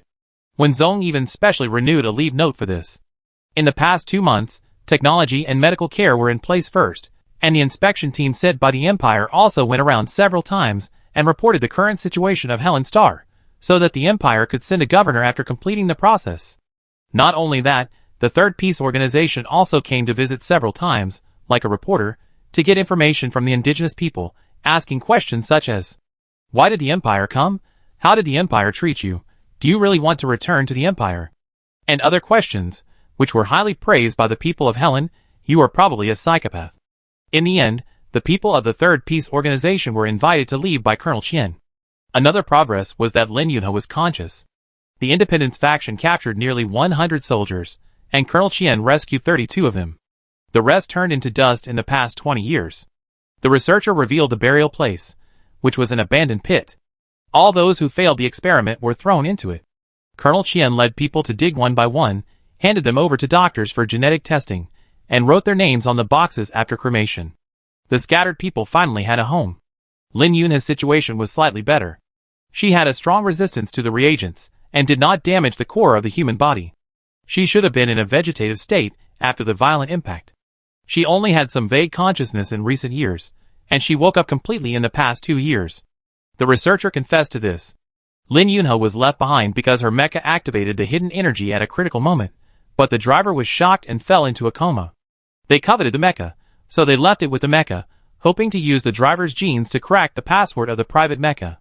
However, after the Federation withdrew, they did not have enough technical means, and could only watch the mecha cry. Later, they cooperated with the Eden pirates, and found that Lin Yunhe had an abnormally good physique. Even in a vegetative state, she was sensitive to drugs, so they used Lin Yunhe as a sample for experiments. During the past 20 years, Lin Yunhe gradually regained consciousness until 2 years ago, when she completely woke up. After waking up, Lin Yunhe had no memory. They tried so hard to brainwash her, wanting this mecha-powered granny to become their sword, but for some reason, Lin Yunhe looked very obedient, but her brain seemed to have a subconscious mind. She could only be used as a mascot and experimental sample. Even if she could be used, she could only be given a manic drug to make her go crazy outside. When Zong heard the confession outside the door, the soldier tried to stop him in a proper manner, then immediately made way. When Zong opened the door and beat the researcher until he was almost dead. On the way to carry the researcher to treatment, the soldier ran into Rong Rong. Rong Rong looked down at the researcher who was beaten half to death, and said coldly, "Use the best treatment device, I'm afraid he can't survive my punch." Soldier, Okay. After 2 months of treatment, Lin Yunhe's physical injuries have almost healed, but her consciousness is still a little fuzzy. She can remember some things intermittently, and her speech has gone from jumping out word by word to being able to speak a complete and logical paragraph, which is a great improvement. If it was Wenzong who went to see her, he would have said more. Although she still couldn't accurately describe who Wen Yi and Wenzong were, she had a clear relationship map in her mind, and she couldn't help but feel happy when she saw Wenzong. The doctor told Wenzong that the capital planet had the best medical equipment and would definitely get better and better. But the others didn't have such good luck. The 32 people who were rescued have not woken up yet, and can only rely on the treatment cabin to maintain their lives. But there is hope as long as they are alive. The Helen Star return ceremony was scheduled for May 1st, and the location was at the Goddess Square. A cordon was set up, and 100 people were selected from Helen Star to watch the ceremony.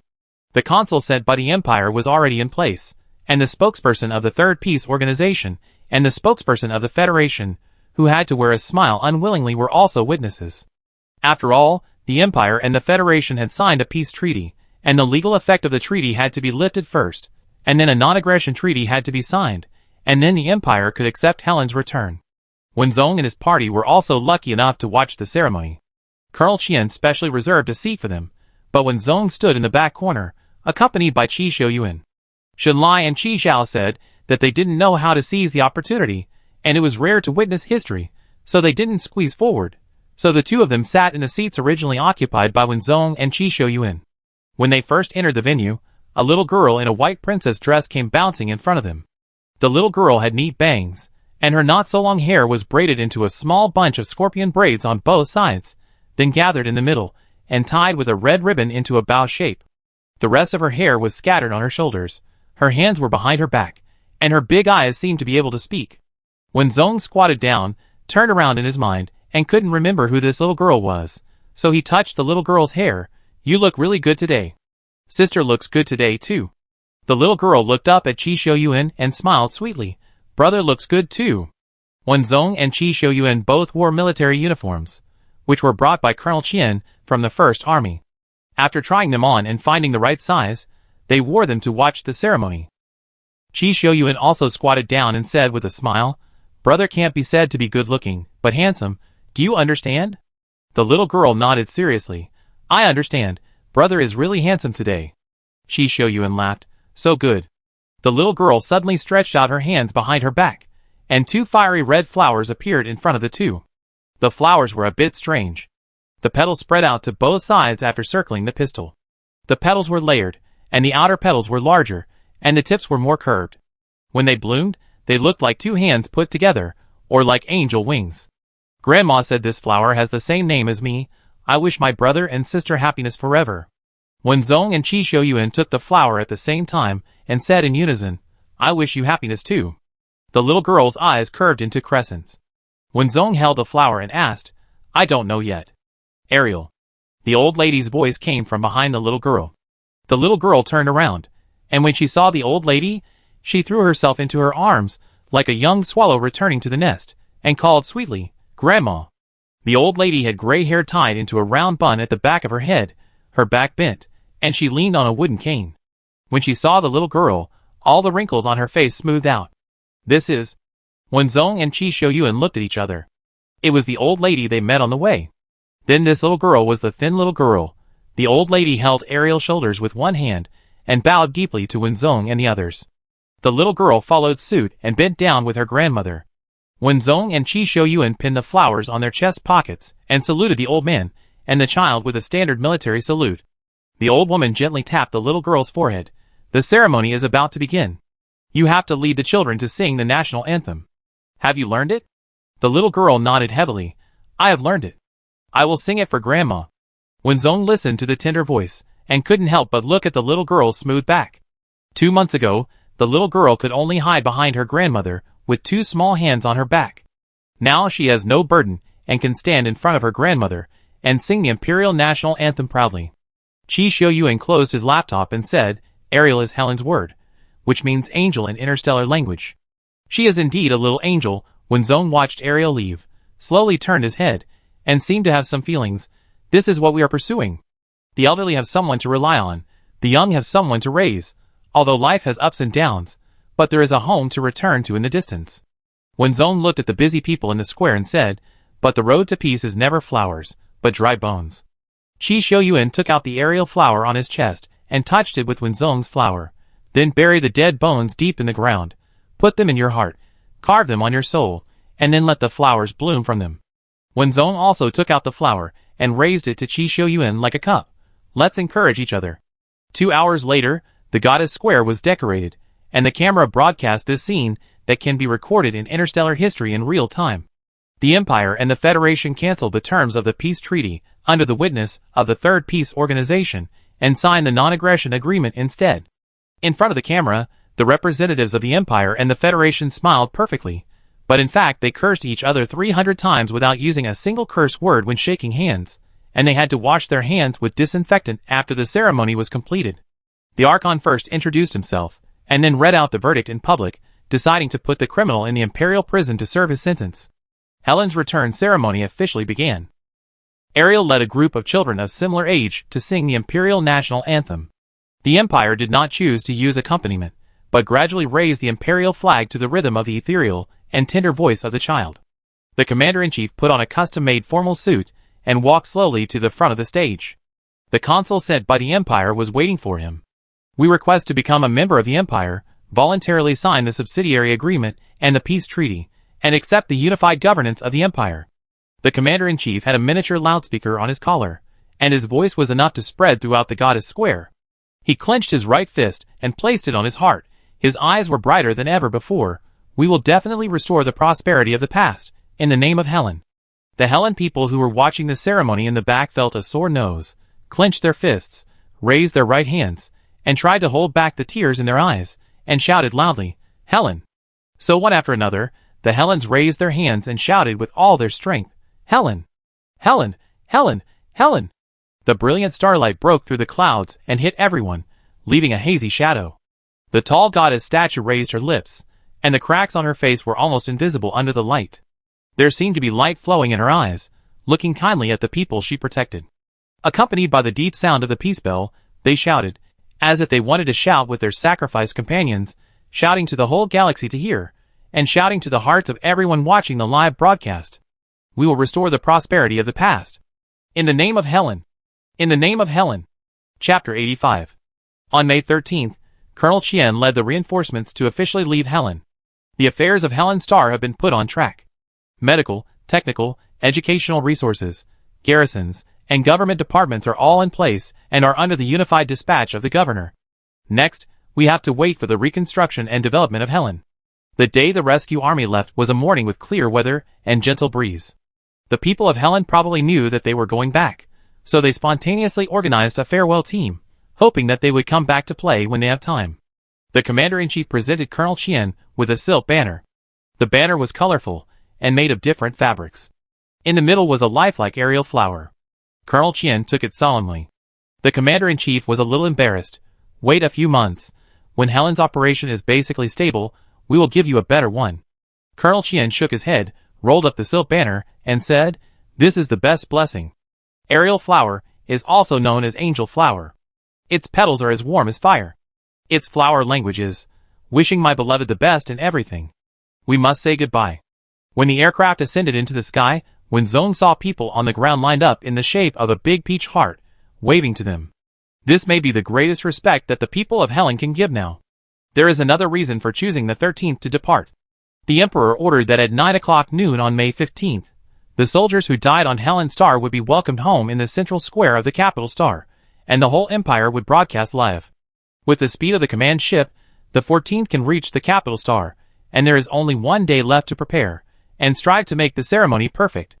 Colonel Chien collected a total of 1,862 remains of martyrs, or Mecha wreckage on Helen Star, and packed them in small boxes that were uniform in the martyr cemetery. The imperial flag, the military emblem, and the names of the soldiers were engraved on the top of the boxes. The same number of people will be dispatched to hold the boxes, and complete the ceremony in the central square. This is the tradition of the Empire. The departed heroes will be led home by comrades with the same mission. This is not the first time Wenzong has boarded the command ship.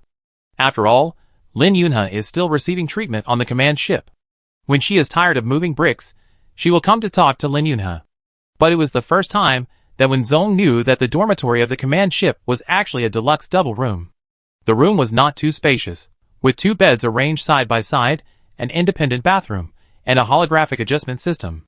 If you are a romantic person, you can even have flower petals floating while sleeping. More importantly, there was a cafeteria on the command ship, with delicious food. Colonel Chien, as the commander of this operation, also had a special kitchen. Wenzong and his friends shamelessly squeezed next to Colonel Chien and enjoyed special treatment. After drinking nutritional supplements for almost 3 months, Wenzong was moved to tears while holding his stomach. You know, ordinary warships only have bunk beds and use public toilets, so they take up as little space as possible.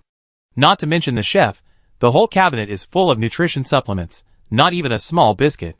In this comparison, the command ship beats the warship in all aspects. After eating and drinking, Wenzong had a little doubt.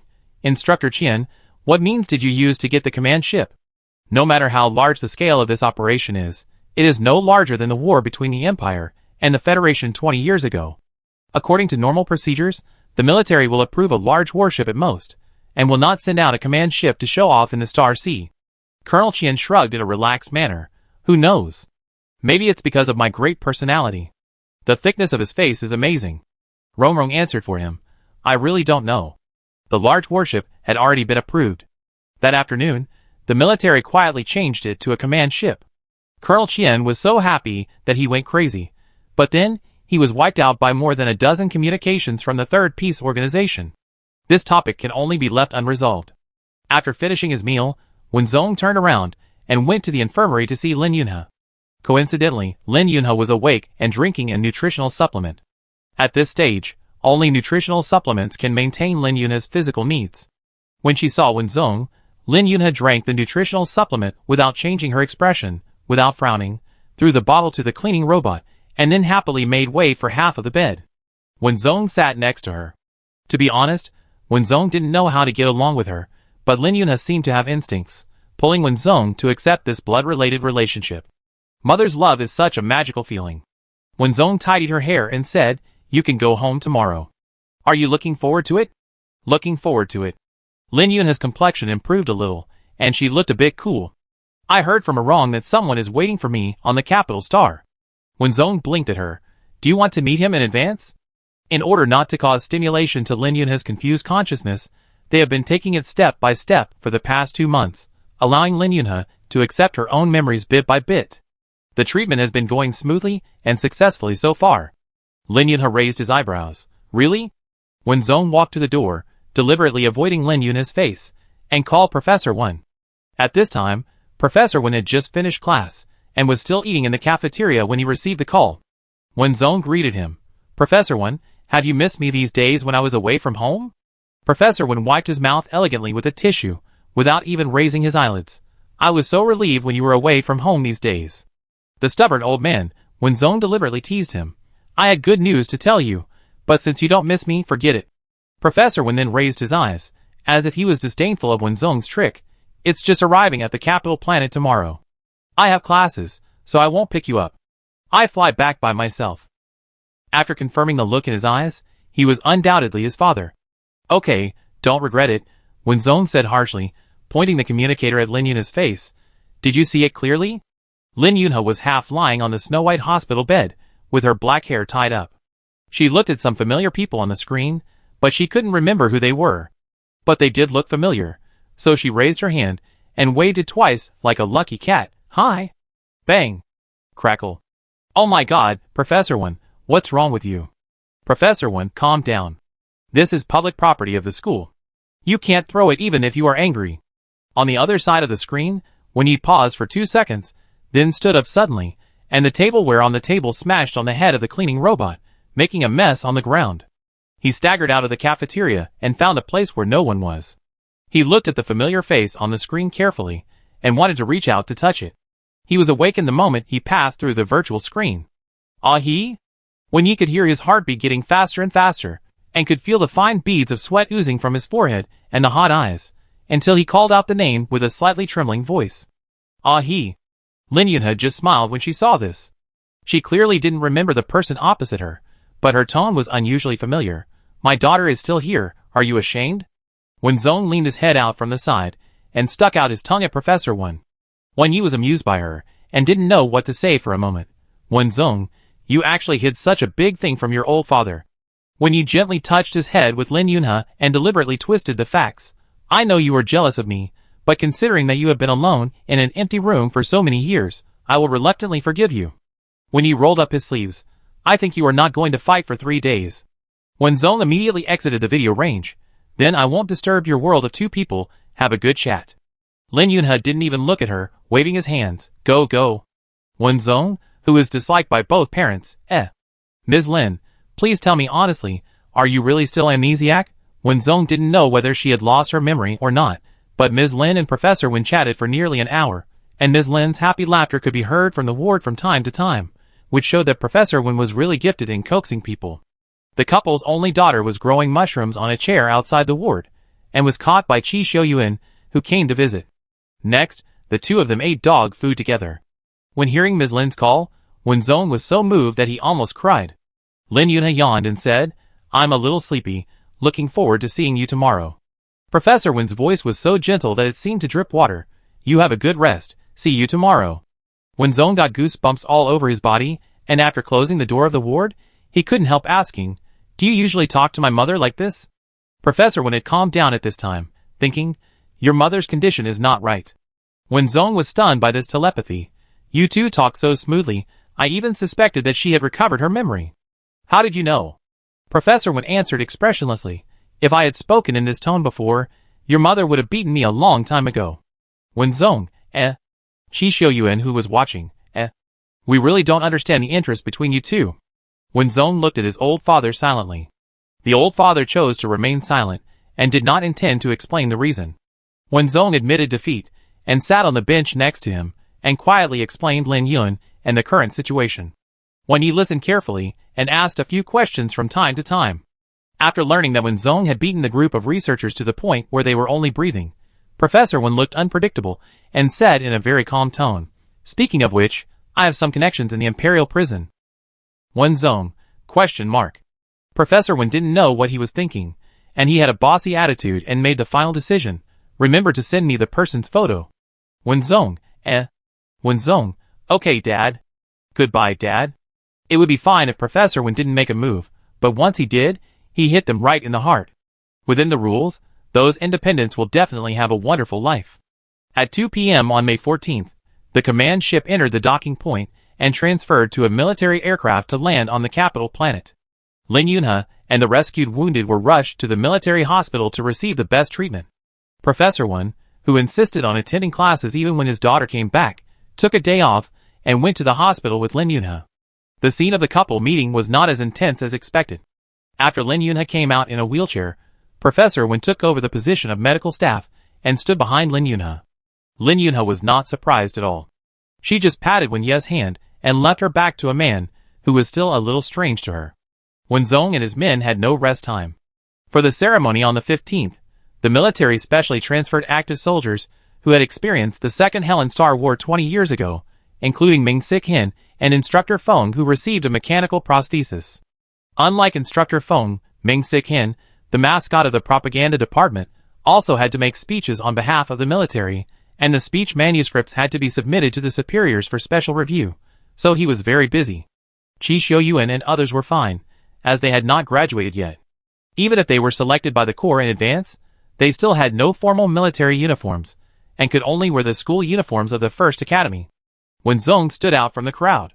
She was awarded the rank of second lieutenant for her meritorious service, but she only had shoulder straps but no clothes.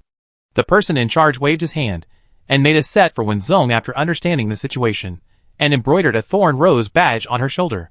The uniforms of each legion have their own characteristics. The reason why they are not unified is also for a meaning. Inheritance. The military spirit is immortal, the glory is immortal, and the inheritance is immortal. We will carry everyone's expectations, and go on until no one needs us. The remaining time is spent on rehearsing the positioning and neatness. The whole empire is live broadcasting, and there may be people watching outside, so there can be no mistakes.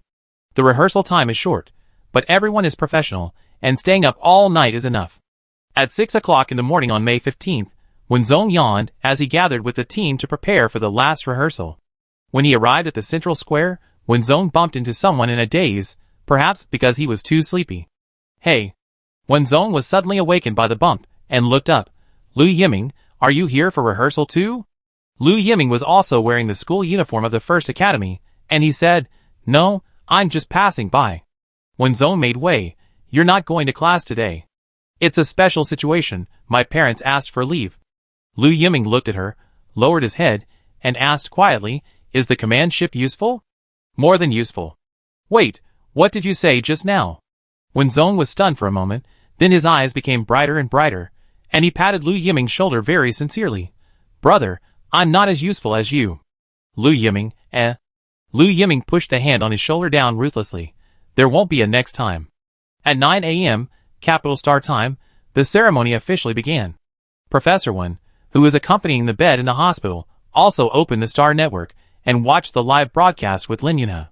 On the distant Helen Star, the Archon specially installed a large screen in the Goddess Square. The people of Helen Star squatted under the screen early, and burst into violent cheers when they saw Ming Sik Hin. Ming Sikan also served as the host. Looking back on the past, talking about the present, and looking forward to the future, the whole speech was flawless. The next item was the emperor's speech. This emperor had also worked in the military in his early years. He was tall, and did not wear a dress, but an old military uniform. General Qi and 3 people stood 1 meter behind him, including Liu Yiming. There were no less than 6 snipers hidden in the surrounding commanding heights, always paying attention to emergencies. The emperor spoke slowly, but with a special kind of majesty. I am always proud of the soldiers of the empire. The square array entered the venue. Wenzong was short, and stood at the front. She noticed that the majestic emperor rubbed Liu Yiming's hair in the blind spot of the live broadcast. Oh! Wenzong quickly turned his eyes, and looked forward. The square array consisted of 1,862 people, no more and no less. Everyone wore their own military uniforms, holding the box containing the remains of their comrades in their hands, with solemn faces, and each leg was raised at the same height. The flag raiser was always ready. The emperor stood on the stage with a gratified smile. Ming Sichen's voice was sonorous and powerful. Welcome the martyrs home. Salute. The passionate imperial national anthem resounded throughout the sky. My comrades who have been away for 20 years, finally returned to their homeland today. Chapter 86. Lin Yunhe recovered his memory a week later. Another very good news is that the 32 people who were rescued also woke up one after another. Although they were not awake for a long time, they all breathed a sigh of relief. I give a big thumbs up to the doctors in the military hospital. While Professor Wen was in class, Wenzong went to see Lin Yunhe and picked an orange from the fruit basket on the bedside table and peeled it. He sighed. Ms. Lin, did you know that I would go back to the first hospital tomorrow to cancel my leave? So you specially recovered last night? Lin Yunhe cut her hair short. Her face was ruddy. She no longer looked thin and weak. She had gained some weight, and looked very healthy. She took the orange peel by Wenzong, smacked her lips sweetly. How about you take 2 more days off? It was fine before she recovered her memory, but after she recovered her memory, Lin Yunhe was not very good at getting along with her daughter. She missed all the time when Wenzong was a toddler, and now she is independent. She was a soft little girl back then, but she grew up to be a big girl now. She experienced many hardships, won many honors, and had the faith and mission that a soldier should have. Who wouldn't be proud of her? Goodbye. Wenzong didn't know that Lin Yunhe had praised her from head to toe in his heart. He reached out and took another orange and peeled it, saying, if I ask for leave again, the department head will let me fail the course directly. After careful calculation, there are still 2 months left before the final exam of the 2nd year, and Wenzong only attended 1 class, and got the death-free gold medal from instructor Feng. He didn't even meet the instructor for the remaining classes. For this reason, the department head of the Mecha department specially held a meeting. The main goal of students is still to study. Even military school students are no exception. There are students in our department who are skilled and daring. They go to the battlefield and come back again, which makes some little guys eager to try and want to follow them to the battle. I ask you, do you have their ability? You can't even beat an instructor, and you want to go to heaven. The foundation is not even laid, and you are still dreaming. This has a terrible influence. The above content is kindly provided by Song Tao, a student who likes to watch the fun. Lin Yunhe was a little curious. Who is your department head? Wenzong reported a name. Lin Yunhe thought for a while. This guy seems to be from my class. Did he see me the other day? The other day, Wenzong was busy making reports, and sending the fire cloud back to Grandpa Qi Zhao's home for repairs. When he was sleepy, he took a nap in Rongrong's office. He was so busy that he didn't have time until now. Who came to see you? The door of the ward opened. Professor Wen adjusted his hair, and just happened to hear Lin Yunhe's words, so he asked casually. Lin Yunhe said the name. Professor Wen nodded and sat on the bed. He did come. Although he is very fierce now, he almost cried when he saw you. Wenzong, who was squeezed between the two. Professor Wen, can you please take a look at me? Professor Wen was surprised for a moment. You are still here? Wenzong, So I am the legendary accident?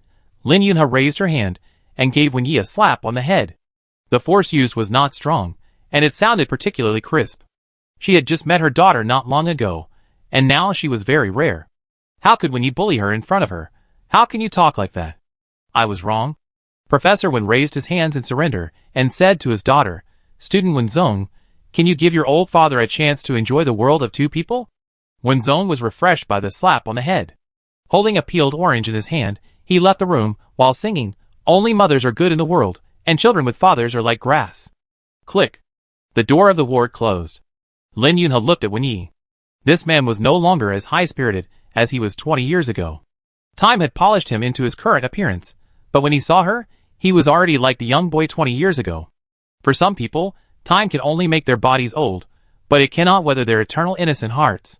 When he touched his face, "Why do you always stare at me? Do you think I am much more handsome than 20 years ago?"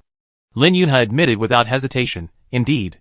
When he was hit by this straight ball, and the tip of his ear turned red. He took off his glasses, and his dark eyes seemed to be shining with water. There is something I want to say to you for a long time. I love you." On those unknown nights, he repeatedly watched the video that Lin Yunhe left for him, repeating "I love you" over and over again. Lin Yunhe's tears fell instantly. This love word spanning 20 years, after experiencing life and death and countless erosions of wind and frost, finally became immortal. In the afternoon, Rong came uninvited after learning that Lin Yunhe had recovered her memory.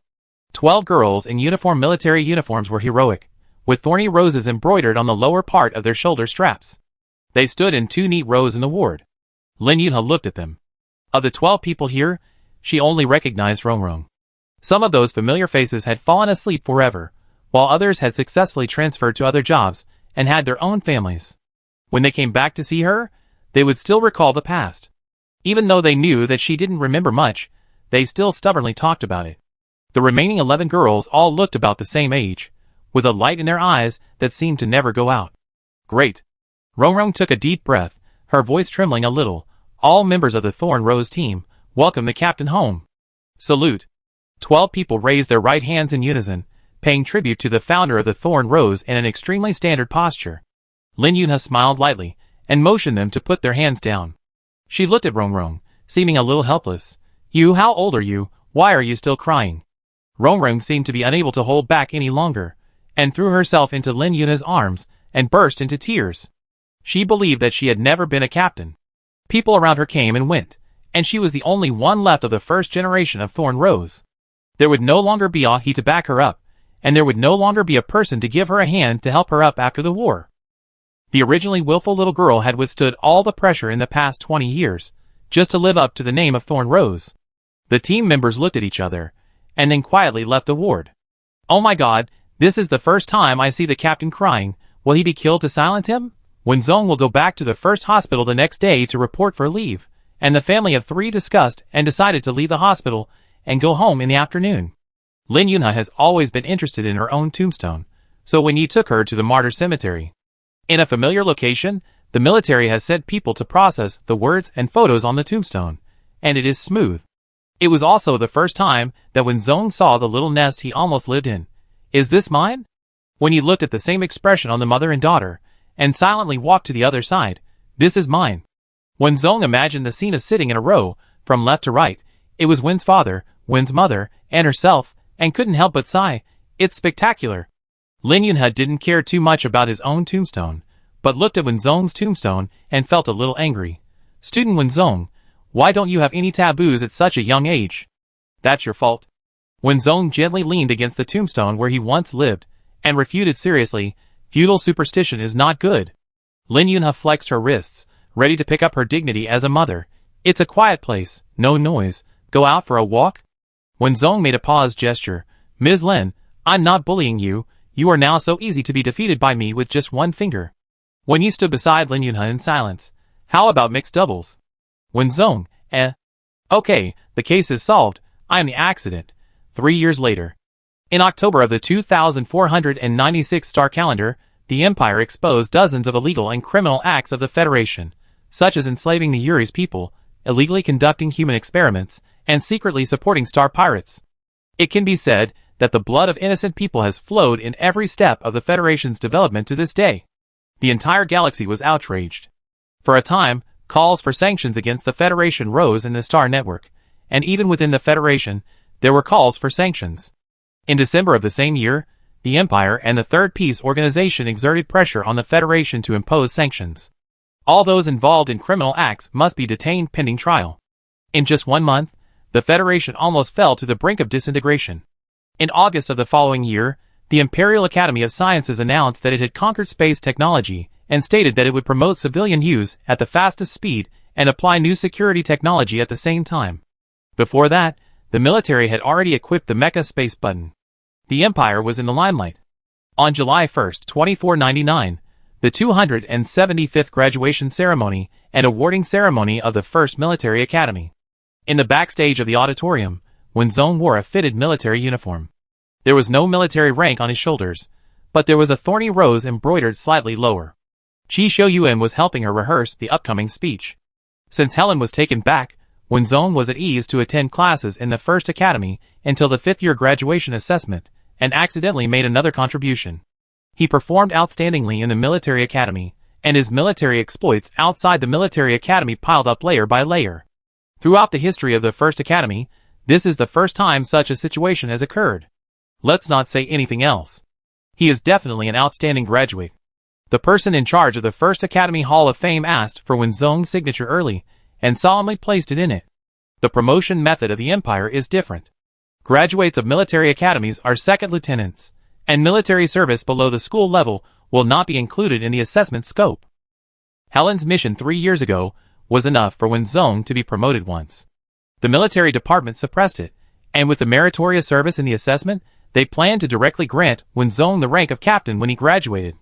Qi Shouyuan also officially joined the First Corps, taking solid steps step by step, and is now a captain, but he came back to watch the ceremony as a representative of outstanding graduates from previous years. Shenlai and Qizhao took on a temporary task, and could not come for the time being. Liang Jiawen and Shenning devoted themselves to scientific research after graduation.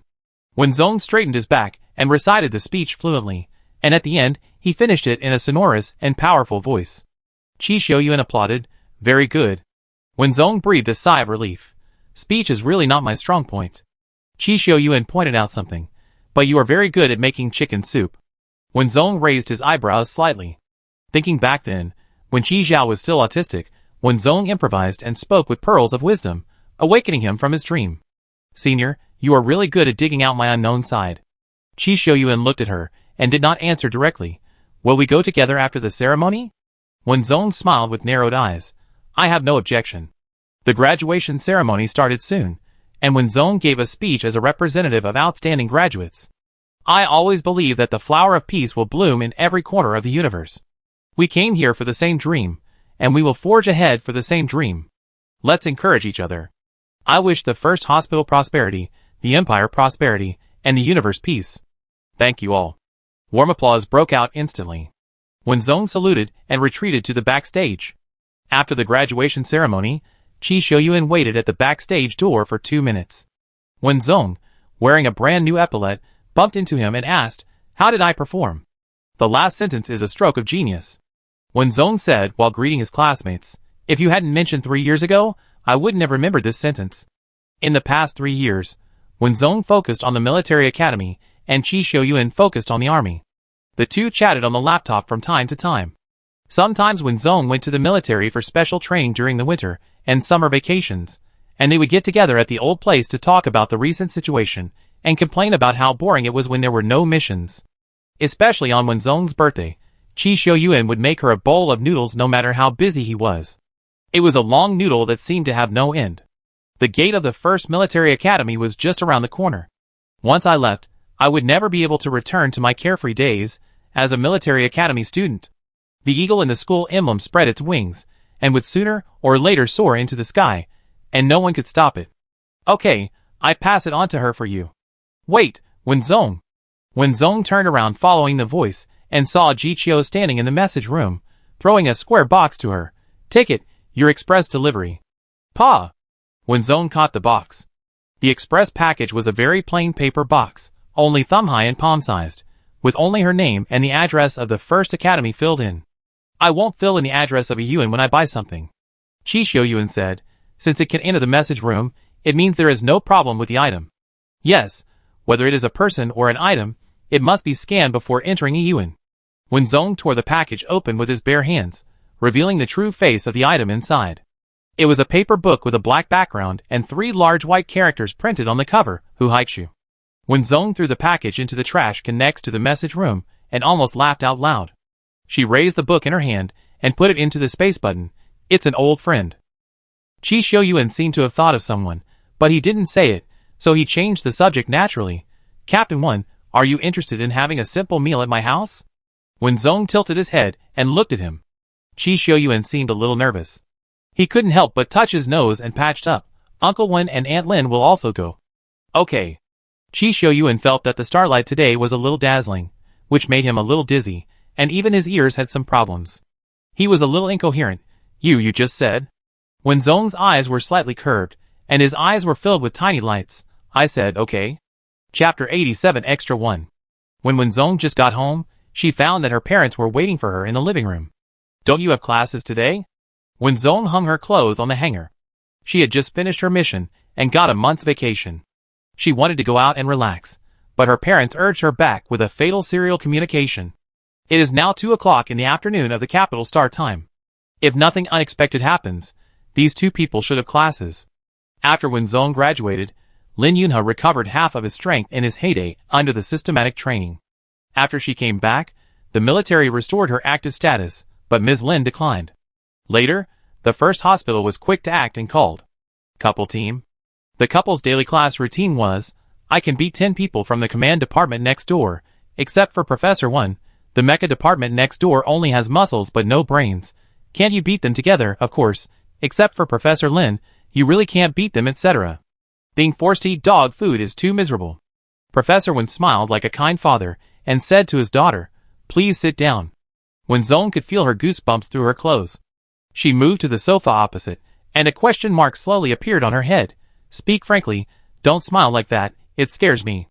Professor Wen stopped smiling and returned to his normal tone. The First Academy wants you to lead the military training for the freshmen. What do you think? Wenzong was a little surprised. This class of freshmen has just entered the school, and they are already looking for the next class. Isn't it because they are afraid you are too busy? It is also a tradition among military academies for graduates to return to school to lead military training. On the one hand, it shows the strength of the military academy, and on the other hand, it makes it easy for freshmen to see the gap between themselves and the instructors. For example, in Wenzong's class, Instructor Zhou came from the Mecha department of the First Academy. The First Academy has been making plans for Wenzong since he graduated, but he is either busy with training or on missions, flying around the starry sea every day. When he finally has some free time, the new students have either already enrolled or are already on vacation. So the head of the Mecha department gritted his teeth and stomped his feet, inviting Wen Yi and Lin Yunhe to come out. How about this? Wenzong took an orange from the coffee table and broke it open. I just happen to have a month off. If the First Academy is willing, I will go and teach the new students about mecha theory for a month. Lin Yunhe was silent for a while and asked sincerely, Captain 1, you are from the Vanguard Army. Why do you want to lead the mecha theory? Since Rongrong was transferred to the front line, Wenzong was promoted gloriously and took over as the captain of the Thorn Rose. It is said that he is invincible in the Legion, and the entire Vanguard Army is convinced. Wenzong said confidently, Teacher Lin, look at my eyes. Vacation is to relax, okay? Teacher Lin did not look at me and stole the peeled orange in Wenzong's hand. Wenzong stuffed the remaining orange slice into his mouth. It's decided. I will contact the first hospital and we can hang a sign in the future. Professor Wen replied, Is there a successor? No. Wenzong stretched out his index finger and shook it. A long line of students. Work hard to fight the iron flowers of the Empire. Wenzong was willing to come to the First Academy to teach, of course. The Empire's technology and military equipment are changing rapidly, and the experience of a serving soldier is hard to come by, not to mention that this serving soldier is the current captain of the famous Thorn Rose. This is tantamount to using a command ship to bomb a district on the capital star, completely abusing it for fun. Without Wenzong's knowledge, her kind old father and mother quietly high-fived and made a gesture to show that the plan was in place. The next day, Wenzong got up early and reported to the first hospital. She didn't wear shoulder straps, but a very ordinary training uniform, which was a bit similar to the school uniform for the first hospital's practical class. In addition, Wenzong had a young face, so she didn't look much different from the students when she joined the crowd. In the office, Wenzong flipped through the textbooks and said, It seems to be no different from our class. Did they add the zero change? Zero transformation is the mecha that Wenzong brought back before. After the cracking and analysis by the Academy of Sciences and Intelligence Zero, some manufacturing methods of Mecha Zero were applied to the current mecha design, greatly improving the utilization rate of energy in space and the number of weapons reserves. Yes, Mr. Zhao, who was originally in charge of mecha theory, drank a cup of tea leisurely, and the whole person showed a unique atmosphere of it's really great not to have to go to work. I will send you the courseware, and you will be responsible for this month's class. When Zong received the courseware and roughly glanced through it, then nodded and said, Okay, Teacher Zhao, why don't you sit in on the class together to see if I'm qualified? No, no, no.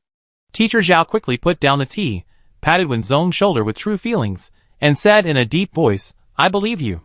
Wen Zong, Okay. For various reasons, mecha theory is usually taught in the morning. Wen Zong teaches mecha theory to the second graders, who already have a basic understanding of it, and pay more attention to the practical application of mecha theory. Even if Wen Zong throws away the courseware while he is talking, it won't go wrong. It's better if it's crooked. Experience is something you can only encounter by chance. Wen Zong arrived at the classroom, not too early. The classroom was already full of 2 rows. They wore the same style of school uniforms, and their waists were straight. Even when they were whispering, they would not relax. Someone had sharp eyes and screamed when he saw Wen Zong coming in. Classmate, did you go to the wrong classroom? Instantly, all the military school students looked at Wen Zong. Wen Zong stepped out and looked at the door number and said, Yes, I'm right. This is your room. As soon as the voice fell, the classroom was silent for a moment, and then the discussion continued. That's not right. Are there any girls in our class this year? Are you blind? We have known each other for a year. Where did this girl come from? Then where did she come from? Is she a new transfer? I think she is quite familiar with our classroom. It doesn't seem like. Why don't we go ask her? No, I don't know why. I get scared just by looking at her. To be honest, I am the same, just like the kind of scared I would be when facing my dad. As time went by, more and more people came into the classroom. Every time someone came in, they would look at Wen Zong, whose painting style was very different, and then a new round of discussion would begin. Wen Zong leaned against the wall and suddenly asked, How many of you are there in total? A military school student next to her subconsciously stood at attention. A total of 108 people. Why are the number of students in the mecha department decreasing year by year? Thank you. Wen Zong took out his light computer and started counting. There is still 1 minute left before class starts, and now there are 92 people. Do you have a communication channel? Send a message, and those who are late will run around the school 10 times.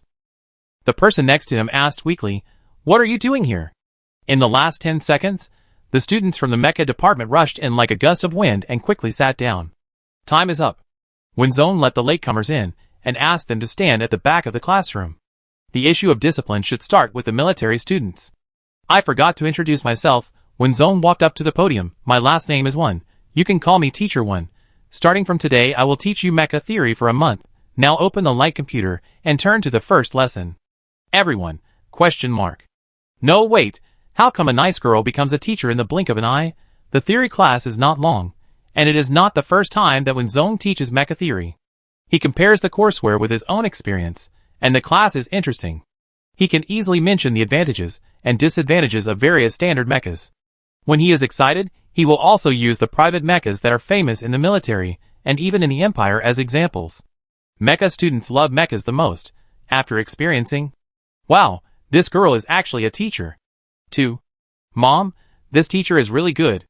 Then, Wow, mechas can be played like this.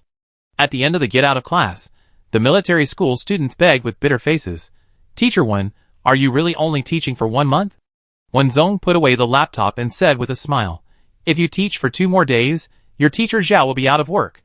The shameless military school students came up and said, Teacher Wen, which army are you from? Wen Zong looked at him and said in a subtle tone, Why, do you still want to check my household registration? No. The man said aggrievedly, I just want to set a goal for myself. After I graduate, I want to be your comrade in arms. Wen Zong was almost amused by him. Okay, then I wait for you in the 1st Legion. First Army! Regiment. That is the dream of military students, the glory of soldiers, and the pride of the Empire. The 1st Legion? Gulp. The sound of swallowing saliva came one after another. Their new teacher doesn't look very strong, but she has such a great background. Plus her thorough understanding of mechas. Damn, I'm making a fortune. Wen Zong didn't need to put pressure on the second-year students. Do your best. Any legion is the Empire's umbrella, and so are you. Everyone knows that the First Legion is notoriously difficult to enter. Only the best people can get invitations, and among those who get invitations, more outstanding soldiers will be selected. The military has done a statistics, and the First Legion has the highest winning rate, and at the same time, the number of casualties is the highest. The boys who are just in the second grade certainly know that Teacher Wen is comforting them. For a while, their hearts burst into tears, and they lamented that their mecha department is so worthy of such a gentle teacher. The latecomers behind took advantage of the fact that Teacher Wen was surrounded by classmates and squatted carefully, preparing to escape. Ahem. Teacher Wen had sharp eyes. She coughed twice, and 2 sharp devil horns grew on her head, trying to escape punishment, at 5 laps. Fuck. No, Teacher Wen, we won't dare to do it again. 15 laps will kill people. Playing the victim is of course ineffective. Teacher Wen is so hard-hearted. If she says 15 laps, it means 15 laps, not a meter less. After running 15 laps, everyone was almost out of breath, and sat on the ground one after another panting. When Zone looked at the time, and the afternoon practical class had already begun. Let's go, there is still practical class, I take you there. Several people lay on the ground like salted fish. The instructor of the practical class will punish you to run laps if you are late. I won't go, let me take a break, and get up and run all day. When Zone kicked everyone and said mercilessly, as a military academy student, the word discipline should be engraved in your bones. If you can be late for class, even if you can join the army after graduation, what's the use? We are strong. That's right, the winner is the king. Oh, these little bastards are still excited? When Zone flexed her wrists, half squatted down and looked at her troublesome students, and asked with interest, how strong is your practical instructor for this class? One of the troublesome students had bright eyes. Very strong. He said that as long as someone can survive 20 moves at his hands, he will be given a full score at the end of the semester. This rule sounds a bit familiar, when Zong asked, is your instructor surname Feng? Do you know him? Not bad. Instructor Feng officially retired a year ago. When Zong had a mission at the time, and missed the retirement ceremony. He just didn't expect Instructor Feng to really settle down in the first hospital. When Zong raised his eyebrows and asked, how many moves can you guys take under Instructor Feng? The troublemakers were dejected, 5 moves. When Zong touched his chin, and the devil's horns on his head appeared again. How about this? If I can take 20 moves under Instructor Feng, you will run around the school 10 times every morning, and you can't be late, how about it? The troublemakers looked at each other, with doubt flashing in their eyes. Teacher Wen said that he was from the First Corps, but he didn't have such a strong temperament. Besides, the civilian and logistic staff of the First Corps should also be considered as people in the Corps. Besides, their instructor Feng was also from the Corps. Although he was not in the First Corps, he was not bad at all. After struggling for a minute, the troublemakers' trust in Instructor Feng prevailed, and they nodded heavily. Okay. Chapter 88 Extra 2. When Zong and a few troublemakers were walking towards the training room, Instructor Feng just stretched out his arms and legs and mercilessly mocked the students lying dead on the ground.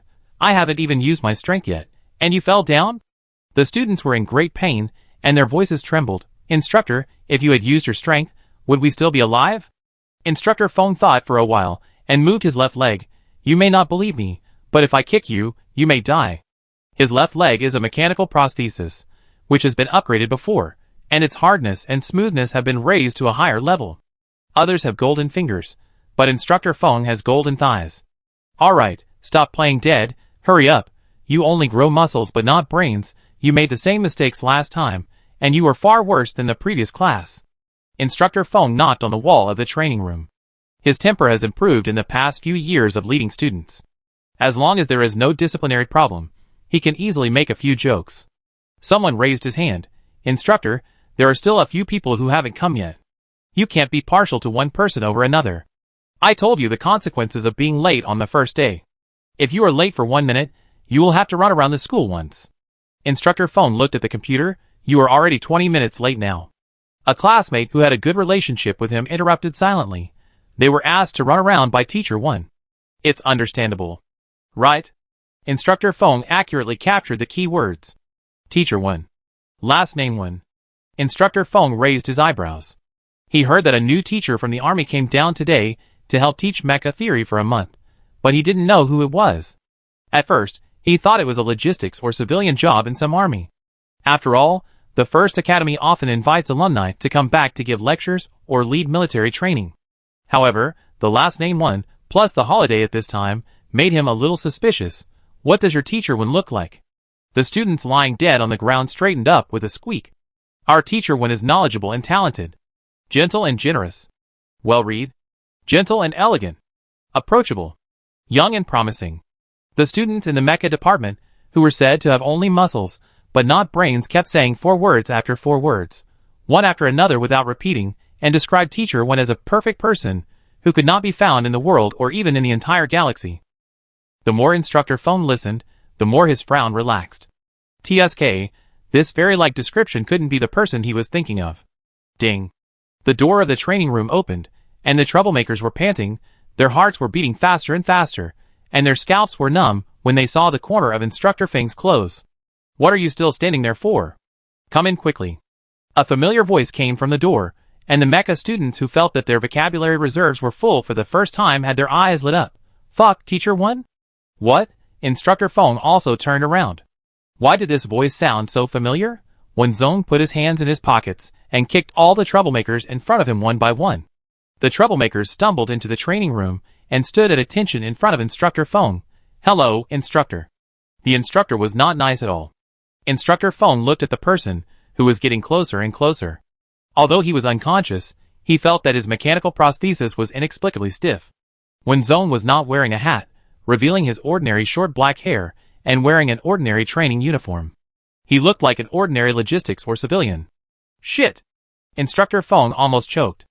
Erudite, gentle, well-read, gentle, approachable, young and promising. Is this how to describe the human-shaped killing machine of the Vanguard Army? Oh no, young and promising is true. The rest is fake. Wenzong was not at all shy. Old Feng, long time no see. Instructor Feng wanted to light a cigarette. Why do you come to the First Academy to teach when you are not going on a date during the holidays? Wenzong leaned against the wall and waved his hand. Isn't this because I miss you too much? I came to my alma mater to reminisce about my youth. What the hell, you've only graduated a few years ago. Instructor Feng stroked his hair twice, only to find that his hair was too short to stroke, and he looked like he was scratching his head. If you have something to say, just say it. Wenzong spread his hands. I made a bet with your students. If I can do 20 moves on your hands, they will get up every morning and run 10 laps around the courtyard, and they are not allowed to be late for class.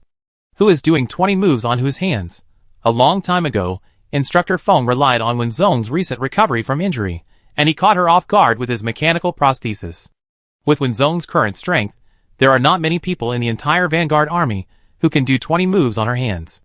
Instructor Feng slowly looked at the culprit and said slowly, How about this, if you, teacher one, can beat me within 20 moves, you guys will run 10 laps around the courtyard every night. How about that? The troublemakers all shuddered and asked tremblingly, What if you win, instructor? Instructor Feng waved his hand and said generously, If I win, your 10 laps in the morning will be cancelled, teacher one. What do you think? Teacher one followed suit, of course. The troublemakers were suddenly shocked and looked at each other quietly. Is there any need to question the strength of Instructor Feng? He will definitely win. The students from the Mecha department who were watching were a little dissatisfied. Teacher one looked so weak. How could he beat Instructor Feng? That's right, Teacher one looks like a civilian, and Instructor Feng is just a bully. I have disliked those people for a long time. If Teacher one gets hurt, I will put them in a sack after class. Instructor Feng almost fell flat on his face. Teacher one is thin? He bullies the weak and fears the strong? Who is the weak and who is the strong? And the last one, school rules do not allow private fights, understand? The training ground is open, and the students are arranged in the corner. Teacher one, who is the center of the topic, jumped on the spot and did a half set of warm-up exercises. Instructor Feng, please show mercy. Instructor Feng responded with a heavy punch. The students watching. Ah!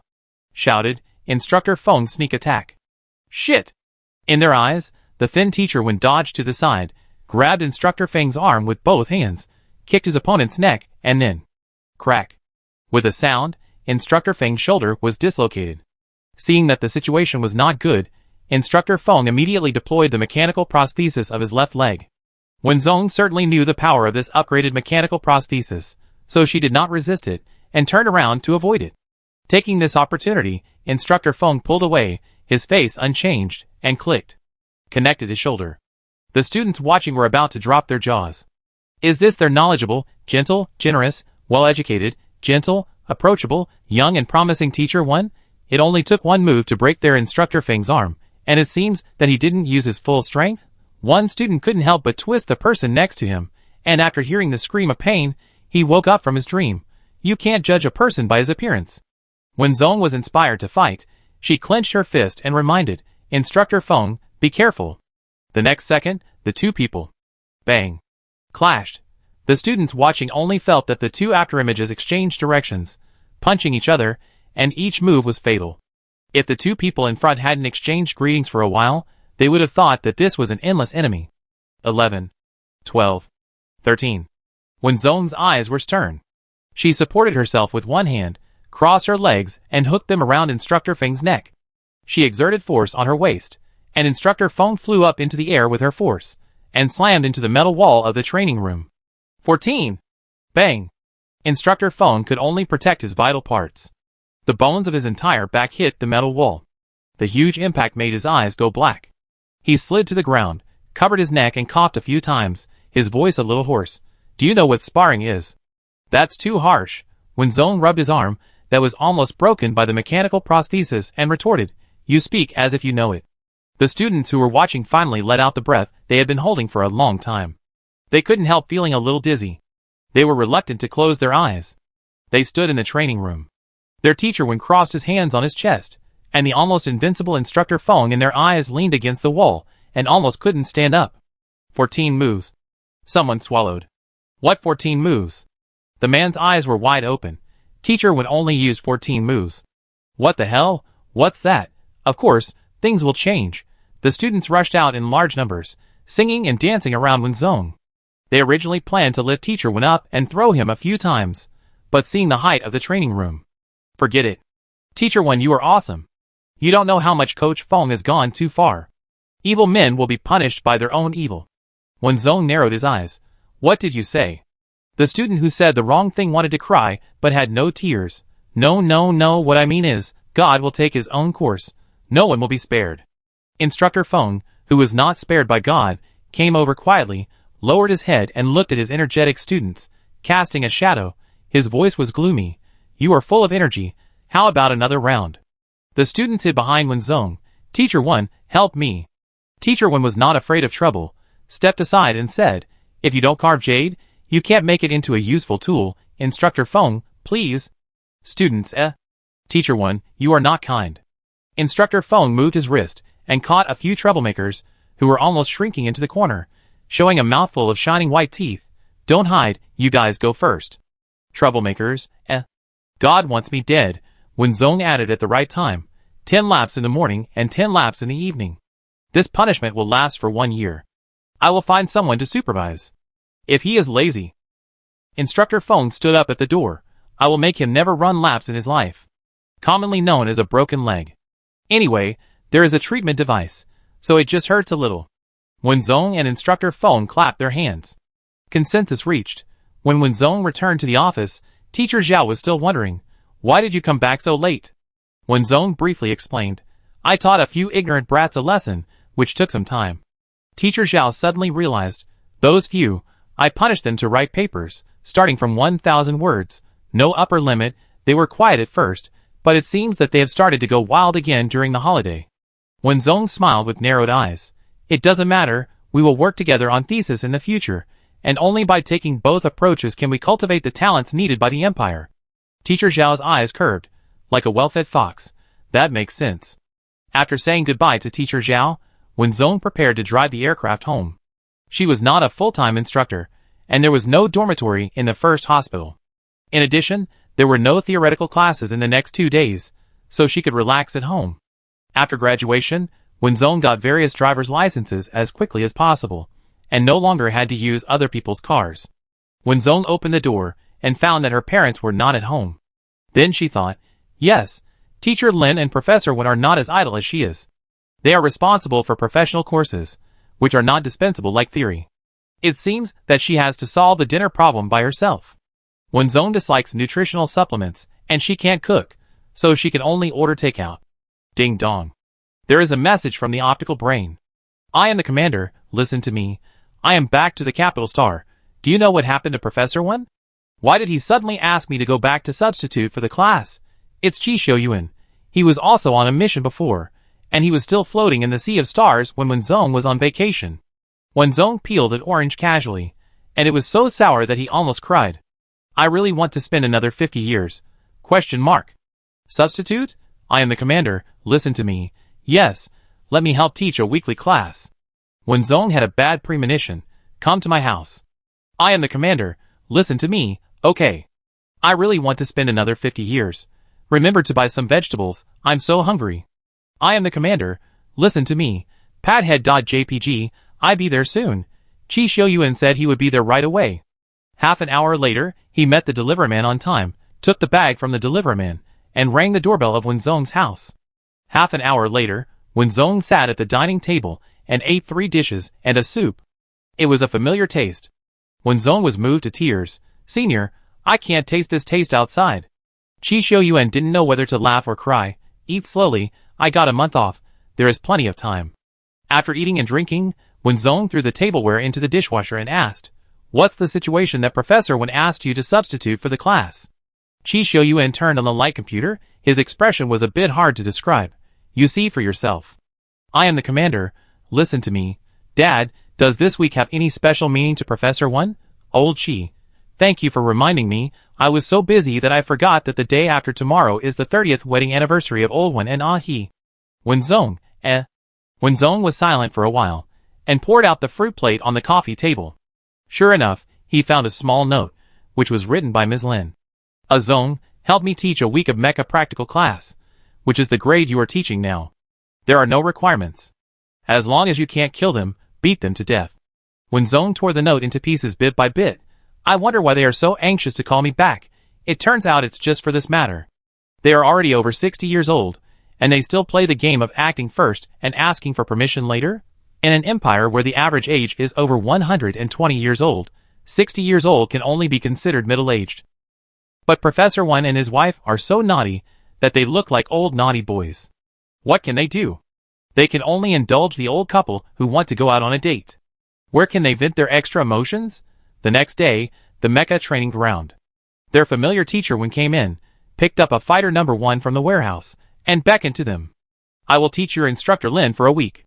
So, whoever can last 10 minutes in my hands will pass the final exam with full marks. How about that? 10 minutes. The students' fighting spirit was burning. They could survive for 10 minutes with a mere fighter number 1. The innocent students had no idea that their teacher Wen had used a fighter number 1 to slaughter the entire game area. Chapter 89 Extra 3. I will teach your instructor Lin for a week. Whoever can last 10 minutes under my guidance will pass the final exam with full marks. How about that? The students were already confused when they saw their teacher Wen, and they were even more confused when they heard that she was teaching for Instructor Lin. Who is Instructor Lin? The founder of Thorn Rose. Even if his body has suffered irreversible damage, he can crush all the students in the first academy with just one finger. Teacher Wen is really good at fighting, but being good at fighting doesn't mean he is also good at mecha operation. What's more, he is using the fighter number 1 with the lowest error tolerance. Wenzong came to his senses when he saw the expressions of these students. Do you think I am particularly arrogant? The students shook their heads quickly, fearing that Wenzong would make them run around the school every day in the next second.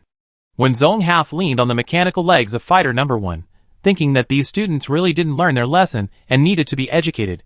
In this case, I will narrow the scope again. As long as you can hold on to me for 5 minutes, I will not only give you full marks, but also give you leave, and take you to the 1st Legion training base for a day trip. How about it? The 1st Corps, 1-day tour to the training base. Such a good thing. The students' eyes sparkled, and they couldn't help but rub their hands. It's not good to take advantage like this? Not really. When Wenzong touched his chin, his eyes narrowed quietly, revealing his true face. If you can't hold out for 5 minutes, and there are a few minutes left, you have to run around the school every night for a year. Isn't it too much? The students counted on their fingers. As long as they could hold out for 5 minutes, they could visit the 1st Corps training base. Even if Teacher Wen was strong, they were not rookies. At most, they could run 3 laps. 3 circles, and the 1st Legion, you can easily figure out which one to choose. The students finally confirmed. Can you really take us to visit the 1st Legion training base? Of course. Wenzong gave them an affirmative look. Although my military rank is not high, I still have this right. Teacher Wen didn't wear shoulder straps. Who knows if what she said is true or not? But do the students of the Mecha department care? They must not care. They have been. First Legion. These 4 words washed my brain, and I couldn't think of anything else. One of the troublemakers who was punished to run 20 laps a day yesterday stood up and said, Teacher 1, I do it. Teacher 1 remembered the faces of these troublemakers clearly, and she said, if you lose this time, you will have to run more than 20 laps a day? The troublemaker said he was fearless. No, I don't worry about paying off my debts. Teacher 1 highly praised this spirit of not being afraid of boiling water. Okay, I hold back a bit.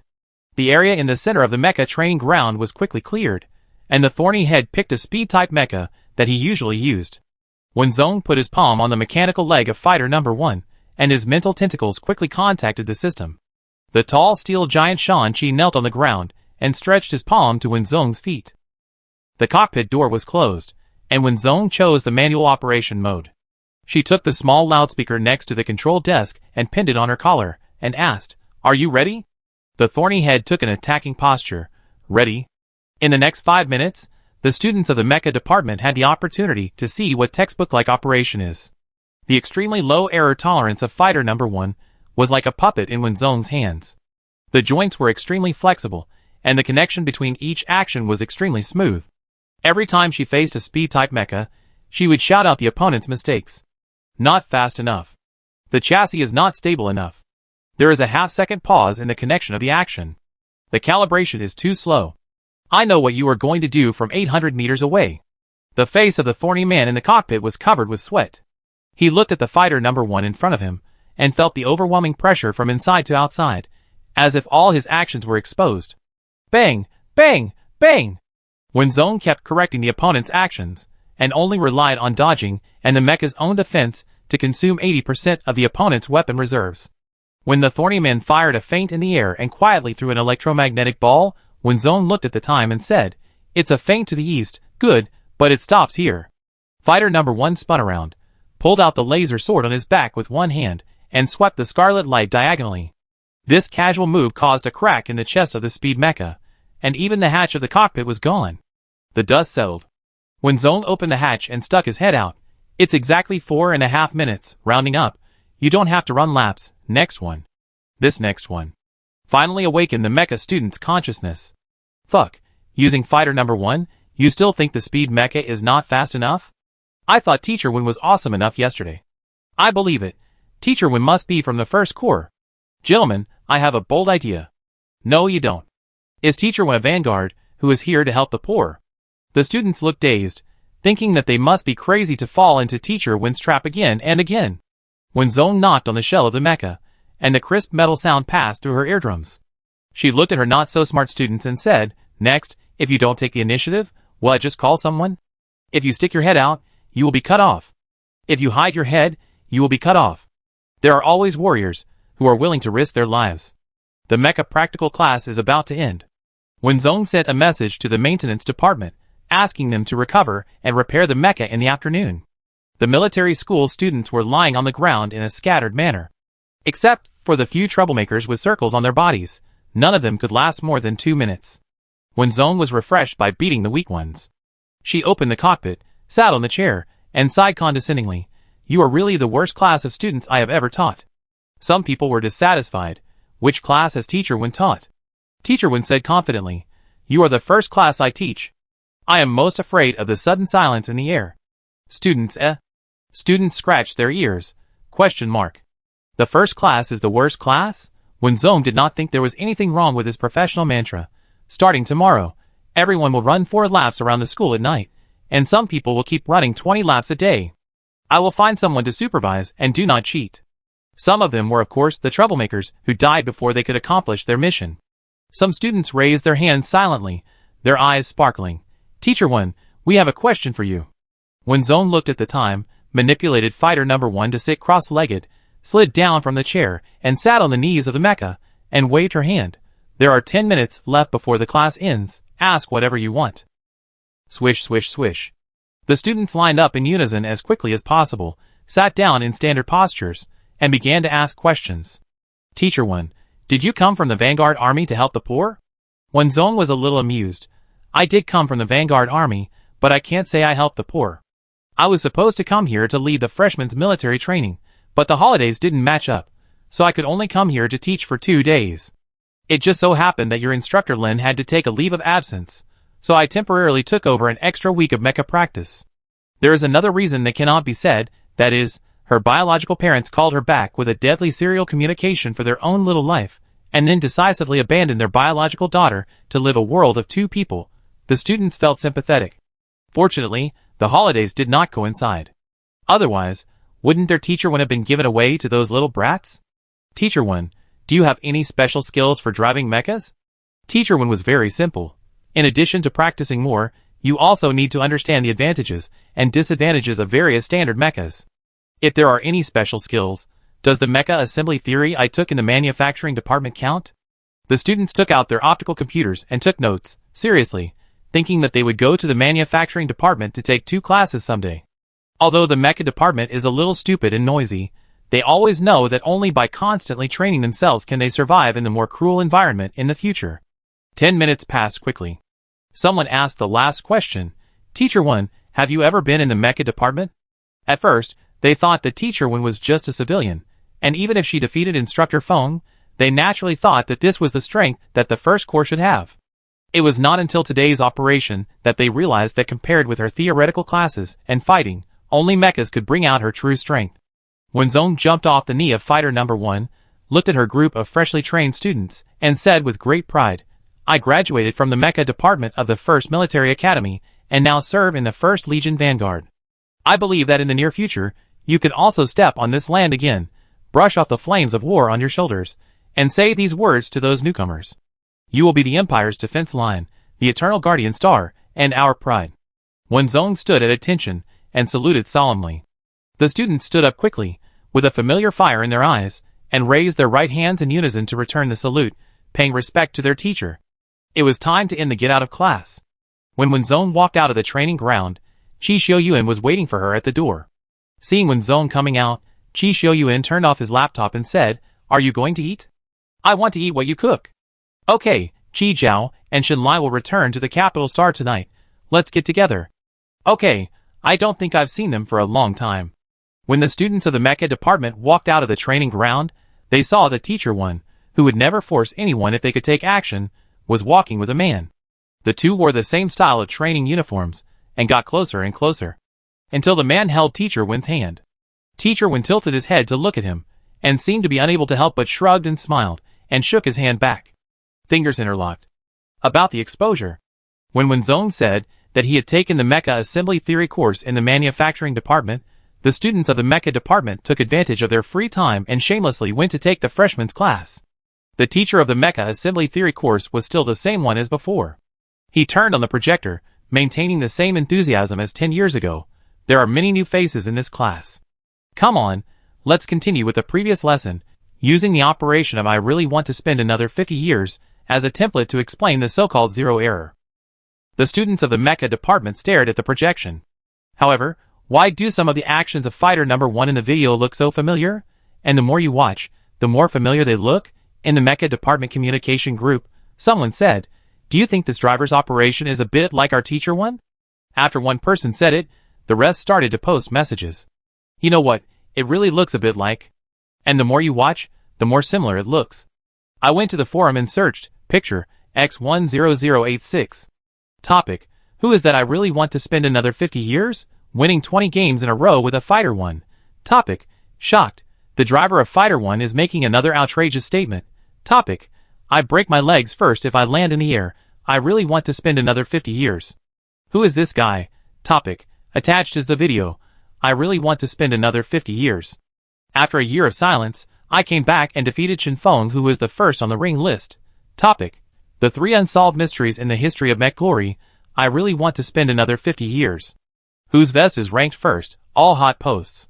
Fuck, look at the time. Teacher 1 was still a student at that time. Does the cheating life need to be explained? The students of the mecha department looked at the photo in the picture. The 50-year-old boss had a system default face, and gradually became their Teacher 1. After becoming more and more certain of the guess in their hearts, their first reaction was not that we had taken off the vest of the 50-year-old boss, but whether their Teacher 1 was ashamed when he was listening to the class. When Zong's nose itched when she welcomed her parents back home, who had been away for half a month after they had said they would only stay for a week. She sneezed violently. Professor Wen and Ms. Lin, who felt guilty, hurriedly asked about her health. Zong, are you sick? I get you a treatment device. No, no, no. When Zong quickly grabbed them, opened her arms, hugged one of them with one hand, and gently rubbed them, happy anniversary. When Zong finally failed to say goodbye to her first batch of students properly, the 1-month vacation she had agreed to was cut in half. The mission came in a hurry. The next second after the communication came, the military aircraft stopped in front of her house. She changed into a military uniform. The rank of major on the shoulder strap shone brightly, and the area below the shoulders was embroidered with winding thorny rose branches. Qi Xiuyuan poked his head out of the aircraft, revealing a half-colonel rank. I am in charge of this operation. Will you get in the car, dear? When Zong knocked on his head casually, opened the door on the other side, and sat in the co-pilot seat. Get in the car, drive. Two heads quietly popped out from behind. In broad daylight. Can you two be more reserved, right, Shenlai? Yes, there's a living person behind us. When Zong pretended to be surprised, turned the driver's head, and kissed the place where he was knocked, and replied, I'm sorry, I didn't see it. Qi Xiao, Shenlai, Qi Xiuyuan kept his achievements and fame to himself, took out 2 bags of meat jerky from the space button and handed them to Wen Zong. I just roasted them today, you can put them away and eat them slowly. Wen Zong happily took it, put it into the space button, and patted it. You can eat it with the nutrient. Qi Xiao stretched out his hand. Is there a share for us? Qi Xiuyuan was ruthless. No, next one. Shenlai slowly retracted his hand. Okay, I have seen your true colors. The pitch-black aircraft cut through the clouds and headed towards the unknown distance. We believe that the flowers of peace will bloom in every corner of the Interstellar. Even if their seeds are buried deep underground now, one day, they will break out of the ground with hope and be engraved on the souls of all people. Wish Interstellar Peace. Chapter 90 Extra 4. Yesterday was the 500th anniversary of the founding of the first college. When I went back to watch the ceremony, I ran into Du Miaomiao at the school gate. She was wearing a neat military uniform and surrounded by many people. When she smiled, she was still as flamboyant as she was back then. Time did not seem to take away her edges, but made her more dazzling. She also saw me, called my name, and took the initiative to invite. Would you like to go to the auditorium together? I was stunned for a moment. I didn't expect that she could recognize me at a glance, and then I nodded, of course. Many acquaintances came to this school celebration, including classmates, comrades, recruits I had led when I was in service, and even former leaders. Everyone had different ranks and ages on their shoulders. Some had retired for many years, and some even had mechanical limbs. Others were forever sleeping in the cemetery in Beishan. Everyone began to talk about their experiences over the years. After graduation, I joined the 11th Corps and guarded the Border Star for 10 years. After making meritorious service, I was transferred back to the Capital Star. After another 5 years, I was pierced in the heart by an energy gun during a mission. Fortunately, the treatment device came in time and saved my life. Later, I chose to change my career, and after many twists and turns, I returned to the border planet where I was stationed at the beginning, and devoted myself to the great cause of planet construction. It has been 20 years since graduation. Du Miaomiao asked me, what is the name of the border planet where you are stationed? I answered, Helen. She seemed to suddenly realize, since Helen returned, I haven't had time to go there once. After so many years, how is Helen now? I also watched Helen's return ceremony, but never thought that I would be stationed there one day. Although the resources of the Empire were thrown in like free money, the radiation and ruins of more than 20 years of war were not so easy to remove and rebuild. It was called stationing, but in fact it was free labor. The people there had experienced so much suffering, but there was still light in their eyes. They shouted slogans to rebuild Helen in a hurry, and sent banners to us in a hurry. So when I decided to change my job, my boss asked me for my opinion, and I said Helen without thinking. Not bad, the planet has started to move, many people come to visit, and the waterway has been opened, but Helen has retained a war ruins area, open to the public, to warn myself and future generations. Du Miaomiao almost laughed out loud when she heard this. Not bad, that's the style of those people. I was a little surprised. You seem to be very familiar with Helen? She waved her hand. It's a long story. Didn't I take a 3-month leave in my sophomore year, just to take a walk around Helen? I calculated that it was the time when Helen returned. She winked at me quietly, and said hello to someone familiar. I followed her advice and changed the subject. Have you taught classes here? Du Miaomiao clapped his hands, and immediately understood what I meant. How many of them were assigned to you?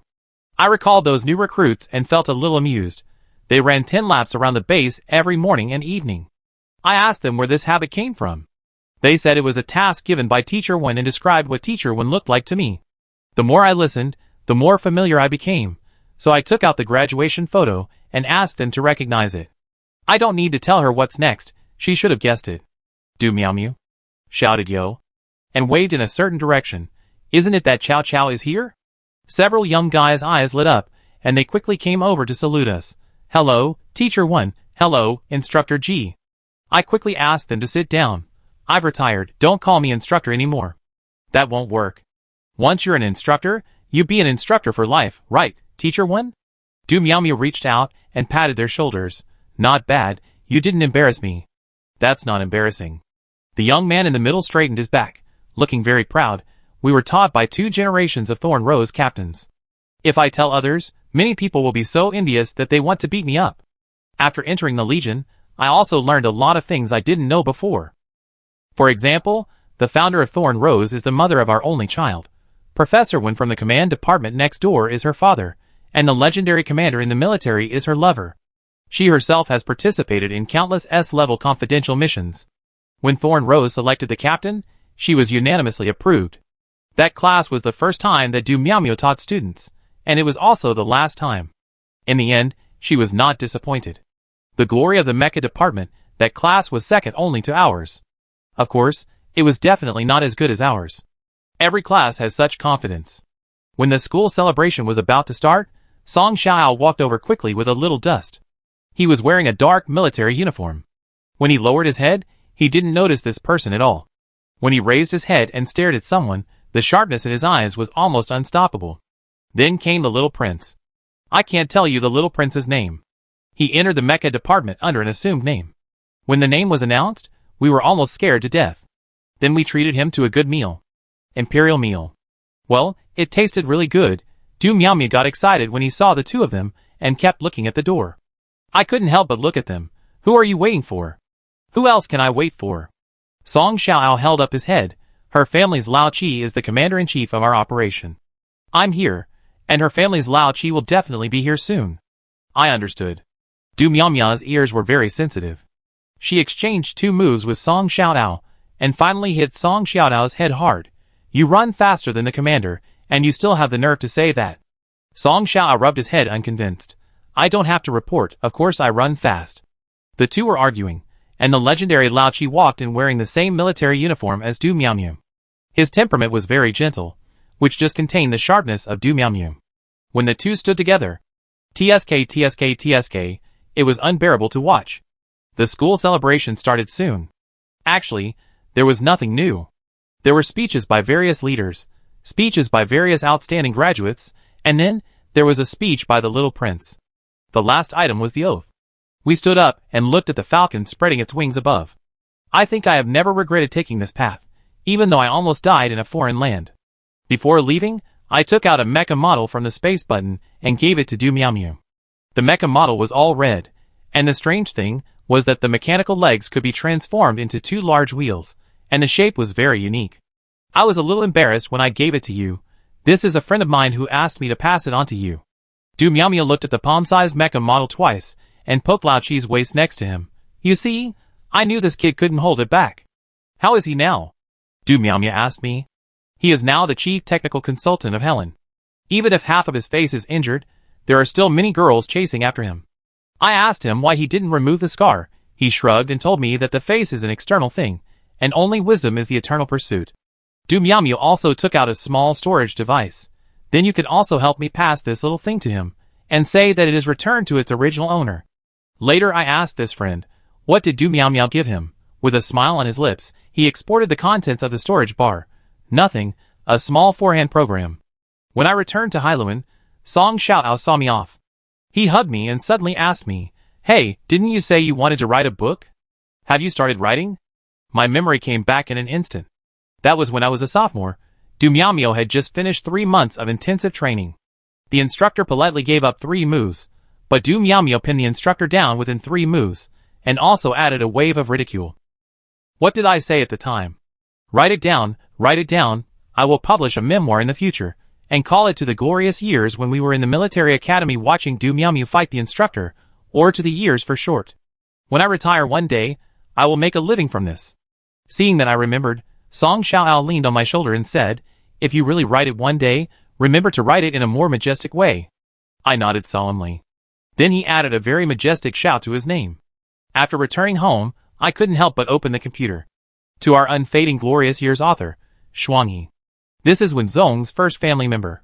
3. Most new soldiers have a common problem, that is, they feel good about themselves. Everyone thinks that he is the seedling of the soldier king, and thus looks down on everyone except himself. Wenzong ran into a psychopath, who felt he was invincible when she was returning to the camp after having a meal in the cafeteria. The training of male and female recruits was separate, and the psychopath bumped into Wenzong for some reason. He looked at Wenzong's small arms and legs and wanted to teach her a lesson. Wenzong didn't want to cause trouble. After all, the training time was almost up, but there were so many people that they blocked her way and wouldn't let her pass. There was no way. You forced me to do it. When the instructors on both sides found that there were fewer people and came to look for them, Wenzong clapped his hands, and a circle of people lay around him.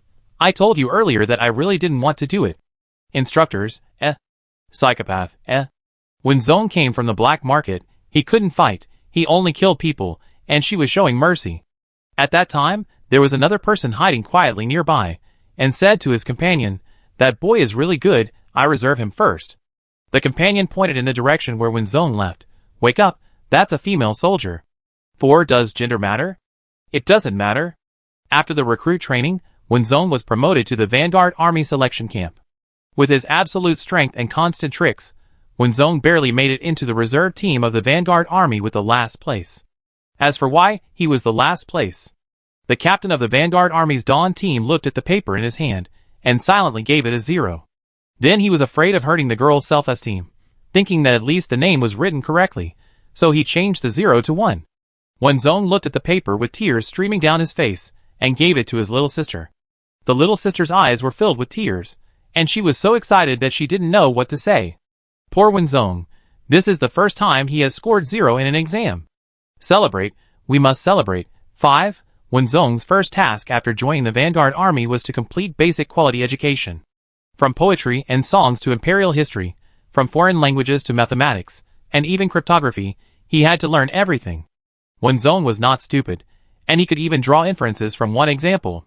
He was even better at weapon assembly than some veterans. Once, a comrade in the base had a birthday, and Wenzong got half a day off, so he didn't have to study. The captain of the Dawn team asked her when her birthday was. Wenzong thought about it, and gave a date. That was the day she met the young lady. It was like a new life. 6. The captain of the Dawn team was a very good mecha operator, and very enthusiastic. When Wenzong successfully passed the quality education exam, the captain took her to the warehouse to pick out a mecha. It was the first time Wenzong entered the cockpit of a mecha. The broad field of vision, the infinitely innovative mecha joint skills, the countless arsenal of weapons. It was as if she had turned into a mecha, and with just a slight move, she could leave the ground and rush to the sea of stars. For the first time, Wenzong made such a clear decision about her future. She wanted to become the best mecha operator. 7. Wenzong was indeed the best mecha operator. She was born with an incomparable affinity for machinery, and could adapt to the status of different mechas in the shortest time. She could even combine her own moves to create a new mecha operation technique.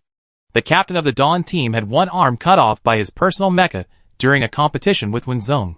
He hugged the arm of the mecha and cried on his companion's shoulder, "See, my vision is so good. It hurts. Why is it so expensive to build a custom mecha?" 8. The whole military knew that the Dawn squad of the Vanguard Army had recruited a genius mecha operator. The geniuses of other teams would definitely not accept it. The military wanted to see the fun, so they organized a competition. Each team had a newcomer, and the winner would be decided in one round. Whoever had the remaining fighting power would win. There were 32 people in total. Wenzong held on to the end. Her mecha was chopped down to only the cockpit. This person simply got out of the cockpit with a laser sword and used up the opponent's energy.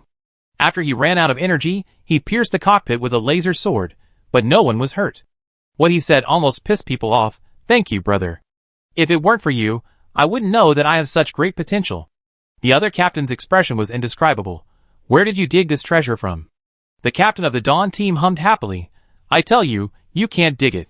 9. A silver-white light quickly shuttled through the starry sea, and energy poured out. Every time it passed, a mecha fell down. The enemy was so angry that he jumped up and down.